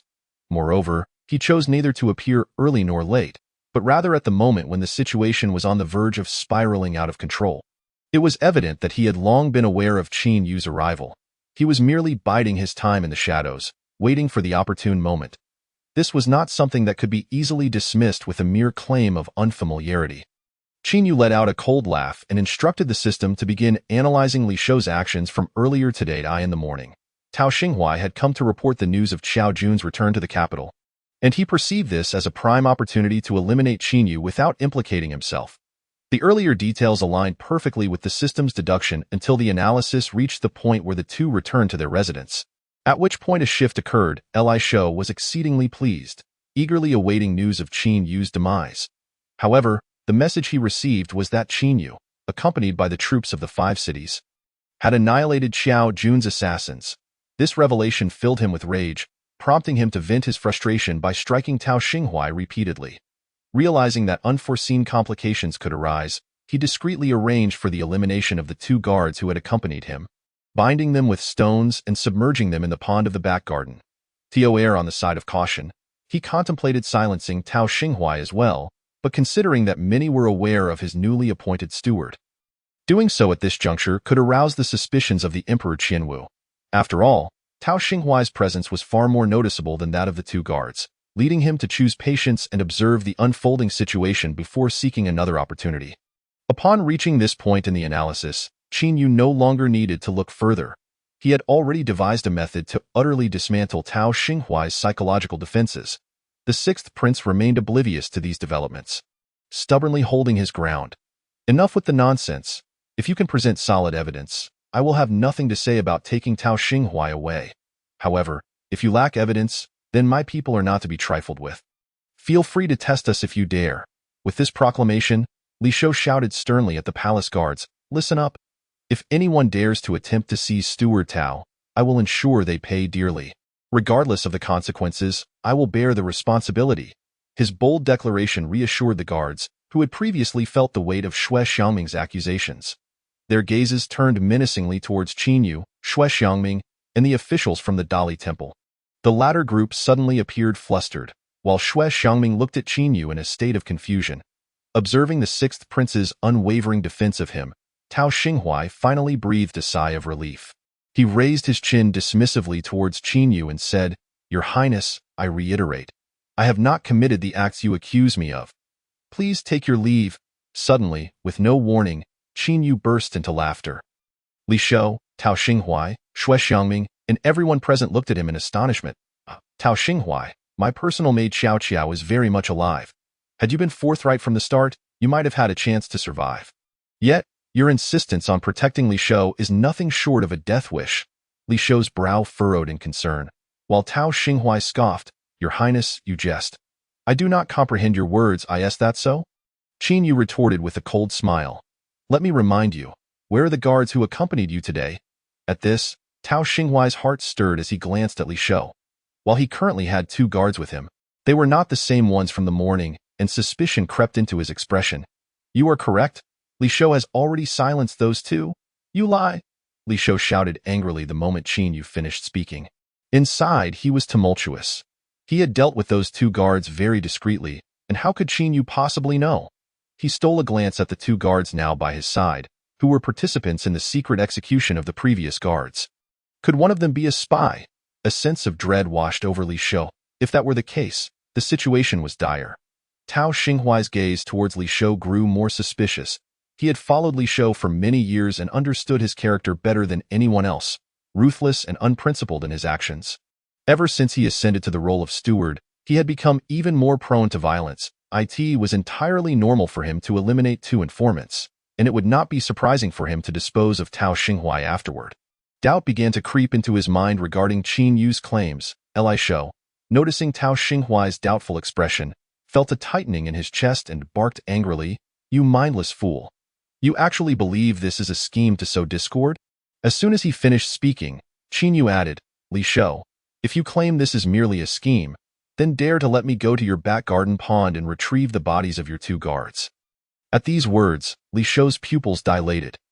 You how he nearly blurted out how Qin Yu knew, but caught himself, altering his words to, "How can you speak such nonsense?" Despite his attempts to mask it. A hint of panic was unmistakably visible in his eyes, which Qin Yu readily noticed. Tao Xinghuai, being one who was adept at reading emotions and serving others, perceived the tension clearly and felt a surge of resentment. What loyalty could he possibly owe such a treacherous master?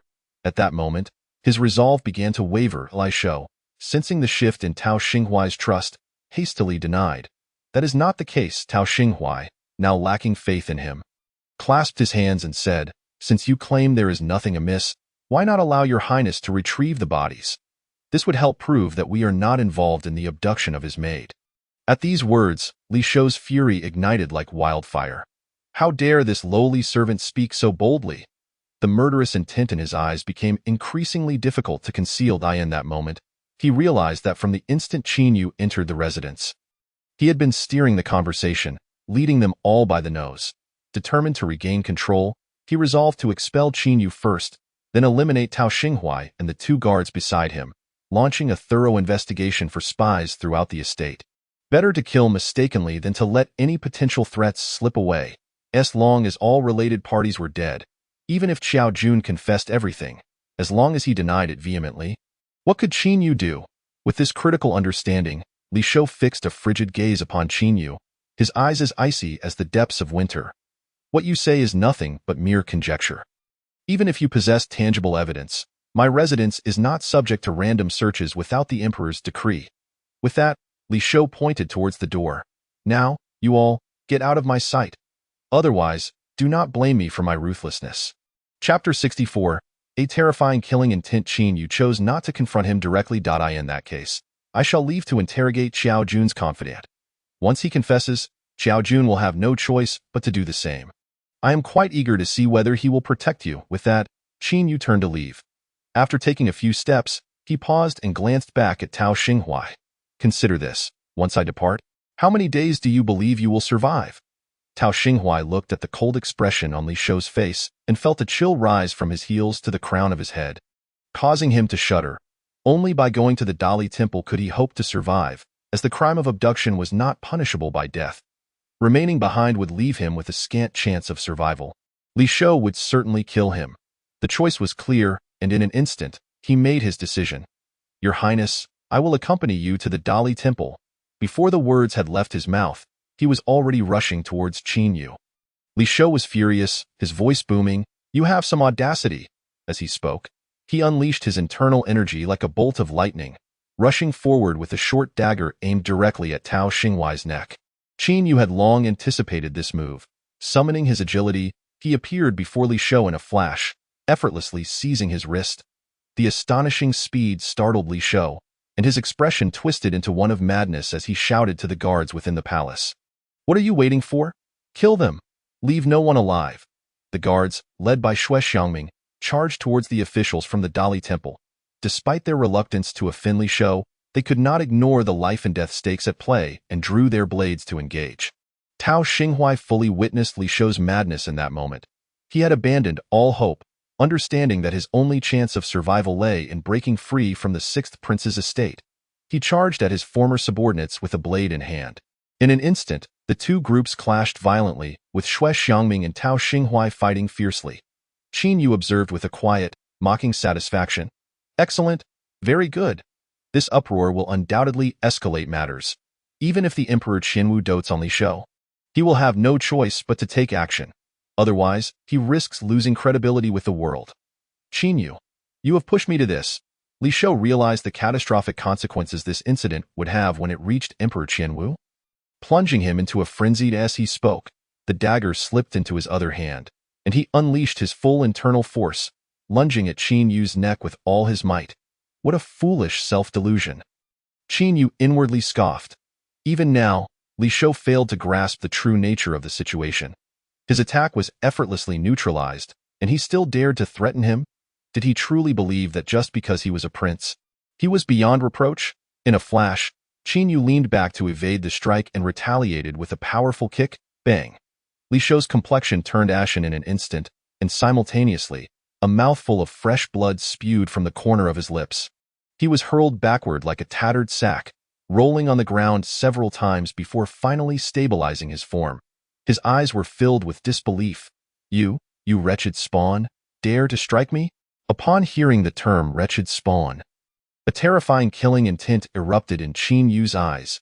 Even the tip of his middle finger was faintly imbued with flickering sword qi. With a mere gesture, Li Shou would undoubtedly meet his demise on the spot. Yet, he gritted his teeth and suppressed his rage. The sin of killing a royal prince was a burden he could not bear. Even though he was a meritorious minister and the husband of Princess Qiangyao, he would undoubtedly face death. For now, he could only endure, quietly awaiting the day he could seek vengeance.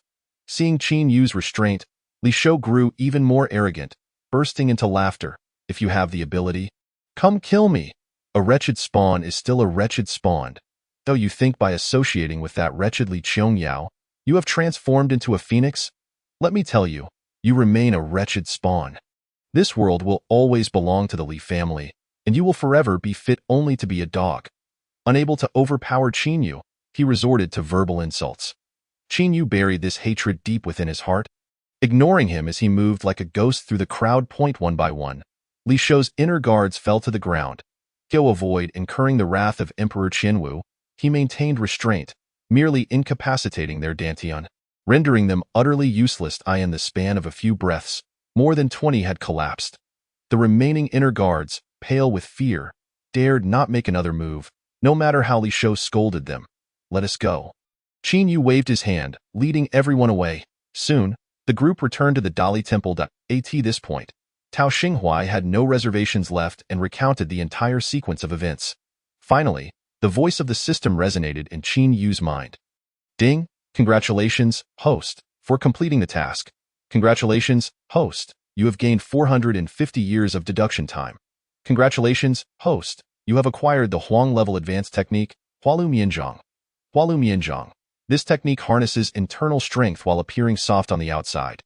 The recipient initially feels nothing, but after 2 hours, the power of the palm manifests, causing their bones to shatter like cotton, their organs to rupture, and even immortals would be unable to save them. Upon seeing the system's reward of this technique, Qin Yu's heart leaped with joy. With just a light touch, his enemies would succumb, dying inexplicably, a perfect method for killing while evading suspicion. Qin Yu couldn't help but think of Li Shou, a murderous intent flashing in his eyes as he silently made a decision. "Since you have repeatedly provoked me and today insulted me with such abandon, I shall send you to the afterlife." Opportunities to kill Li Shou were not hard to find. He had just impulsively injured Li Shou, tarnishing the royal reputation, making it an opportune excuse to visit and apologize. Not only could he seize the chance to eliminate Li Shou, but he could also present it to Emperor Qianwu, achieving 2 goals with 1 action. However, the current level of Hualu Mianzhang was somewhat low. The higher the level, the greater the chance of killing Li Shou in 1 strike, especially considering Li Shou's formidable strength. With this in mind, Qin Yu resolutely called out to the system, "Spend 400 years of time to deduce Hualu Mianzhang." Ding, deduction begins. Although Hualu Mianzhang was merely a Huang-level advanced technique, Qin Yu valued it greatly, for it would allow his enemies to die inexplicably by his hand, without anyone suspecting him. Thus, he resolved to deduce this profound skill, drawing from his previous deduction experience. This time he progressed much faster, advancing the technique to the Xin-level initial stage in 30 years.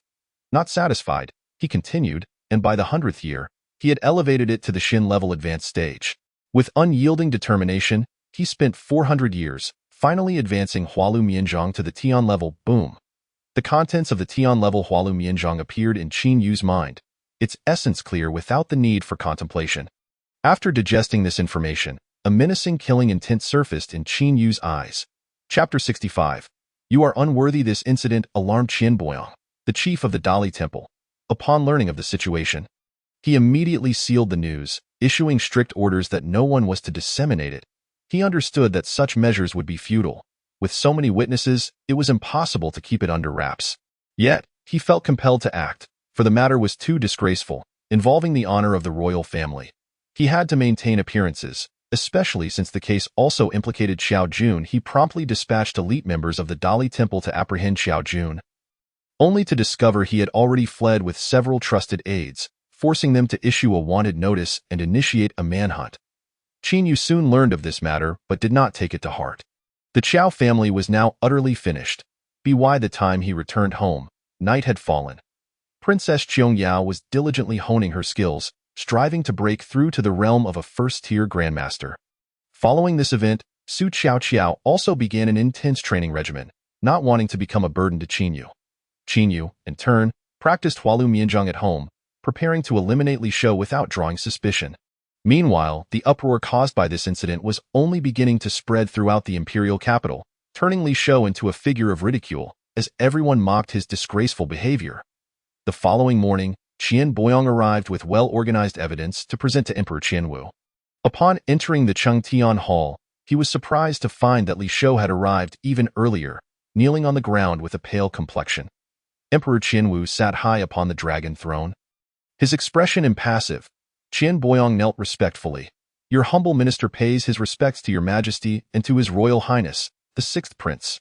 "Rise, my minister." Emperor Qianwu gestured for Qian Boyang to stand, then inquired, "What you hold in your hands, is it the evidence of the disgraceful deeds committed by this wretched spawn?" Cold sweat broke out on Qian Boyang's forehead as he struggled to respond.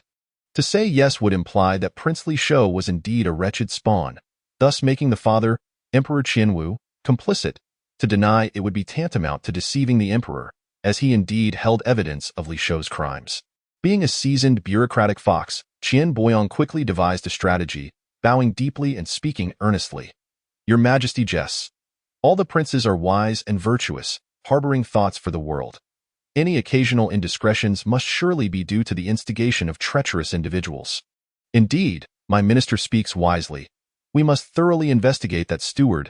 Emperor Qianwu nodded in satisfaction, allowing Tao Xinghuai to take the blame in order to preserve as much royal face as possible.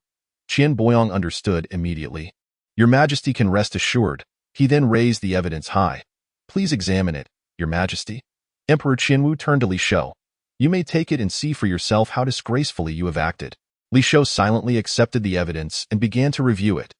Qian Boyong reported, Your Majesty, the accomplished Qiao Jun is currently at large. I have already issued a wanted notice in accordance with the laws of Deqian to apprehend him nationwide. Very well, Emperor Qianwu nodded.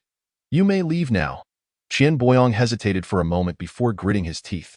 Your Majesty, the prince consort is exceptionally talented, and it is truly a waste for him to remain in the Dali Temple. Perhaps Your Majesty could arrange for him to be utilized elsewhere. He was genuinely afraid.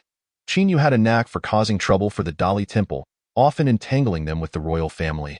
If handled poorly, it could lead to offending powerful figures. Though he held a position among the 3 dukes and 9 ministers, he wielded little real power and wished to avoid involvement in such messy affairs. However, Emperor Qianwu would not grant him that opportunity, waving his hand. Since he is skilled in investigations, let him continue in the Dali Temple. Qian Boyong found it difficult to gauge Emperor Qianwu's attitude toward Qin Yu, especially since Qin Yu had injured Li Shou. After hesitating, Qian Boyong asked, the prince consort has repeatedly solved major cases, but he has also acted somewhat recklessly. Should he be rewarded or punished? Emperor Qianwu's expression soured. Just proceed according to the rules. Such trivial matters require my input. Qian Boyong's face displayed his reluctance. Emperor Qianwu, growing impatient, waved his hand dismissively. If there is nothing else, you may leave. With a bitter expression, Qian Boyong exited.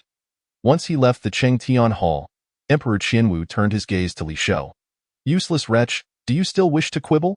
Li Shou cast aside the evidence, letting out a long sigh.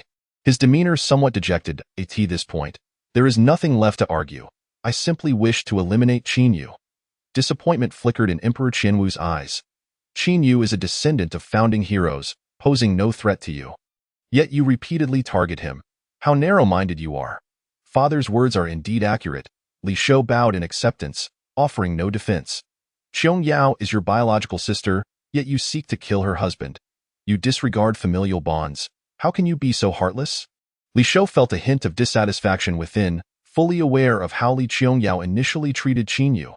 However, arguing against Emperor Qianwu at this moment was evidently unnecessary, so he nodded in acknowledgement. Father's teachings are correct. Most importantly, your actions are riddled with flaws, repeatedly exposing you to other scrutiny. Your ability to govern hearts and manage situations is woefully inadequate.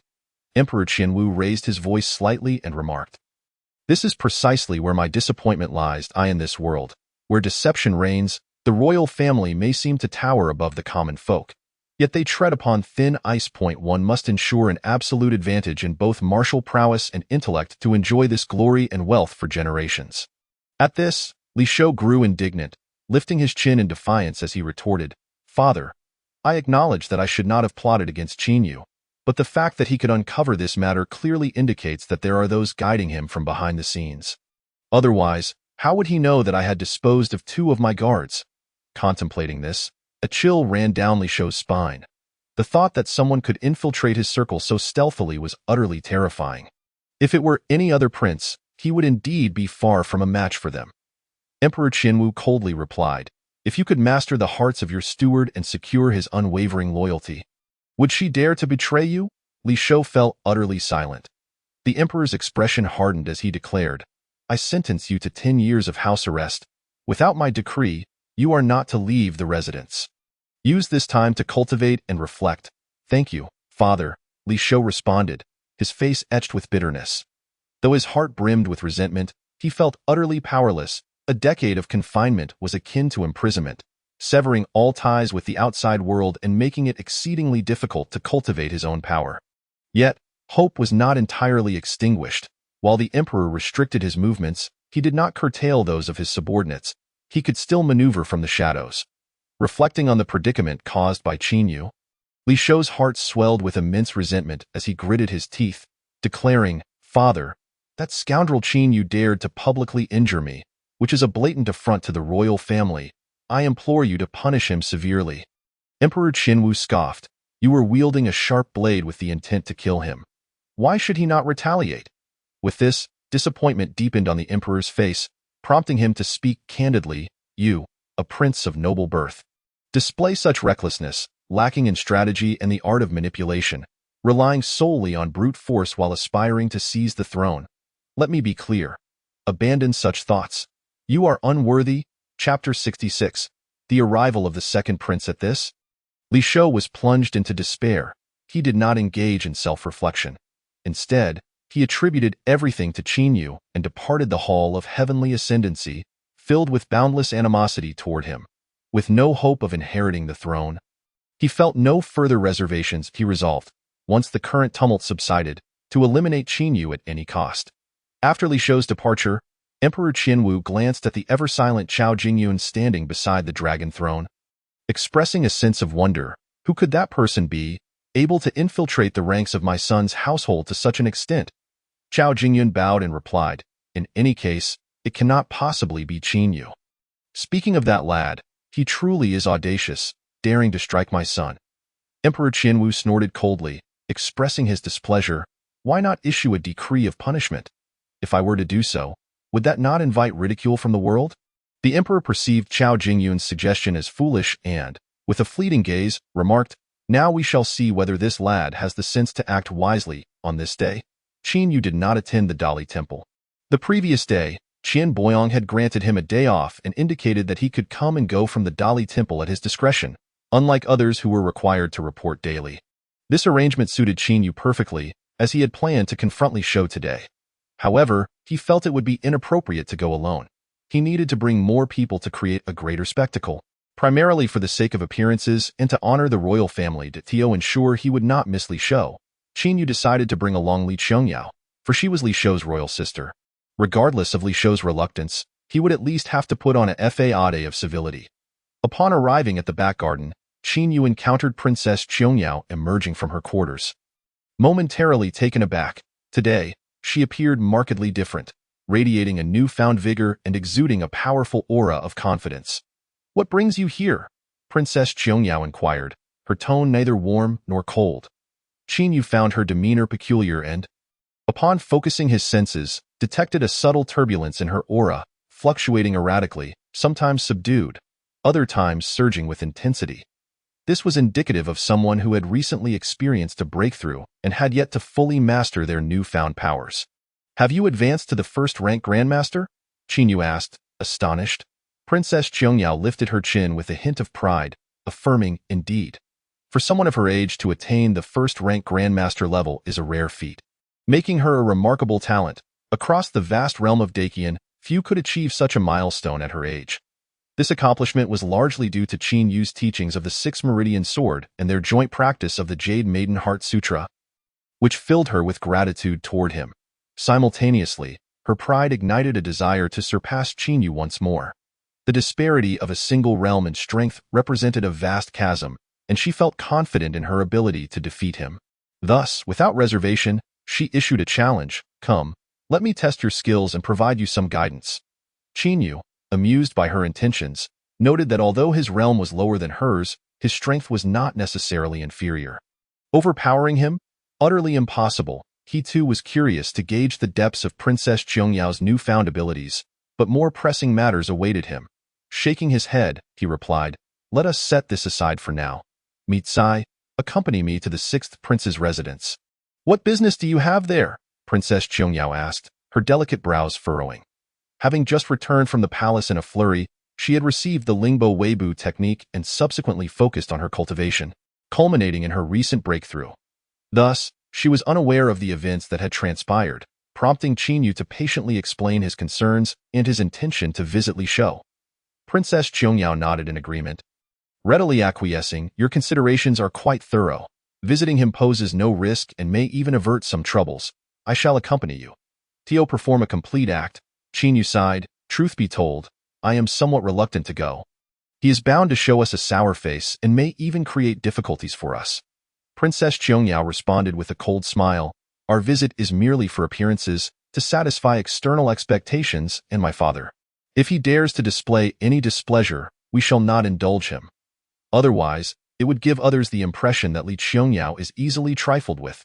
At this, Li Qiangyao paused for a moment, her slender fingers gripping the hilt of her sword.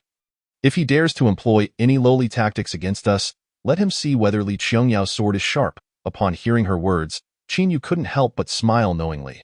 This woman was increasingly aligning herself with him. Qin Yu gathered several attendants, selecting some inconsequential items from the treasury to fill a cart, and proceeded toward the sixth prince's residence. Along the way, they drew the attention of many, with some curious onlookers even trailing behind. Eager to see what Qin Yu and Princess Qiangyao were up to, upon their arrival at the sixth prince's residence, realization dawned upon the crowd, prompting conversations among them. They are here to deliver gifts to the sixth prince. How perplexing! What's so perplexing about it? Regardless of how justified the Duke of Qin might be, his status is still that of a consort. How can he compare to a prince? Indeed, now that the emperor has dealt with the sixth prince, his visit is a gesture of goodwill toward the royal family. That's true. Assaulting a prince is no trivial matter. Even if the emperor feigns indifference, he must surely be displeased. The Duke of Qin demonstrates a remarkable ability to bend and yield. Conversely, the Duke of Qin was indeed unfortunate.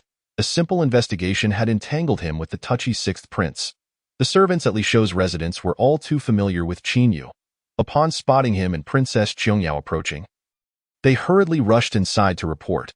They dared not obstruct Qin Yu and Princess Qiangyao, ushering them into the reception hall and offering tea and refreshments, not daring to show any sign of neglect.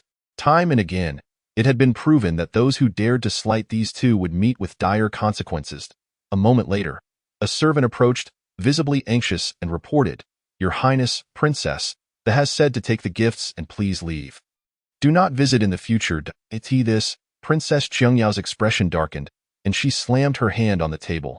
What audacity! He was in the wrong to begin with. He deserved the beating he received.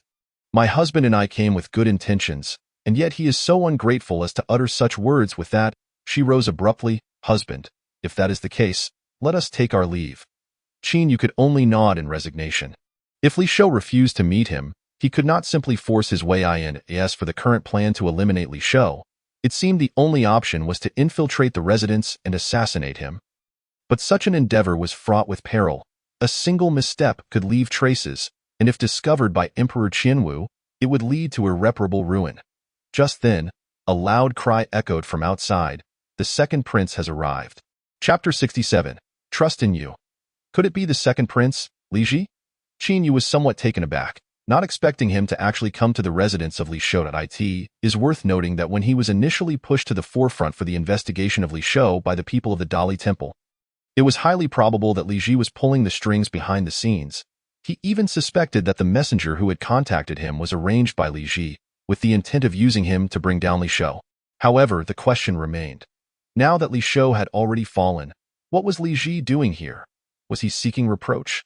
In the midst of his thoughts, a middle-aged man clad in a brocade robe, exuding an extraordinary demeanor and appearing to be in his 30s, walked in. He had a square face, and his eyes bore some resemblance to the Emperor Qianwu, yet his aura was entirely different. There was no hint of ruthlessness or dominance. Instead, he appeared approachable. Qiangyao, it has been a long time, indeed. You have become even more beautiful.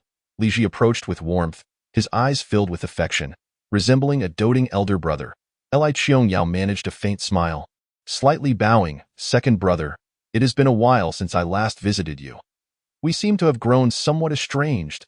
Li Ji sighed deeply, a hint of guilt in his voice. From now on, I shall frequently visit you, to strengthen our bond. After saying this, he turned his gaze towards Qin Yu, revealing a look of contemplation. My dear brother-in-law, you have truly hidden your talents well. I had previously underestimated you. With the martial prowess you are currently exhibiting, you are indeed worthy of my imperial sister. From this statement, it was clear that Li Ji inherently believed that the royal family was inherently superior, which was somewhat discomforting to hear. Such sentiments were perfectly normal among the nobility. And Qin Yu chose not to take offense, smiling as he shook his head. Your Highness is jesting. I have not concealed my abilities, merely experienced an epiphany. An epiphany, you say? Li Ji chuckled lightly, choosing not to pursue the topic further. It seems you are about to leave. With a resigned smile, Qin Yu replied, Your Highness, you are aware that there has been a misunderstanding between Li Shou and myself. I specifically came with Qiong Yao to extend our apologies. Yet he is unwilling to meet us, hence we must take our leave. How outrageous! Upon hearing this, Li Ji's expression darkened, and he coldly commanded a servant by the door, Go tell Li Shou that his second brother, ninth sister, and brother-in-law have arrived. If he fails to show himself, do not blame me for my rudeness.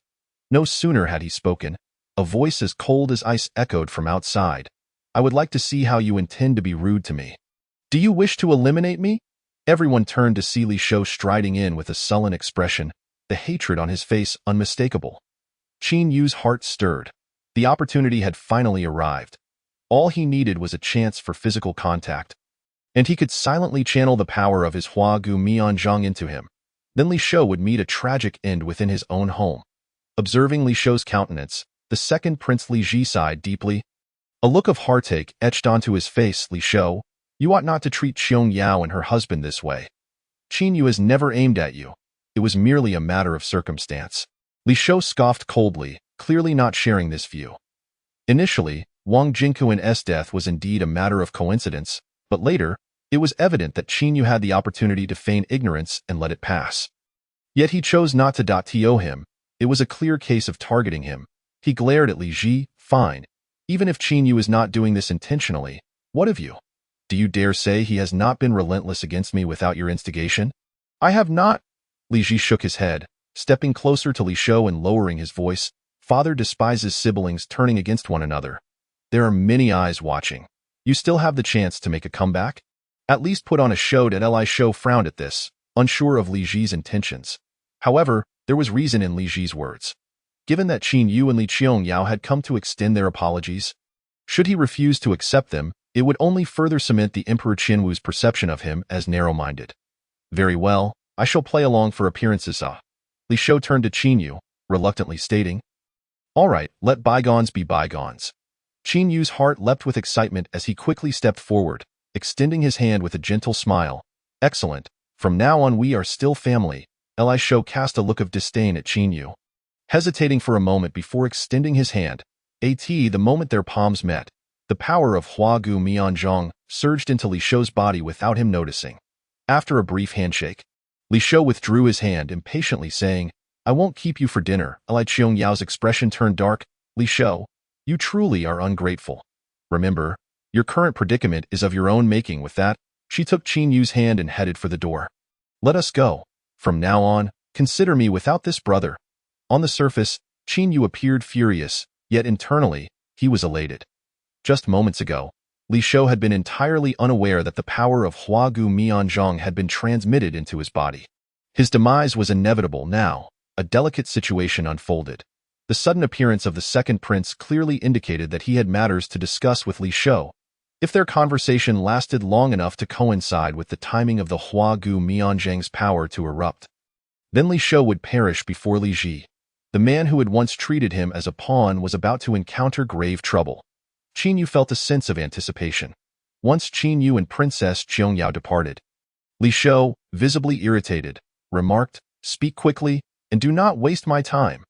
Li Ji's eyes flickered with anger, and with a forced chuckle, he said, Have your people leave. Li Shou waved his hand, dismissing all the attendants. Only then did Li Ji speak. I admit, it was I who incited the Dali Temple to investigate you. You have lost, thoroughly. Li Shou's face darkened further. So you have come to humiliate me? Li Ji wore a knowing expression. No, I am here to offer you a chance to make a comeback. And how do you propose that? Ally with me. Li Shou was momentarily stunned, then burst into laughter. How could you utter such childish words? I find myself in this predicament entirely due to you and Qin Yu. And you expect me to ally with you? Ha! Li Ji watched quietly as Li Shou laughed, waiting until he ceased before responding with a serious expression. The one who provided clues to Qin Yu is not me. Any potential infiltrators around you are not my doing. Your current dire situation is largely unrelated to me. Li Shou fell into deep contemplation. He had considered this. If Li Ji had the ability, he would have acted long ago. Why wait until now? Thus, You have a truly formidable adversary targeting you from the shadows. You have failed. It would be wise to entrust all your cultivated power to me. If I achieve my ambitions one day, I can help you rise again, to be one beneath the throne yet above all others. Lig spoke with a hint of persuasion. However, Li Shou was not easily swayed. Why should I trust you? You have no choice, Li Ji scoffed. With a decade of confinement, you have no hope of turning things around.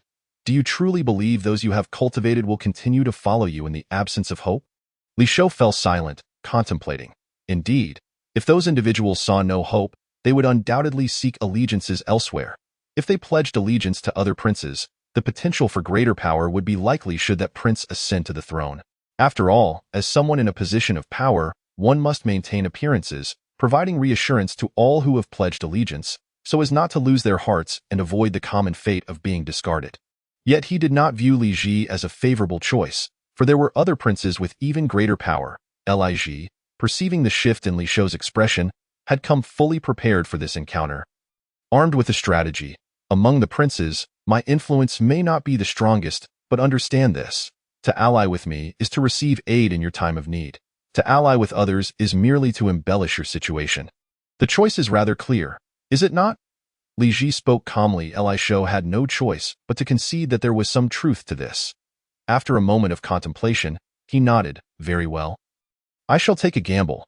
Thereafter, Li Shou began to elaborate on the resources he controlled both overtly and covertly, detailing the circumstances of those under his command and the leverage he held. Just as the two were engaged in their discussion, suddenly, Li Shou's complexion turned ashen, and he clutched his chest.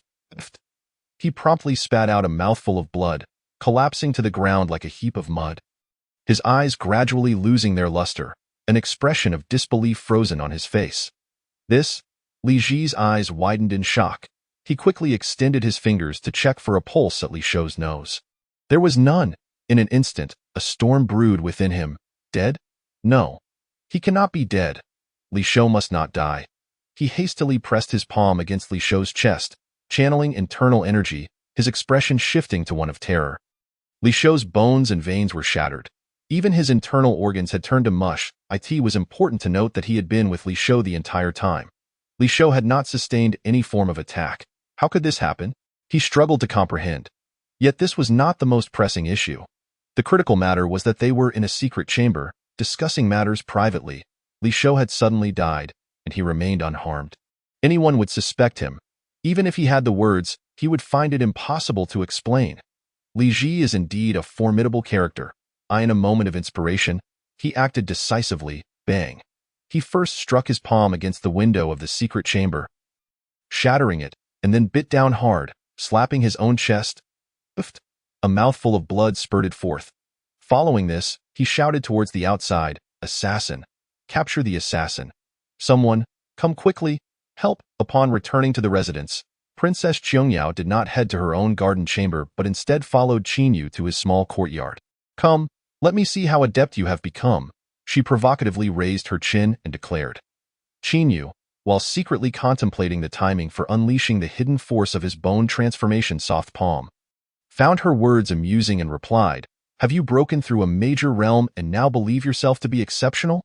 The first-grade Grandmaster realm is unlike the ordinary realms. It is a vast chasm.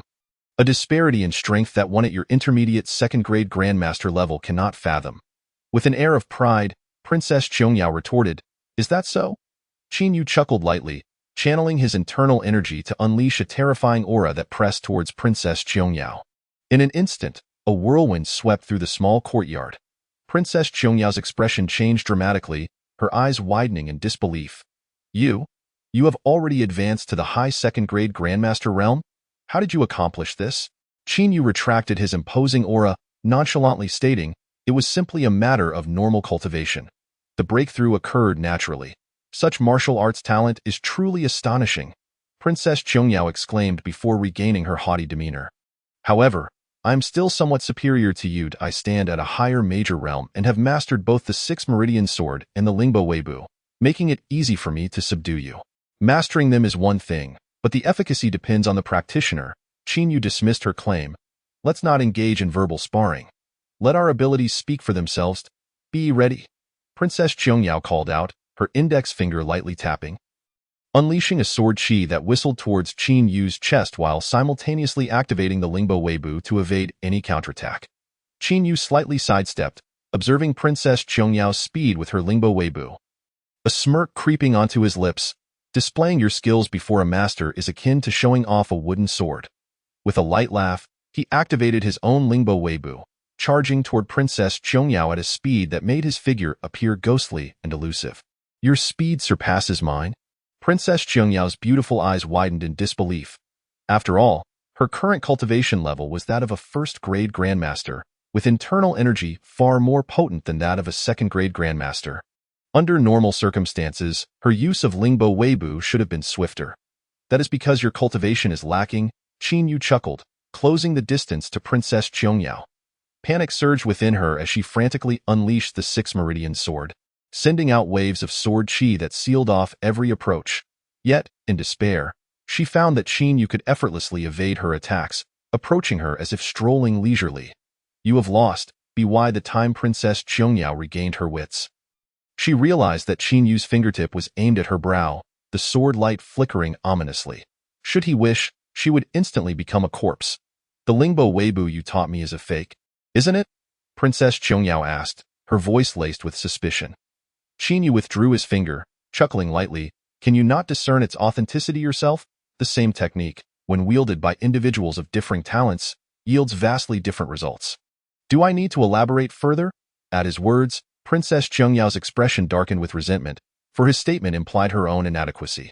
However, a moment later, a thought sparked in her mind, and her confidence returned. I have only practiced the Lingbo Weibo for a day.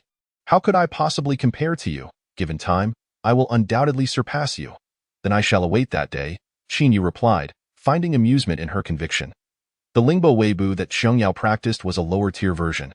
How could it possibly rival his own practice?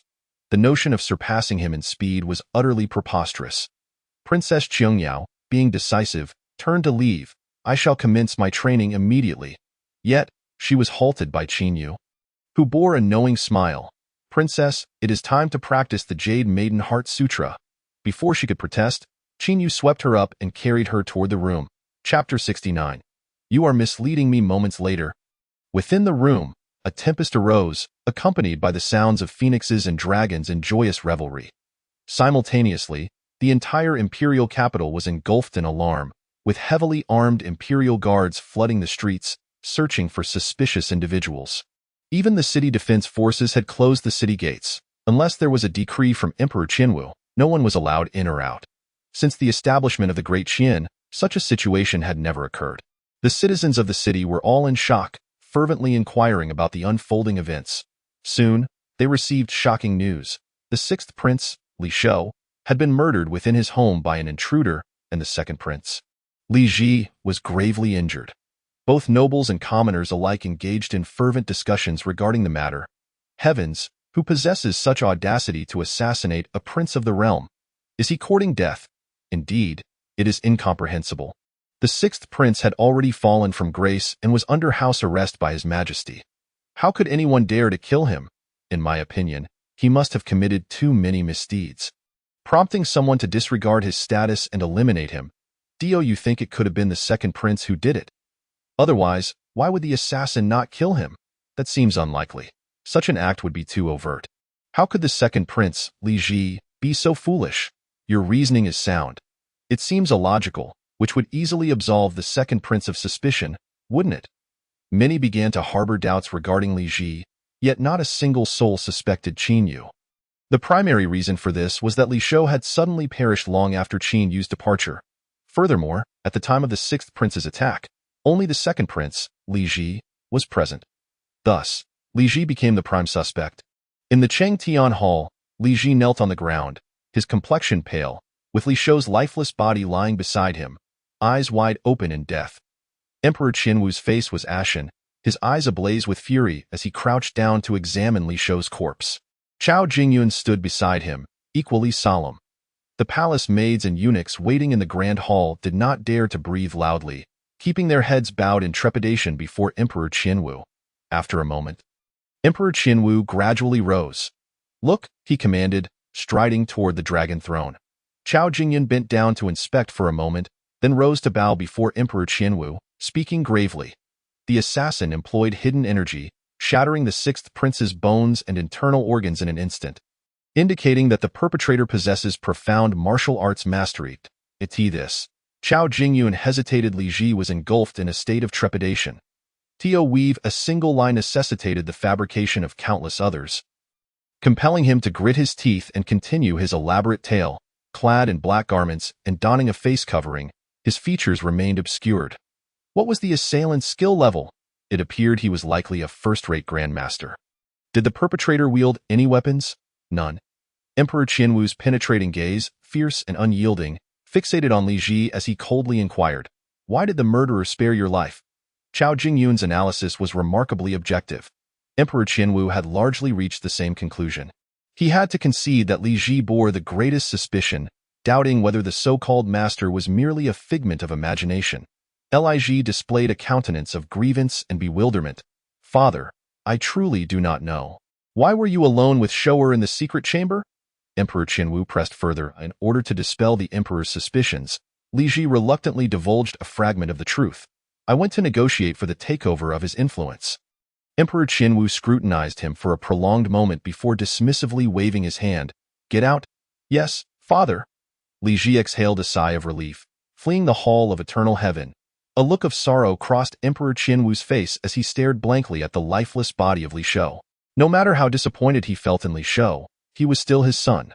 "Your Majesty, please accept my Qin." Yu let out a disdainful laugh and remarked, "I now have a legitimate reason to investigate the middle general Zhao Su." With that, he rose and departed, exiting the Jiang family gate. Shui Xiangming, with a puzzled expression, inquired, "Your Highness, do you suspect middle general Zhao Su of wrongdoing?" "Certainly, there must be something amiss. The middle general is a man of substantial power, while Jiang Quan is merely a servant in the esteemed General Wei Yuan's household. What qualifications does he possess to befriend Zhao Su?" Qin Yu scoffed. "This world is governed by hierarchy, unless they are entangled in mutual interests or are both confidants of a particular individual. There is no plausible way for them to become friends under normal circumstances." After a moment of contemplation, Shui Xiaoming nodded, though concern etched his face. "Should we summon more people from the Dali Temple? We are here to investigate a case, not to apprehend anyone." "What need is there for so many people?" Qin Yu replied, somewhat perplexed. Once Shui Xiaoming elucidated the situation, Qin Yu understood. Zhao Su was notorious for his volatile temperament and ruthless methods. Having been recalled to the capital for reflection due to his propensity to strike and berate soldiers, inciting unrest, Shui Xiangming worried that if Zhao Su were indeed colluding with Qiao Jun, any discoveries made by Qin Yu could lead to unforeseen dangers. However, Qin Yu dismissed such concerns. Rest assured, his ferocity is directed towards his subordinates. This is the capital, not a military camp. He is not a fool. He wouldn't dare to engage in reckless behavior here. Let us not forget, his family is still in the capital. Hearing Qin Yu's words, Shui Xiaoming felt a sense of relief. Unbeknownst to him, ever since Qin Yu had crossed paths with Princess Qiangyao, he felt considerably more assured.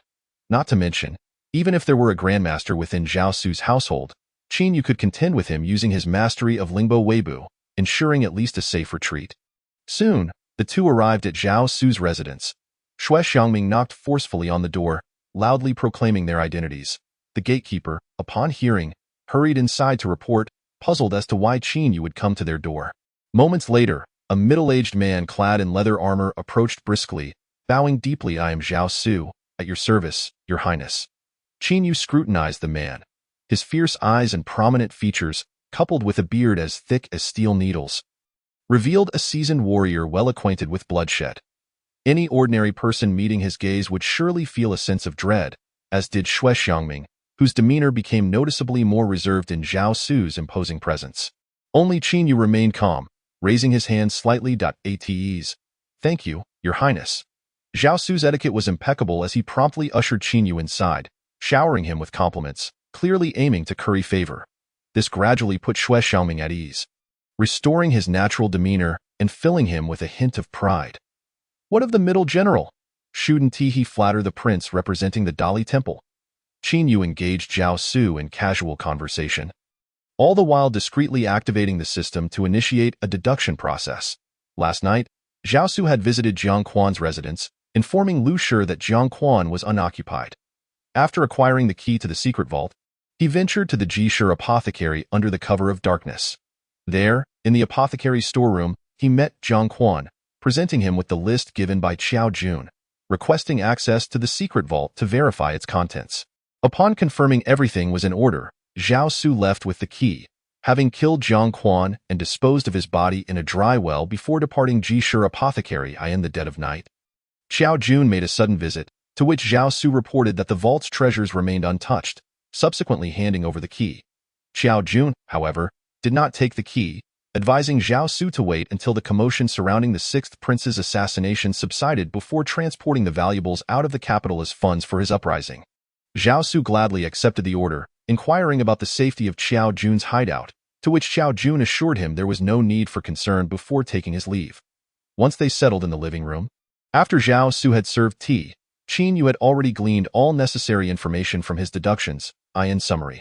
First, Jiang Quan was deceased, and the secret vault contained a considerable amount of wealth belonging to the Qiao family, aligning perfectly with Jiang Quan's role as their accountant. Second, Qiao Jun had not yet left the capital. With the city sealed off due to the sixth prince's death, he was undoubtedly still present. Third, the Qiao family was secretly hoarding wealth, and considering Qiao Feihu's immense influence in the military, their ambitions were likely substantial. Most importantly, based on these deductions, Qin Yu could not ascertain whether Zhao Su had any means of contacting Qiao Jun.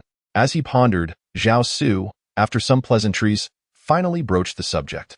"Your Highness, your esteemed presence in my humble abode must signify a matter of importance." With a strategic mind already devised and key information acquired, Qin Yu feigned confusion. "The accountant Jiang Quan from the Wei Yuan general's household has mysteriously disappeared, and you had previously visited his residence to see Lu Shi. I am curious, how does a middle general like yourself form an acquaintance with a mere servant?" Zhao Su sighed heavily. "Your Highness, you are unaware. Years ago, I served as a lowly soldier under the Wei Yuan general.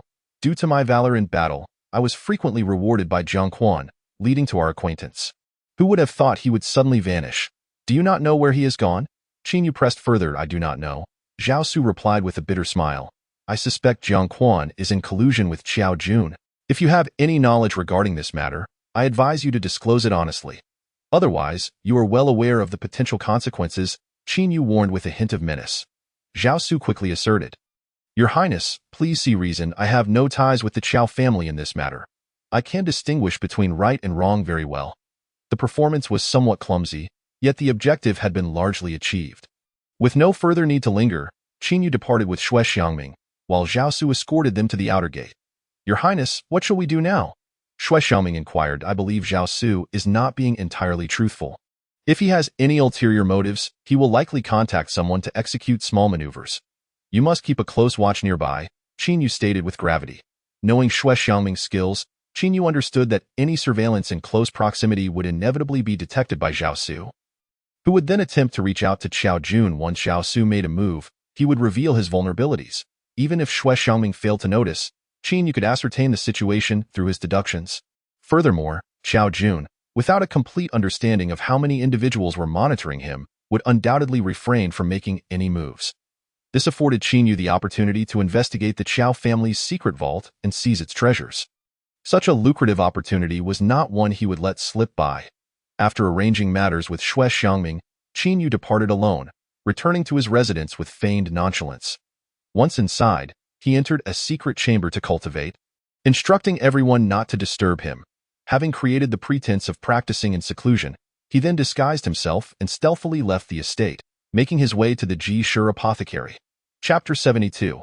A forceful advance. The Ji-Shi apothecary was not large. Its dilapidated structure and cracked signs suggested a poor business, with very few visitors seeking medical aid.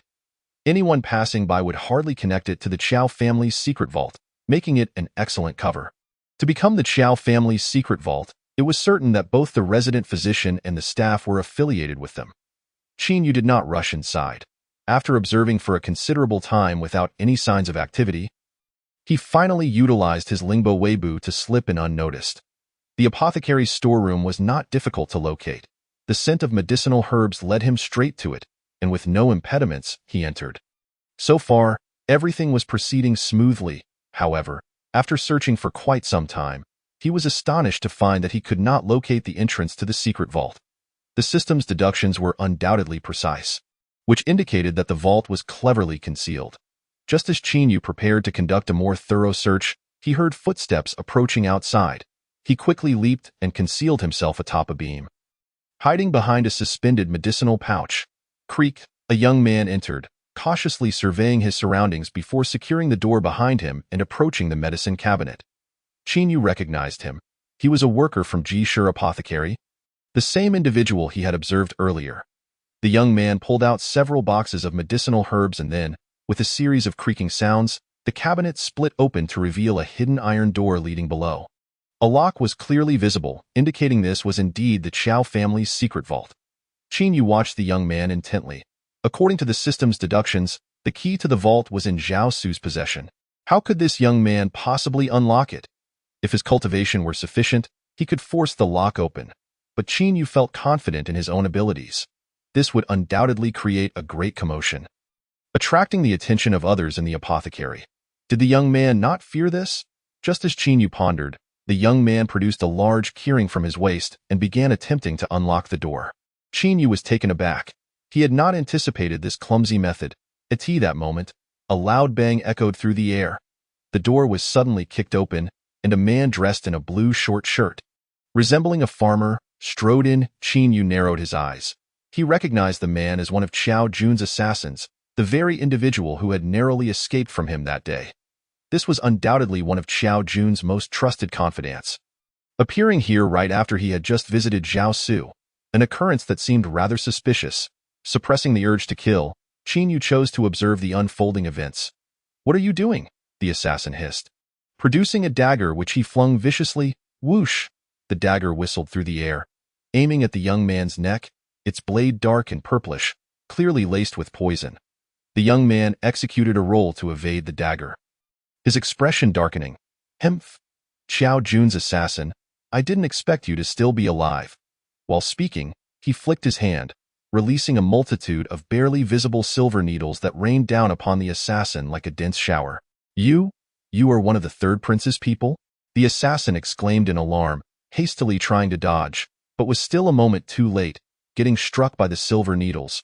Clearly poisoned, the assassin's complexion swiftly turned a shade of deep blue before he collapsed, lifeless, onto the ground. Chinyu, who was hidden above in the rafters, was utterly astonished. How had matters come to involve the third prince? How did he know about this secret vault? How did the assassin ascertain that this young man was connected to the third prince? Did the Chao family have a grudge against the third prince? Just as he pondered these questions, the door was pushed open once more, and two men rushed in, one resembling a doctor and the other a servant. "Xiao Hu, what is happening?" The man dressed as a doctor cast a wary glance at the corpse on the floor, fixing a suspicious gaze on the young man. Without uttering a word, the young man flung another wave of silver needles, catching both men off guard and killing them instantly. He then resumed his attempts to unlock the door. Meanwhile, Chinyu kept a close watch on him, instructing the system to initiate a simulation.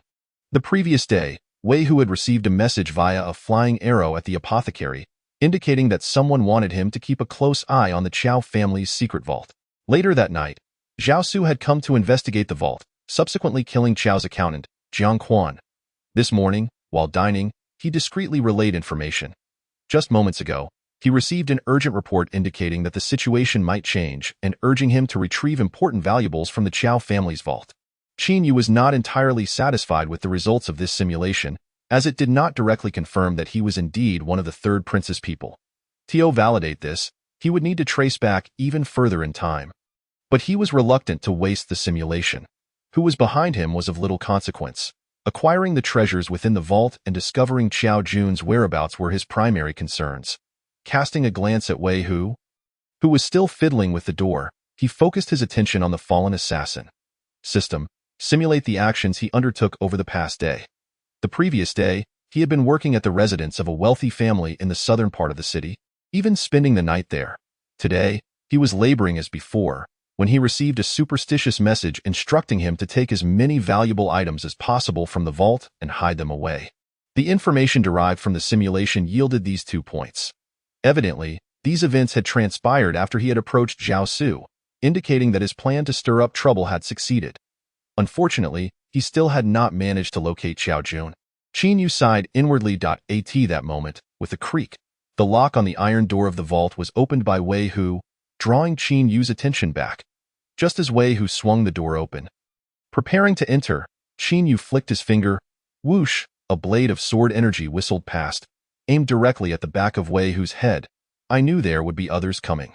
Wei Hu scoffed, suddenly spinning around, his speed far exceeding that displayed during his earlier confrontation with the assassin. Qin Yu's eyes narrowed. This fellow had been concealing his true capabilities. Indeed, after turning, Wei Hu's entire aura surged with energy as he unleashed a powerful punch. Enveloped in a layer of internal force, charging directly toward Qin Yu's sword energy, bang! A resounding thud reverberated through the apothecary, causing Qin Yu's mask to fall away. Wei Hu staggered back 3 steps. Astonishment etched on his face. Qin Yu too was somewhat surprised. Wei Hu's cultivation was evidently at the high level of a second-tier master, a formidable expert lurking as a mere assistant in an apothecary. How deep was the third prince's foundation? Upon noticing Qin Yu's visage, Wei Hu's astonishment morphed into shock, his eyes widening. Qin Duke, how did you find this place? Was it that useless Zhao Su who spilled the beans? Qin Yu did not respond, instead curiously asking, given that you are a high-level second-tier master, on the cusp of becoming a first-tier grandmaster, why would you willingly act as an undercover agent? Humph. The dead need not know so much. I had no intention of killing you. You only have yourself to blame for stumbling upon me. With that, Wei Hu flung his arms, releasing countless silver needles that surged forth like a wall, pressing relentlessly toward Qin Yu. Chapter 73. Only then can I proceed. Faced with this scenario, even Qin Yu felt a chill run down his spine, realizing he had underestimated the world's martial experts. He had not anticipated that after Wei Hu unleashed a rain of needles, he would still have so many left. Moreover, the speed and strength of the needles at this moment were significantly enhanced. Although he possessed a system and practiced the most advanced techniques, he was not immune to potent toxins. He could repel the needles with his internal force, but could not guarantee that none would slip through the cracks, for they were too fine. Should even one needle penetrate his body, he feared he might meet his end here. This was the first time since his transmigration that he found himself in such a life-threatening predicament. It dawned on him that his overconfidence had led him into perilous territory. This thought flashed through his mind like a spark, leaving him no time to ponder further as he frantically activated the Lingbo Weibo. Darting behind a pillar in the center of the apothecary, just barely escaping, he took cover behind the pillar. The silver needles, powerful as they were, pierced through the pillar and continued to shoot toward Qin Yu. But their force was significantly diminished. With a low shout, Qin Yu unleashed his internal force, knocking the needles away, finally allowing his heart to settle. However, his expression darkened. His earlier underestimation had cost him the initiative, giving Wei Hu the chance to unleash such a wicked trap. Now, he certainly would not grant him another opportunity. Moreover, after witnessing Wei Hu's 2 displays of needle attacks, the sheer number was already astonishing. He did not believe Wei Hu had any left. As it turned out, his assumption was correct. Wei Hu was indeed out of needles. Having just witnessed Qin Yu's astonishing speed, he quickly assessed the situation and realized he had no chance left to kill Qin Yu. There was even a risk that he himself might end up dead. Thus, he decisively turned to flee. Thinking of escaping, too late. Qin Yu bellowed, fully activating his Lingbo Weibo, his figure flickering like a ghost as he attacked Wei Hu from exceedingly tricky angles with the 6 Meridian's divine sword. Indeed, he was merely attacking and had no intentions of killing. Within 3 breaths, Wei Hu's arms were shattered, blood spraying forth like a fountain. Seizing the moment, Qin Yu subdued Wei Hu, sealing his meridians, and pressed his palm against Wei Hu's dantian. Star-absorbing technique, activate. With a low shout, Wei Hu's expression shifted to one of sheer horror, akin to seeing a devil. You actually practice such a horrifying evil technique? He could distinctly feel his years of painstaking cultivation being drained away from him by Qin Yu in an overwhelmingly forceful manner. The sensation of watching his very essence being siphoned away filled him with profound despair. He realized he was finished, with no chance of turning the tide. Coming to this realization, Wei Hu began to laugh maniacally. Practicing such an evil technique defies the natural order. Once it is known, you will meet a terrible fate. You are finished. Ha ha. There are no secrets that can be hidden in this world. Sooner or later, someone will eliminate you. A hint of disdain curled Qin Yu's lips. He couldn't be bothered to engage in a battle of words. His palms surged with internal energy, instantly shattering Wei Hu's dantian and internal organs, causing him to collapse in a heap, like a puddle of mud. Qin Yu felt a pang of disappointment. The rank of the star-absorbing technique was still somewhat low, limiting the amount of internal energy he could absorb, with most of it being wasted. Yet, even with a small portion absorbed, it allowed his cultivation to advance further, bringing him to the brink of breaking through to the first-tier Grandmaster level. The commotion from the battle had been considerable. To avoid any unforeseen complications, Qin Yu quickly slipped into the vault. Upon entering and seeing the scene within, he couldn't help but gasp in astonishment. In a wonder Xiao Jun had not fled the imperial capital. The wealth contained here was astonishing, verging on the outrageous. The vast vault was filled to the brim with silver ingots, filling the entire room. A rough estimate revealed at least 100,000 taels. And that was not all. Qin Yu spotted a wooden box, and upon opening it, he discovered it was stuffed with thick bundles of gold notes, each worth 1,000 taels. After quickly counting, he found a full 100 notes. This meant the total amount of gold reached a staggering 100,000 taels. He had struck it rich. This time, it truly signifies prosperity. To his knowledge, the annual military expenditure of the entire Deqian, when converted to gold, amounts to merely 1 million taels. This implies that he has directly acquired 1/10 of the military budget of the entire Deqian. He finds it utterly incomprehensible how the Qiao family has managed to amass such a substantial sum of silver and what connection they have with the third prince. Qin Yu tucked the gold notes into his bosom and then gazed at an exquisite jade vial. Upon opening it and inhaling its scent, he discerned it to be a type of elixir. And there were quite a few of them. With no time to discern their nature, Qin Yu also concealed the jade vial, ensuring there were no other valuables before hastily exiting the secret treasury. The silver he could not take was insignificant compared to the gold notes he held. Before leaving the Jishur apothecary, Qin Yu pondered for a moment and set a fire. The silver he couldn't carry. Whether it fell into the hands of Xiao Jun or that formidable third prince was not something he wished to see. Creating a stir to provoke the court's involvement, allowing Emperor Qinwu to learn of the incident and trace the matter back to the third prince, would only serve to muddy the waters of the imperial capital, benefiting him immensely. Upon returning to his residence and shedding his disguise, he hid the gold notes and jade vial, then swaggered out, maintaining the pretense of being present at home. Thus, irrespective of the commotion that might arise from the Jishur apothecary today, he would not be suspected. Meanwhile, the inferno at Jishur Pharmaceutical was raging fiercely, ultimately subdued only with great difficulty by the surrounding merchants and neighbors. As people scoured the scene, they stumbled upon several charred corpses, which did not raise any suspicion. A great fire, after all, is not unusual for claiming a few lives. When individuals discovered the entrance to the secret treasury, curiosity compelled them to investigate, leading to exclamations of astonishment upon seeing the vast amount of silver stored within. How could a small pharmacy, not particularly prosperous, house such a fortune in cash? At that moment, the Wuqingbing Mashi arrived belatedly and, upon learning of the situation, hurriedly reported to their superiors. This evidently unusual incident swiftly spread throughout the imperial capital. Hidden away, Xiao Jun received the news with a mix of shock and fury. It was over. It was all over. The Qiao family's chance for resurgence had vanished. Aside from the guards, the only ones who knew of the secret treasury were Zhao Su and the third prince. Which scoundrel had leaked the information? Xiao Jun was at a loss. His personal guard urged, "Young general, since the treasury has been discovered, you should find a way to leave the capital swiftly." Xiao Jun shook his head helplessly. "I would like nothing more than to depart, but with the sixth prince's sudden demise and the entire capital under lockdown, how could I possibly leave? Young general, I can bribe the city gate guards to facilitate your discreet exit." "No, that would be too perilous." Xiao Jun decisively refused, then gritted his teeth and declared, "It is fortuitous that I remain in the capital for a while longer, seeking an opportunity to eliminate that wretched Qin Yu. Only then will I find peace." Chapter 74.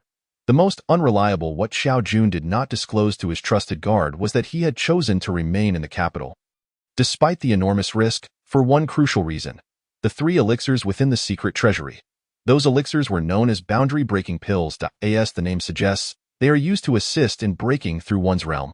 Those who achieve the rank of a first-rank grandmaster are exceedingly rare geniuses.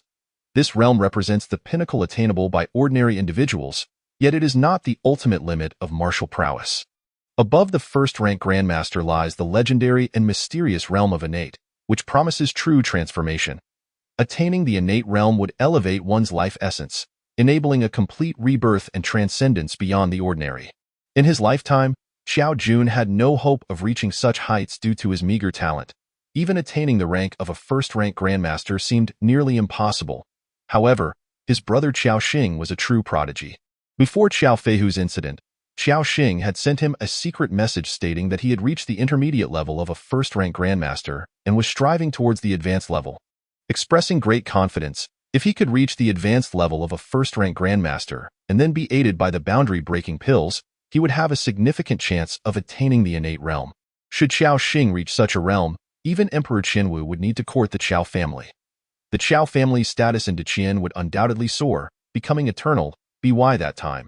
Even if Qiao Xing brazenly eliminated Qinyu, Emperor Qianwu would not dare to intervene. Thus, Qiao Jun remained in the capital, determined to find the elixirs by any means necessary. At the Qin residence, Qinyu had taken a stroll outside before returning to his room. He retrieved the jade vial and poured out its contents, revealing only 3 pills. The pills were entirely golden, resembling golden beans, adorned with peculiar patterns. Bringing one to his nose, he found it odorless and tasteless. Qinyu racked his brain for a considerable time but could not discern the nature of these pills. Clearly, being stored in the secret treasury and in such limited quantity, they were not mere trinkets. It would not be difficult to identify the pills. He could simply consult a professional alchemist. However, if the pills were particularly precious, their exposure could incite significant trouble. After a moment of contemplation, Qinyu decided to stow the pills away. Resolving to acquire more knowledge about elixirs in the future to unearth their secrets, he refocused his thoughts and continued his training in the Yi Jing to enhance his talent. The following morning, Qinyu arrived early at the Dali Temple, eager to inquire about Xue Xiaoming's surveillance from the previous day, only to find him absent. After questioning numerous colleagues who claimed they had not seen him, his heart began to race with concern. Could it be that Xue Xiaoming had encountered some misfortune? Perhaps he had been discovered and eliminated by the frenzied Zhao Su, or even by Qiao Jun's men. With this thought, Qin Yu's anxiety intensified, prompting him to rush to Xue Xiaoming's home. Xue Xiaoming, having lost his parents and with no wife or children, lived alone. Even if he had died at home, no one would report it. Upon arriving at his house, however, he found no trace of him, nor any corpses. Qin Yu's heart sank. He immediately made his way to the residence of Zhonglongjiang Zhao Su. If Xue Xiaoming had indeed met with an unfortunate incident, the most likely culprit would be him. Should Zhao Su be responsible, he must pay the price. To Qin Yu's astonishment, just as he approached Zhao Su's residence, Xue Xiaoming suddenly emerged from the side. "Your Highness." Qin Yu halted and turned to see Xue Xiaoming's eyes bloodshot and his demeanor appearing exceedingly fatigued. Qin Yu's expression shifted to one of uncertainty. Could it be that this fellow had not slept all night, simply watching here? Xue Xiaoming's subsequent words confirmed Qin Yu's suspicions. "Your Highness, I have been watching since yesterday without a single suspicious individual leaving Zhao's residence. Of course, I cannot rule out the possibility that he has communicated information through other means, as my own capabilities are rather limited. It would be better to summon more people at the Dali Temple." Qin Yu felt a surge of emotion. He had never anticipated that Xue Xiaoming would remain vigilant all night solely because of his words. If this were true, combined with Xue Xiaoming's previous consistent performance, he was indeed worthy of trust. Granting him a bright future would not be amiss. In his heart, Qin Yu silently called out to the system, "Analyze what Xue Xiaoming has done since we parted ways yesterday." Ding! Analysis begins. After parting with the host, Xue Xiaoming found a hidden corner and monitored the entrance of Zhonglongjiang Zhao Su's residence. He maintained his vigil until nightfall. Xue Xiaoming then grabbed a bite at a nearby stall where he could see Zhao Su's door and continued to watch. He remained vigilant all night until dawn, then had breakfast nearby before coming over upon the host's appearance. With the system's confirmation, Qin Yu made a decision. "Let us go back to your house. I have something to discuss with you." "Huh? Aren't we going to keep watching?" Xue Xiaoming protested. If Zhao Su is indeed suspicious, he will eventually reveal a flaw. This method of monitoring is not sustainable. I will think of other ways later. For now, let us head to your house, Qin Yu replied with a smile. All right. Although Shui Xiangming was puzzled as to why Qin Yu wanted to go to his house, he refrained from asking further in the street. Once home, Shui Xiangming began to boil water for tea, but Qin Yu stopped him. Shui Xiangming, do you wish to become a grandmaster, a great grandmaster, or even a martial artist of an even higher realm? Shui Xiaoming's face bore a bitter expression. I wish for it, of course, but my talent is lacking. As a fourth-rank martial artist at the initial stage, this is the limit for me. There is no chance for further advancement. Desire is enough. Qin Yu nodded, his expression solemn. I possess a technique that can enhance your talent if you diligently practice it. I am willing to impart it to you, but you must ensure absolute loyalty to me. Can you do that? Shui Xiangming was momentarily taken aback, his eyes widening in disbelief. Such a miraculous technique exists in this world? To prove the authenticity of his claims, Qin Yu used himself as an example. Without it, how could I have transformed from a widely recognized waste into a second-rank grandmaster? Upon hearing this, Shui Xiangming's doubts dissipated, and he fell to his knees, knocking his head thrice on the ground. Then he looked up at Qin Yu, his eyes filled with longing. Please, Your Highness, impart your divine skill to me. I, Shui Xiangming, swear to heaven that I will be utterly loyal to you. Should I break this vow, I shall meet a most unfortunate end, Shui Xiangming fervently declared, to which Qin Yu nodded in satisfaction, adding, this cultivation method is exceedingly rare in the world. You must not divulge it to anyone. Can you manage that? Rest assured, Your Highness, if it were to be leaked, you may execute me without hesitation. Subsequently, Qin Yu imparted the yijinjing to Shui Xiangming. However, he did not place complete trust in him merely due to a few fervent oaths. The fickleness of human hearts is the most unreliable in this world. Thus, Qin Yu refrained from teaching him the already mastered celestial-level advanced yijinjing, opting instead to bestow the earth-level advanced version. For an ordinary constable capable only of practicing the initial stage of the profound-level techniques, this was undoubtedly a monumental surprise. Such a technique was rare, even among many prestigious families. Shui Xiangming was so moved that he wept profusely, repeatedly vowing to be loyal solely to Qin Yu for the rest of his life, even disregarding the words of the Qianwu Emperor. Qin Yu advised him to diligently cultivate at home, contemplating that if Shui Xiaoming's loyalty proved genuine as he professed, he might eventually share other high-level techniques with him. After all, the primary efficacy of yijinjing lies in enhancing one's aptitude. Only with higher-tier combat techniques could one unleash greater power. Qin Yu was unperturbed by the possibility of Shui Xiaoming's betrayal. Should he dare, it would be tantamount to seeking his own demise. Upon leaving Shui Xiaoming's residence, Qin Yu pondered the necessity of recruiting personnel from the Dali Temple, as he would soon find himself without anyone to rely on. While en route to the Dali Temple, he encountered a disheveled man, reeking of alcohol, staggering while carrying a large jar of liquor. This individual was none other than the scribe who had called out to him in the streets, a member of the Wuqing Bingma, following his reckless charge into the courtyard of Qiao Jun's assassins. He had been left as the only survivor. Qin Yu held a favorable impression of him, recognizing him as a man of deep loyalty and righteousness, who had been driven to madness by the loss of his colleagues and subordinates. Upon spotting Qin Yu, the scribe froze momentarily before recalling past events and could not help but burst into tears. How I regret it! If only I had heeded Your Highness's counsel and not acted rashly. Such a tragedy could have been averted. Now, all my brothers have perished, parents have lost their sons, and wives and children have lost their support. What a lamentable fate! I am a sinner. I am a sinner. Hearing this, Qin Yu could not suppress a sigh. The world is indeed harsh. Lacking strength can lead to fatal consequences. Just like yesterday, he had nearly lost his life amidst a hail of flying needles. May you find solace, he uttered before turning to leave, only to be halted by the scribe's outstretched hand. Your Highness, those individuals were after you. I presume you wish to bring the mastermind Xiao Jun to justice. Now that I have been dismissed from the Wuqing Bingma, I am willing to follow you and hope to seize those assassins and exact revenge for my brothers. Qin Yu felt a flicker of temptation at these words. This scribe's abilities were on par with Shui Xiangming. Although not particularly formidable, he was sufficient for minor tasks. In truth, he already had servants of similar strength, but their loyalty was insufficient compared to someone with a clean background like this scribe. Nonetheless, he could not place complete trust in the scribe's intentions. Qin Yu discreetly instructed the system to analyze the man's activities from the previous day. Ding. Analysis commencing. The following day, Yang Xiong had spent the entire day drinking at home, collapsing into a drunken stupor at midnight, lamenting his brother's deaths and vowing to kill Xiao Jun. He had also vehemently declared that the sixth princely show deserved his fate and chastised himself for his earlier reckless ambitions. Failing to heed the host's warnings, upon waking today, he had gone out to purchase more alcohol and had encountered the host at the tavern. The analysis concluded here.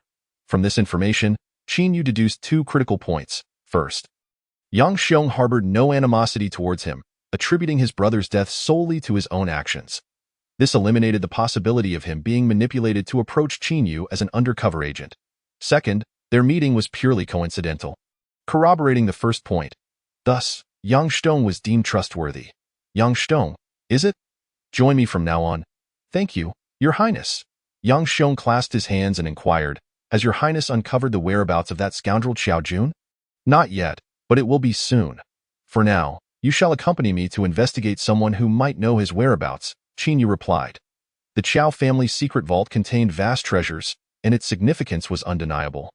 With the recent theft, leaving only a meager amount of silver in the hands of the Wuqing Bingma, it would surely arouse Xiao Jun's suspicions of an insider. Zhao Su, privy to the details, was a prime suspect, and Xiao Jun would likely reach out to him. This presented a crucial breakthrough for completing the system's task. Yang Xiong, even more anxious, urged, "What are we waiting for? Your Highness, please take me there at once." As he spoke, he channeled his internal energy to dispel the effects of the alcohol, his demeanor transforming into one filled with vigor and determination. Qin Yu said little, leading him to the residence of Zhao Su, where they encountered the man himself. "Your Highness, what brings you here again? I truly do not know where Xiao Jun is. I have no connection with him at all. Why do you persist in pursuing me?" Zhao Su's face was filled with grievance, even displaying signs of anger, his words rife with complaints. Yang Xiong scrutinized him closely, observing every subtle shift in his emotions. On the way, Qin Yu had informed him of Zhao Su's many suspicious behaviors, making him realize that this could be a crucial breakthrough. With a cold smile, Qin Yu remarked, "I heard you sneaked out of the residence at night after returning from Jianghuan Mansion. Pray tell, where did you go?" In truth, he had not heard this from anyone. It was merely a tactic devised by the system to bait Zhao Su, while also providing himself with a plausible reason to confront him. Zhao Su's eyes flickered with panic before anger set in, and he shouted at Qin Yu, "Your Highness, though you are of noble birth, you cannot speak recklessly. Though you have any evidence that I left the residence at night? I have always treated you with respect, and while I may be a simpleton, I am not someone to be bullied. I hope you will refrain from slandering me." Hearing this, Qin Yu could not help but smirk internally. Is he already losing his composure? Ignoring him, Qin Yu focused on the system's analysis. After the host's departure yesterday, Zhao Su had been in a state of panic, initially intending to contact Xiao Jun through secret means. However, upon discovering Xue Xiangming was stationed outside, he refrained from acting hastily. He had sent someone to probe the situation and, upon realizing that only Xue Xiangming was tailing him, he relaxed. Under the cover of night, he had evaded Xue Xiangming and sent a message to Xiao Jun using secret methods. This morning, he received a reply, arranging to meet at the city's West Market at the third watch of the night. The analysis concluded here, revealing crucial information about the meeting point. As long as he appeared at the designated time, should Xiao Jun also show up, he would have no escape. Having achieved his objective, Qin Yu deemed it unnecessary to linger any longer and stood, letting out a cold snort. "I have no evidence, but fret not, I will uncover the truth." With that, he turned to leave, and no need to see me off. Zhao Su offered a perfunctory bow. "How splendid!" Yang Xiong exclaimed. As they exited Zhao's residence, "I find Zhao Su exceedingly suspect. When you were testing him earlier, I clearly saw a flicker of panic in his eyes. Your powers of observation are commendable," Qin Yu praised, then added with seriousness, "This indicates my ploy struck a nerve, and he is likely to be in disarray. I suspect he will attempt to contact Xiao Jun tonight." Yang Xiong nodded in agreement. "Your Highness, your analysis is astute. I concur. Therefore, you must keep a close watch on Zhao's residence tonight. Remain discreet and do not alert any snakes in the grass," Qin Yu instructed sternly. Yang Xiong's face revealed hesitation. "But how can I watch alone? Shouldn't your highness summon more people from the Dali temple? That is not advisable. Qin Yu shook his head. The personnel from the Dali temple may not be reliable. I have a colleague named Xue Xiangming. You shall monitor both the front and back entrances with him. Report to me any findings tomorrow. If nothing arises, it is of no consequence. We shall devise another plan. He did not believe Yang Xiong could evade detection, especially when Xue Xiangming had been easily spotted. The reason for involving Yang Xiong was to maintain the appearance of logic. It would be unreasonable to cease surveillance after having done so yesterday. This way, Zhao Su would feel more at ease when meeting Qiao Jun, while Qin Yu concealed himself in the market, seeking a way to apprehend them. However, after nearly falling victim to Wei Hu's flying needles, Qin Yu found himself indecisive about risking exposure. He had no desire to confront another master with such an elusive style of attack. Better safe than sorry. Once this mission concludes, I must refine Lingbo Weibu to its utmost. Attaining a swifter evasion speed, as Qin Yu contemplated his course of action, he unknowingly returned to his residence, where a servant promptly approached him. Your Highness, the esteemed eunuch Chao from the palace has arrived. Requesting to speak with you on several matters, he is currently waiting in the study. Hearing this, Qin Yu's heart stirred. The trusted eunuch of the Qinwu Emperor, the legendary and enigmatic Chao Jingyun, what brings him here again? As he walked towards the study, he pondered the possible purpose of his visit, remaining at a loss until he encountered Chao Jingyun. Old servant pays his respects to the prince consort, Chao Jingyun stated. Observing the formalities with meticulous diligence, showing no hint of arrogance despite being a close attendant of Emperor Qinwu. Such an old schemer was most formidable, yet Qin Yu bore no airs, his face adorned with a warm smile. There is no need for excessive formalities, Master Chao. Princess Zhongyao was also present in the study, her expression equally amiable as she added, Master Chao, there are no outsiders here, so there is no need to adhere strictly to etiquette. Etiquette cannot be neglected, Chao Jingyun replied nonchalantly, before turning his gaze towards Qin Yu. Prince Consort, His Majesty has heard of the princess's breakthrough to the rank of a first-grade grandmaster, and has specially dispatched this old servant to convey his congratulations, as well as to inquire about certain matters. Qin Yu raised a hand with a smile. Please, Master Chao, go ahead. On the day you and the princess visited His Highness the Sixth Prince, did you happen to notice any irregularities regarding His Highness the Second Prince or those around him? Chao Jingyun asked calmly, his tone measured. Qin Yu felt a stir in his heart, realizing that Chao Jingyun had come to investigate the cause of the Sixth Prince's death. It was evidently impossible for suspicion to fall upon him, as the bone-crushing palm was a technique known only to him. Thus, Qin Yu remained composed. He furrowed his brow, pretending to contemplate, while covertly instructing the system to analyze Chao Jingyun. For the entirety of the previous day, Chao Jingyun had been preoccupied with the investigation into the Sixth Prince's death, regrettably uncovering no valuable leads. He reported his findings to Emperor Qinwu and stated the limitations of their inquiries, prompting the Emperor's fury as he berated him for being incompetent.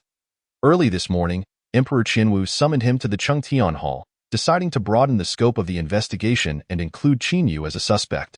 The Emperor remarked that the individual who imparted martial arts to Qin Yu possessed the capability to silently kill the Sixth Prince using that unique palm technique. Although the probability was minimal, the Emperor still instructed him to inquire further, while also seeking to know who had communicated with him. At this point, Qin Yu felt a chill in his heart. The Emperor's gaze was still fixed upon him. However, he was not worried. Rather, the Emperor's interest in the fabricated informant he had conjured brought forth a solution to his current predicament. Why not utilize the Emperor's people to lie in wait tonight? Ready to ensnare Chao Jun, Prince Consort? Chao Jingyun interrupted Qin Yu's thoughts. Having already devised a plan, Qin Yu anticipated Chao Jingyun's inquiries regarding that matter but refrained from bringing it up himself. Responding instead, upon careful reflection, I found no issues with His Highness the Second Prince or any of his companions. Chao Jingyun appeared unfazed by his response, swiftly shifting the topic. Prince Consort, has that mysterious individual who imparted martial arts to you made an appearance recently? Not yet.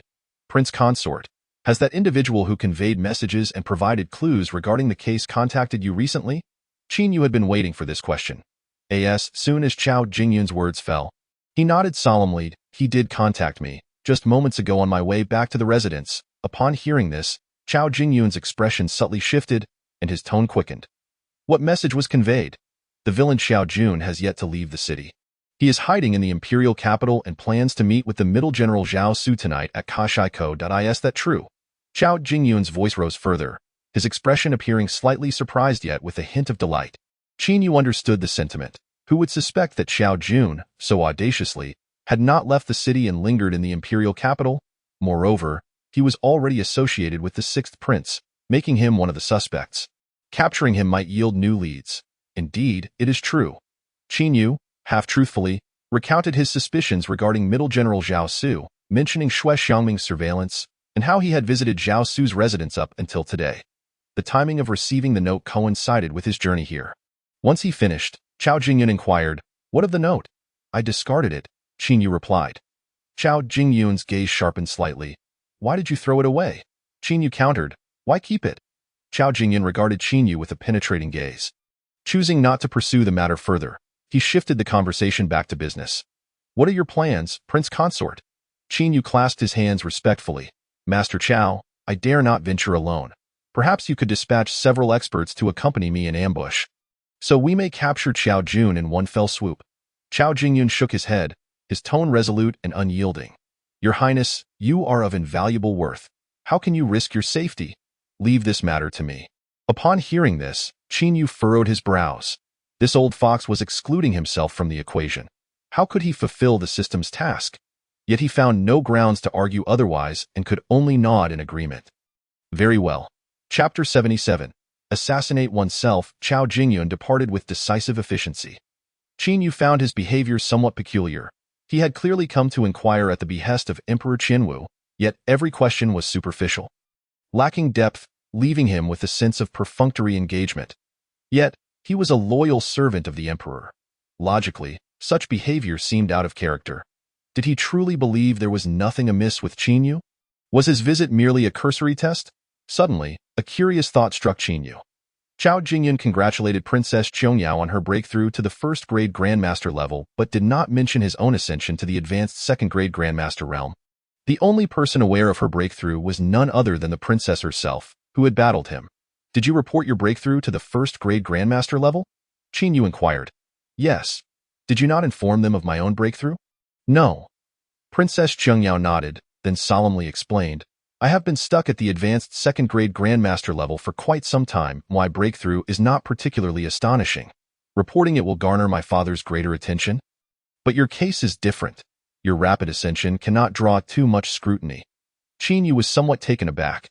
He had not anticipated that Princess Qiangyao would consider his well-being to the extent of concealing it from her father. However, he was curious about the rationale behind this decision. "Why?" he asked. Princess Qiangyao regarded him with profound significance before gradually speaking. "If you appear too extraordinary, what if father wishes to meet that mysterious person behind you? Will that person show themselves? If they do, what if father seeks to recruit them? What if they refuse? How would you position yourself then?" Upon hearing this series of rhetorical questions, Qin Yu realized the depth of Princess Qiangyao's considerations. Indeed, if his displayed strength did not align with the martial arts he had presented, it would undoubtedly draw the emperor's attention and suspicion. Thus, maintaining a low profile, masquerading as an underdog, and allowing for gradual development seemed prudent. However, Qin Yu would not simply cower in silence. If the day came when Emperor Qianwu suspected him, he would not be without means to counteract that. Princess Qiangyao, still troubled by her previous defeat at Qin Yu's hands, excused herself to practice, declaring her intent to subdue him at all costs. Qin Yu smiled faintly, dismissing her concerns, while his thoughts lingered on the forthcoming meeting between Zhao Su and Xiao Jun at Kaishiku. After much contemplation, to fulfill the system's task, Qin Yu resolved to defy Chao Jingyun's admonitions and investigate the matter himself. He began his training, continuing until the hour grew late, before donning a set of dark clothing and stealthily exiting the Qin residence. Kaishiku was not difficult to locate. Qin Yu swiftly arrived and concealed himself in a hidden corner. He believed he had hidden well enough, even moderating his breathing to the utmost. Yet, a familiar voice rang out beside him. "Prince Consort, this old servant has warned you not to come. Why do you not heed my counsel?" Qin Yu's heart tightened in an instant, and he activated the Lingbo Weibu, darting away a full 10 feet before daring to pause. Gazing back, he saw Chao Jingyun standing beside his previous hiding spot, his expression a mix of exasperation and resignation. Qin was taken aback. When had Chao Jingyun arrived so close without him noticing? This revealed the terrifying prowess of Chao Jingyun. He assessed the situation. Had Chao Jingyun intended to strike, he would have had no chance of survival. This realization deepened Qin Yu's understanding of the capital as a realm of hidden dangers, and how formidable Emperor Qinwu truly was. Master Chao, Qin Yu chuckled lightly, feeling no fear, as it was clear Chao Jingyun bore him no ill will. Come, let us conceal ourselves, Chao Jingyun instructed. As Qin Yu approached him, curiosity got the better of him. Master Chao, your profound cultivation is truly admirable. May I inquire what realm you have reached? Chao Jingyun evidently wished to avoid this topic, seemingly disregarding the question as he countered. Prince Consort, what brings you here? Qin Yu refrained from pressing further, allowing a hint of animosity to surface. I nearly perished at the hands of Chao Jun's assassins. I cannot rest until I personally eliminate him to quell my wrath. Chao Jingyun cast a profound glance at him, refraining from uttering another word, as his gaze drifted into the distance, his eyes narrowing slightly. Simultaneously, he retreated, completely enveloped by the shadows, his very breath seemingly extinguished. Qin Yu understood that someone had undoubtedly arrived. He too took a step back, holding his breath and concealing himself. Indeed, moments later, a figure clad in dark attire and wearing a mask emerged, moving with the agility of a stealthy leopard. Approaching a distance not far from their position, from his physique and gait, Qin Yu could ascertain that this individual was none other than Zhao Su. The man emitted a series of nightingale calls, 3 short and 2 long, repeated thrice. After waiting for a full tease time, a silhouette appeared, and the two exchanged a meaningful glance before darting away in opposite directions. Clearly, this was merely a rendezvous point, not the venue for their discussions. Your Highness, it is best you return. Do not follow this time. Should anything go awry, I would be unable to account for it to His Majesty or the Princess, Chao Jingyun stated, pausing for a moment before vanishing into the darkness. Leaving no trace behind, Qin Yu felt a sense of helplessness wash over him. This time, continuing to follow was indeed unwise. Should he provoke the old eunuch, he could only imagine the troubles that would ensue. But what of the system's task? He pondered whether failure would incur any penalties, or if he might find himself stuck here without new tasks to undertake. For now, returning to the manor was his only option. With a sense of despondency, Qin Yu made his way back to the Qin residence. Having scaled the wall to avoid complications, he naturally would need to climb back over. However, upon reaching the other side, he spotted a shadowy figure in black, which instantly darkened his mood. Could it be that someone intended to assassinate him? Filled with trepidation, he stealthily followed the cloaked figure. The black-clad individual leaped gracefully into the Qin manor, and Qin Yu trailed behind, soon witnessing the man swiftly make his way toward the courtyard where he resided. Was this indeed an assassination attempt? A surge of murderous intent surged within Qin Yu.